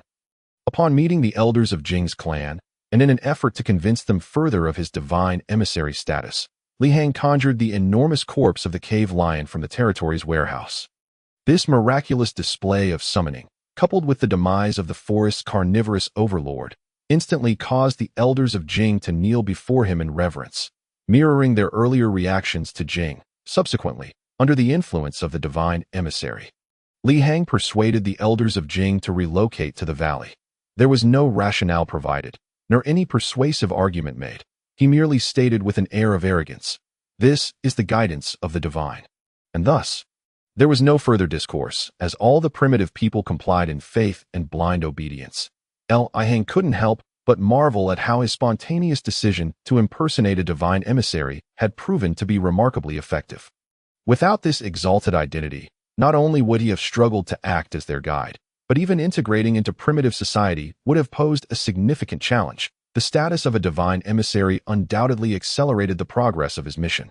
2 days later, as Jing's clan completed their preparations for the migration, Li Hang led them toward the valley. That on the return journey, the presence of over 20 primitive individuals slowed their pace significantly. Li Hang first arranged for the elderly and children of the clan to be settled in the front of the cart, while the heavier items were loaded in the back, allowing for a considerable increase in travel speed. Nevertheless, it still took 3 days for them to return to the picturesque valley embraced by mountains. Naturally, Li Hang's intended 30-day return timeline extended to 32 days due to this delay. However, he was indifferent to this. As given Asho's current injuries, returning on schedule would have been futile. He would still be unable to participate in the international underground boxing tournament. His only regret was that such a lucrative opportunity might have been squandered. If it is lost, so be it. After all, relying on underground boxing for long-term gain is not a sustainable strategy. Li Hang sighed as he led the 27 primitive individuals into the valley at long last. After a prolonged absence, the familiar and delightful sound of the system notification echoed. Successfully gathered 23 primitive tribesmen. You have now completed half of your goal of 100 individuals, due to your outstanding progress. You are awarded an additional G-grade special item lottery. Please rest and continue your efforts. Would you like to initiate the lottery immediately? No. Li Hang's heart soared with joy at the prospect of yet another lottery, especially since this time it was a special item lottery, seemingly of a higher caliber than the first. However, the timing was not suitable for the lottery, and he could only suppress his overwhelming excitement while ensuring the new members of the tribe were settled. Shirchong did not disappoint him. Over the days, he diligently maintained the safety of the valley and managed the various beasts and birds raised within it with great care. Under his tutelage, the remaining female tribesmen learned how to feed and clean the livestock pens, and everything was progressing in a positive direction. Even more surprising for Li Hang was that on the second day of the elder tribe's settlement, the former elder of Jing, known as Shu, presented Li Hang, the divine emissary, with a feather symbolizing the highest authority of the tribe. This vibrant and beautiful feather had been given to him by Jing a few days prior, and initially he thought it to be an ordinary feather representing the elder's authority. However, upon receiving the second feather of the same kind, he realized he had gravely misjudged its significance. As it turned out, these two feathers were far from ordinary. Upon acquiring the second feather that symbolized the elder's authority, Li Hang received a system notification indicating that he had collected 2 fragments of the primordial bird's feather. Once he gathered 3, he would be able to synthesize a G-grade special item. Well, this was yet another valuable item. Now that he possessed 2 feathers, he was eager to acquire the 3rd fragment of the primordial bird's feather. However, the only unfortunate news was that there were no further leads on other primitive settlements. According to the elder Shu's recollections, 17 tree rings had passed since the time he separated from his clan, implying that Shu had been apart from his kin for 17 years. Such a lengthy span of time meant that even if Li Hang sought to trace back to Shu's former settlement, it was likely that the elder's people had already migrated elsewhere. The life of primitive people often did not entail settling in one place for their entire lives, due to various natural and existential threats. They typically relocated every 5 to 10 years in search of new habitation. Given that 17 years had elapsed, even if Li Hang were to locate the old address, it was likely to be abandoned. This realization dampened his hopes of acquiring the 3rd fragment of the primordial bird's feather, at least in the short term. Unless there were hidden primitive communities in the vicinity, he should not expect to find another settlement. By the 34th day, Li Hang retired early that evening. Retreating into his tent patched with animal hides, as he closed his eyes, he summoned the lottery. In a moment of solitude, he thought, when else would be a better time to conduct the lottery? Initiate the lottery. As Li Hang concentrated, a 3-meter diameter wheel manifested in his sea of consciousness. Being meticulous, he quickly noticed that this wheel differed from the previous one. The most apparent distinction was its size. This new wheel was 3 meters in diameter, whereas the former was only 2. Additionally, the new wheel emanated a soft azure glow. Clearly, this G-grade special item lottery was of a more refined caliber than the first. Scanning the wheel, he noted that it contained 9 items. each occupying an equal portion of the wheel's surface area. This meant that regardless of which item Li Hang wished to draw, he had an equal chance of obtaining it. Excellent. It was fair and promising. The first item was a bone piercer, a G-grade special item with an unspecified purpose. The lottery did not provide explanations for the 9 items, only images and names. Li Hang found it difficult to imagine what unique function this palm-sized bone piercer possessed, igniting his curiosity, yet he remained without further clarification from the system. Turning to the second item, he encountered a flat iron canister, small enough to fit in the palm of his hand, crafted from iron. It exuded a tangible quality, resembling the metal flasks carried by Western cowboys. Its name was storage flask. After scrutinizing the item for a moment, Li Hang inferred based on its name that it was likely capable of holding a significant volume of liquid, akin to a two-dimensional storage space, AS for its capacity, that remained unknown. What a marvelous item, Li Hang remarked, his mouth watering at the thought that if he were to win this iron flask, he would no longer need to worry about water sources while traversing the wilderness. It could hold wine, water, or even be filled with soda. Moreover, if utilized for profit, its ample capacity could save exorbitant transportation costs. Overall, it was a splendid item that Li Hang greatly desired, yet it all hinged on luck. The third item was a small, luminous plant seed, named Seed of Light. Due to the broad nature of this name, Li Hang could not deduce its significance and decided to move on, without detailed annotations. His curiosity was piqued, and he wished the system would be less stingy. Even if he did not win, at least he could gain some knowledge, right? However, the system paid him no mind. The guide was always available. Yet with Li Hang's limited authority, it could not provide him with answers. Moving on to the fourth item, Li Hang's eyes brightened. This was a beautifully crafted transparent glass vial containing 30 blue pills, aptly named diving pills. Clearly, this item was easy to guess, as it likely possessed special effects related to underwater diving. Truly, it was befitting of an extraterrestrial special product, even a G-grade item brimmed with extraordinary capabilities. The fifth item was a pistol, exuding a rugged, groundbreaking appeal, known as the Gauss defense pistol. Li Hang speculated whether this pistol possessed unlimited ammunition, but he guessed it probably did not, as he had some understanding of Gauss firearms. Theoretically, such ammunition could not be generated infinitely. However, he wondered what special abilities it might possess. Li Hang was truly overwhelmed with worries, albeit a peculiar kind of happiness brought on by his uncertainties regarding his abilities. This left him feeling apprehensive about every item. The sixth item was a lithium battery, exuding a metallic sheen. This object was not unfamiliar to Li Hang, as he often perused the special product panel during his leisure time, where 3 items awaited unlocking, one of which was named High Energy Number 5 Battery. Indeed, it was a number 5, which explained its perfect resemblance to the specifications of a real-world number 5 round cell battery. Li Hang decided not to pursue this item any further, for he could unlock it within his domain, albeit requiring several thousand degrees of energy, a feat that was merely a matter of time. The seventh item was called Treasure-Seeking Mouse, a small pet infused with life.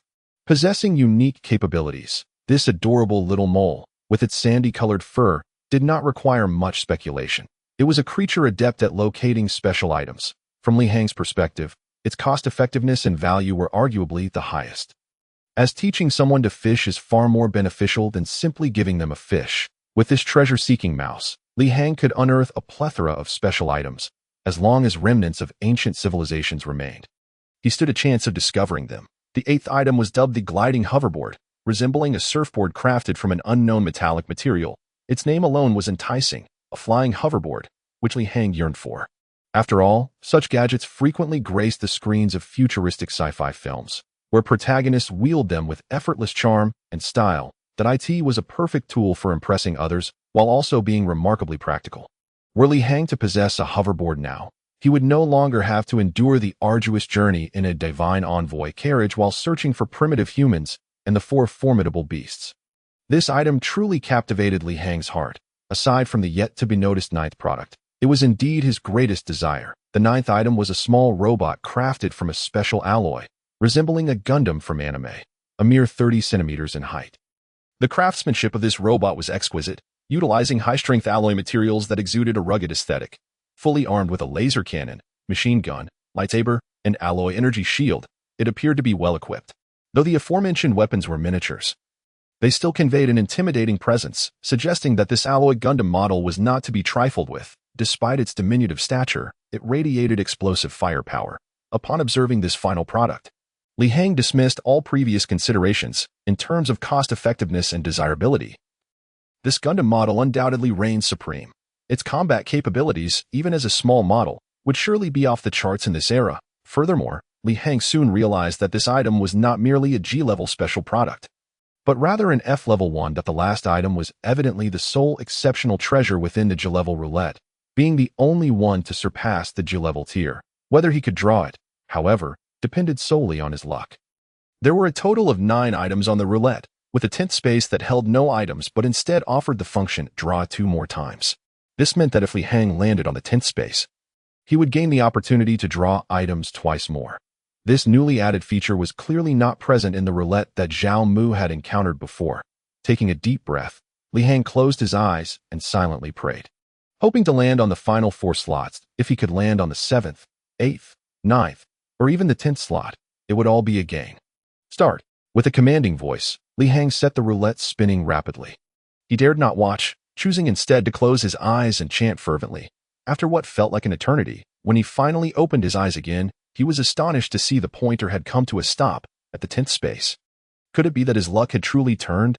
Li Hang hurriedly rubbed his eyes, incredulous at his previously unyielding misfortune. As he focused, he noted that the pointer, while having halted at the 10th space, was yet to stabilize, and it appeared to be subtly shifting towards the first space, a movement barely perceptible to the naked eye. Oh, God, no. Ancestors of the 3 pure ones, please stop, he exclaimed, feeling a surge of anxiety. Upon closer inspection, Li Hang was horrified to see that what he had initially believed to be a secured opportunity for 2 additional draws was now precariously drifting toward the first space. What lay in the first space? A bone-piercing nail. Though its capabilities were unknown, it paled in comparison to the chance of drawing 2 more items from the 10th space. Li Hang was distressed. Yet the roulette's pointer seemed to operate independently of his will, akin to a perpetual motion machine. That it appeared to be nearly immobile, yet it resolutely inched closer to the first space. Just when Li Hang felt his heart might leap from his chest, the pointer finally locked into position, straddling the midpoint between the 10th and 1st spaces. What was this? Straddling the line. What did that even mean? Li Hang stood momentarily dumbfounded. Hint: you have landed on the 10th space, granting you the opportunity to draw 2 more times. Thankfully, the system's prompt arrived just in time, accurately announcing the final lottery result. That was a close call. The 10th space had nearly slipped away. Li Hang felt that had he suffered from hypertension or heart disease, he might have collapsed from the shock. That's the thrill of the game, he thought, exhaling with relief, his face breaking into a smile. 2 chances to draw again. He had struck gold. Continue drawing. With the 2 additional chances secured from the 10th space, Li Hang felt markedly more relaxed. Under his command, the roulette spun once more. This time, there was no indecisiveness. The pointer settled firmly on the 4th space, diving pills. While this peculiar item held special abilities, it was not what Li Hang desired most. Fortunately, he still had 1 more chance to draw. Even if he could not acquire the Gundam model, he at least aimed to secure the hoverboard. The diving pills were promptly extracted, and Li Hang accepted this fact. The bottle contained 30 azure pills, each about the size of a pinky finger, an ample quantity that he focused intently on the glass vial for 3 seconds, subsequently acquiring detailed information about the diving pills. Diving pill bottle, containing 30 diving pills. Each pill grants the host temporary underwater breathing capabilities, while also doubling swimming speed, allowing for a maximum dive depth of 300 meters, effective for 6 hours. Well, upon receiving the details, Li Hang couldn't help but exclaim, what cutting-edge technology was this? The diving pills were remarkably potent, exceeding his expectations. Not only did they provide underwater breathing, but they also accelerated swimming speed. The most astounding feature was their maximum diving depth of 300 meters. It was worth noting that even the submarines of major nations could typically only dive to depths of a few hundred meters. Yet, with a mere pill, one could withstand the pressures of the ocean floor, rivaling national machinery. The only drawback was the time limitation, 6 hours per pill. Even with 30 pills, it meant Li Hang could only spend a total of 7 to 8 days underwater. What could he possibly accomplish in that time? Even if he intended to search for sunken ships, it would hardly suffice. Overall, while the diving pills were undoubtedly impressive, the time constraints rendered them rather impractical. With a stroke of luck, perhaps he could leverage them for profit. But with poor luck, it would likely amount to a futile endeavor. Without further ado, Li Hang temporarily stored the diving pills and prepared to spin the roulette for a second time. After a brief interval, the pointer once again came to rest in the area below the 7th space. 8th space, 9th space, 10th space. The 10th space? Surely this isn't a trick? No one anticipated that Li Hang would draw the 10th space once more, securing yet another opportunity for 2 additional draws. Elated, Li Hang beamed with joy, feeling that fortune had finally smiled upon him. He continued to draw for the 4th time. This time, while he did not acquire the Gundam model or the coveted hoverboard, he did manage to draw a storage flask. A dark silver, hard iron flask materialized in his hands. After staring at it for 3 seconds, he read the inscription, storage flask, possessing an additional internal capacity of 10 cubic meters. You may fill it with any liquid. Chapter 68, The 10 Forbidden Products Well. A rather succinct annotation to Li Hang was immensely satisfied.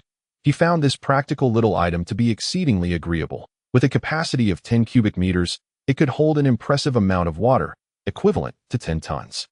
For an average person's monthly water consumption, even with daily bathing and cooking, it would be more than sufficient. What particularly thrilled Li Hang was the flask's user-friendly design, featuring 2 independent dimensional spaces. Remarkably, the flask had a push slot mechanism.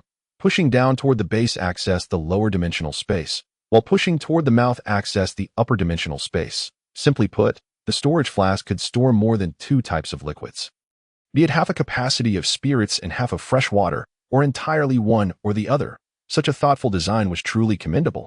From now on, I shall store 5 tons of vodka and 5 tons of potable water, alleviating any concerns about sourcing water. Li Hang nodded with great delight as he pressed the storage wine flask against his chest, tucking it away. The beast skin he wore had a concealed pocket perfectly suited to accommodate this flask. By the time of the 5th lottery draw, Li Hang had cultivated a calm demeanor regarding the outcome of the final draw. After acquiring the previous 2 items, he deemed himself a winner regardless of what he drew this time. Thus, when the pointer of the 5th draw landed on the first section, he could only muster a bitter smile, feeling a sense of resignation. Fate indeed, my piercing bone needle. He had nearly drawn it on his first try, and to his astonishment, he had finally acquired it. However, the gliding hoverboard and the Gundam model he had yearned for eluded him. Everything was predestined. What was meant to be would inevitably come to pass. And Li Hang accepted this with grace. He was curious to discover the wondrous abilities of this piercing bone needle. If it turned out to be subpar, it would be best not to blame him for his scathing critique.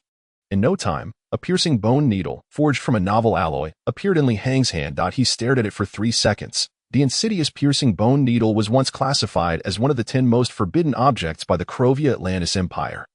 The creator of this abominable invention was apprehended by the Empire, and its current quantity has become exceedingly rare. The specific functions are for the host to explore. This is a special item capable of leveling up.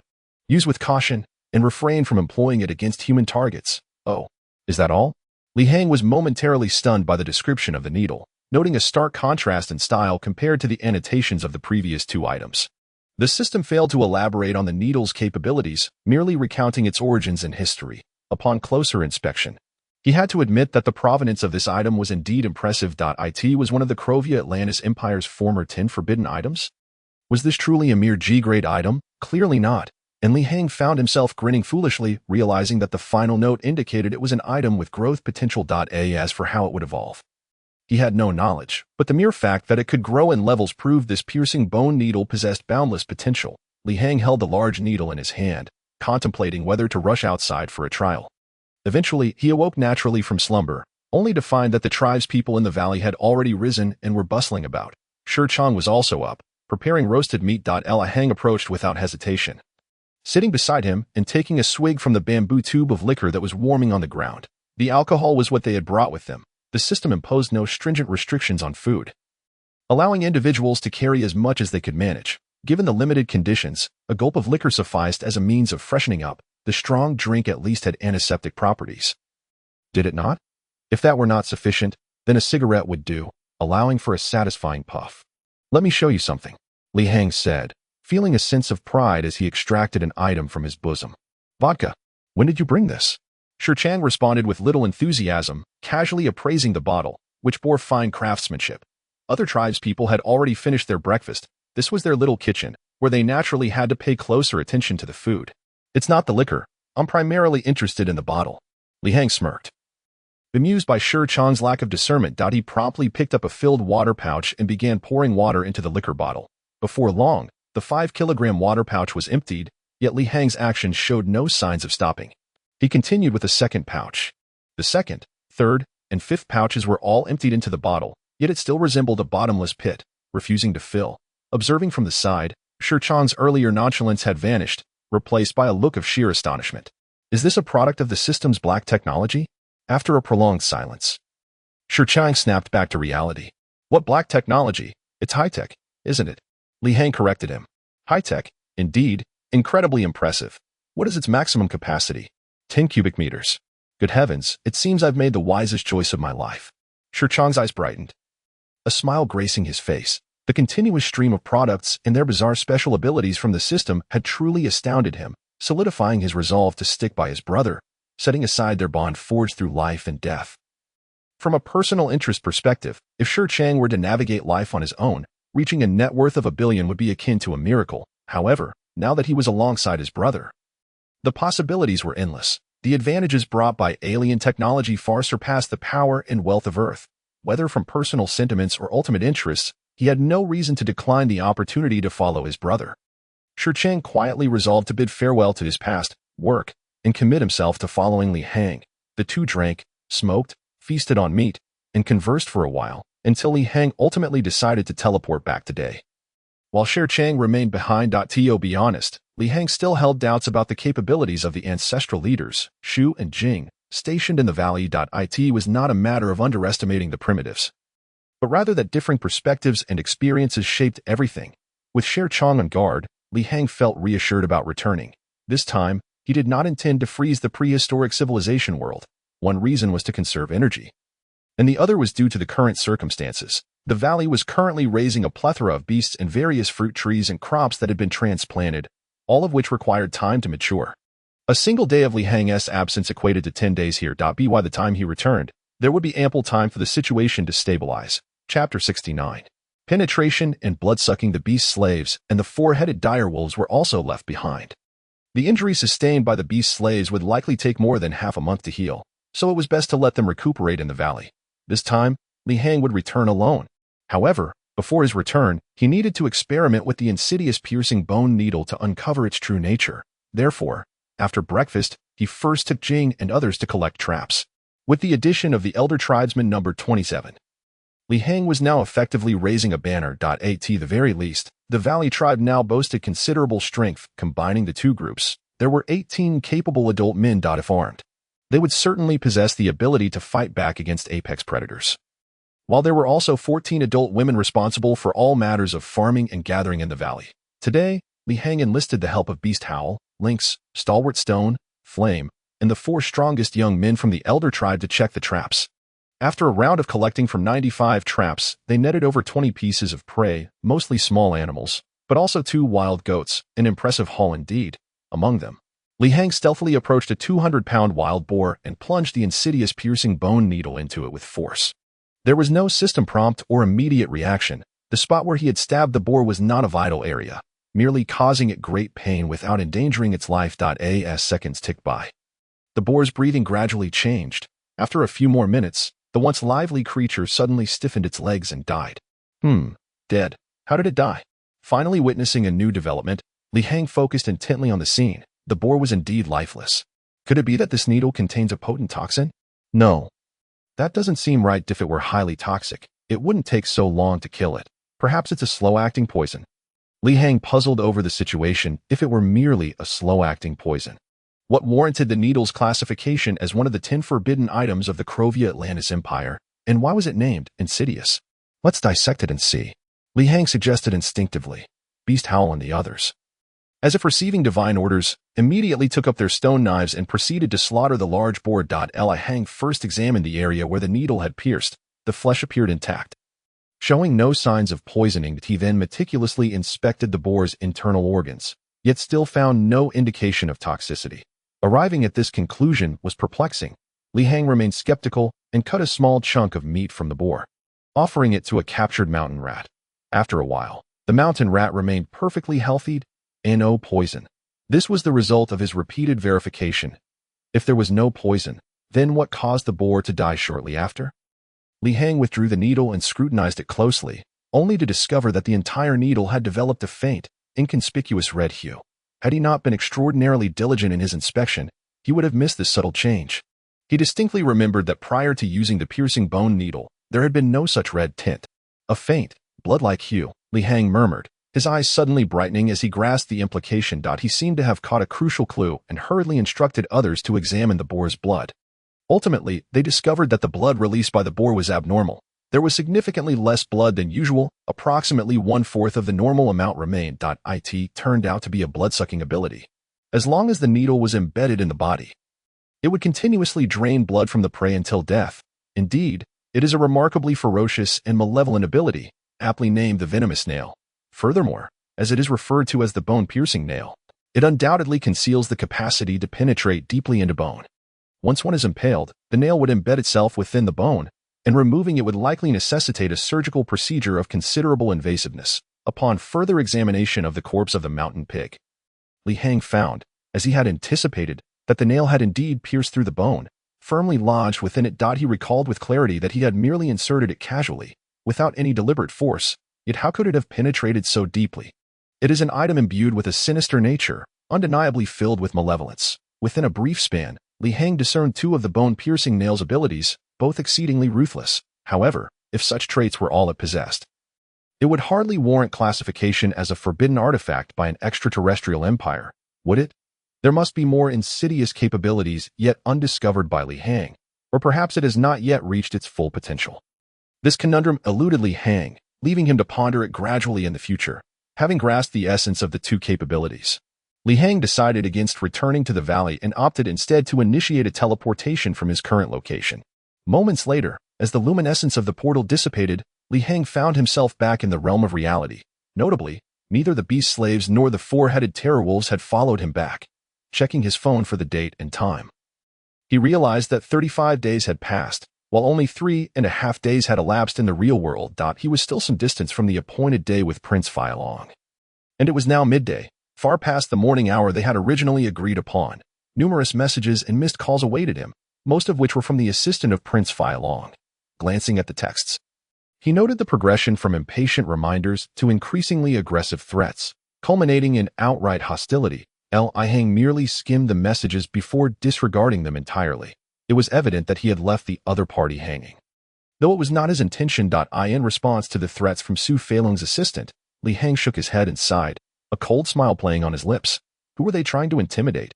Even with the Lord's heart now within his possession, Li Hang's character would never allow him to be cowed by mere words. After all, he was but an orphan with nothing to lose. A life of little value does not instill fear. Summoning the personal panel of the Lord, he observed that in the span of 3.5 days, he had amassed a significant amount of energy, currently totaling 221 points. This ignited a fervent desire within him to utilize the ultimate wolf spirit fruit from the wolf spirit tree. With over 200 points of energy, he was now entirely capable of infusing a spirit fruit. He would first expend 30 points to hasten the maturation of the wolf spirit flower, followed by another 30 points to ripen it into a spirit fruit. The entire process would require 60 energy points. However, considering that he also needed the energy to unlock and elevate his beast enclosure and civilization level, Li Hang hesitated, ultimately deciding against the immediate infusion of the spirit fruit. At least until a necessity arose, he was not inclined to expend his energy reserves. The wolf spirit tree would remain in place, so it would be wiser to retrieve his gold promptly and purchase an additional acre of territory. The prospect of expanding his domain and, consequently, enhancing his energy collection rate was too enticing for Li Hang to resist.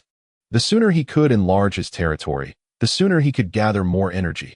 Chapter 70. Expanding the territory. The Zhu Taifu Gold Exchange had a commendable reputation, and after a 5-day wait, Li Hang successfully acquired 100 newly minted gold coins. He promptly had them assessed by the guide, and upon confirming their compliance with the specifications of the Crawfordlands gold coins and receiving system approval, Li Hang wasted no time returning home.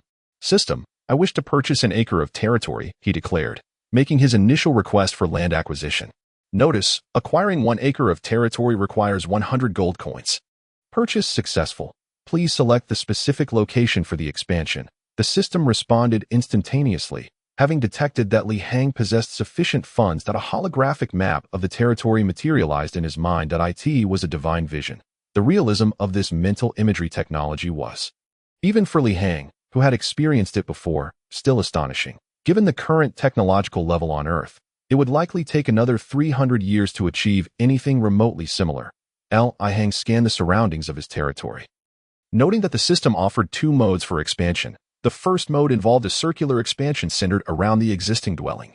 This would mean enlarging the area outward in a fixed manner, with Li Hang's current residence remaining the focal point. While this method ensured that his home would always be central, it also had a significant drawback. The newly expanded territory would not be particularly practical. To illustrate, expanding an area of 666 square feet in this manner would visually appear to have only slightly increased, as the area would be evenly distributed, providing far less efficient use of space compared to a consolidated expansion. The second mode allowed for free selection of the acre of land, permitting Li Hang to delineate it as he wished. This method offered high flexibility, but came at the cost of his current residence no longer being the center. After a brief moment of contemplation, Li Hang opted for the second expansion mode, as it would enable the newly acquired acre to be concentrated in one area. Maximizing its utility, he quickly pinpointed a patch of land directly behind his house, as the adjacent properties were occupied, while the area behind remained unclaimed and available. With determination, he confirmed his choice of expansion for the acre of territory directly behind his dwelling and sent the confirmation to the system. Congratulations. You have successfully expanded your territory by 1 acre.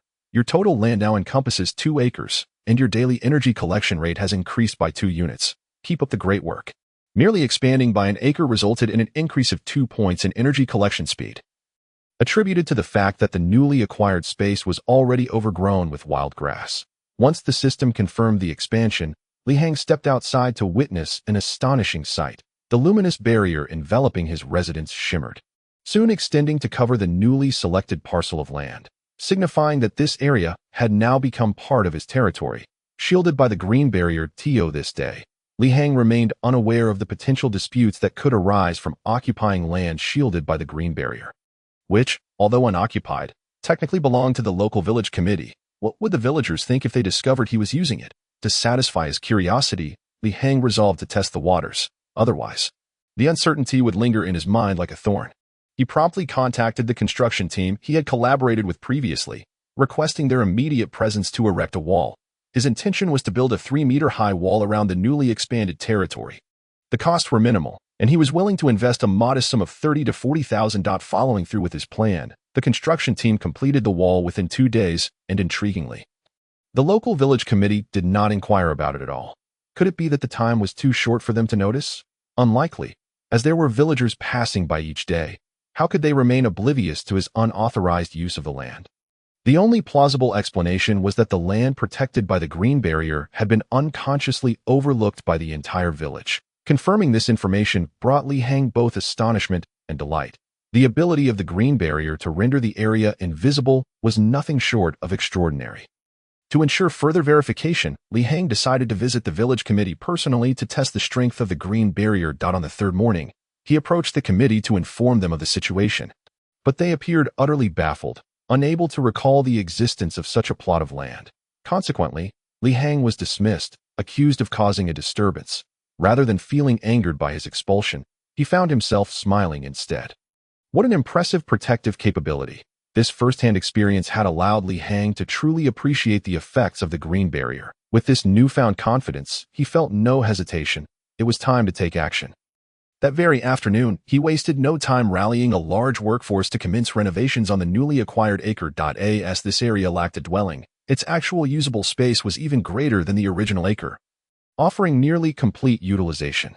After a moment's consideration, Li Hang resolved to make the most of the space, transforming the entire area into a large-scale rabbit breeding farm. The 600-square-meter yard became home to 500 rabbits. And overhead, he erected a network of cages and wooden nests, subsequently introducing 500 pearl birds. Once all was said and done, 5 days had passed, and Li Hang's initial cash reserve of $700,000 had dwindled significantly, amounting to a total expenditure of $550,000, including the costs of producing gold coins. However, the substantial price paid yields remarkably worthwhile returns. The introduction of 500 large gray hounds has directly elevated the daily energy unit collection of the territory by 15 degrees. The addition of 500 birds further increased this by 10 degrees, culminating in a total enhancement of 25 degrees. Presently, Li Hang can collect an astonishing 80 degrees of energy daily, merely 20 degrees shy of reaching the 3-digit threshold. In Chapter 71, The Minor Cheat, upon reflecting on such a significant increase, Li Hang suddenly realized that the 220 degrees of energy required to infuse the ancestral spirit fruit is hardly a concern. It could be regained with just 3 days' worth of energy collection. The only regret he harbors is that his funds are nearly depleted, and without money, he cannot continue to mint gold coins for purchasing territory.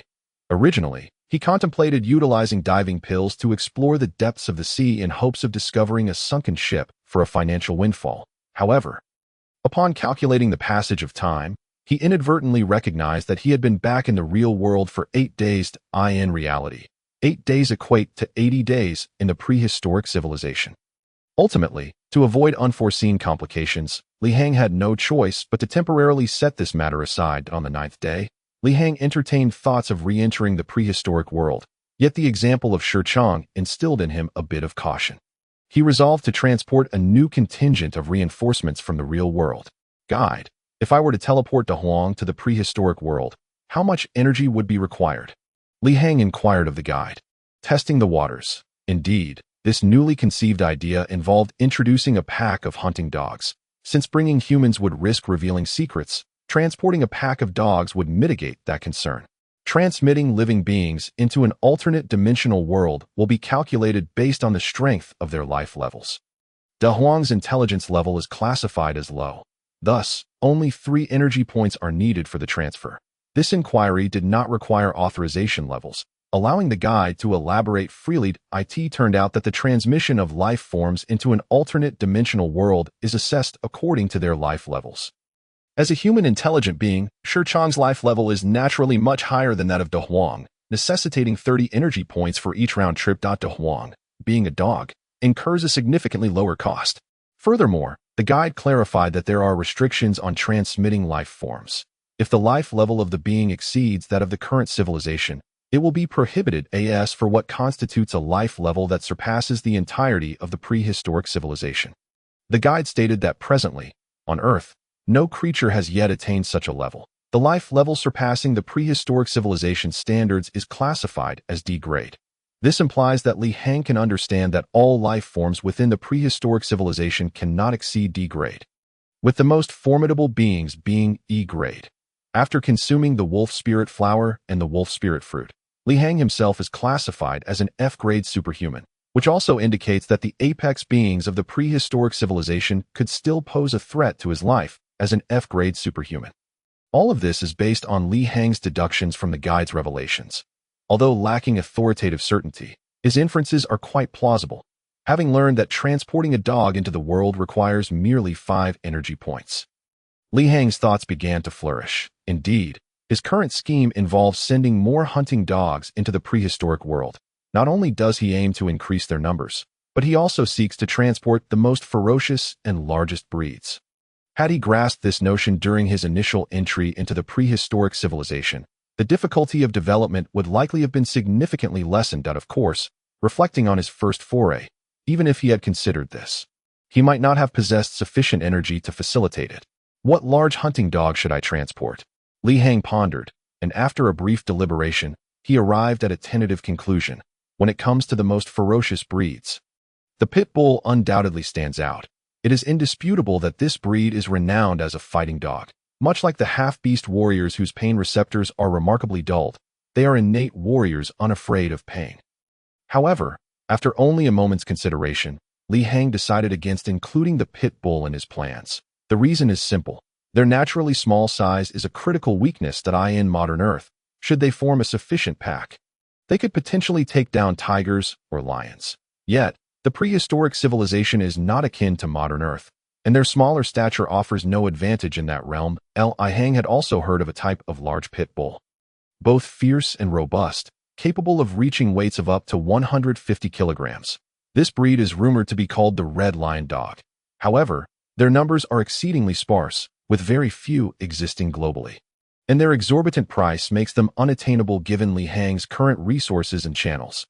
Thus, after much contemplation, he ultimately settled on the Dogo Argentino and the Cane Corso as suitable candidates for the Tibetan Mastiff from his homeland. That was out of the question. Li Hang did not even entertain the notion. Not only is there controversy surrounding the inflated prices set by dog dealers, but he is also uncertain of how many purebred Tibetan Mastiffs exist. He only knows that the dogs available on the market are predominantly mixed breeds, and besides, the Tibetan Mastiff is a highland breed that is ill-suited for various terrains for the Dogo Argentino.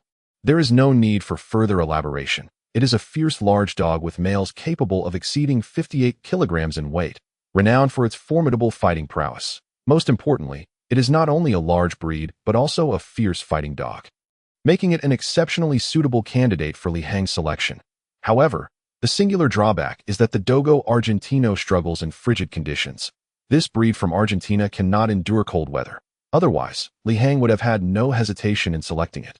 The other breed, the Cane Corso, is a descendant of the ancient Molosser dogs. They are Italian land dogs, historically utilized as military and police dogs, and during ancient Roman times, they were employed to hunt lions. They possess tremendous strength, courage, and stable temperaments. They have been used to hunt large game such as wild boars, deer, and to herd livestock. In modern times, Cane Corsos are trained as excellent guard dogs, exhibiting unwavering loyalty to their families while being particularly aloof toward strangers. They possess an innate ability to guard and can accurately distinguish between friend and foe. Frankly speaking, Li Hang holds the Cane Corso in high regard, prior to the Dogo Argentino's rise to fame.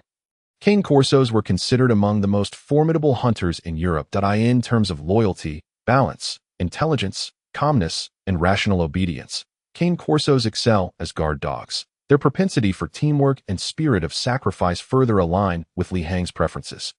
However, the Cane Corso is not without its flaws.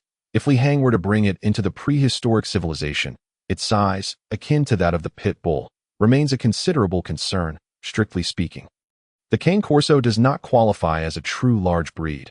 It is merely above average in size, with adult males weighing up to 36 to 40 kilograms. While that is relatively substantial, it still falls short of the 100-kilogram mark, which is somewhat inadequate, especially as Li Hang's intention in sending hunting dogs is primarily to contend with the 5 great beasts. Even if they only assist in countering the actions of the four-headed terror wolf, a medium-sized dog would still struggle to confront the large, ferocious beasts of the prehistoric civilization, even in a supportive role. Thus, Li Hang found himself in a quandary. These two breeds seemed to be the most appropriate choices at present, yet he remained uncertain as to which one to select. Chapter 72. Strong Soldiers and Mighty Dogs. After much contemplation, Li Hang ultimately decided to set his sights on the Dogo Argentino. Although they are ill-suited for harsh climates, the prehistoric world has recently emerged from a severe winter. If they are active primarily during the day, it should not pose a significant problem. Moreover, Li Hang possesses protective gear designed for hunting dogs, which, along with its thermal insulation properties, should suffice for the time being. At the very least, the Dogo Argentino's attributes make it a fitting choice to assist in operations against the terror wolves. There is also another breed with remarkable versatility, namely the Kunming dog, which is currently in service with the Chinese military. While the name Kunming dog may seem unfamiliar to many, other names associated with it would likely ring a bell. The Kunming dog comprises 3 types: the yellow grass dog, the black-backed dog, and the wolf-blue dog, each with its own strengths. Among them, the black-backed and wolf-blue dogs are particularly well regarded domestically. Commonly referred to as wolf dogs, the obedience of Kunming dogs is arguably higher than that of the Cane Corso. They are among the best in the world in terms of obedience, balance, agility, and tracking ability, with commendable biting force. However, Li Hang ultimately dismissed this breed as well, primarily due to their size still being a drawback. While the large wolf dog is considered sizable among dog breeds, the heaviest black-backed dogs can weigh between 36 to 40 kilograms, with some exceeding 100 kilograms, though those are typically overweight and of little use. Nonetheless, this still falls short of Li Hang's criteria. Thus, he affirmed that the Dogo Argentino, with an average weight exceeding 58 kilograms and the potential for even greater size, is the only breed that could barely withstand the assaults of the prehistoric civilization's ferocious beasts. With his decision made, Li Hang wasted no time and promptly searched online for large hunting dog breeding facilities within his city, a provincial capital in the southern province. There are naturally numerous large dog breeding establishments. Before long, he pinpointed a breeding ground named Kaohsiung Large Dog Industry, which specializes in Dogo Argentinos and offers comprehensive services. After confirming via phone, Li Hang learned that they indeed have a considerable number of Dogo Argentino dogs available. Thus, without a moment's pause, Li Hang hurried to the breeding facility of the other party. He currently possessed around 100,000 in cash. Although it wasn't a substantial amount, it was sufficient to purchase a few Dogo Argentino dogs. Upon explaining his intentions, the person in charge immediately welcomed Li Hang with great enthusiasm and guided him on a tour of the breeding facility. Half an hour later, Li Hang felt quite satisfied and had also broadened his horizons. This large-scale dog breeding company truly deserved its reputation as one of the top 3 in the local industry, with over 200 adult Dogo Argentino dogs currently on site. What was even more impressive was that these dogs were not merely tall and robust. They exuded a fierce and intimidating aura. Yet, paradoxically, they were also impeccably trained to obey commands. Observing the muscular Dogo Argentinos, Li Hang realized that the company employed a dedicated team of professional trainers who specialized in conditioning these dogs. Every day, they would take a batch of Dogo Argentinos and attach them to treadmills to enhance their running endurance. Additionally, various training techniques were employed to improve their biting strength, jumping ability, explosive power, and more. Utilizing a plethora of methods in summary, Li Hang was thoroughly impressed that it was no exaggeration to say that the Dogo Argentinos from this breeding facility possessed a combat capability that far surpassed that of the average pet owner. In terms of size and endurance, they were incomparable. Naturally, each Dogo Argentino was priced correspondingly higher, often 1 to 2 times more than those typically sold on the market. After a round of observation, Li Hang was quite pleased and began selecting his dogs. Due to time constraints, he did not intend to be overly meticulous. That he adhered to 2 fundamental principles. First, obedience, and second, selecting the larger, more robust specimens. He quickly set his sights on 2 flagship Dogo Argentinos at the facility. Upon inquiry, he discovered their price reached an astonishing 15,000, which was at least 4 to 5 times the price of an ordinary adult Dogo Argentino. Of course, one gets what one pays for. These 2 flagship dogs were indeed worth the investment, not to mention their weights. One weighed a staggering 125 pounds, while the other was even more formidable at 127 pounds. Just shy of surpassing 130 pounds. Up until now, Li Hang had never encountered a Dogo Argentino that weighed 130 pounds, let alone 2. What was even rarer was that both dogs were muscular rather than merely overweight. Without hesitation, Li Hang decided to make the purchase, disregarding any thoughts of bargaining since he understood that even a discount would be minimal. He decisively secured these 2 large Dogo Argentinos. Following this, he continued his selection process and soon chose an additional 6 Dogo Argentinos. Their weights ranged from 115 to 119 pounds, all of which were top-tier specimens, just below the 2 flagship dogs. These slightly lesser Dogo Argentinos were still not inexpensive, averaging 12,000 each. Ultimately, after swiping his card, Li Hang realized that most of the money he had earned from underground fighting with his beast slaves had been spent, leaving him nearly back to square one. Despite having depleted his funds, Li Hang was in high spirits as he looked at the 8 imposing dogs lined up before him, each nearly as tall as his chest. He was convinced that with these 8 fierce Dogo Argentinos, in addition to the 4 fearsome wolves, there was no large predator he could not contend with.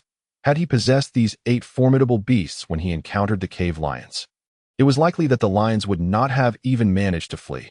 While the fearsome wolves were stronger, they were only 4 in number and could not form a cohesive pack. Now, with the addition of the 8 Dogo Argentinos, Li Hang had finally addressed this shortcoming. After all, these 8 dogs were not ordinary Dogo Argentinos. They were larger, stronger, and had graduated from a rigorous training facility. Under the guidance of the trainers at the facility, the 8 Dogo Argentinos had begun to recognize Li Hang as their new master.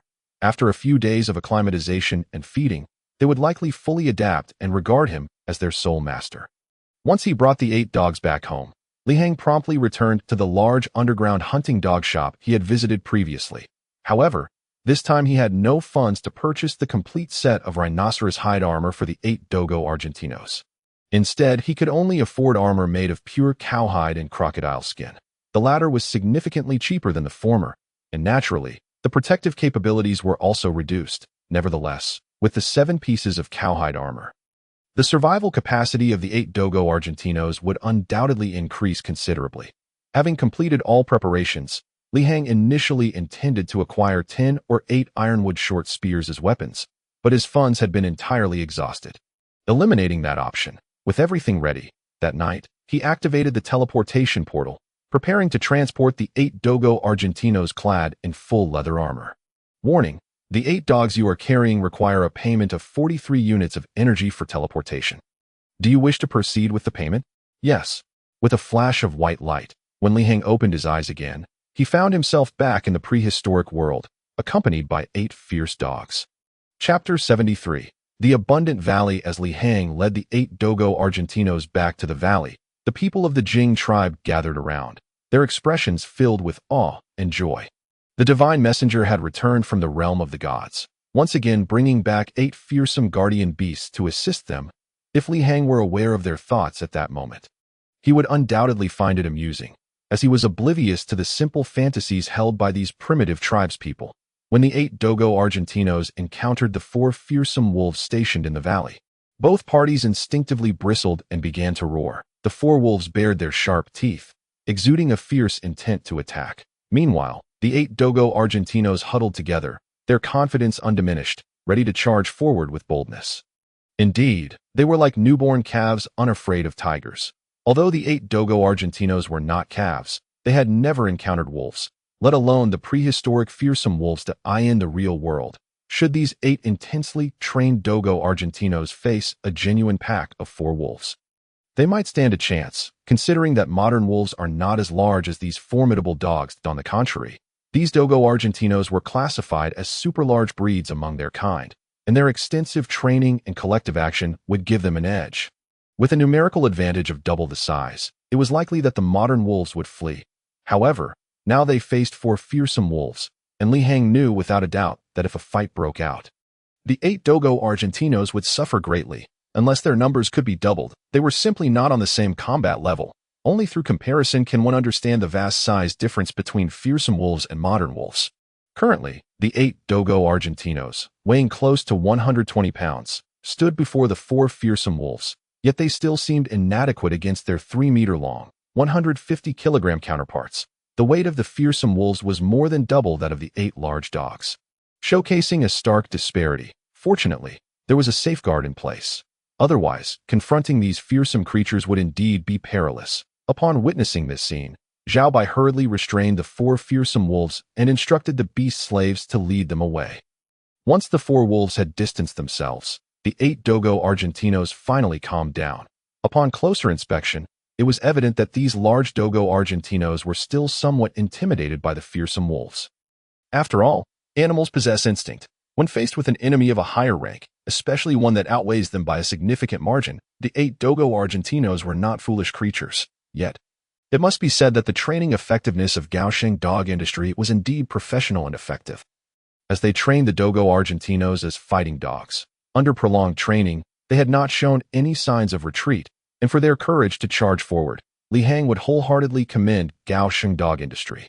These 8 beasts are quite impressive. It's indeed clever of you to exploit this loophole, Shichang remarked sincerely as he approached. Li Hang had been back for 9 days, which equated to approximately 90 days, or 3 months, for them. Shichang's appearance had transformed significantly, no longer resembling a modern person, as he had been in this world for 4 months. Indeed, with this little safeguard, we won't have to exert ourselves as much going forward. Li Hang retrieved a storage wine flask from his pocket and tossed it to him. The good wine is gone. This is all cheap stuff. Make do with it. Originally, Li Hang had intended to fill a 10 cubic meter storage flask with clean water and vodka during this trip back, but having spent all his money, he returned to being broke. Consequently, he could only fill it with a few hundred pounds of cheap wine. Not to mention filling 5 tons, he couldn't even manage to fill 1 ton completely. However, with a few hundred pounds, it would still last them a considerable time. Both were wine enthusiasts, but while Li Hang enjoyed drinking, he could endure without it if necessary. Shichang, on the other hand, was a bona fide alcoholic.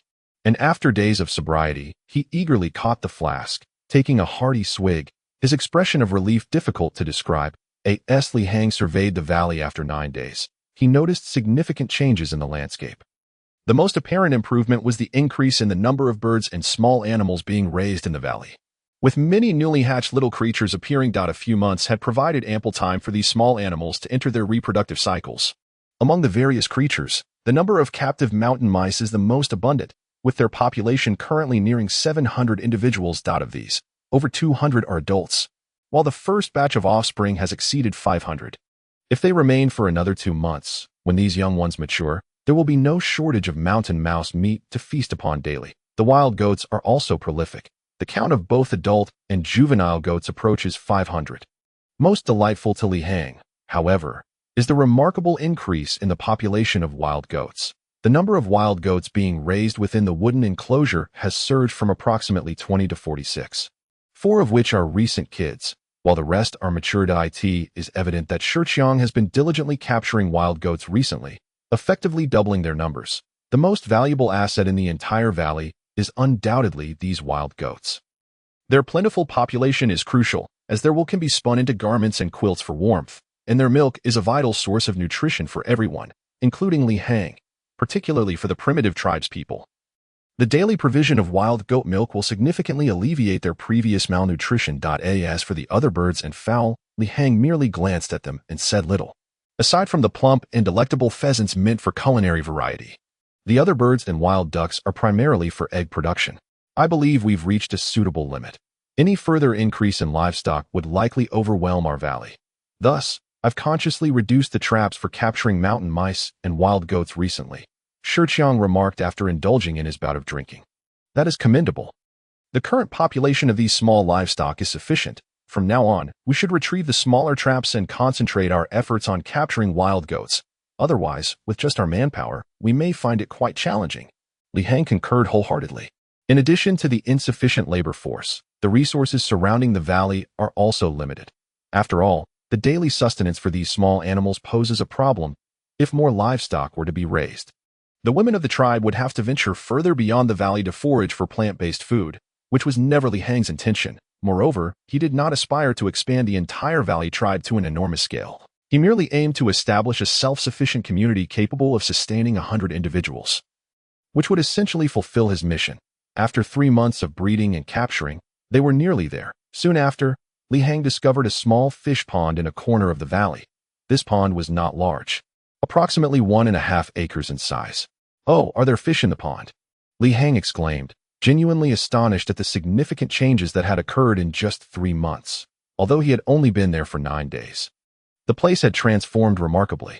I thought it would be a good idea to let them create a fish pond and weave some large nets to catch a few fish, allowing us to enjoy fresh fish meals occasionally.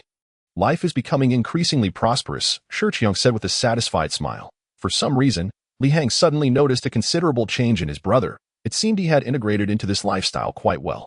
The water in the pond was crystal clear, revealing the pond's bottom, which was not dug very deep, only about 1 meter in depth. However, Li Hang understood that creating a pond of this size was far from the simple task Shiqiang had suggested. Digging such a large pit without adequate tools would require considerable manpower, but the most troublesome aspect would be transporting water. The tribe's usual drinking water came from the valley's mountain spring or collected morning dew.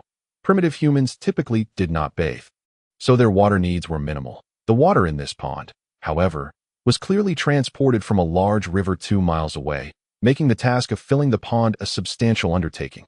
Fortunately, Li Hang had constructed a cart. Otherwise, it would have been nearly impossible. In addition, the pond was teeming with fish, mostly of 2 types. One variety was a large, dark-headed fish, known for its ferocity, with a length of nearly 1/2 meter. Li Hang estimated there to be no less than 300 of them.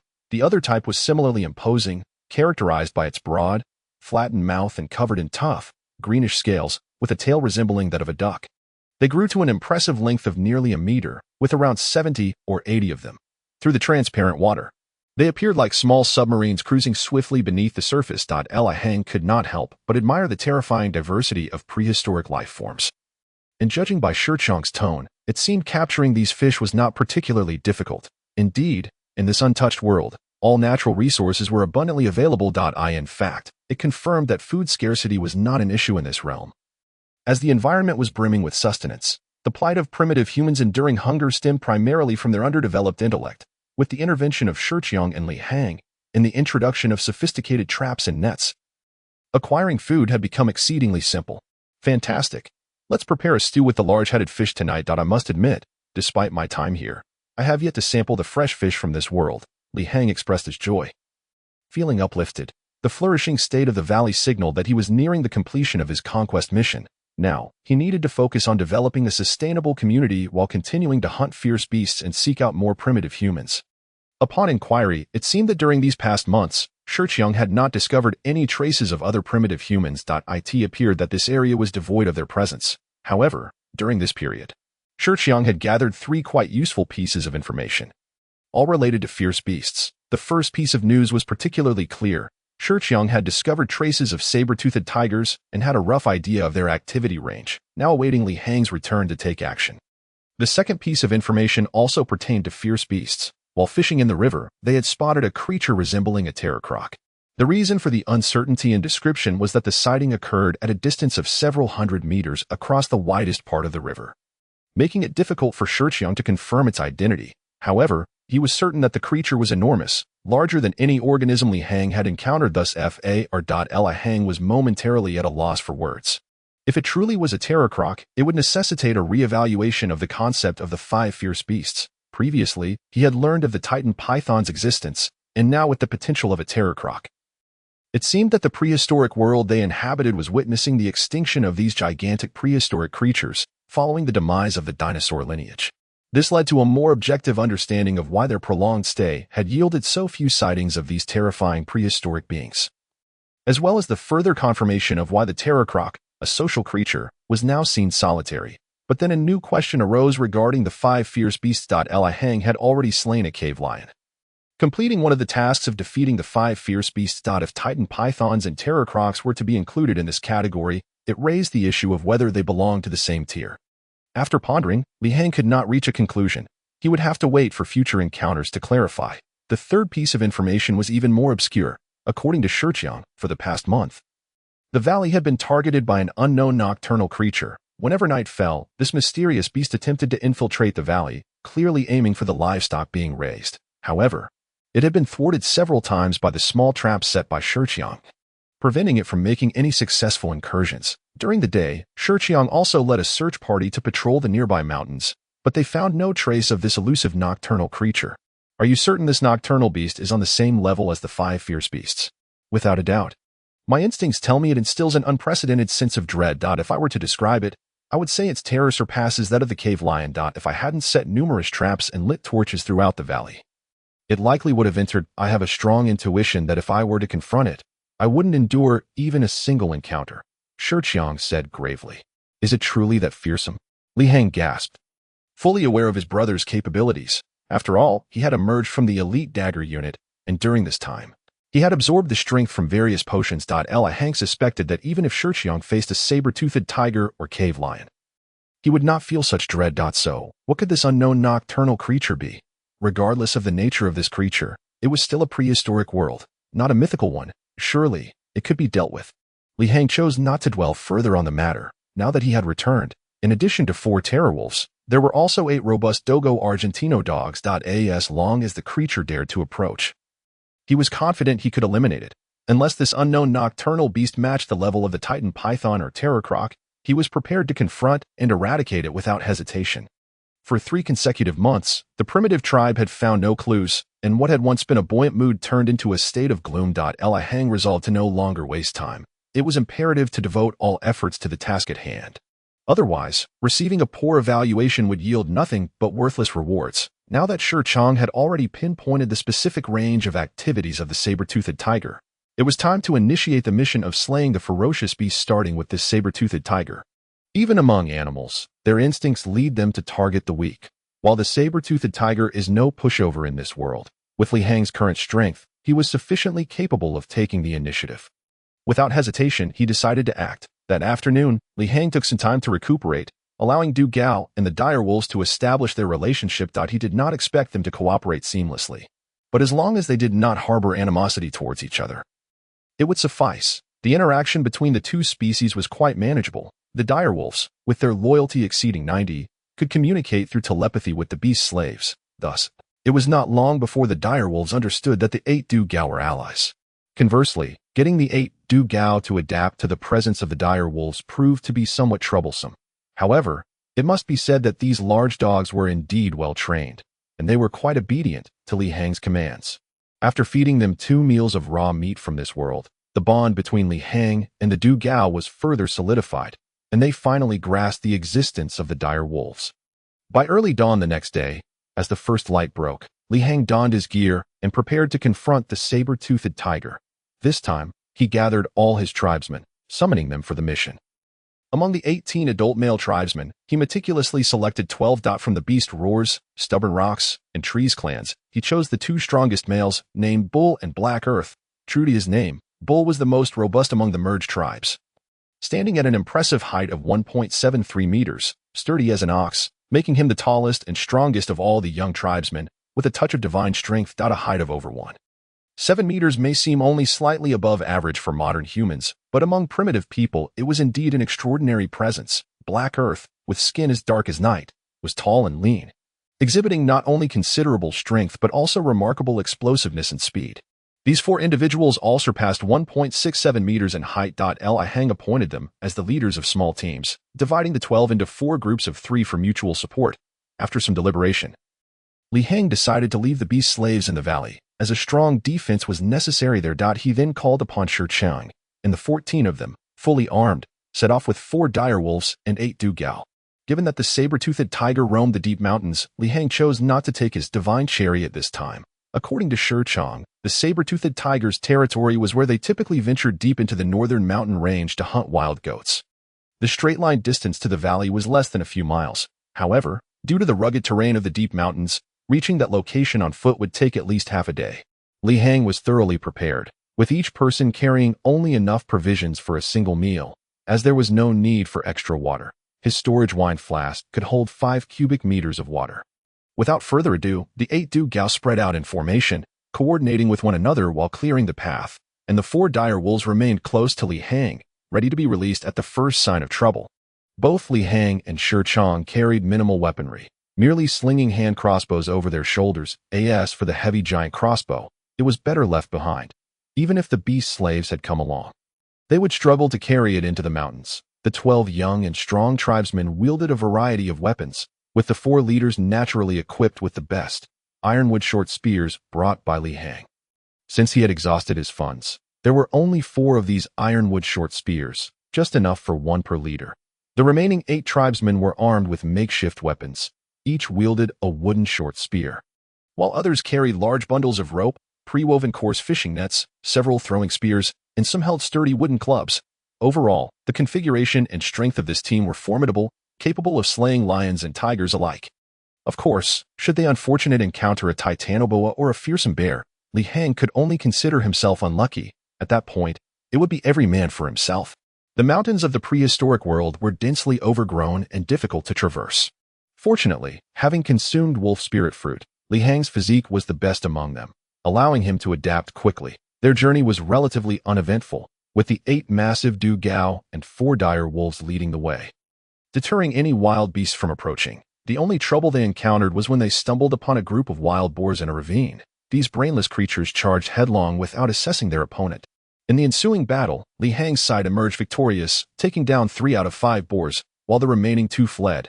However, there was a price to pay. One of the Dugao suffered a broken hind leg, gored by the tusks of the strongest boar. Fortunately, the Dugao wore a complete leather armor, so the injury was not severe, and it managed to keep up with the group using its other 3 legs. Another male tribesman sustained a deep gash on his thigh, bleeding profusely. Shi Chang, with prior bandaging experience, managed to stabilize the injury using the rudimentary methods at hand as they approached the saber-toothed tiger's territory. The group halted to search for signs of the legendary creature, with the keen sense of smell possessed by the 4 dire wolves and 8 fierce dogs. As long as the saber-toothed tiger had not fled, it would be caught. Chapter 76. Ascending the mountain, the group cautiously advanced through the deep mountains, finding it no easy feat to locate a tiger in the sprawling ranges. However, Chang was well prepared and guided the team to the base of an ancient tree. Look, are those claw marks from a large beast? He pointed at the tree trunk. Li Heng leaned in for a closer inspection and confirmed that the old tree bore numerous deep claw marks, evident of the razor-sharp claws that had left their mark. This is a bit terrifying. We must be cautious. A scratch from it would certainly reach the bone. Li Heng nodded in agreement. Such deep claw marks could only have been made by a large, ferocious beast. The base of the tree. There were also a series of shallow paw prints. Li Heng crouched down and pressed his hand into the impressions. To his surprise, he realized his hand was rather small. Of course, his palm was not small after all. Now standing at 1.83 meters tall, his long fingers could barely grasp a basketball. Yet, the shallow paw prints left behind were large enough to accommodate his palm. "Hey, tiger," a man-eater, beast roar beside him gestured, his eyes reflecting a hint of fear, yet brimming with excitement. The Beast Roar clan had indeed encountered saber-toothed tigers before, and his confirmation added weight to the possibility that a saber-toothed tiger lurked in these mountains. Li Heng focused his thoughts and activated his keen sense of smell, immediately detecting a pungent odor. Tiger urine.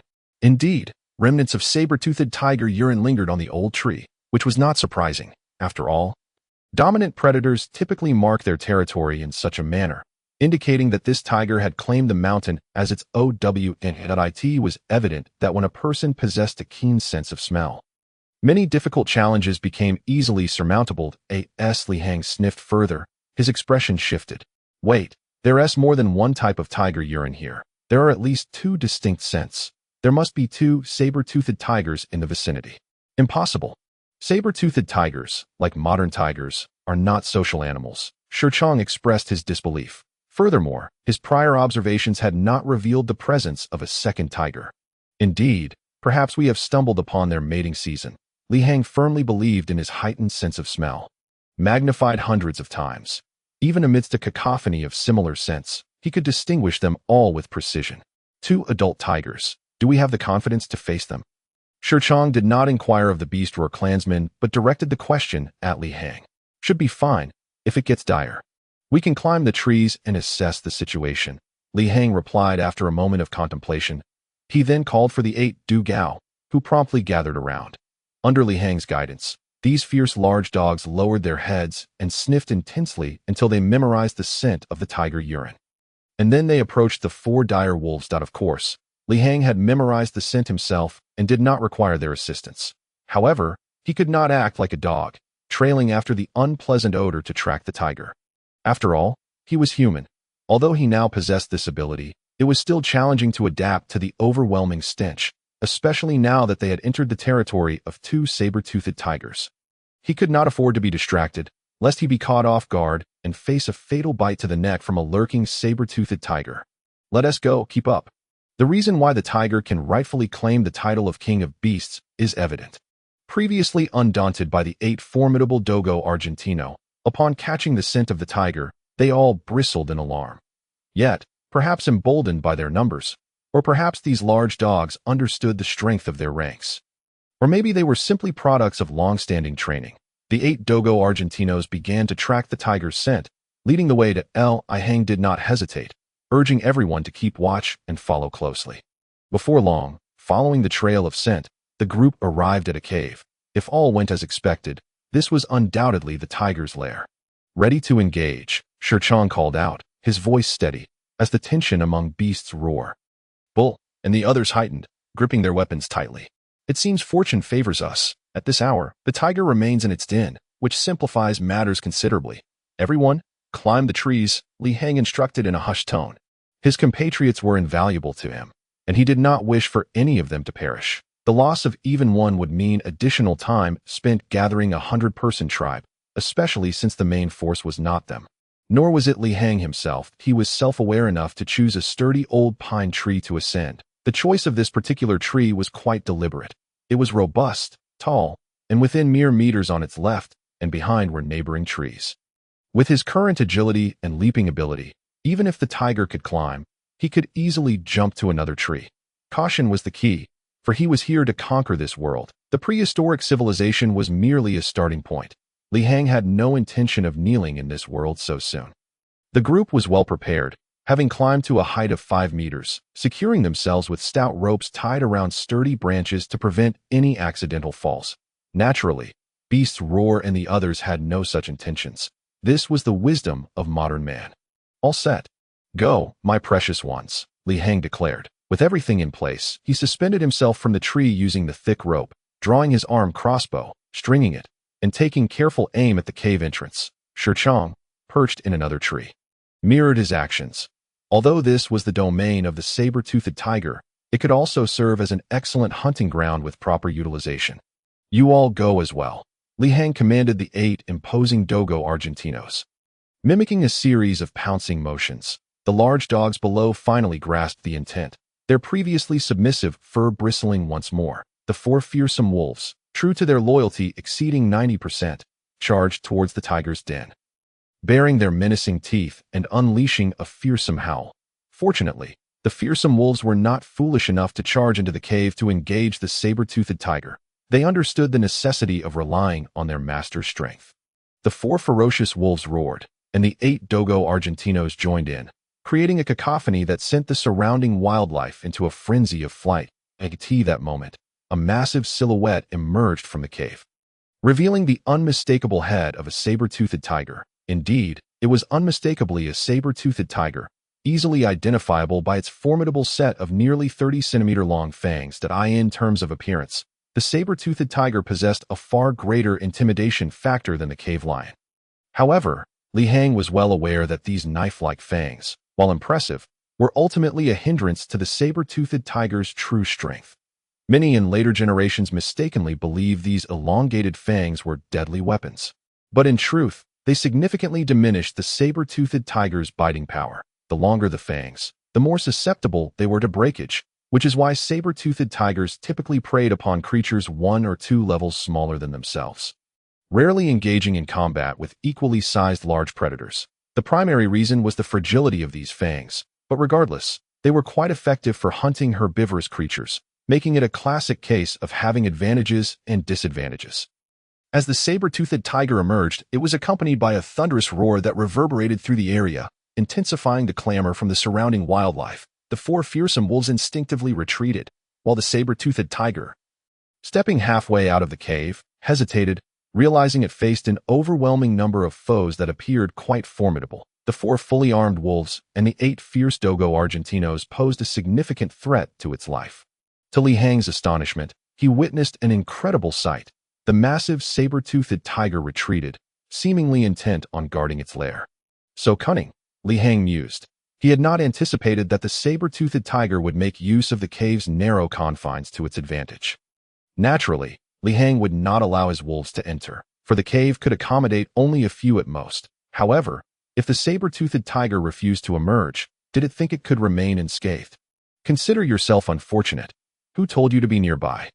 Li Hang chuckled coldly. Even if the tiger remained inside the cave, human ingenuity would not be stymied by a mere feline. Before long, under Li Hang's orders, the group descended from the trees, and several grass balls were quickly fashioned.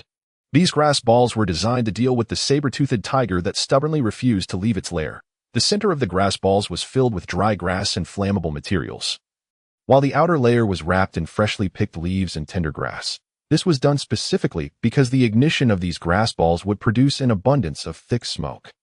Rather than attacking with fire, they intended to use smoke to suffocate, akin to the method of smoking out a mouse hole. At Li Hang's command, 5 grass balls were ignited with torches, generating a considerable amount of acrid smoke. Throw, he ordered. And the 5 grass balls were hurled with pinpoint accuracy into the cave. Within moments, a torrent of smoke began to billow forth, accompanied by the emergence of a massive saber-toothed tiger. Li Hang finally caught a clear glimpse of the saber-toothed tiger in its entirety. In terms of size, the saber-toothed tiger was indeed slightly larger than the cave lion, weighing at least 500 kilograms. A truly imposing sight. As the saber-toothed tiger was forced out, the 12 fierce dogs and wolves that had been lying in wait immediately sprang into action. Chaos ensued. Smoke filled the air, accompanied by the roars of the tiger, the howls of the wolves, and the barks of the dogs. The battlefield became a cacophony of noise and confusion. However, the combat styles of the fearsome wolves and the dogo argentinos were entirely distinct.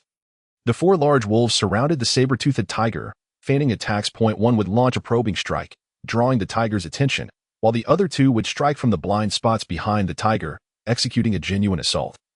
And the remaining wolf would serve as a lookout, ready to signal an exit for its companions. Whenever the saber-toothed tiger was distracted by an attack from behind, the wolves would retreat, only to pounce again once the tiger was engaged elsewhere. This entire process showcased the wolf pack's tactical prowess to the fullest, representing a true art of combat collaboration. Of course, the saber-toothed tiger boasted far greater explosive power and speed than any single wolf, meaning that the wolves undertaking the feigned assaults faced considerable risk. If they were not careful or retreated too slowly, the saber-toothed tiger could easily kill or maim a wolf in a single strike. With the saber-toothed tiger weighing 3 times more than a wolf, being caught even once would spell doom for the unfortunate wolf. Even if it did not die on the spot, it would likely not survive for long afterward. Indeed, the disparity was vast. Even though the fearsome wolves were not weak in this world, they would be swiftly dispatched when facing apex predators of the food chain. This was why Li Hang lamented that having only 4 wolves was insufficient to fully execute the true wolf pack tactics. Ideally, 7 or 8 wolves would allow for a more effective strategy. If one were injured, another could take its place, maintaining the pressure and wearing down their opponent until they were exhausted and vulnerable. However, with only 4 wolves at his disposal, Li Hang found himself brainstorming ways to compensate for this numerical disadvantage. One of the methods was equipping the wolves with full sets of rhinoceros hide armor. With this armor, combined with the thick fur of the fearsome wolves, they would be much less likely to be killed or severely injured in combat.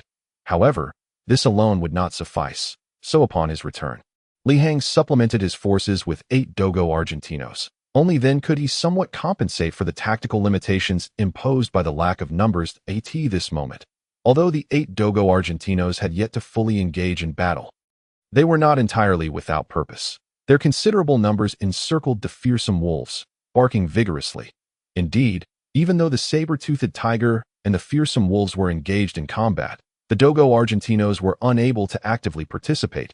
They could only circle around, barking ferociously. Yet, the cacophony of barks served a significant purpose. Rather than demoralizing the 4 fearsome wolves, it actually bolstered their morale, as the constant barks of the 8 Dogo Argentinos reminded them that they had reinforcements. However, to the saber-toothed tiger, isolated and alone, the incessant barking became an ever-present reminder of the threat looming nearby. Had there been only 8 Dogo Argentinos, perhaps their noise would not have been taken seriously, and the saber-toothed tiger would have been unfazed that it could simply charge in, swatting them aside with a paw, and regardless of the armor they wore, they would not withstand the overwhelming force. Yet now, with 4 wolves diverting its attention, the saber-toothed tiger found itself increasingly rattled by the escalating noise that as the din intensified. It lost its composure, leaving it more exposed to mistakes in the brief skirmish that followed.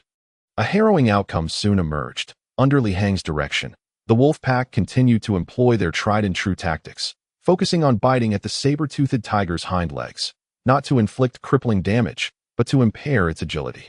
In but a moment, following numerous breaches, one of the saber-toothed tiger's hind legs lay bloodied and torn from repeated assaults, while 3 of the 4 dire wolves bore injuries of their own. However, thanks to the resilient armor of the hard rhinoceros hide, combined with the dire wolves' inherent endurance and evasive maneuvers, they suffered no significant losses in battle and still retained the capacity to fight. Yet, 3 of the dire wolves had lost some of their agility, a slight vulnerability that the saber-toothed tiger seized upon. With a fierce roar, it charged through 2 of the dire wolves, attempting to break free. However, 8 large dogs stood guard in the outer circle. Instantly, 2 of these large dogs lunged forward, and as the saber-toothed tiger swatted one away with a powerful strike, Li Hang witnessed it soar through the air. Ultimately, the saber-toothed tiger managed to break through the encirclement. The limited number of dire wolves proved insufficient to contain it, and the 8 large Dogo Argentino were hardly a concern, merely serving to bolster morale and momentarily distract the beast, just as the saber-toothed tiger believed it had escaped the clutches of danger after breaching 2 layers of encirclement. A sturdy net descended from above, enveloping it. 2 valiant Dogo Argentinos had managed to delay it just long enough for their kin to seize the opportunity. Several tribe members had already unfurled the net and cast it over the tiger, ensnaring it in layers upon layers. The net, woven from the thickest tree fibers, was remarkably durable, rendering the saber-toothed tiger unable to exert its strength. bound in 3 layers, it was truly unable to escape its fate. Li Hang and the others rushed forward, gripping the corners of the net, and with the combined strength of 12 tribe members and several Dogo Argentinos pulling, even the mightiest of saber-toothed tigers could not break free. Success! We have finally captured it alive, Li Hang exclaimed with exhilaration, realizing the enormity of their accomplishment. With no firearms or advanced technology at their disposal, they had managed to capture a saber-toothed tiger through sheer primal strength. A feat of which they could be immensely proud. Notification: you have successfully completed one of the tasks of conquering the 5 ferocious beasts, successfully capturing the saber-toothed tiger. You will be rewarded with a Gene martial art. Please check your inventory. The system's voice chimed in with the announcement of the reward. Gene martial art. What might that be? Chapter 78. The extraordinary martial art to as the group secured the saber-toothed tiger. Li Hang quickly opened the inventory panel and discovered a new box marked with a tiger's head symbol. That he hurriedly opened it to find a syringe and a luminous orb inside. First, he took out the syringe and focused for 3 seconds. Tiger Gene Core Extractor, G-grade disposable item. Usage: inject into any part of the target organism to extract the core gene. Upon comprehending the syringe's function, Li Hang felt a wave of confusion. Wasn't this what a Gene martial art entailed? Why was there a high-tech syringe involved? He then picked up the luminous orb, Tiger Kick, an introductory technique belonging to the Tiger Gene martial arts series. G-grade Gene martial art.by injecting the extracted core gene into your body and following the instructions indicated by the orb, you will easily learn the Tiger Kick Gene martial art. What a remarkable find! Although he still struggled to grasp the advanced nature of this Gene martial art, Li Hang recognized its value and felt a surge of delight in fact, he had long speculated that capturing the beast through a more challenging method might yield additional rewards. And now his hypothesis was confirmed. By capturing the saber-toothed tiger alive, he maximized his gains. Even just this Tiger Kick technique equaled the rewards for the task of conquering the ferocious beasts. Without hesitation, Li Hang pressed the orb against himself, and in an instant, a wave of knowledge flooded his mind. Detailing the intricacies of mastering the Tiger Kick, as he delved deeper, Li Hang realized that the Tiger Kick was indeed more than a mere martial arts move. It was a Gene martial art, requiring specific training methods and dedicated energy application to unleash its full potential. This martial art comprised 3 levels and 3 transformations. Upon mastering the first level, one could unleash a Tiger Kick with a maximum power output of 12 times. While this might seem like a modest increase of 2 times, any seasoned martial artist would understand the sheer magnitude of such an enhancement. Typically, an individual's kick would not reach their utmost potential. An untrained person could barely exert 6 times their strength. Only those who practiced advanced energy application techniques could achieve 70 to 90% of their maximum power, and a full 100% would only be possible under extraordinary circumstances. The first level of the Tiger Kick Gene martial art was remarkably sophisticated, teaching one how to kick with 12 times their strength, which lay at the essence of its mastery. The second level escalated this to 15 times, while the third level reached an astonishing 18 times, nearly doubling one's power. Under normal circumstances, without external assistance, such feats were unattainable, yet this Gene martial art made it possible in addition to the 3 levels. The Tiger Kick also featured 3 transformations, known as the 3 changes. The first transformation was the impact force, akin to a knockback effect in gaming terms. Mastering this transformation would allow Li Hang to utilize the Tiger Kick as if launching a cannonball. The second transformation was penetrating force, enabling one to kick with attributes capable of breaching defenses. The third transformation, gathering penetrating force, was an enhanced version of the second, concentrating all power into a single point, allowing even the most fortified defenses to be overcome. Thus, the Tiger Kick was not merely a basic G-grade Gene martial art. With each level and transformation mastered, its rank would increase. If Li Hang were to attain the 3rd level and master the gathering penetrating force, it would elevate to an E-grade Gene martial art. Currently, having consumed wolf spirit flowers and wolf spirit fruits, the system rated him as an F-grade superhuman. However, mastering the Tiger Kick could potentially elevate him to an E-grade superhuman life form. This was a martial art that required no external aids for enhancement, capable of elevating an ordinary person by 3 tiers in superhuman classification. Truly formidable. After absorbing this information, Li Hang marveled at the system's generosity. This was undoubtedly a treasure beyond compare. Moreover, the tiger kick was not rigidly limited to foot strikes. Once one grasped the principles of energy application, any part of the body could be employed. The only distinction was that other body parts would not exceed a tenfold power output. Yet the transformations retained their efficacy. Who would have thought that an alien civilization not only possesses technology far surpassing that of Earth, but has also developed such gene martial arts? What manner of civilization is the Crovatlans? Are they truly human? In that moment, Li Hang found himself curious to explore their civilization further. Still dawdling. Hurry up, we've found something extraordinary in the cave. Just then, Shirchang rushed back, excitement gleaming in his eyes. Extraordinary? What could possibly be found in a common tiger den? Li Hang, still wrapped in his thoughts, failed to respond. His mindset had shifted significantly. The saber-toothed tiger, once a source of fear, was merely an F-grade creature, albeit a high-tiered one that, considering his own F-grade rating as likely introductory, he could hardly fathom the potential for a D-grade special plant like the wolf spirit flower to exist within a saber-toothed tiger's lair. If such fortune were to occur, he could only marvel at his own good luck. You know, system items must be of great quality. Now come quickly. Chapter 79. The prehistoric giant eagle. Li Hang, convinced by his brother's earnestness, knowing he was not one to jest, followed suit. He instructed the canines and tribe members to remain vigilant, as there was a possibility that a second saber-toothed tiger lurked in the shadows. Observing their every move, he ventured into the lair of the saber-toothed tiger. He soon discerned that the space within was far from small. After all, it was a cavern capable of accommodating at least 2 adult saber-toothed tigers, so it was only logical that the cave would be expansive. Fortunately, Li Hang had already dulled his keen sense of smell. Nonetheless, the pungent stench of decay still assailed his nostrils. The tiger's den extended approximately several meters into the depths, and as Li Hang proceeded further inside, a sudden illumination caught his eye. Shirchang had spoken the truth. Indeed, there were remarkable treasures to be found here.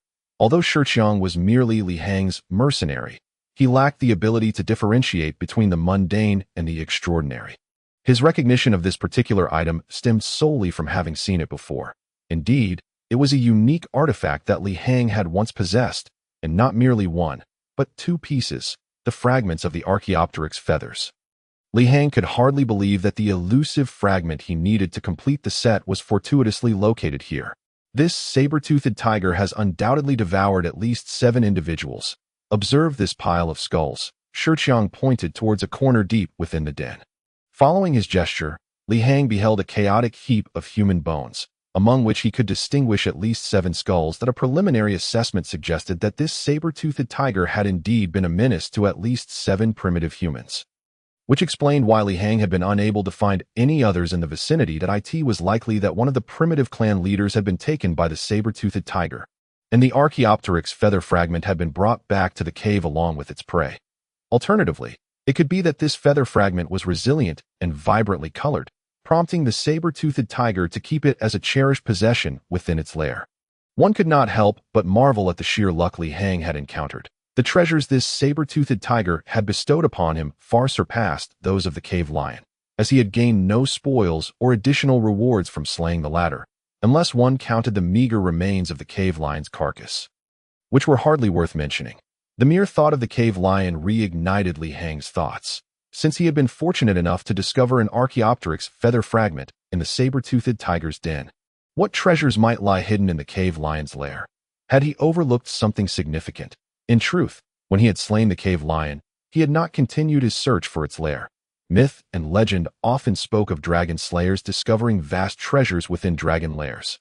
Yet Li Hang had failed to consider this possibility after defeating the cave lion. That he resolved that, when time permitted, he would indeed return to that mountainous forest. Without further ado, Li Hang successfully collected the final Archaeopteryx feather fragment. Without hesitation, he promptly requested synthesis from the system. Notification: you have gathered sufficient Archaeopteryx feather fragments to synthesize a G-grade magical Archaeopteryx feather. You must expend 100 energy units. You wish to proceed. 100 energy units. Li Hang nearly leapt with excitement.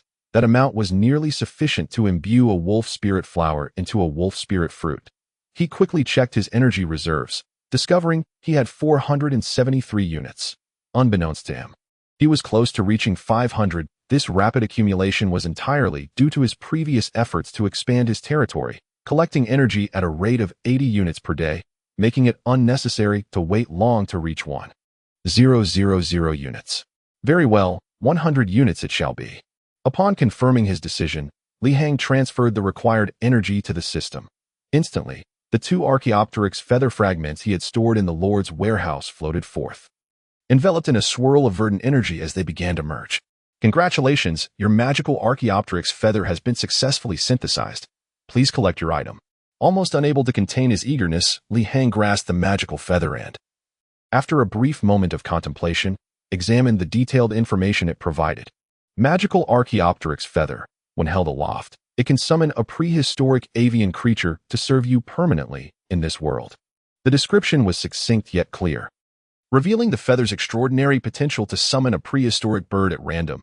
This was indeed a gamble of fate, and Li Hang felt a rush of excitement, holding the feather above his head. He earnestly intoned, "Oh, divine being, I beseech you to summon forth a prehistoric giant bird. Remember the wishes of your humble servant.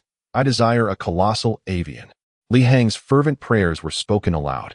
Yet to the eyes of the beasts around him, it appeared as though the divine envoy had deemed it necessary to request reinforcements after the battle with the saber-toothed tiger. The tribe members, sensing the gravity of the moment, knelt in reverent prayer.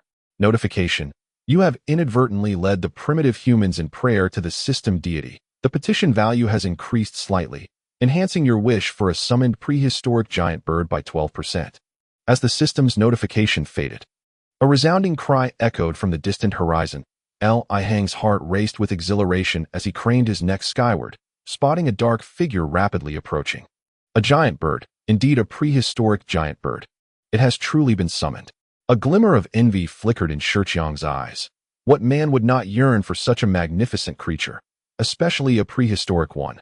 This was exhilarating beyond measure. The wind howled as leaves scattered and grasses swayed, creating a tempestuous atmosphere overhead. At last, the shadow of the colossal creature descended. Upon closer inspection, Li Hang marveled at its size. Its wingspan reached an astonishing 9 meters, towering over even the tallest among them when it alighted on the ground. This form, this appearance, this imposing presence, could it be the Argentavis, the largest prehistoric eagle? There could be no doubt. This was indeed the Argentavis, a bird of colossal proportions reaching a wingspan of 9 meters. Akin to the size of an aircraft, Li Hang could not fathom any other avian that could rival such grandeur, unless there existed an undiscovered prehistoric giant bird larger than the Argentavis. It was undeniably the largest avian of ancient civilizations. Due to its immense size, this creature had no natural enemies in the current era, boasting a lifespan that could extend beyond a century. It was rumored to be the ancestor of today's largest scavenging bird, the vulture. Though such claims remain speculative, the Argentavis, however, weighed an astonishing 15 times that of the vulture, tipping the scales at nearly 90 kilograms, appearing even larger than the data suggested. Though its beak was not particularly robust, rendering it ill-suited for preying on large animals, it primarily subsisted on smaller creatures or scavenged carrion when the opportunity arose. Nevertheless, this did not imply it was incapable of hunting formidable beasts. For instance, should the Argentavis choose to engage the saber-toothed tiger, it would view the feline as merely a formidable prey, its powerful talons poised to strike. Marvelous, simply marvelous. This is beyond anything I could have wished for.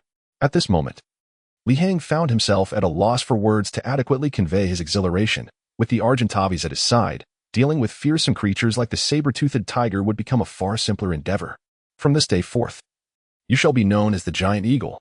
After a brief contemplation, Li Hang designated a name for this prehistoric eagle, though not an official name. It served as a moniker. The Argentavis, summoned by the magical Archaeopteryx feather, was not a mere contract summon.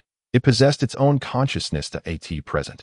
Its initial loyalty stood at a modest 60, indicating a tenuous recognition of Li Hang as its master Dada, but it was not Li Hang to whom it owed its allegiance. Rather, it acknowledged the magical feather as the source of its summoning. In order to command it, Li Hang would need to wield the feather once more. The current loyalty rating allowed for 1 summon per day. Should he push it to undertake tasks it found undesirable, instinct would guide it to take flight without hesitation. The Archaeopteryx feather would regain its ability to randomly summon another prehistoric bird. Though Li Hang was reluctant to experiment further, uncertain if he would be fortunate enough to summon such a magnificent creature again. Should he summon a lesser being, that would be a waste of effort. Moreover, the feather could only be used once per day, and as the loyalty rating increased, 70 points allowed for 2 summons, 80 for 3, and 90 points would lift all restrictions, enabling the Argentavis to remain by his side indefinitely. Having bestowed a name upon it, Li Hang's loyalty rating increased to 63. He then fed the creature half of a wild boar, which elevated the loyalty level to a precarious 65 points. However, Li Hang decided against forcing it to remain with him. He allowed it to take flight, recognizing that it valued its freedom. The creature's sustenance would require an exorbitant amount of meat daily, far exceeding the needs of an entire tribe of dozens. As the group made their way back home, the saber-toothed tiger was securely captured and hoisted on 2 stout wooden beams, laboriously carried by 8 men. By the time they returned to the valley, dusk was fast approaching. This successful hunt yielded significant rewards, yet it was not without its costs. One such cost was a dogo argentino, which, despite being brought back, was on the brink of death. In this modern world, this fierce and formidable breed seemed fragile, having sustained a broken spine from a mere swipe during the saber-toothed tiger's escape. To alleviate its sufferings, Li Hang had no choice but to end its life himself and bury the dog in a suitable place. For the moment, food was not a concern, so there was no necessity to reward those who had served him well. That night, Li Hang stealthily returned to the tent and retrieved the gene injection device. Having already extracted the core genes from the saber-toothed tiger during the day, now, to practice the genetic martial art of tiger kick, all that remained was to inject the feline genes to complete the first step. Trusting that the system would not lead him astray, Li Hang promptly inserted the syringe into his thigh. Minutes later, he began to feel excruciating pain coursing through his body, a clear indication of the rejection reaction as the tiger genes entered his system. He quickly focused on the technique provided by the glowing orb, gradually entering a state of practice, and the pain subsided to a bearable level. Li Hang spent the night immersed in this training. And when dawn broke, he slowly emerged from his meditative state. Upon opening his eyes, he felt invigorated rather than fatigued. Tiger kick. Li Hang approached a tree in the valley, and without a moment's hesitation, he activated the tiger kick technique. Instantly, he unleashed the power of his right leg, feeling as though a surge of hormones coursed through it, causing his leg to swell with muscle. In that moment, Li Hang felt that his right leg could potentially shatter the very earth, brimming with explosive force. Of course, this was merely his own illusion, but undeniably, after the infusion of tiger genes, his leg felt extraordinarily resilient, far beyond the typical human capacity.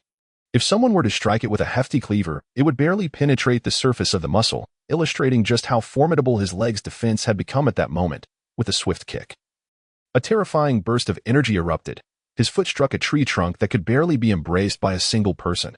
The sturdy tree, standing over 20 meters tall, swayed perilously, and with a force of 12 times that of a normal kick. Li Hang left a deep impression upon its trunk. Though he did not uproot or topple the tree, the sheer power of his kick was astonishing, generating at least a ton of force. If not more, such intensity would surely injure even a creature as mighty as a cave lion or saber-toothed tiger. Come, let me see your newly acquired skills. Shirchong approached, intrigued by the commotion. No way. I'm afraid I might obliterate you, Li Hang replied with a chuckle, shaking his head. The tiger kick must not be restrained. Once unleashed, it would always exert 12 times its strength, and given Li Hang's explosive power after consuming the wolf spirit fruit, it was a kick that no human could withstand. Chapter 81, Colossal Beasts. Have we yet identified the nocturnal creature that has been observing us? Several days had passed since Li Hang extracted the genes from the saber-toothed tiger, which was now slowly perishing, but unlike the cave lion, its body was not left behind. After eliminating the second ferocious beast, Li Hang had been tirelessly investigating the unknown nocturnal creature that lurked in the valley. Yet, this elusive beast seemed to sense the danger upon Li Hang's return and had not shown itself for several days. Otherwise, with Li Hang's acute sense of smell, no matter how adept its camouflage, it would have been discovered. No, it has vanished as if into thin air, Shirchong replied, shaking his head. The leaders of the 4 major tribes, Beast Roar, Stony, Bull, and Black Soil, also shook their heads, despite their primitive methods for tracking prey. They found themselves utterly helpless against this unknown nocturnal creature. What could it possibly be? Li Hang pondered deeply, yet he could not arrive at a conclusion.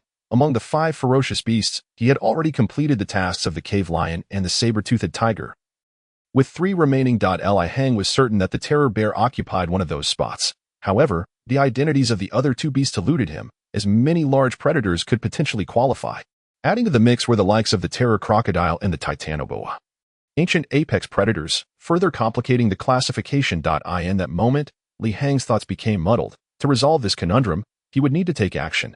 After a brief contemplation, he resolutely decided to first eliminate the giant crocodile that Shi Chong had tracked down. If this creature truly was the legendary terror crocodile, slaying it would provide clarity on whether it fell within the parameters of the 5 ferocious beasts. Conversely, if it did not, Li Hang would need to reconsider his targets for the next prehistoric menace. With a firm decision in mind, Li Hang intended to take a closer look. Only by witnessing the giant crocodile with his own eyes could he strategize effectively. Before long, Li Hang led Shi Chang, along with Beast Roar and Bull, to a river several kilometers away. They selected the narrowest stretch of the river to construct a bamboo raft and crossed to the opposite bank, where they patiently awaited the giant crocodile's emergence. According to Shi Chong, this colossal creature would bask in the sun at the peak of daylight. Choosing a suitable spot, they lay in wait, and when noon arrived, the river, over 200 meters wide, finally stirred. At first, Li Hang mistook the sight for a large tree that had fallen into the water, but upon closer inspection, he realized it was not a tree at all. It was the giant crocodile that Shi Chong had seen before. Damn. It's enormous, Li Hang thought, immediately concluding that it was indeed a creature akin to the terror crocodile from the age of dinosaurs. Just the sight of its back was so massive that he initially misidentified it as a tree. Quickly, he activated his enhanced vision ability. This capability, when not actively engaged, merely allowed him to see farther and in the dark, but once activated, focusing on a single point for an extended duration would magnify his field of vision. It was akin to using a magnifying glass, enabling him to discern a mosquito's legs from a kilometer away. This ability, along with his acute sense of smell, was truly remarkable. It was no wonder that the system classified him as a superhuman based solely on these 2 auxiliary abilities. Transcending human limitations. As Li Hang activated his enhanced vision, he finally discerned that this was not a terror crocodile, nor was it an ordinary crocodile. It was an emperor crocodile, another apex predator from the prehistoric era. This creature was one that even a Tyrannosaurus would think twice about confronting. To put it plainly, the emperor crocodile was aptly named. Humans had not misnamed it, for it was the king among crocodiles. Its size surpassing that of the terror crocodile. It was also known as the muscle crocodile, capable of reaching lengths of 12 meters and weighing around 8 tons. Indeed, these terrifying giants could not be measured in kilograms, but rather in tons. It was a creature nearing 10 tons of aggressive mass. Thus, when Li Hang first laid eyes on this behemoth, the visual impact was staggering. The largest crocodile on Earth, the saltwater crocodile, can grow up to 7 meters, but typically, one would see specimens around 5 to 6 meters. Even so, witnessing a saltwater crocodile had previously left Li Hang in awe. Now, before him lay the emperor crocodile, which, if Li Hang's estimation was accurate, exceeded 12 meters, reaching a colossal 13 meters. Not only was its length imposing, but its physique was also robust, aptly named the muscle crocodile for its exceptionally developed and thick body, adorned with a bony armor on its back. This was a trait not found in other prehistoric crocodilian species, making Li Hang wary of confronting the emperor crocodile, as it posed an even greater challenge to humans than the previous creature. Not long after, this prehistoric giant lay motionless along the riverbank. In its time, it felt no need to be wary of or fear any creature, as the saber-toothed tiger, cave lion, or even the ton-weighted cave bear were all insignificant compared to it. Clearly, it basked in a life of ease. Can this monstrous creature be slain? Li Hang questioned himself. Not to mention the terror wolf and dogo argentino. Even if he replaced a dozen canines with saber-toothed tigers, facing this giant would merely be a futile endeavor. This was no longer a matter of numbers. It was a question of entirely different life tiers. The emperor crocodile was undoubtedly a life form that aligned with the unintentional revelations of the guide. How does it feel? Shi Chong inquired with a grin. What do you think? Li Hang replied with a hint of annoyance. Is there any way to subdue it? Li Hang asked helplessly if he had firearms. There might have been a chance to successfully take down such a giant. Of course, only with powerful weaponry, like a .54 pistol, would there be any hope, though it seemed far-fetched. However, lacking any personal resources, Li Hang swiftly assessed the assets currently at his disposal. First, the 4 ferocious wolves and 7 dogo argentino were ruled out. The 18 primary clan members could also be excluded. As for the giant eagle he had summoned, he dismissed that option as well. A 100-kilogram giant eagle, despite being the ruler of the skies, would hardly stand a chance against a beast weighing 10 tons. Zhao Mu had no intention of attempting such a perilous endeavor. Upon careful calculation, Li Hang realized that the only asset capable of threatening the formidable imperial crocodile before him was the solitary warhorse. Meant for defending the city. No, there was also a special item, the bone-piercing nail. Yet how could this nail be driven into the body of the imperial crocodile? Who could approach such a fearsome creature? It was clear that anyone attempting to do so would likely meet a grim fate. Chapter 82. The girl Li Hang understood that with the bone-piercing nail's unique penetrating ability, it should be capable of breaching the imperial crocodile's defenses. Once this wicked nail was embedded within its body, the creature's vitality would be inexorably drained, potentially leading to its demise. The entire process might simply require a bit more time. But they had ample time to spare. However, the pressing question remained: who could be tasked with driving the nail into the colossal beast? Even if a clan member possessed the courage to do so, could they even approach it? It's a rather impractical solution, but I wonder if it might work, Shi Chong mused pensively. What solution? Li Hang inquired, his eyes lighting up with curiosity. The proverb, 3 cobblers surpass Zhuge Liang, may have been an exaggeration, but there was wisdom in numbers. Unfortunately, Li Hang had only managed to acquire a single mercenary enhancement pill. If only there were more. With additional pills, he could summon more allies from the real world to assist, thus alleviating concerns of his secrets being exposed while also leveraging their capabilities. This time, Li Hang silently resolved to seek out more mercenary enhancement pills when the opportunity arose. It would be a shame to leave such a small advantage untapped. We could have the giant eagle carry someone from the sky, then use a slingshot to shoot the bone-piercing nail into the imperial crocodile, Shi Chong contemplated. Excellent, that truly is a brilliant idea, Li Hang exclaimed, smacking his forehead, realizing they had a viable plan. Without further delay, he produced a feather to summon the giant eagle and mounted it himself, ensuring he was securely fastened to avoid falling. As they prepared for takeoff, however, everyone was taken aback. Although the plan seemed flawless, they had overlooked a critical aspect. Could the giant eagle actually carry a person into the air? The answer was a resounding no. The Argentine giant eagle flapped its wings desperately, managing only a few dozen meters before it began to falter and descend. After several fruitless attempts, Li Hang and the others understood that despite being the largest eagle of prehistory, it could not serve as a flying mount like in fantastical tales. The reality was stark. The eagle was already hefty, and with an additional 85 kilograms from Li Hang, achieving flight was nearly impossible. In all likelihood, the only creature capable of carrying a human in flight during prehistory was the pterosaur. Others simply fell short. After several failed attempts, Li Hang abandoned the idea and suddenly turned his gaze to the other clan members. The individuals brought along were all minor leaders like Beast Hole, the strongest among their ranks. Yet, he still shook his head. Despite being lighter than him, they were still insufficient. Wait, an idea struck him. A more suitable solution would be to enlist a child from the clan for this task. At this stage in primitive human development, individuals were generally neither tall nor robust, and children would be lighter. If they could reduce the weight of the person being carried to below 30 kilograms. This plan might indeed succeed. Resolute in his decision, Li Hang promptly led everyone back. The following day, he selected 3 suitable children from the clan, 2 boys and a girl, all displaying courage and composure, making them trustworthy candidates. The 3 young clan members were slender, approximately 12 or 13 years old, and weighed no more than 60 Li Hang produced the slingshot, an item he had brought with him upon first entering this world. Initially, it had gone unused due to the success of his traps, but now it had become crucial for confronting the imperial crocodile. Li Hang couldn't help but chuckle at the irony. It seemed fate had intervened. Here, try taking a few shots and see who can shoot the best.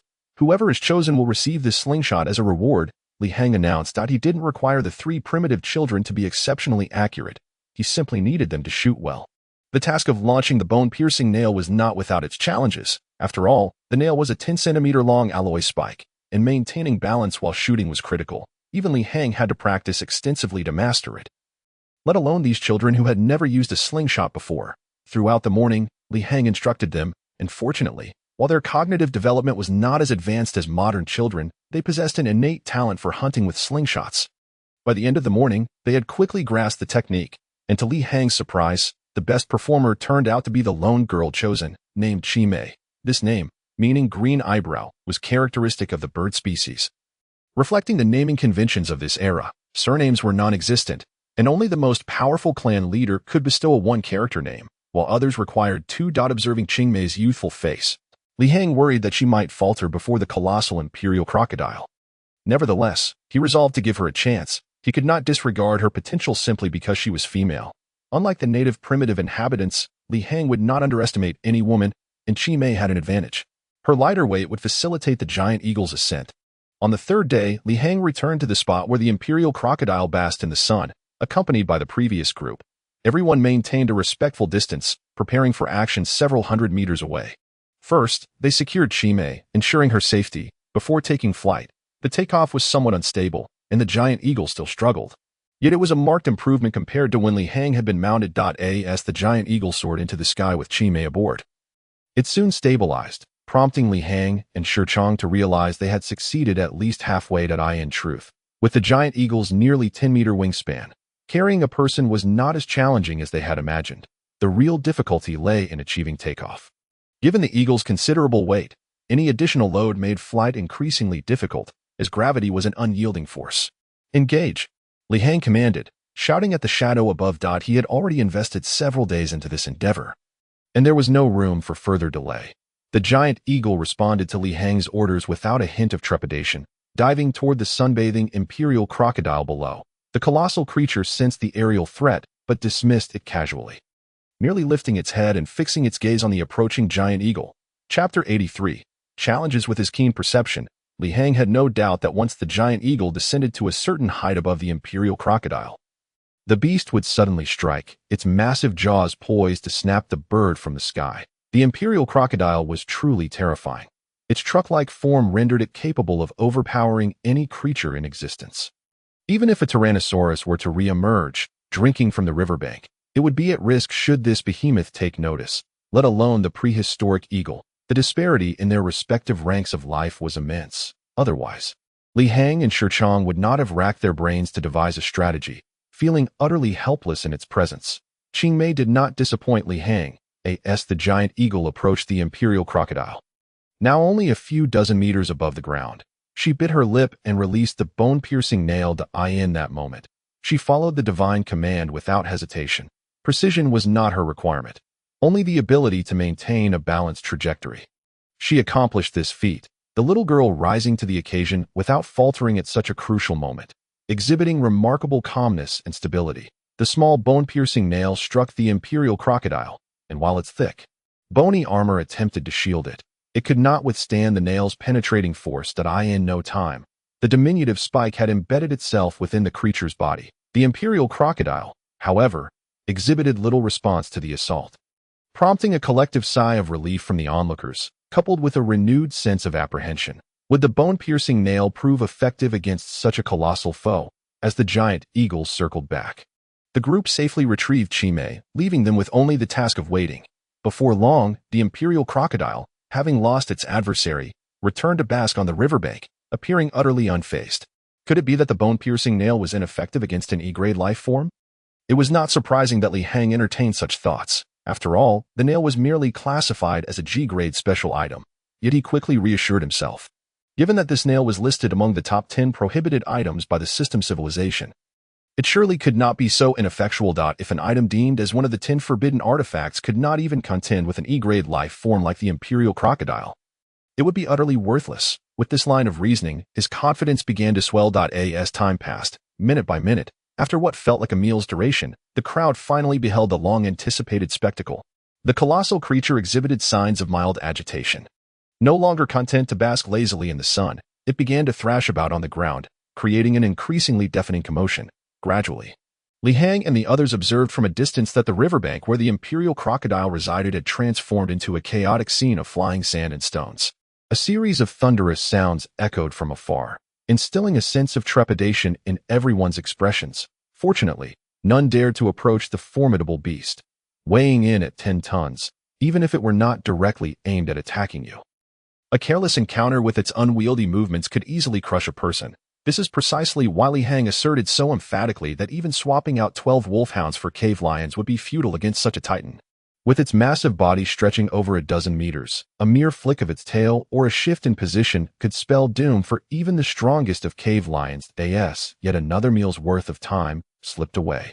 The imperial crocodile's fury escalated, and it became increasingly restless. Yet, despite its agitation, the creature displayed remarkable vitality, showing no signs of weakness, let alone death. Li Hang remained unperturbed, as long as the bone-piercing needle proved effective. It indicated that it was indeed having an impact. All that remained was to exhaust the beast gradually, and before they knew it, 3 hours had passed. Ultimately, the once rampaging imperial crocodile finally began to settle, seemingly acclimating to this unknown discomfort, before it returned to the river marsh, engaging in a relentless hunt. This won't do. If this continues, we are bound to fail. Li Hang could no longer remain seated.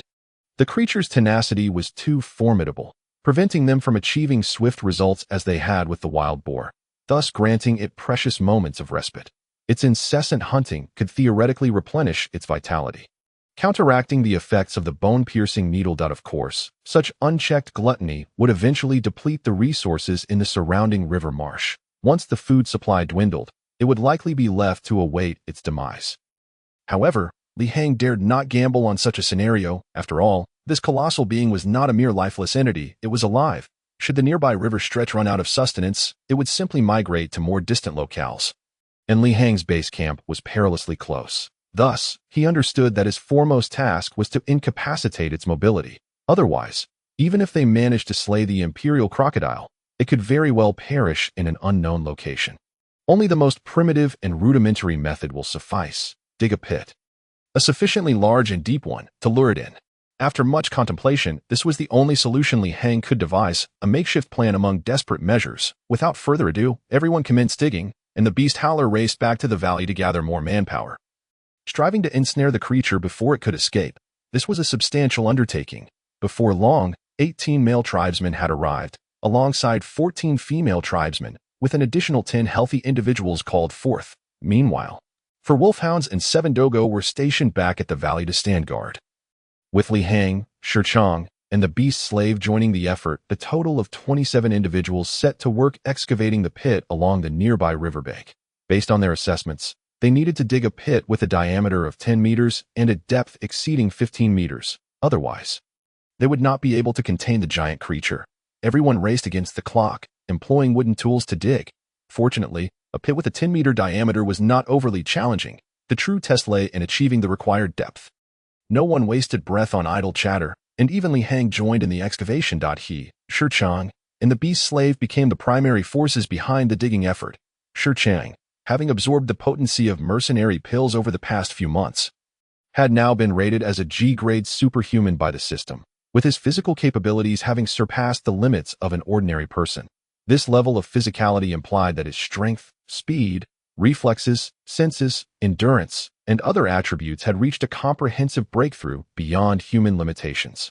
Overall, Shirchang's formidable capabilities earned him a high G-grade rating, indicative of the significant returns from the mercenary pills to Li Hang, having previously consumed the wolf spirit flower and the wolf spirit fruit, had gained the agility of 2 individuals, resulting in his classification as an F-grade beginner by the system. Only after mastering the first transformation of the tiger kicking technique a few days ago did he ascend to the F-grade intermediate level, surpassing Shirchang by a full tier. As for the beast slave, with their dual strengths and half-beast lineage, they were rated as an F-grade beginner. Thus, with the 3 of them personally participating in the digging, their efficiency equated to that of 10 tribesmen. With the combined efforts of the 24 tribesmen, as dusk approached, the massive pit was finally completed. Next came the task of covering the pit. There was no need for excessive caution. They simply crossed logs over the top, piling a thick layer of leaves and filling it with soil. This structure could easily support several hundred pounds, allowing multiple individuals to traverse atop without fear of collapse, given that this large trap was designed to ensnare a 10-ton behemoth. Meticulousness was unwarranted. Once all was complete, the giant crossbow was positioned at the edge of the deep pit, and Shirchang took it upon himself to launch a bolt at the imperial crocodile, which was still in the throes of a frenzied hunt in the river. Given the size of the target, even a novice could hardly miss. The bolt soared over 200 meters, striking the imperial crocodile with precision. However, the outcome left Li Hang gasping in disbelief. Indeed, Even with the formidable giant crossbow at his disposal, it proved insufficient for a creature of this magnitude, the nearly meter-long. Thumb-thick bolt penetrated only a third of the way into the crocodile's flesh, merely breaching its skin and muscle layers. Such damage was far from debilitating. It certainly could not inflict serious harm on the colossal creature. The bolt, lethal to a human of comparable size, was but a minor irritant to a creature stretching over a dozen meters. Nevertheless, it caused considerable pain. Consequently, the bolt achieved its intended effect, inflicting agony upon the already enraged crocodile, which immediately charged towards Li Hang and his companions. In mere moments, it scaled the riverbank, propelling itself with astonishing speed, covering the 200 meters in just 6 or 7 seconds. However, Shirchong did not flee. He merely retreated a few meters. As the crocodile's gaping maw loomed closer, a series of sharp cracking sounds echoed as the wooden support splintered. With a thunderous roar, the imperial crocodile plummeted downward. The pit had been excavated to a depth of 18 meters for safety, and its dimensions were not at all spacious for the crocodile as it tumbled into the pit. No harm was done to the massive creature, but it could no longer hope to escape. That was close. If I could measure my heartbeat right now, I bet it would be over 150, Shirchong quipped, his humor a rare light in the tense atmosphere. The others rushed over, witnessing the creature thrashing about in the pit, its enormous claws clawing at the walls. Yet, its futile efforts only served to deepen the pit. Prevent the beast from escaping. The design of this deep hole was quite deliberate, tapering wider at the bottom and narrower at the top. Even if the crocodile could somehow manage to climb vertically, it would find it nearly impossible to ascend. Fire! Burn it alive! The beast howler shouted. Given the current circumstances, slaying the imperial crocodile was no longer a daunting task. Even the beast howler had conceived a plan to incinerate it. However, Li Hang swiftly intervened, forbidding them from proceeding with such a course of action. If he had intended to kill the crocodile without regard for the consequences, then he would not have gone to such lengths. Indeed, Li Hang's goal extended beyond merely slaying the imperial crocodile. He sought to preserve the integrity of the creature's corpse, as he harbored intentions to claim it for himself. The creature ceased its frenzied hunting and succumbed to the relentless draining effects of the bone-piercing needle. The following day, the group returned to find the fearsome giant had finally drawn its last breath. The tribespeople erupted in cheers, led by their divine envoy, celebrating their triumph over one of the world's most terrifying beasts, a feat they had scarcely dared to imagine in times past. Li Hang, gazing down at the lifeless imperial crocodile at the bottom of the pit, felt a flicker of relief mingled with joy. The direct consequence of vanquishing this creature was that Li Hang's suspicions were confirmed. The imperial crocodile, a prehistoric entity of such caliber, indeed did not belong to the ranks of the 5 infamous beasts. Therefore, theoretically, his victory over it did not yield the completion prompt for the beast-slaying task, nor did it grant him any additional rewards. However, the corpse of the imperial crocodile radiated a faint glow, indicating to Li Hang that life forms transcending the mere classification of beast-slaying were not entirely devoid of rewards. This merely signified that the rewards were not presented in the conventional system format. The imperial crocodile's body before him was the most evident harvest. Li Hang's initial intention to preserve the crocodile's intact corpse was precisely to test this hypothesis, and he had now succeeded in doing so. The imperial crocodile's remains had entered a collectible item mode. It was noteworthy that, aside from special products, the system's rules forbade the transport of any flora or fauna from this world back to reality. Yet now, as the imperial crocodile's body emitted a glow invisible to others, it confirmed that Li Hang could indeed bring it back to the real world. Perhaps this is the intangible reward bestowed by the system for Li Hang's remarkable feat of slaying a higher-level lifeform. He descended into the pit and gazed at the corpse of the prehistoric emperor crocodile for 3 seconds. Host has discovered the corpse of an E-grade prehistoric emperor crocodile. Recovery requires a payment of 128 energy units. Alternatively, you may directly convert the emperor crocodile's corpse into biological energy, yielding a total of 763 energy units. Do you wish to convert? No. Li Hang promptly rejected the immediate conversion, yet a surge of exhilaration welled up within him. 763 energy units? The killing system deemed it a surpassing of his own limits against a high-level creature, yet it could still be converted into such a substantial amount of energy. Li Hang could not help but marvel at the immense vitality of this emperor crocodile. 763 energy units. How many biological energy units would his territory need to amass to reach this figure? Not to mention, at present, The total amount of energy he possessed was merely 496 units. Guide: if I were to leave the Emperor Crocodile's corpse incomplete, could I still convert the remaining energy later? Li Hang did not immediately convert it into energy, but summoned the guide to inquire. Yes. However, if the corpse is incomplete or missing parts, the energy you can convert will correspondingly decrease. Understood. Li Hang nodded joyfully. With the guide's assurance, he no longer felt the need for restraint in his subsequent actions. Indeed, energy was a pressing necessity for Li Hang at this moment. Nevertheless, certain parts of the Emperor Crocodile's corpse were invaluable treasures in their own right. One of the reasons Li Hang did not consider incinerating the Emperor Crocodile to test the system's additional reward mechanism was precisely because he had his sights set on specific parts of the crocodile's body from the outset. Among these was the thick dorsal armor of the crocodile. It is worth noting that this layer of bony armor is unique to the Emperor Crocodile among prehistoric crocodilian species. He would never consider converting such a treasure into energy. Chapter 85. Remarkable results. Old Sure, lower some people down to help with the corpse. Li Hang called out to the individuals above in haste. He intended to strip every last piece of the thick Emperor Crocodile's armor from its back, and he also wanted to reserve some of its meat for his people to consume. Li Hang vividly recalled that merely consuming the meat of a single ancient giant pig, an animal weighing a ton, had resulted in a slight enhancement of his physique. Now, with the meat of an E-grade rated creature, it was impossible to believe that there would be no benefits for everyone. Thus, he decided to keep the Emperor Crocodile's dorsal armor, its tail, and its teeth, as well as the entirety of its skin. The dorsal armor, being a layer of bony protection, was naturally to be preserved for crafting armor, which would undoubtedly surpass any bulletproof vest in effectiveness. Such a rare and precious material, Li Hang would certainly retain for his own use. The entire hide of the Emperor Crocodile was equally valuable. Crocodile skin is inherently robust, and once processed, its durability can be significantly enhanced. Not to mention, this was the hide of an E-grade prehistoric behemoth, far exceeding the sturdiness of a rhino hide vest costing over 20,000. Once the massive skin of the Emperor Crocodile was stripped away, Li Hang could utilize it to fashion dozens of armor vests. If the dire wolves and dogo breeds don such leather armor, their survivability and combat prowess would undoubtedly more than double. With such a splendid material at hand, Li Hang would not be foolish enough to convert it into energy. The tail would be reserved for consumption, even though only a single tail remained. After a long day of toil, Li Hang and his group finally managed to saw off the massive tail of the Emperor Crocodile. A few individuals struggled to lift it, and to their astonishment, that single tail weighed at least a ton. Terrifying. As for the teeth, there was no need to elaborate. The teeth of an E-grade giant creature were among the hardest materials in the world. When fashioned into weapons, they could be transformed into spears, throwing darts, or blades. In the following days, a multitude of people busied themselves with processing the corpse of the Emperor Crocodile, taking a full 3 days to complete the task. At the end of this period, Li Hang obtained the items he desired. Although there were no systematic rewards, the bounty he received from this endeavor was indeed more abundant than acquiring a G-grade special item.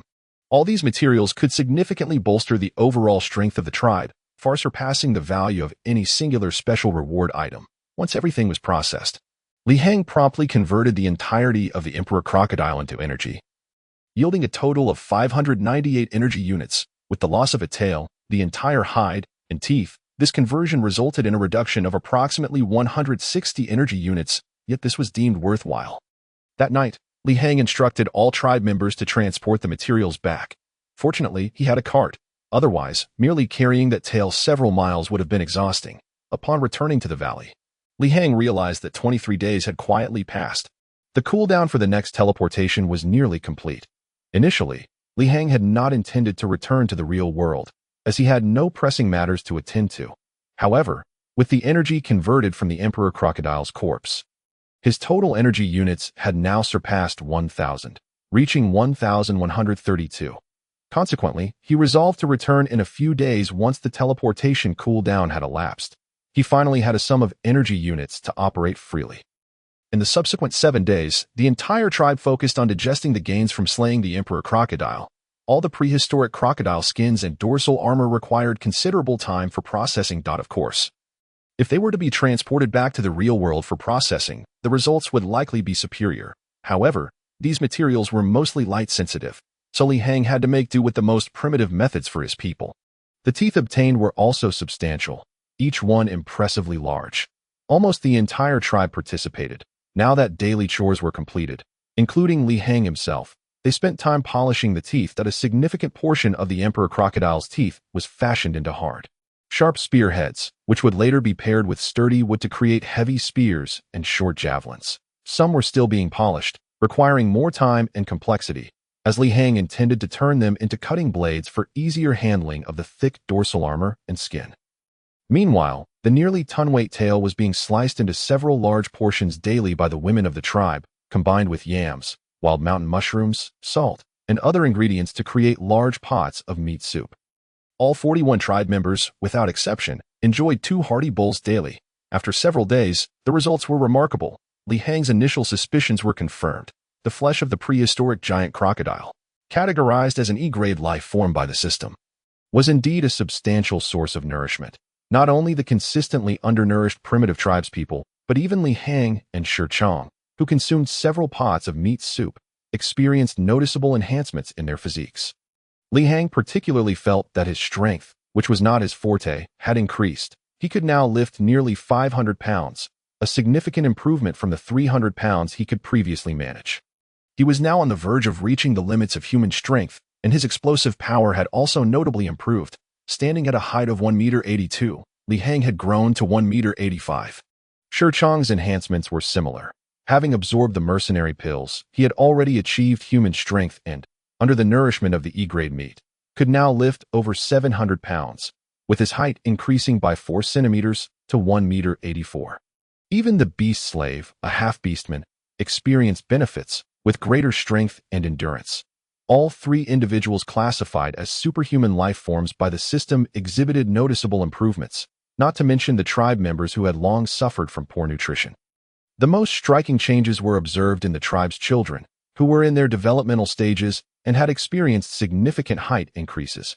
Additionally, individuals such as Jing, Beast Roar, and Bull, along with several female tribe members, saw their heights grow by an average of 5 to 7 centimeters. The tallest among the tribe, Bull, grew from 1.68 meters to 1.75 meters, while the young adults like Beast Roar reached heights exceeding 1.70 meters. Only the older tribe members, like Shu, who were over 40, experienced minimal growth, increasing by only about 2 centimeters, indicating their absorption was the least effective. That it seemed that their age had diminished their potential for further growth. Unbeknownst to them, 7 days passed swiftly. On the 31st day, Li Hang prepared to return, this time accompanied by Shi Chong, who had effectively spent 5 months in the prehistoric world. Li Hang did not wish to expend a mercenary pill only to find that old Shi had become too acclimated to the primitive life. After all, the prehistoric civilization was merely a testing ground. His true stronghold lay in the real world, where he needed Shi Chong's support even more. Chapter 86. Unlocking the Beast Pen upon teleporting back to reality. Li Hang immediately resolved to upgrade the civilization level of his territory. Now that he had converted the Emperor Crocodile's corpse, his total energy had reached 1,149 units, sufficient for promoting the territory's level.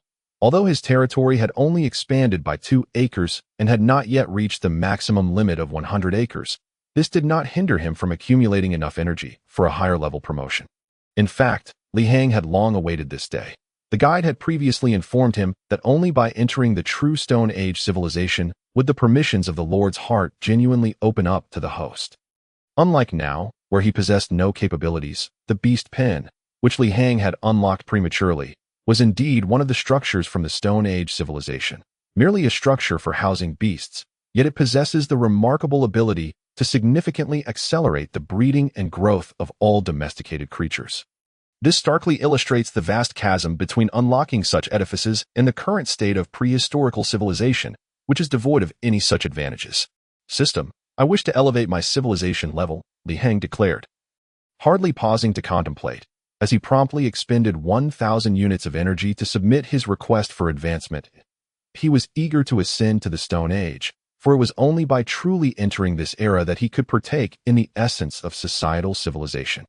Request for elevation failed.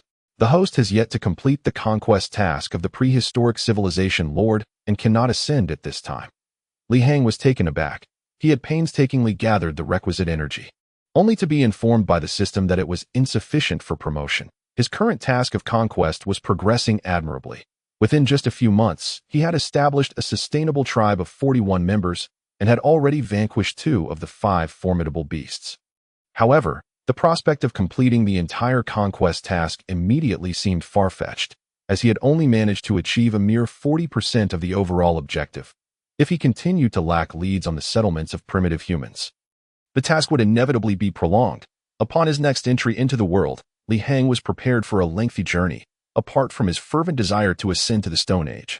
His second objective was to make preparations for his upcoming expedition. He deemed it unnecessary to teleport back otherwise, yet he never anticipated being met with such a disheartening blow from the system upon his return. Nonetheless, Li Hang recognized that, given the rules were set, no amount of personal will could alter the system's decisions. Thus, he redirected his focus to the unlocking of the beast pin. Until now, he had not contemplated unlocking this structure belonging to the Stone Age. Not out of disinterest, but simply due to a lack of energy, akin to the 3 special product unlocking rights of the special product panel, merely staring longingly without the means to reach them. However, having just defeated a prehistoric crocodile, he had finally met the conditions to unlock the beast pin. Since promotion was temporarily unattainable, he pondered whether to unlock the beast pin in the meantime. After a moment of contemplation, he summoned the guide for inquiry. Guide, what are the distinctions between unlocking the beast pin in advance and waiting until I genuinely ascend to the Stone Age for the normal unlocking? Unlocking higher civilization structures in advance will yield many unexpected benefits, the guide replied. For instance, regarding the energy cost of unlocking, during lower civilization levels, if one can unlock higher-level buildings and technologies early, the energy expenditure will be substantially reduced. Well then, Li Hang had not yet fully decided. But with the guide's brief explanation, he understood what needed to be done. The most significant advantage was that he could unlock the beast pin with just 1,000 units of energy, whereas waiting until he ascended to the same level of civilization technology would likely require even more energy, perhaps 2,000 or even 3,000 units or more. Li Hang was no fool. This single advantage was compelling enough. With a newfound determination, he immediately infused 900 units of energy and requested the system to unlock the entire beast pin structure. Congratulations, you have expended sufficient energy units and have unlocked the beast pin. A structure from the civilization of the Stone Age ahead of time. As this is your first instance of unlocking a higher-level building technology in advance, you will receive an opportunity for a gold roulette draw. Would you like to proceed with the draw immediately? Gold roulette, a draw. Li Hang was surprised to discover that unlocking a higher civilization structure for the first time came with an additional chance for a lottery. However, it seemed that this gold roulette was not akin to the special item lottery. It likely offered rewards of a lower tier. Nevertheless, as the saying goes, even a mosquito's leg is meat. And Li Hang had no intention of turning down such a fortuitous opportunity that he nodded in agreement to proceed with the draw. In the next moment, a 3-meter-tall roulette projection appeared before him, consisting of 10 segments, each adorned with gleaming gold coins. Indeed, these were the coins of the Crovatlantis Empire, with which Li Hang was now quite familiar. Each segment was equally sized, with the first containing 10 coins, the second 20, the third 30, the fourth 40, continuing in this manner until the 10th segment held 100 coins. It was evident. Li Hang silently cursed the system for being so miserly, putting on such a grand display while the highest reward was merely 100 coins. Clearly a far cry from the special item lottery. Yet, being currently destitute, the prospect of obtaining some coins for free was still quite advantageous. Without further ado, Li Hang spun the roulette. And when the pointer finally came to a halt at the 4th segment, a bitter smile crept onto his lips. Damn it. It seemed his fortune had run dry. 40 coins. What could he purchase with that? Not even enough to buy an acre of land. He promptly withdrew the 40 coins and shifted his attention back to the now fully unlocked beast pen structure icon.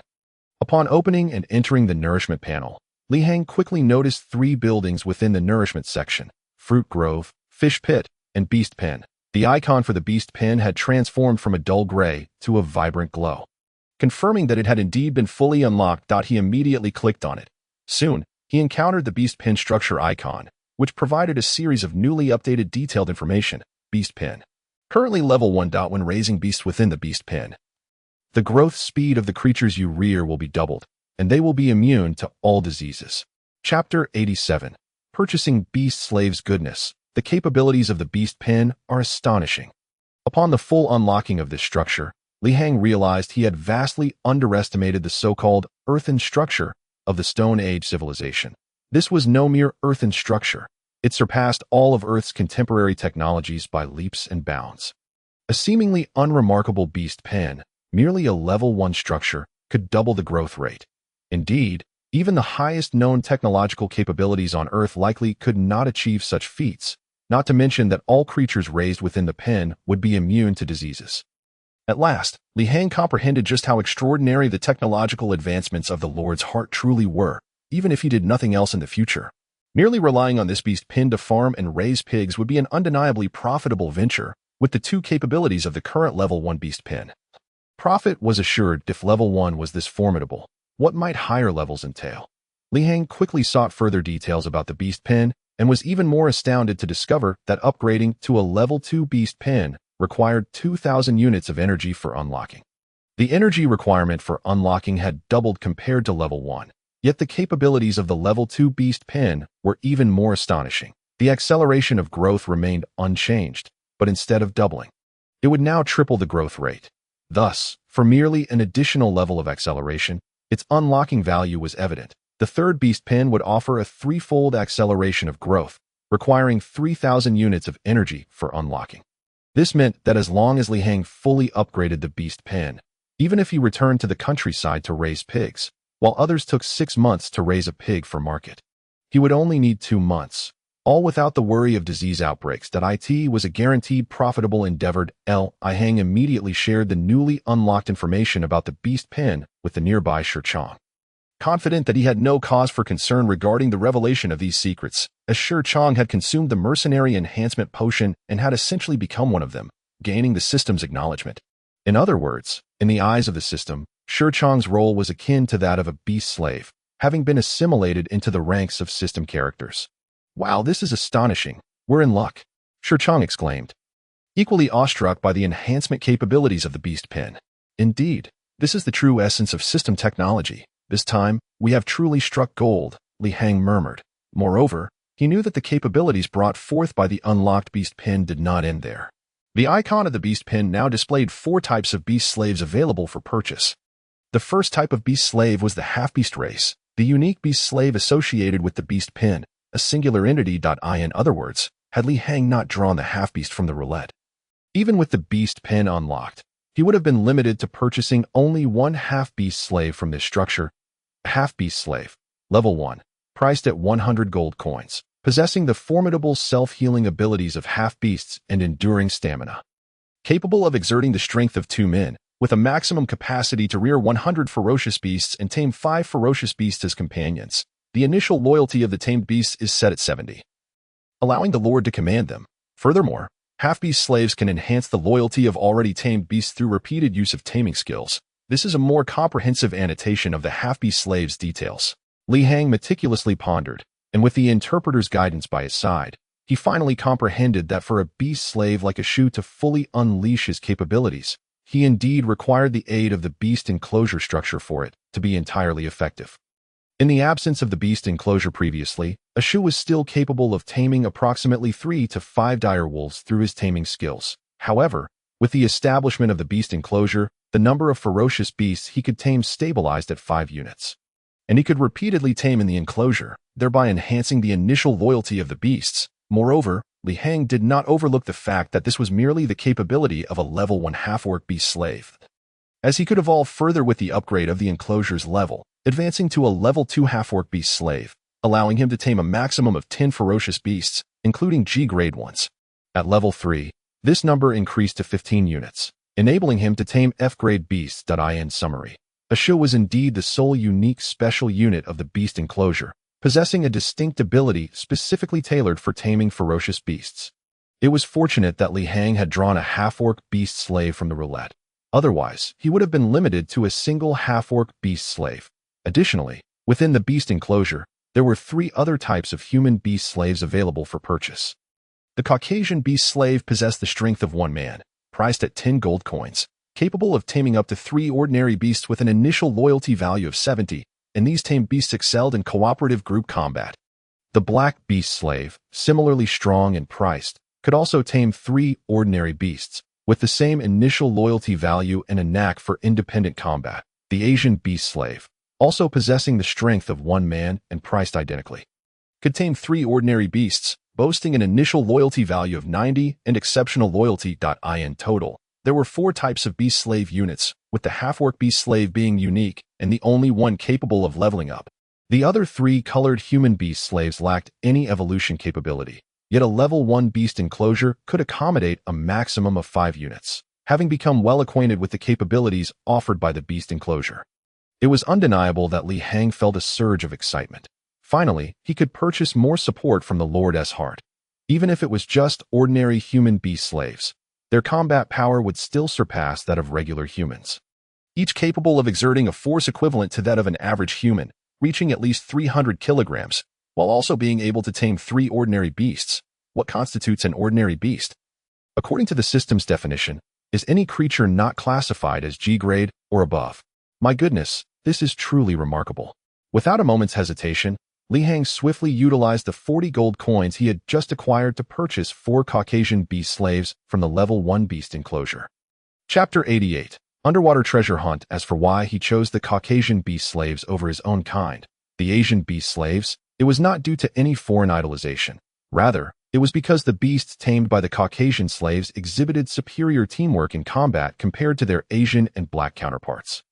As for the initial loyalty value of 70, Li Hang knew he had time to gradually cultivate and enhance that loyalty. As long as he could raise it above 80 and avoided sending the beasts to their demise, he would be secured in an instant. The 40 gold coins he had just acquired vanished, replaced by the 4 Caucasian beast slaves who arrived before him through the territory's warehouse portal. My lord. The 4 Caucasians knelt on one knee and clasped their chests in salute. Very good, very good. Rise. Li Hang momentarily lost his train of thought, but upon regaining it, he felt an immense sense of relief. His greatest concern did not come to pass. The appearance of the 4 Caucasian beast slaves was quite in line with modern aesthetics. Certainly not akin to primitive tribesmen. He gazed at the 4 standing before him, noting that they bore no difference from contemporary Caucasians, complete with blue eyes, fair skin, and high noses. Each stood about 185 centimeters tall, a height that was neither too tall nor too short among Caucasians with robust physiques. The only eyesore was the animal skins they wore. While acceptable in a prehistoric world, in the 21st century, it would be a spectacle to see them walking about in such attire. Lao Shi, could you please go and procure 4 sets of clothing for them? Li Hang instructed. Certainly. Shi Chong promptly exited. Before long, Shi Chong returned with 4 sets of low-end black suits, black sunglasses, and black shoes, causing Li Hang to roll his eyes. Brother, what are you trying to do? We're not part of a gang. The 4 Caucasian beast slaves swiftly changed out of their animal skins and donned the newly acquired attire from head to toe. Li Hang rubbed his nose, feeling utterly speechless as he observed Lao Shi.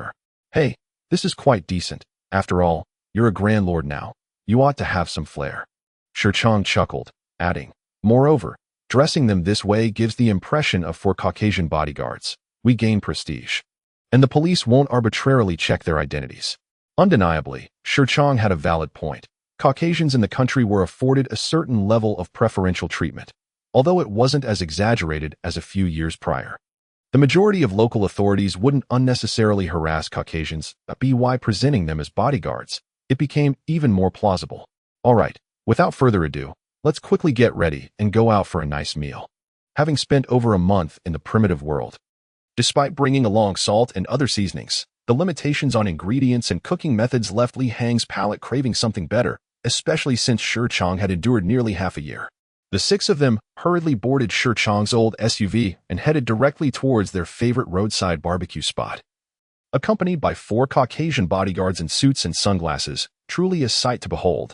After a hearty meal, their combined appetites led to a bill that exceeded 4 digits. Upon settling the payment, both Li Hang and Shi Chong were left with a headache. It was primarily due to their depleted finances. Li Hang had only 2 or 3,000 yuan left after purchasing attire for the 4 beast slaves and indulging in a feast, leaving their wallets empty. How about I pawn this car? Shi Chong suggested tentatively. Sure. Without a second thought, Li Hang nodded in agreement. He was already contemplating this. Although the car wasn't Shi Chong's, that didn't impede pawning it, especially since Shi Chong had no intention of continuing as a bodyguard after offending Prince Filong. Of course, without any documentation to secure the pawn, they wouldn't be able to obtain much. An hour later, they managed to acquire 30,000 yuan. Li Heng said nothing, but a thought struck him, and he immediately decided to head to the island. There wasn't much reason behind it. The South China Sea near the island was known for its shipwrecks. And now that they were low on funds, it was time to make a profit. He still had a full bottle of diving pills that he hadn't yet used. The following day, at the island's dock, a group arrived, led by two young men in their 20s, one exuding confidence and the other relaxed, followed closely by four tall and robust Caucasian bodyguards. Although the bodyguards' attire was low-end, onlookers didn't perceive it that way. The six of them made their way to a boat rental service, and under the gaze of others, rented a small yacht equipped with diving suits, spear guns, and fishing rods before setting out to sea. Had they been accompanied by a few attractive women, outsiders would have undoubtedly regarded them as wealthy heirs enjoying a day out at sea. Fortunately, Lao Shi was a former Special Forces soldier, proficient not only in combat but also in various forms of driving, skillfully navigating the yacht away from the shore. After sailing for several dozen nautical miles from the dock, the yacht finally came to a halt. 1 pill per person. Effective for only 6 hours. For safety, we must return within 5 hours no matter what. At this point, Li Heng produced 2 azure diving pills, distributing one to Shi Chang before taking one himself. He then instructed the 4-inch bodyguards to keep outsiders away from the yacht. The two donned their diving suits, armed themselves with spear guns and metal detectors, and, with a splash, simultaneously plunged into the sea. Upon entering the water, Li Heng couldn't help but marvel. These diving pills were truly remarkable. The moment he held the pill in his mouth, its effect spread instantaneously. He felt a layer of keratin forming over his skin, which appeared as enlarged pores rather than smoothness. But this layer enabled him to breathe underwater, akin to certain marine creatures. Could it be that this change in keratinized skin allows a human to dive below 300 meters without any tools? Despite the system's reliability, Li Heng remained cautious regarding his life. He exchanged gestures with Lao Shi, and together, they descended at a normal pace. 10 meters, 20 meters, 30 meters, 50 meters. Upon reaching 50 meters deep, everything was fine, and the two exchanged nods before continuing. 70 meters, 100 meters. Still, no pressure from the water bothered them. At this point, Li Heng was completely reassured. The diving pill indeed allowed a human to descend beyond 300 meters without any tools. Li Heng chose this desolate expanse of ocean, where the depths reach approximately 250 meters, signifying that they possessed sufficient resistance to pressure to descend to the seabed. From this point onward, the two men fell silent. After about 7 or 8 minutes, they finally made contact with the ocean floor, whereupon they began to meander and search with the most rudimentary of metal detectors. Lacking a professional team, advanced instruments, or any preparation, they were left with only their diving pills, compelling them to resort to such a clumsy method of treasure hunting. Chapter 89. A modest fortune. It has been proven that the instances in novels where protagonists casually uncover shipwrecks and amass wealth overnight are mere fabrications. In the following 3 days, Li Heng and Shi Chang consumed a total of 6 diving pills, yet they yielded little more than a few vivacious lobsters and crabs to satiate their hunger. During this time, they encountered sharks, but both men were no ordinary individuals. Equipped with spear guns for protection, they successfully warded off several of these marine predators without incident. But on the 4th day, a piece of good news arrived from old Shi. He had finally discovered a sunken ship. After expending considerable effort to excavate and clear it, they found that it was merely an ordinary Spanish vessel. Ultimately, they uncovered a small wooden box in the captain's quarters. Upon opening it, they found a meager collection of 10 or so coins. After returning to shore and conducting an online search, they discovered that while these coins were not worthless, they certainly did not amount to a significant fortune. They were merely the relatively common Spanish coins from the 18th century. Each coin was valued at approximately 3,000 to 4,000 yuan, totaling less than 50,000 yuan. Unwilling to concede defeat, they continued their search for another 2 days. By the 7th day, Li Heng stumbled upon a previously discovered large shipwreck and, dissatisfied, dove into rummage through its remains. In the end, he only managed to find a few dozen yuan to $2 silver, likely scavenged by earlier explorers, scattered throughout the vessel. This modest find was an improvement over his earlier discoveries, but not by much. On the 8th day, Li Heng finally ceased this fruitless endeavor. It became clear that without specific, precise information and adequate professional preparation, continuing to hunt for treasure underwater would only squander their precious limited diving pills. After some heated discussion, they reached a consensus. Li Heng decided to reserve the remaining 16 diving pills for future use when circumstances permitted.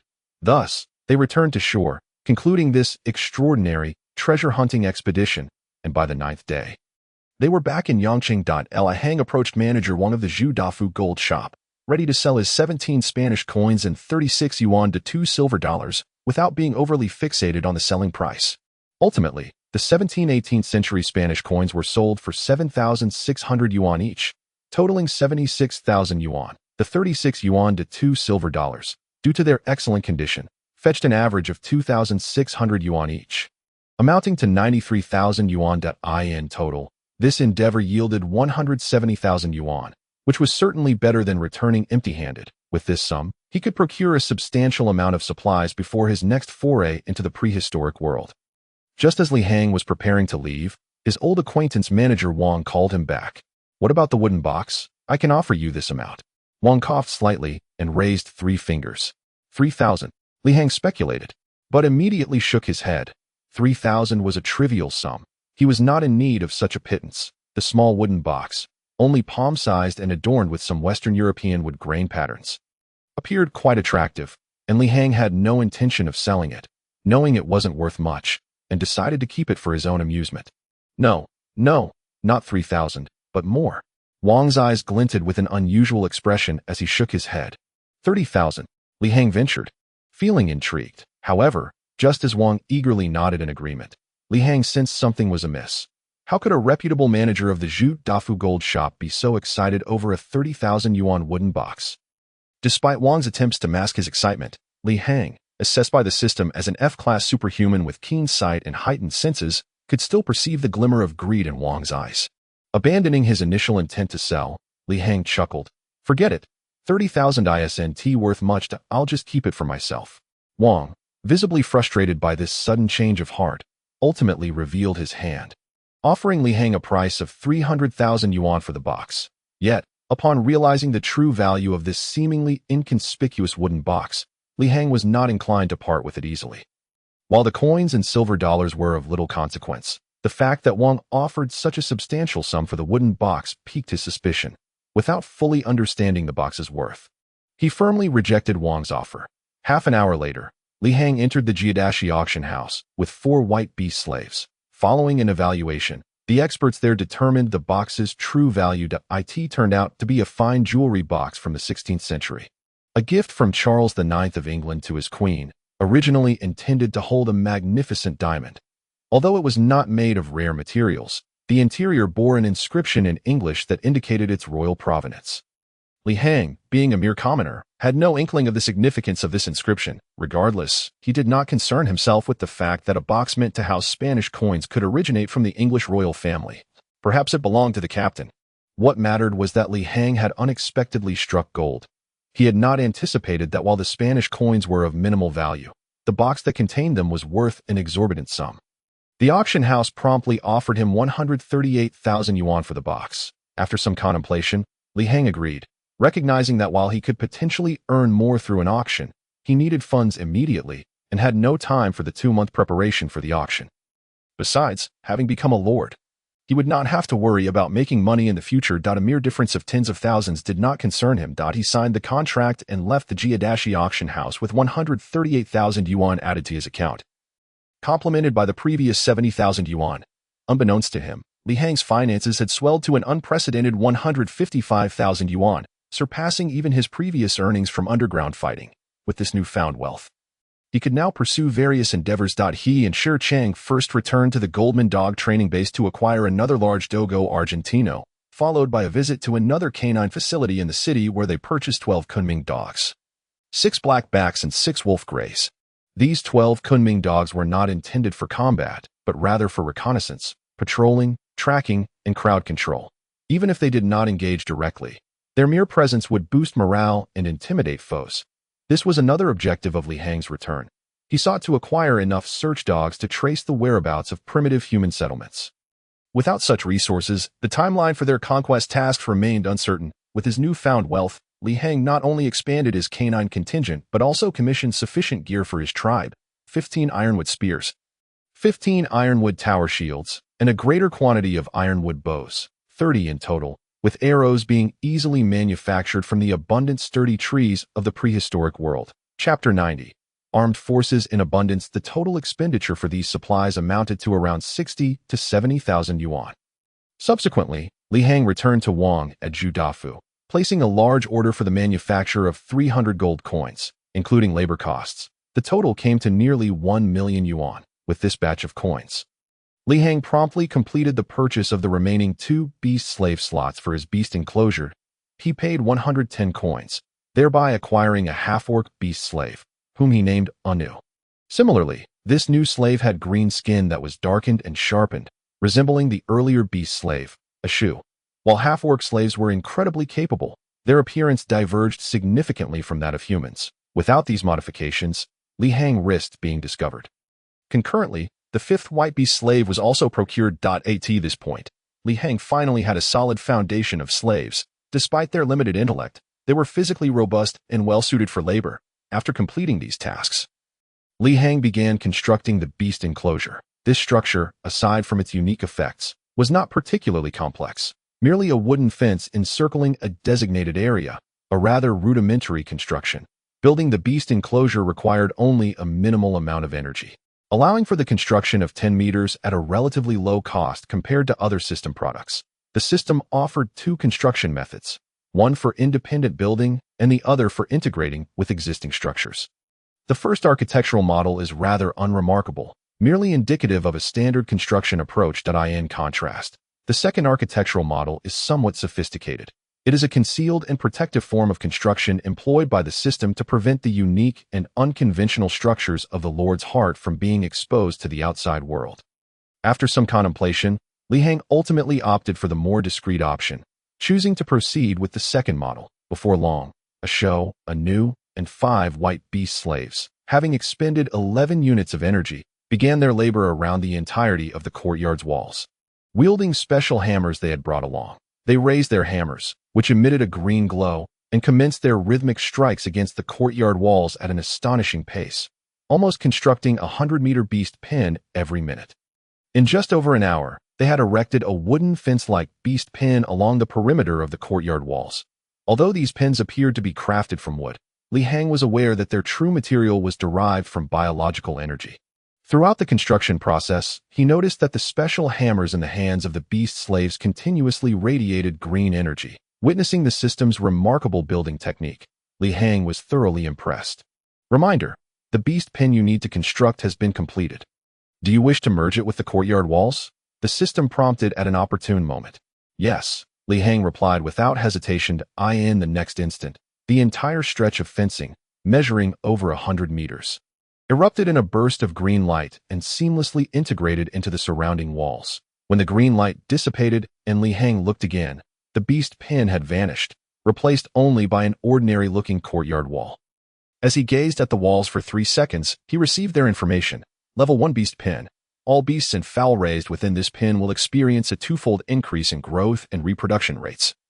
Immune to all diseases. With this, Li Hang felt a sense of relief. This meant that the gray rats and birds nurtured within the courtyard would experience accelerated growth, although he did not expect to earn significant profits from such a modest scale of breeding. Was this not a promising start? Having taken this first step, Li Hang proceeded to allocate energy to construct a surrounding beast pen for the 1-acre territory behind the courtyard. It is noteworthy that the acceleration effect of the beast pen only applied to beasts and fowl. While it was largely ineffective for fish and plants, it seemed that the fruit orchards and fish ponds in the breeding section corresponded to fish and plants, but with Li Hang's current territory level being that of a primitive civilization with no assets. He could only plan for the unlocking of those 2 structures once his territory level progressed. After a flurry of activity, Li Hang had unwittingly returned to the real world after 12 days. Thankfully, he had implemented a freeze on the world during his absence. Otherwise, it would have been over 120 days in the primitive civilization, although freezing the world did not affect the evaluation of his tasks. Everything was now prepared, and Li Hang decided to return to the primitive world. Unlike before, this time he was not alone, nor was it just himself and Shi Chong. He was accompanied by a group of beast slaves. After some thought, Li Hang decided to leave 1 white beast slave to oversee the courtyard while the remaining 2 half-beast slaves, for white beast slaves, 12 black-backed wolves, and 1 dogo argentino were immediately teleported. The dogo, being a large dog, required an additional 5 units of energy for teleportation. while the black-backed and wolf-blue dogs needed slightly less at 4 units each, plus Shi Chang's 30 units. After expending a total of 83 units of energy, a flash of white light enveloped them, and when everyone opened their eyes again, they found themselves back in the valley. Unfreeze the world.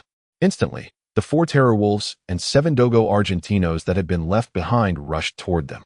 Counting carefully, Li Hang now had 6 beast slaves, 4 terror wolves, and 8 dogo argentinos by his side. This time, his forces were indeed formidable. Even if Li Hang were to confront a terror bear now, he felt a reasonable level of confidence. After all, no ferocious beast could possibly match the ingenuity of human intelligence, especially considering the considerable resources Li Hang had amassed. 15 ironwood spears, 15 shields, and 30 ironwood bows were quickly distributed among all adult tribesmen, equipping them to the fullest. Additionally, the 4 white beast slaves were armed with armed crossbows. With their strength, they were more than capable of handling the armed crossbows. As for Asho and Anu, their weapons were upgraded to newly procured heavy tower shields and ironwood heavy spears, according to Li Hang's definition for the 2 half-beast slaves. They were only required to protect their own safety at critical moments, with a heavy tower shield in one hand and a heavy spear in the other, standing guard on either side. Li Hang's safety was significantly heightened. Should they encounter a cave lion again, the beast would likely meet its demise on the spot.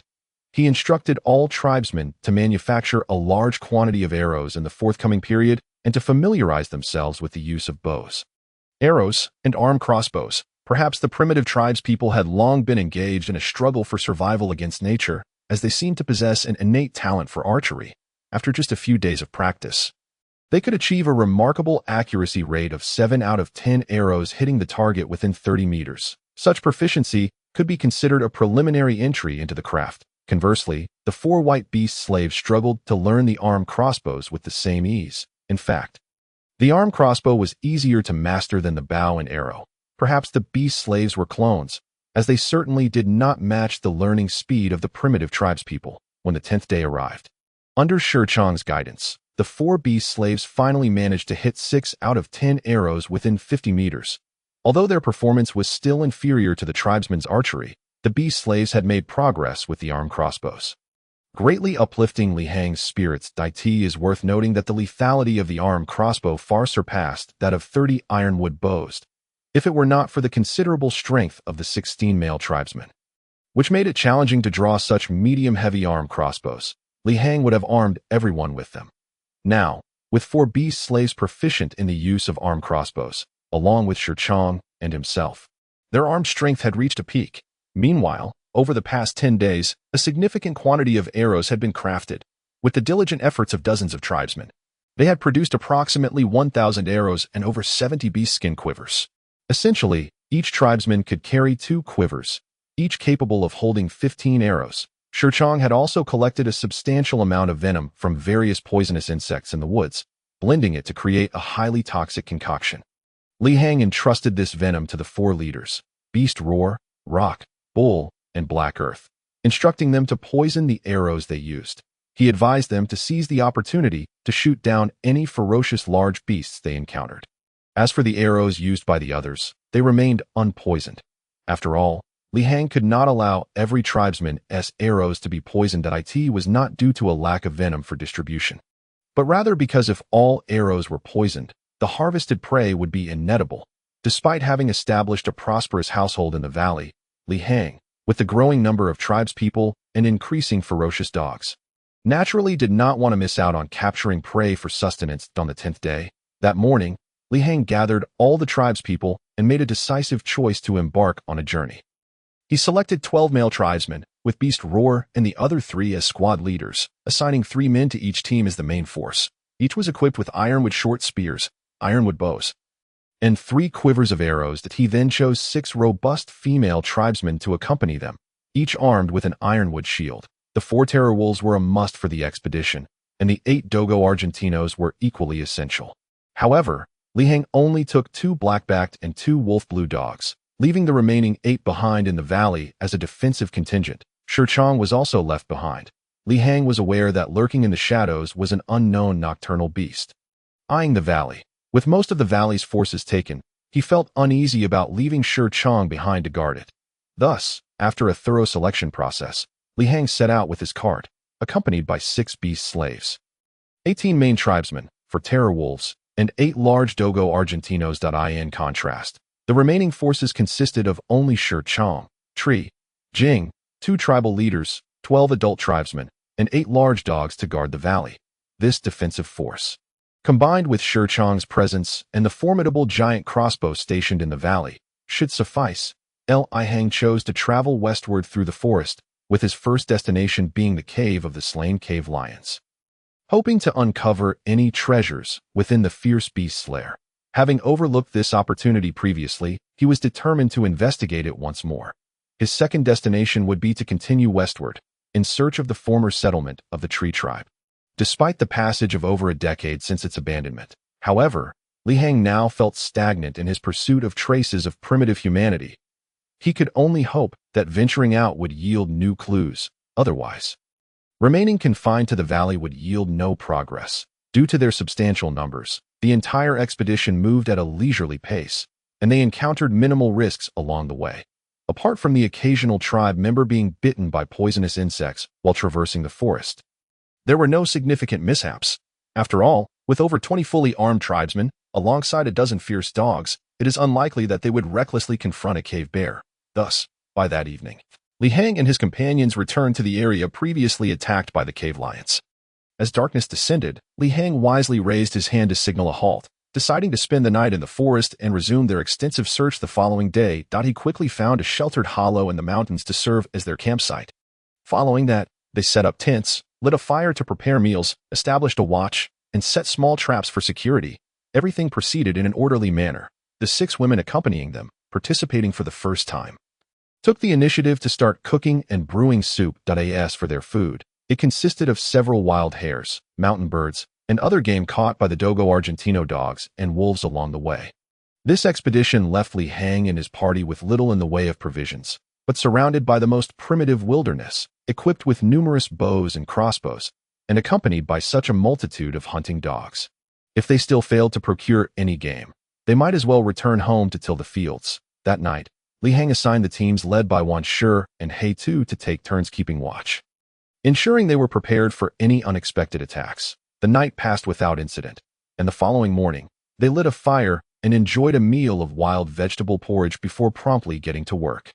At Li Hang's request, the 4 teams, Beast Roar, Wan Shi, He Tu, and the Bull, each dispatched 1 member with 2 Dogo Argentino dogs to search the nearby forested areas, instructing them to report back immediately upon discovering any large caves. Perhaps the commotion caused by Li Hang's party and their dogs was too great, as the local pack of pointer dogs, which had long inhabited the area, never made an appearance. It seemed that these cunning dogs possessed an instinct to avoid danger, sensing the formidable strength of Li Hang's group, and thus refrained from ambushing any of the teams. This left Li Hang feeling quite disappointed. He had hoped that this expedition into the mountains would not only involve searching for the lair of the cave lions, but also provide an opportunity to capture the local pack of pointer dogs.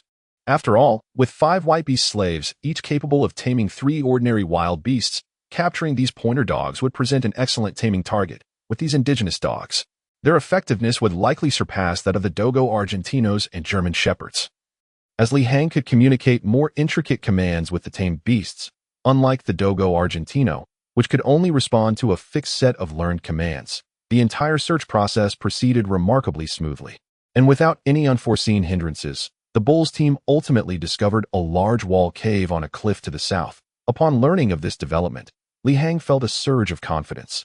A large cave established high on the cliffside was unlikely to house any creatures other than cave lions. Let us go. Blow the whistle and summon everyone back. Our target is the cliff to the southwest. Chapter 92. The Money Tree. The group of men and dogs arrived at the southwestern cliff. Li Hang gazed upward, confirming that Bull's report was accurate. Several dozen meters high on the sheer cliff was a protruding ledge, behind which lay a pitch-black cave. This must be the place. I can smell the unique scent belonging to cave lions. Although the cave lion had been dead for several days, having located the area it once frequented, Li Hang's keen sense of smell still detected faint traces. Besides the lingering scent of the cave lion, he also caught whiffs of the fresher scent of the pointer dogs, indicating that, following the cave lion's demise, this territory had indeed been claimed by the pack. However, The cunning dogs were conspicuously absent. Wait here, I'll go take a look. Without much hesitation, Li Hang acted. Among the group, none could scale the cliff without tools, but Li Hang was different. The effects of the wolf spirit fruit significantly enhanced his agility, and his strength lay primarily in the explosive power of his legs. The sheer height of the cliff posed no challenge for him. Climbing nimbly like a monkey, he found footholds and handholds, reaching the ledge in less than 2 minutes. Upon entering the cave, he found it devoid of any items. A fact he had anticipated, as his sense of smell had already informed him that no other creatures had left fresh scents in this cliffside cave. The cave was dry, and its interior was more spacious than he had imagined. The entrance gradually widened as he ventured deeper. After traversing about 10 meters, a larger cavern came into view. He lit a torch. Although he possessed night vision capabilities, the absence of any ambient light within the depths of the cave necessitated the illumination to see clearly.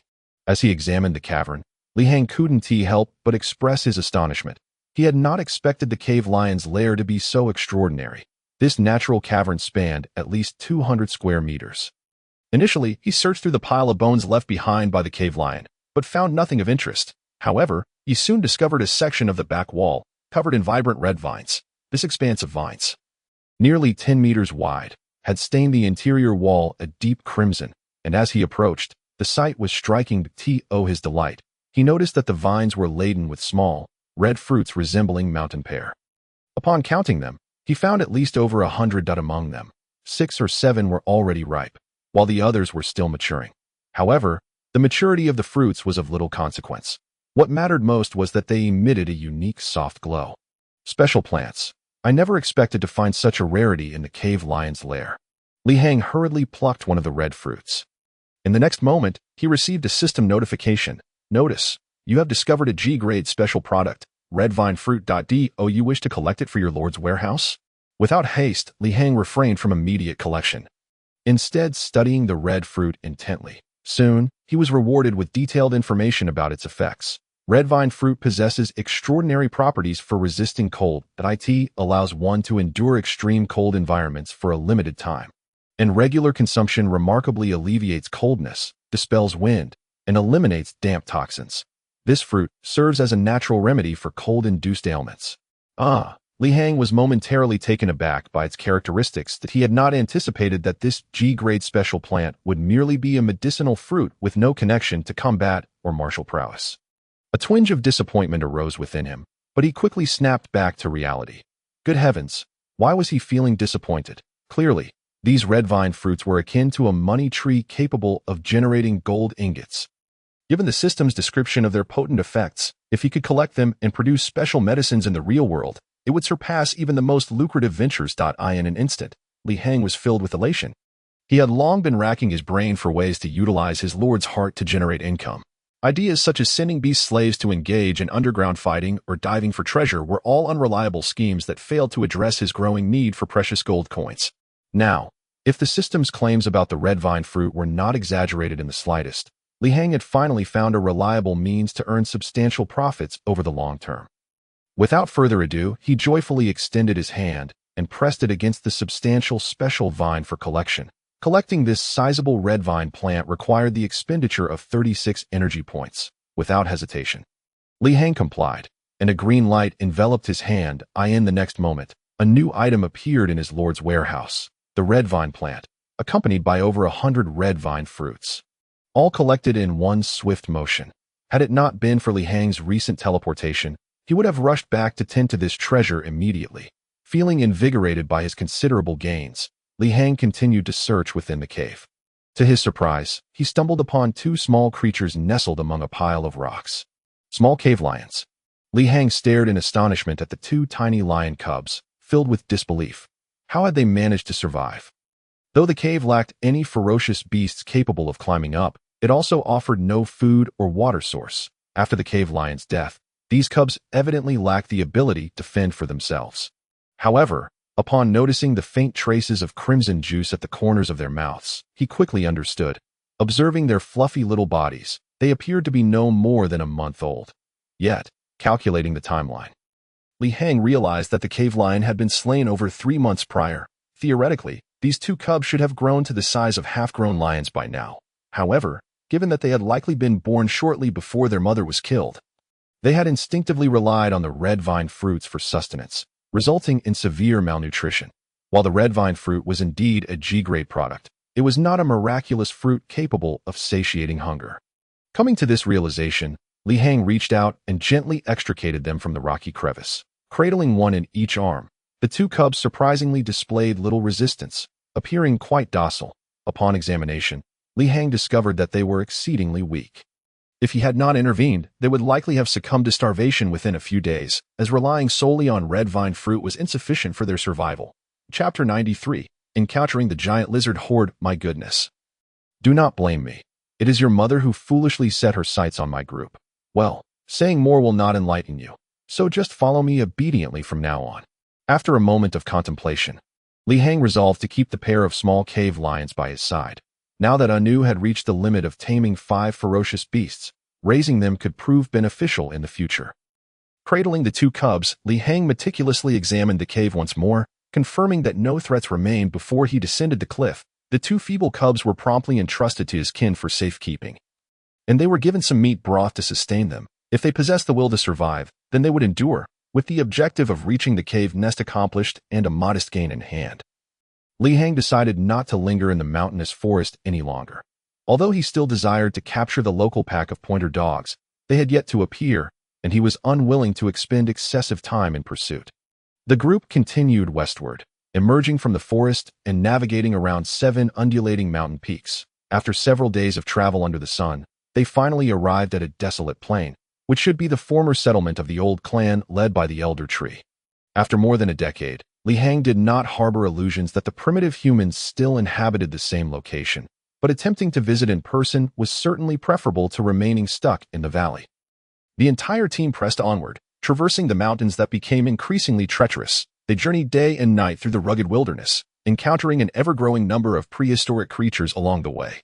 This primordial region was fraught with peril, revealing ancient musk deer, stoneclaw beasts, ichthyosaur lizards, and ancient, as well as towering terror birds and gigantic dragonflies. Given sufficient time and favorable conditions, Li Hang would have relished the opportunity to linger here and capture a few large terror birds for domestication as mounts.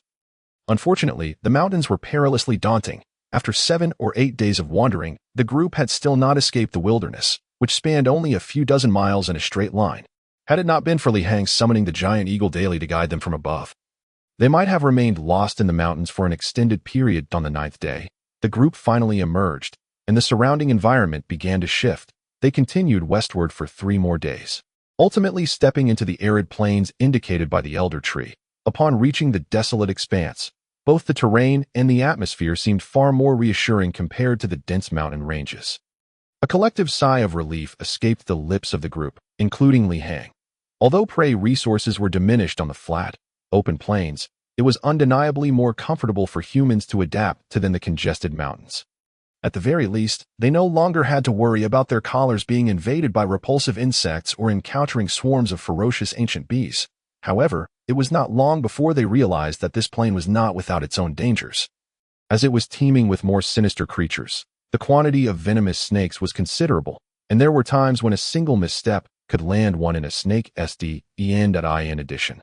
Gigantic poisonous scorpions were ubiquitous, especially at night when they emerged from the ground in droves. Li Hang had never encountered any data on these unknown types of ancient scorpions online. Each one was as large as a wild chicken. Truly horrifying. By morning, they stumbled upon a species of giant bullfrog, which, compared to the bullfrogs of the 21st century, were the ancestors of their kind. The adult males were as large as millstones, capable of projecting their tongues 2 to 3 meters away, and their skin contained mild toxins. Uninformed attempts to catch them barehanded would result in one's hands being corroded by the toxic secretions.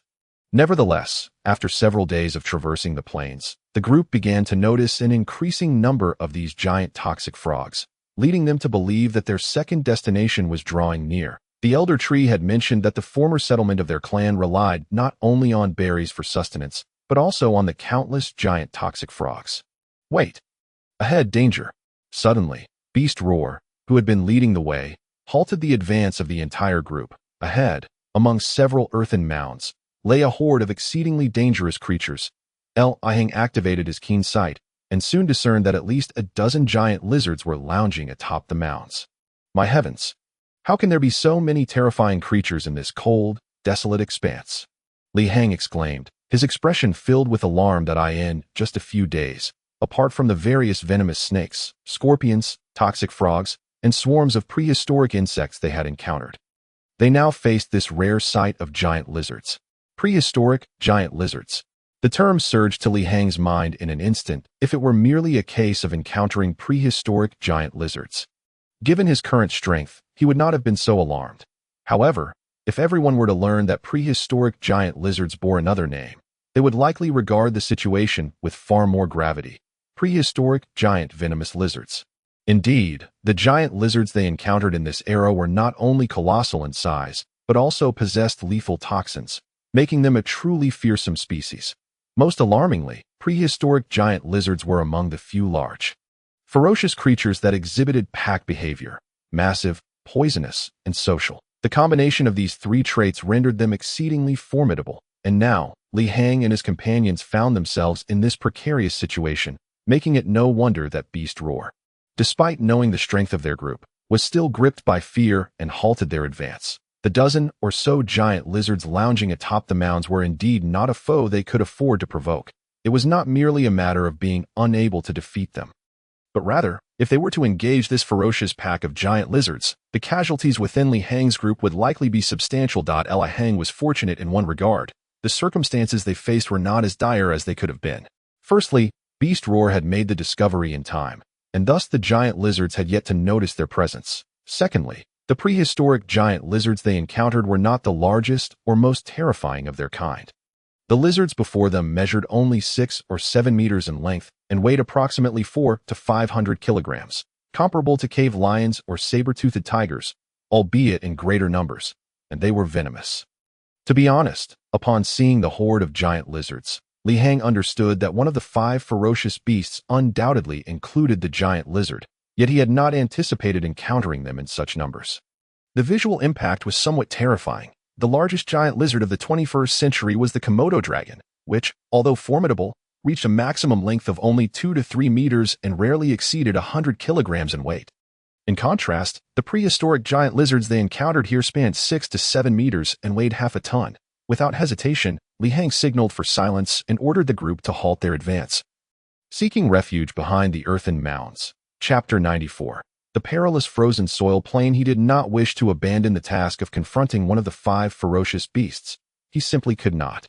Should he recklessly engage the horde of giant lizards, he might very well jeopardize his own life in this flat expanse where even the possibility of climbing a tree for safety was non-existent.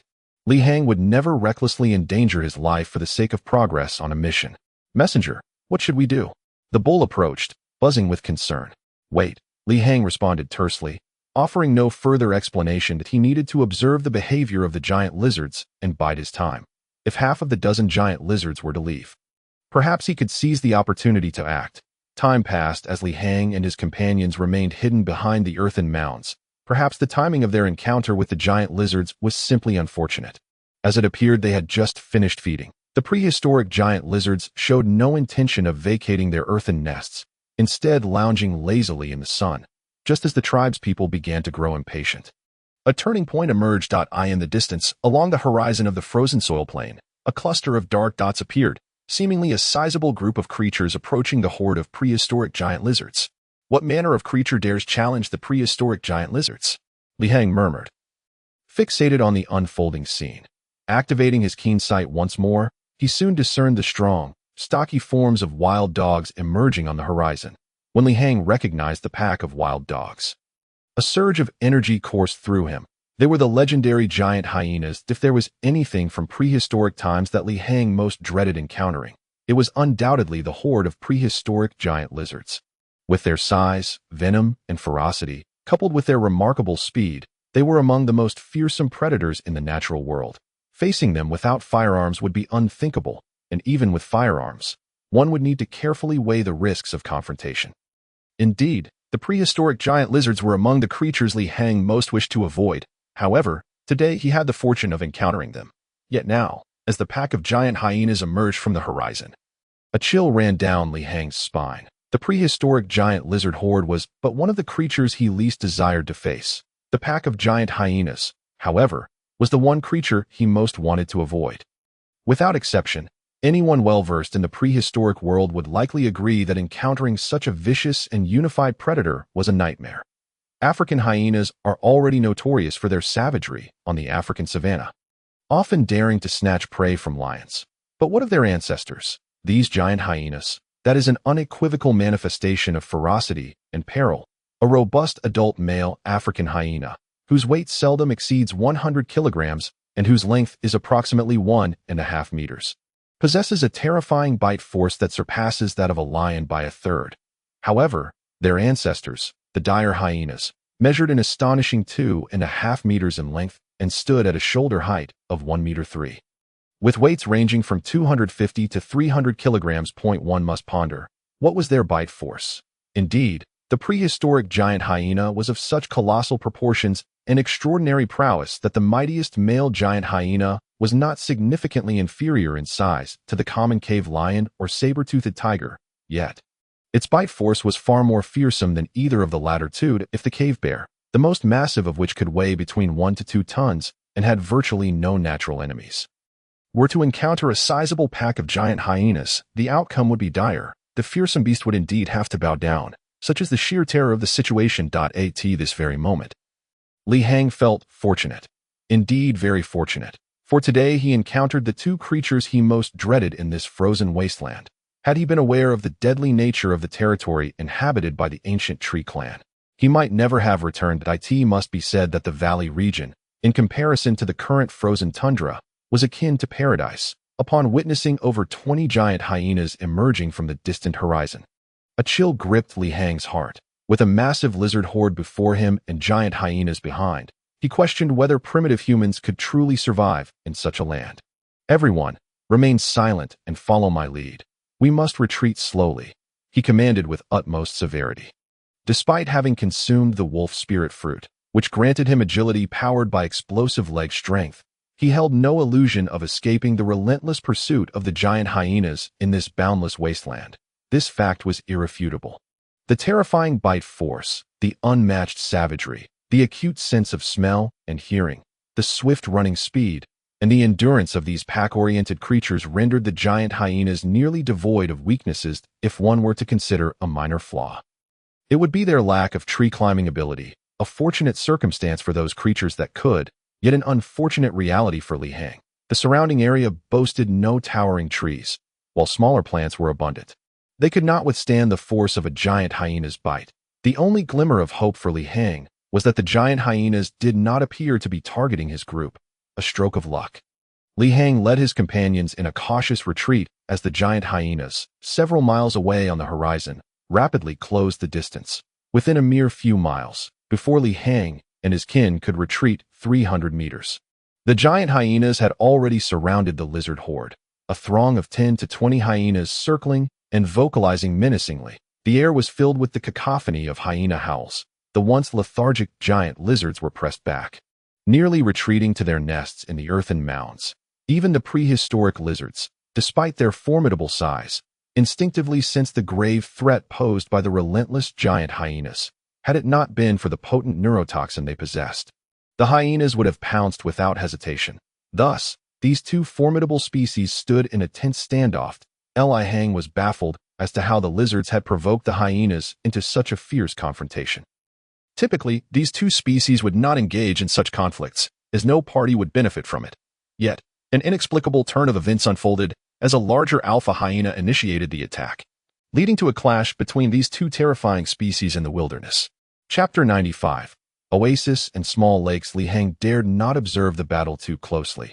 Had he been alone, he might have entertained the thought of watching the spectacle unfold, but with the majority of his kin in tow, he was unwilling to risk everything he had on a mere gamble.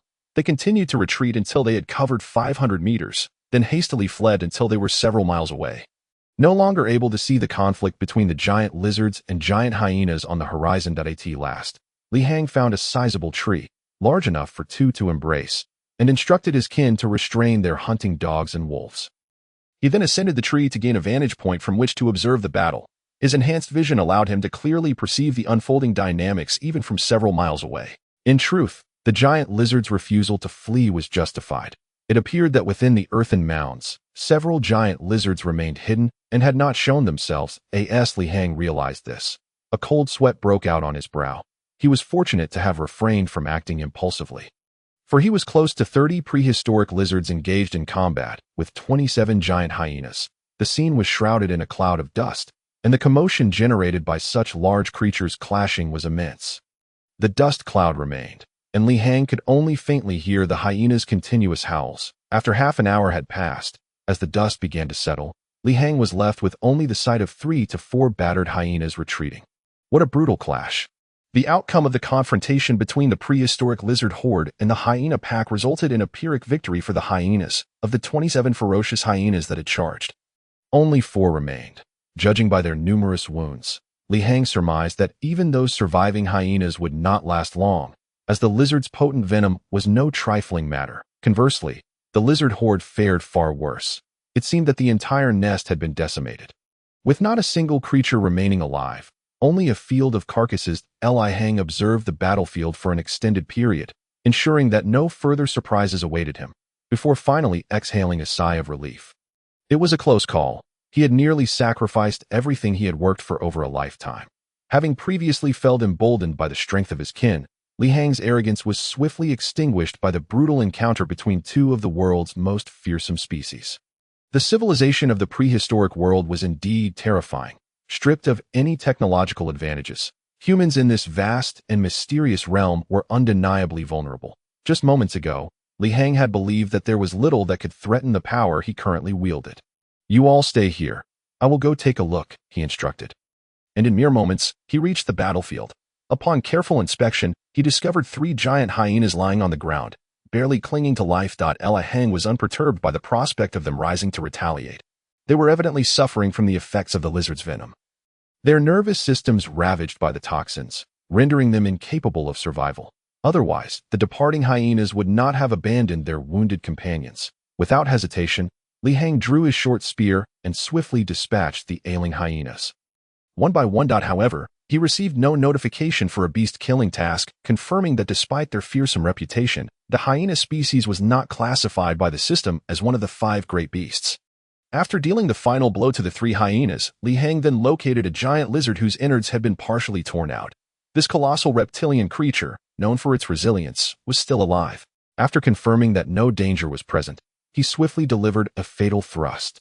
Notification: you have slain a prehistoric giant lizard. You have completed one of the tasks related to the 5 great beasts. Although it was merely a notification, it came with no additional rewards. Yet Li Hang felt a sense of satisfaction. After all, this was an unexpected boon. The corpse of the giant lizard he had just slain emitted a faint glow, a sight he had grown accustomed to, and without further ado, he stowed the body in his inventory. Continuing to search the earthen mounds, Li Hang soon realized that this time he had not yielded any rewards. While there were indeed several small giant lizards within the burrows, they had all fallen victim to the departing hyenas, exterminated without mercy. The savagery of this encounter prompted Li Hang to ponder the underlying reasons that could incite such a brutal conflict between these 2 fierce species. His curiosity remained unquenched, yet he could uncover no clues, as his thorough searches yielded no further discoveries. Ultimately, he returned to his kin, leaving behind the corpses of the giant lizards and hyenas, as these remains were inedible. The giant lizards were laden with venomous bacteria, and the group was not in dire need of sustenance. Thus they would not risk consuming them. As for the hyenas, no one dared to feast on the bodies of creatures that had been bitten by the giant lizards. After a brief period of rest, the group decided to proceed toward their original destination, undeterred by the presence of the giant lizard horde and the even more fearsome hyena species.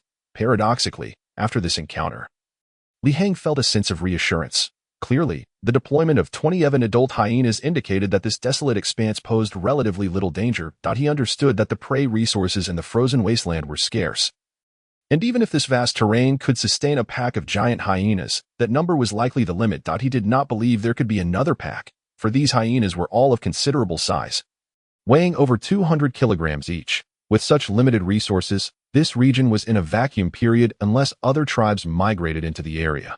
Leading his tribe, Li Hang searched for 2 more days, and by the early morning of the 2nd day, he finally discovered an ancient settlement indicated by the old chieftain, Shu. This must be the place, the only oasis in the southwestern part of the wasteland. Surrounded by shrubs, this area was the sole patch of greenery amidst the expansive permafrost wasteland, hosting a thicket of bushes that thrived around an inland lake, covering a modest area of approximately 2 to 3 kilometers in both length and width. As Li Hang and his tribesmen stepped into the thicket, the terror wolves and 2 types of canines began to bark in unison. There's movement. Li Hang decisively activated his keen sense of smell. Yet his expression revealed an odd mixture of peculiarity and uncertainty. He never anticipated that the old chieftain settlement would have once existed here, a place that also served as the true den of the giant hyenas. The entire thicket was saturated with the pungent scent of giant hyenas, overwhelming in intensity. A mere whiff confirmed that this was indeed a territory belonging to the formidable creatures. This serendipitous discovery left Li Hang both disappointed and elated. Disappointed that further exploration for the settlement was unnecessary, as there could not be primitive humans in this place, yet elated at inadvertently locating the giant hyena's lair. He vividly recalled that only 4 injured giant hyenas had escaped from here. Chapter 96. The fortunate land. Li Hang's speculation proved correct. Upon entering this small oasis, he adeptly followed the scent of giant hyenas, leading him directly to their old lair. At this moment, the 4 giant hyenas that had returned battered 2 days prior had lost 3 of their number, with the remaining 1 barely clinging to life and devoid of combat capability. The den housed several juvenile giant hyenas that had yet to reach maturity and were putting up a feeble resistance. However, considering the strength of Li Hang's group, encountering 4 or 5 adult giant hyenas would pose a significant threat. Yet now, dealing only with a few juveniles weighing over 100 kilograms posed no considerable challenge. Do not kill them. Capture them alive. As several juvenile giant hyenas lunged toward them, Li Hang swiftly halted his tribesmen from shooting them with bows. Several large nets were cast overhead, and within moments, a dozen male tribesmen worked together, successfully capturing the 4 juvenile giant hyenas alive. Overjoyed, Li Hang then led 6 beast slaves armed with crossbows into the giant hyena's den. The burrow was excavated on a dry, elevated part of the oasis, affording ample space. Indeed, a den capable of accommodating dozens of giant hyenas had to be substantial enough to house these 200 to 300 kilogram beasts, under the protection of a Shou and a Nu, who flanked him with shields. Li Hang discovered 22 giant hyena pups within the lair. The smallest had just been born, while others were a month old, and some had reached 3 months, weighing over 50 kilograms. Including the previously captured 4 juvenile giant hyenas, Li Hang and his companions had captured a total of 26 juvenile giant hyenas. This unexpected bounty brought Li Hang immense joy, so much so that he couldn't help but smile in his dreams. Though these 26 giant hyenas had not yet matured, with a year or so of domestication, they would prove to be far more valuable than any special product. In comparison, the large dogs he currently possessed, such as the Dogo Argentino, were trivial. Not to mention, even the terror wolves, when faced with giant hyenas, would have no choice but to retreat. The largest terror wolves here generally weighed just over 120 kilograms, while the 4 under Li Hang's command were particularly robust, barely reaching 150 kilograms. Nevertheless, in comparison with an adult male giant hyena, the latter still outweighed the 4 terror wolves by a significant margin. Thus, it was no wonder that Li Hang was elated. This unexpected acquisition was astonishingly substantial that a thought crossed Li Hang's mind, and he promptly summoned one of the 4 white beast slaves. Li Dong, use your taming skill to attempt to tame them and see if it's possible. Li Hang had inquired with the guide. Strictly speaking, these giant hyenas had barely crossed the threshold of G-level life forms. An adult giant hyena was assessed by the system to possess a G-level initial stage composite strength. This meant that Earth's tigers, lions, and even the terror wolves here had not been classified as G-level extraordinary life forms, whereas the giant hyenas just barely made the cut. Their strength was comparable to that of the cave lion or saber-toothed tiger in this world. Though distinctions between levels were categorized into initial, middle, and higher stages, with significant disparities in strength within the same level. Theoretically, G-level giant hyenas were beyond the taming capacity of human beast slaves. Even a Shou and a Nu, the half-beast men, would lack the qualifications, the reason being that the first-level half-beast men could currently only tame ferocious beasts, specifically those below G-level, with terror wolves being the upper limit.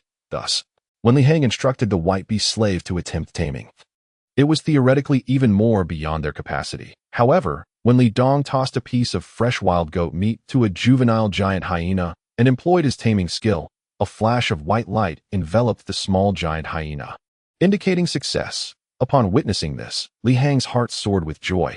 His hypothesis had been validated. Despite the giant hyenas being classified as G-level extraordinary life forms, the juvenile ones had not yet reached maturity. This discovery opened a new avenue of possibility. As long as one could keenly identify such loopholes, the outcomes could differ drastically. This revelation allowed the white beast slaves, originally limited to taming only the most ordinary beasts, to now transcend 2 tiers and tame the G-level giant hyenas. Each of the 5 white beast slaves possessed a maximum of 3 taming slots, meaning they could collectively tame at least 15 giant hyenas. My heavens! Li Shi, Li Nan, Li Bei, all of you go and tame the remaining 3 juvenile giant hyenas. With Li Dong's successful attempt, Li Hang hastily ordered the other 3 white beast slaves to proceed. The names of Li Dong, Li Shi, Li Nan, and Li Bei were given by Li Hang, based on the cardinal directions, while Li Zhong remained behind in the real world to guard their home. Yes, my lord. The white beast slaves from the Stone Age, though not as intelligent as modern humans, had reached a functional level of intelligence, at least surpassing the more formidable half-beast men. The remaining 3 promptly followed orders. And within moments, using fresh goat meat, they successfully tamed a giant hyena each. With the unlocking of the beast enclosure building, the process for beast slaves to tame animals was no longer as complicated as it had been for a show. Previously, taming required a lengthy period of feeding to establish intimacy before taming could occur. Now, with the beast enclosure, they could directly employ taming skills that as long as their strength could suppress the beasts. And no enmity had been established, taming could be executed with ease, as was the case with Li Dong and the others. However, outside of the beast enclosure, the 4 white beast slaves could currently only tame 1 unit at a time, to fully utilize their maximum capacity of 3 units. Li Hang would need to wait until they returned to the valley and constructed the beast enclosure. Retrieve 4 sets of imperial crocodile armor and help them don it. With 4 juvenile giant hyenas successfully tamed, Li Hang felt elated and turned to instruct Wancher to take care of this matter immediately. The imperial crocodile armor was crafted from the most precious dorsal armor of the colossal imperial crocodile that Li Hang had slain. Representing the strongest defensive component, over the past few days, it had been fashioned into a complete set of canine armor, even sturdier than the crocodile skin armor. Yes, Divine Envoy. Wancher promptly complied. The 4 juvenile giant hyenas were likely not more than 6 months old. Yet even at this age, their size was comparable to that of large ferocious dogs like the Dogo Argentino, each weighing around 100 kilograms. If they were to gain an additional 50 kilograms, they would be comparable to the physique of a South China tiger on Earth, which was indeed not insignificant. Li Hang, of course, would not allow these precious giant hyenas to suffer any unexpected losses due to his oversight, especially since they were far more ferocious and resilient than terror wolves, particularly in terms of endurance, which vastly outstripped the latter.